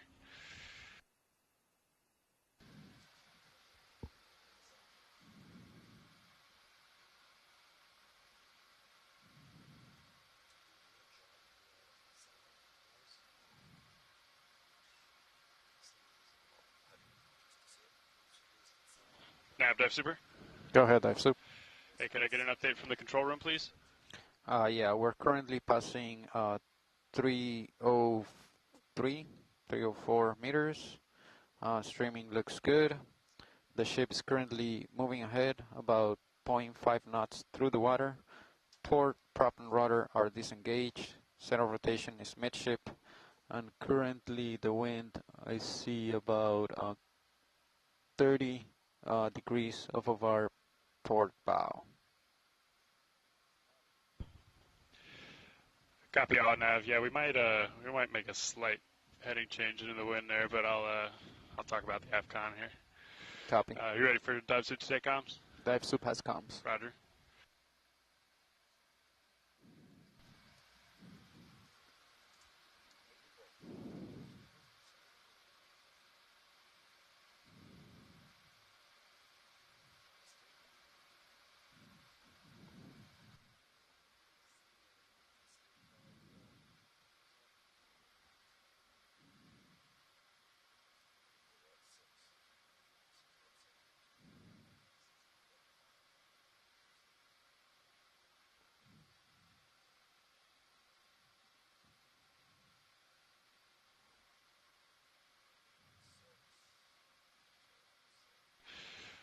Bridge, dive super.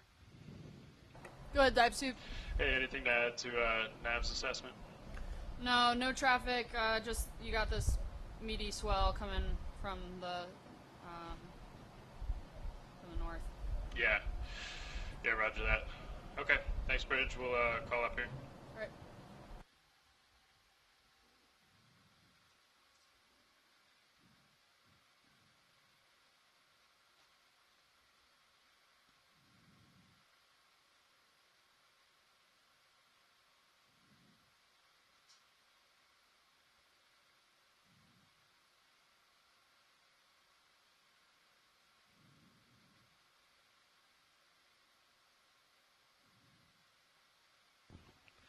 Pilot, dive super.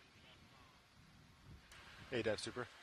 Hey, we're getting ready to pass control. Do you see any issue with us changing heading 15 degrees to port? No. If anything, that'll help streaming. Okay, great. Thanks.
Nav dive super. Go ahead, dive soup. Maybe advise we have pass control to the aft station. We're maintaining that forward way that we had on. We just took out auto sway, and we're going to make that heading change, shooting for 100. Copy 100.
Exactly 1 minute late. Dive soup, this is Nav. Go ahead, Nav. Vehicles holding 50 meters. Streaming looks perfect. Great. Thank you, Nav.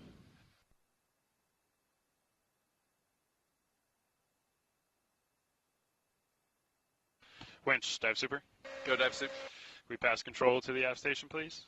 Aft station has control.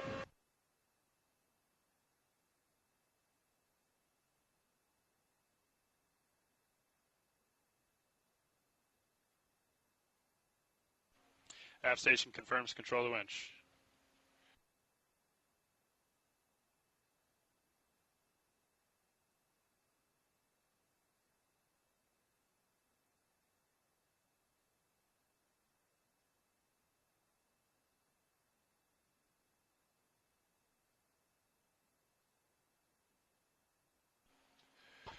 Bridge, dive super.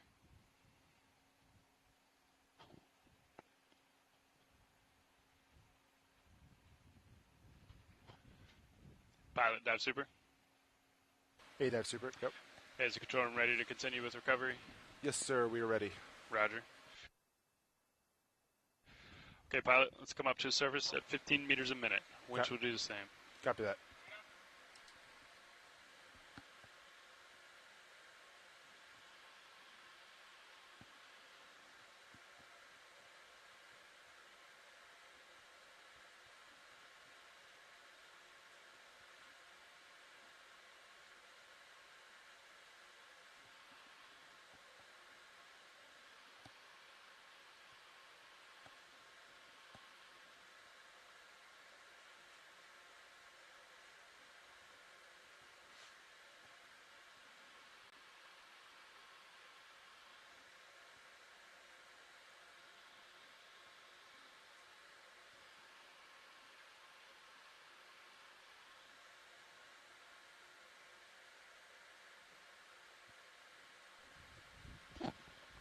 Four 0 meters, wire out.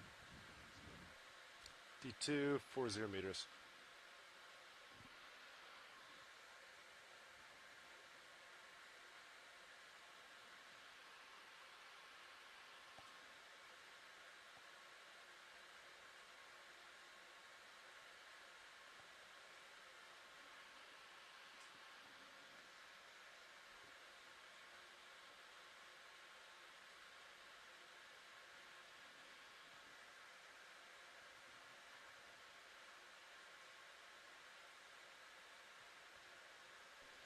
Three 0 meters, wire out. D2, 32 meters. Copy.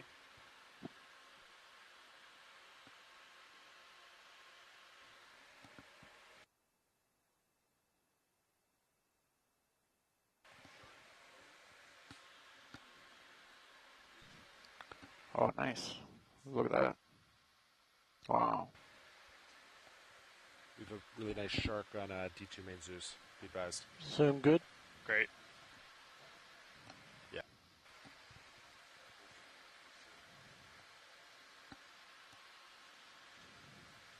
Lasers, how big Yeah, I is think that? get that shot as long as you can. Lasers on? 2 0 meters, wire out. D2, 23 meters.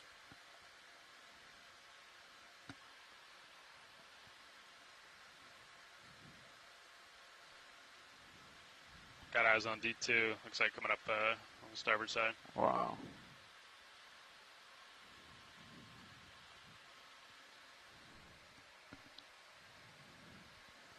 Yeah, copy that. Yep, that makes sense from our compass. Great. Actually, pilot, can you maybe put in a little starboard lateral as you're coming up? Yes, sir. Great, thanks. Yeah, streaming 1 0 meters, wire out. One way off. D2, 14 meters.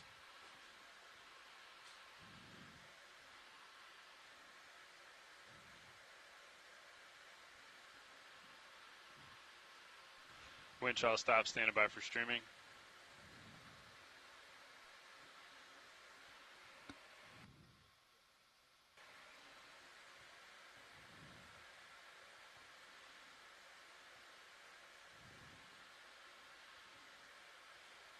D2 depth, 6 meters, almost there. Yeah, you're coming up close to center. You can ease on that starboard way, pilot. Copy that.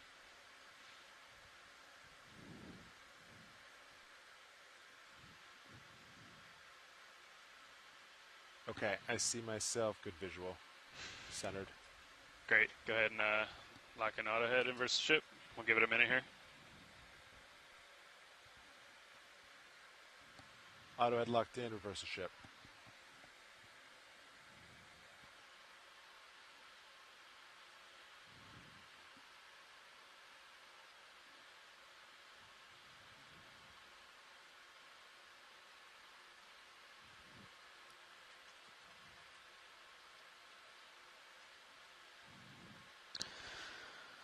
Okay, CTDs are cleared. Shark is still right in front of D2 for reference.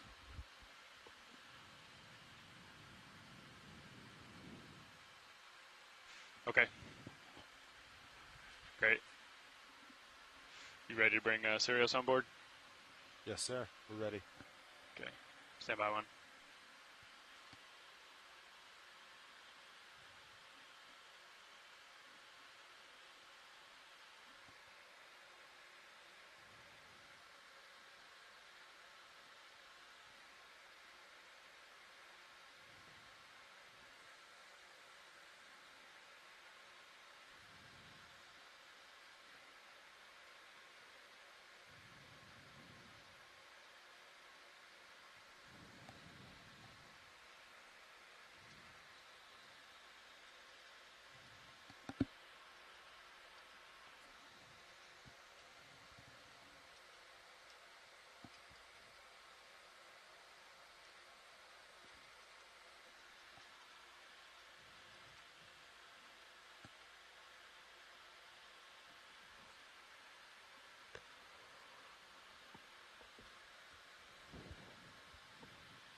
Okay, deck stimulus good. Let's recover Sirius.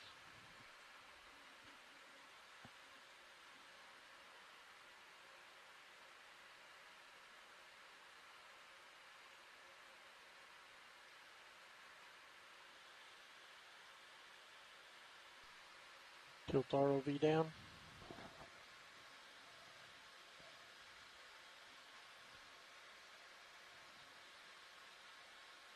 That's good. It's just a little bit lower than center.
Pilot, I'll let you do the best you can with slack.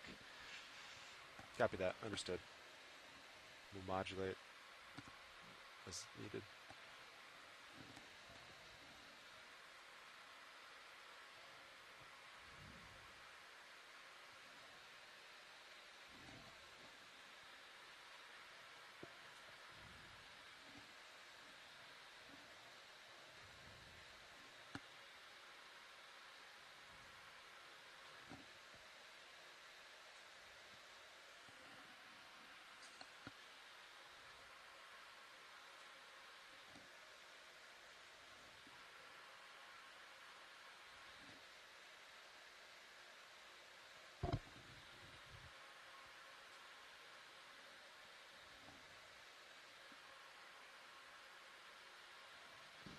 It's looking good, pilot. Yeah, copy that. I'm at the upper limit of my reverse thrust, be advised. It's tough with the rolls come through. I don't know if we'll, yeah. Yeah, nothing we can do. Tilt ROV up 10 degrees, it's good.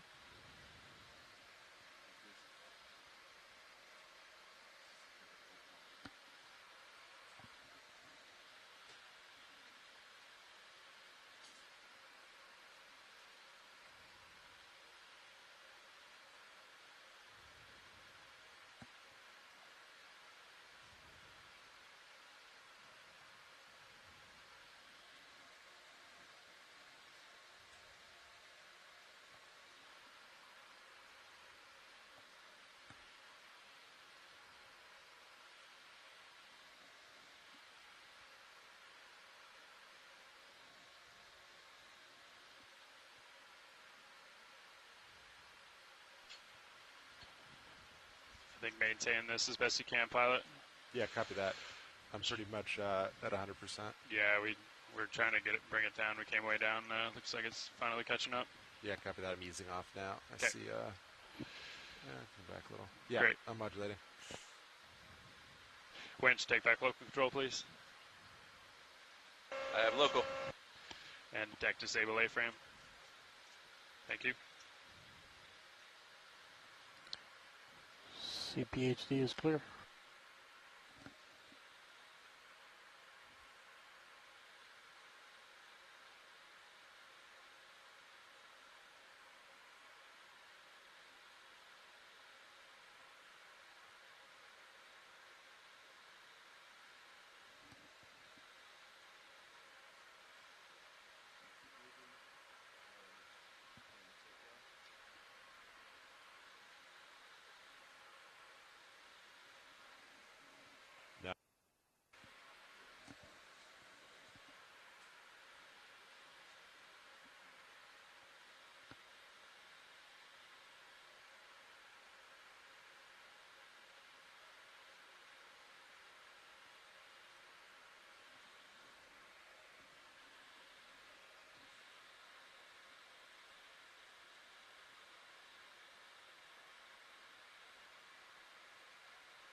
All right, pilot, I'll let you take off thrust when the lines are close. Looks like they're getting there. Auto heading out. It's at the BSR. Tape is breaking now. Looks free at the BSR on my end. Great. Yeah, looks like it's clear. Yep.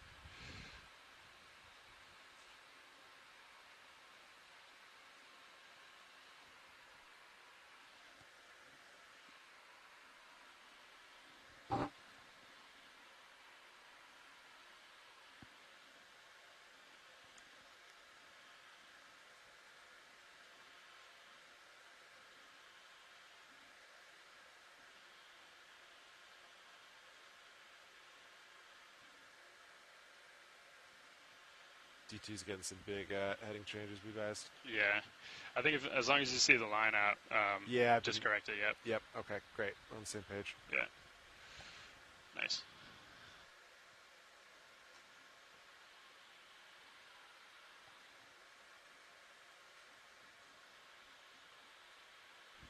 You could even lock it in, Sean, and then take it out if you see any, if you see that line floating down. Copy. Yeah, whatever you think.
All right, auto heading's locked in. Great. Yeah, just try your best to make your way to the port quarter. Yep, understood. Bumping the surface a little.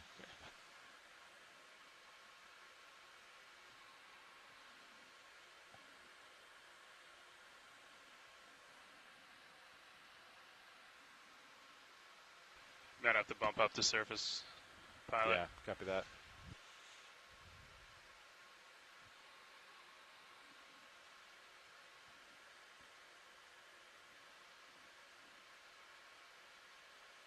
All right, let's get some starboard lateral in, pilot. Yep. If you can. I've been doing that for about a minute now. Yep.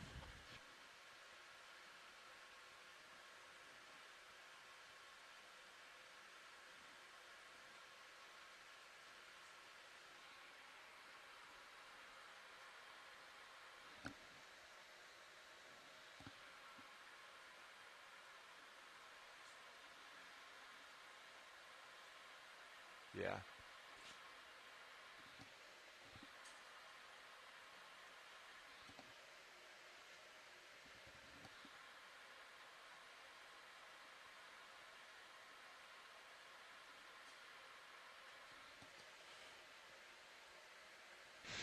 I'm done. I've been off lateraling. Be advised. Okay. I'm just backing right now. Let's, yeah. I think just whatever you think is best, pilot. You might have to put in a little starboard lat as you get closer. Yep, copy that.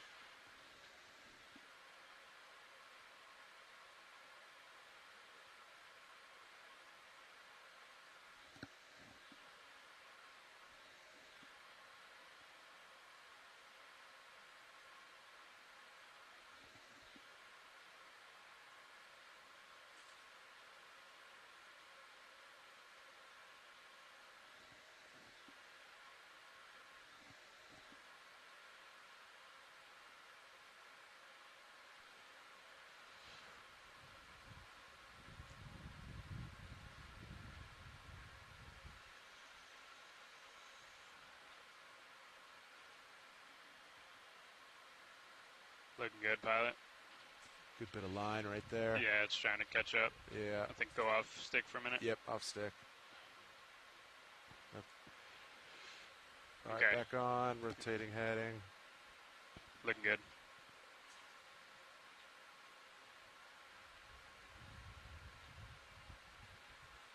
Go tight, go tight.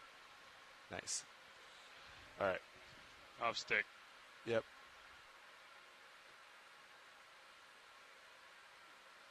Off stick.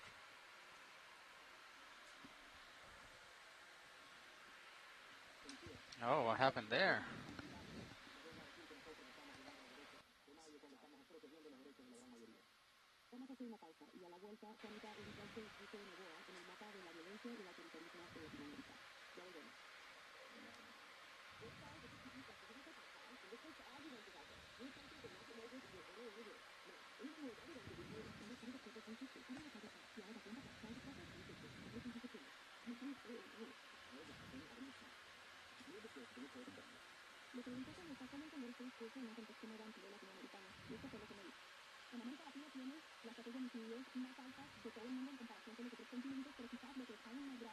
Pilot, secure power. Deck, E-stop. Winch, knife switch. Knife up. Power meter reads 0. Roger, vehicle cold.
Winch dive super. Go dive super. Hey, you can go ahead and shut down HPU if you haven't done so already. Just hold off on fans, please. Raj.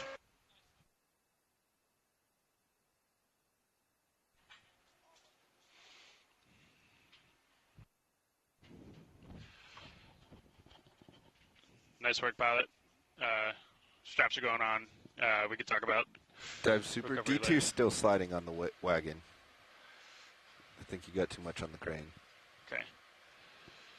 I think Jared just suggested that. Okay.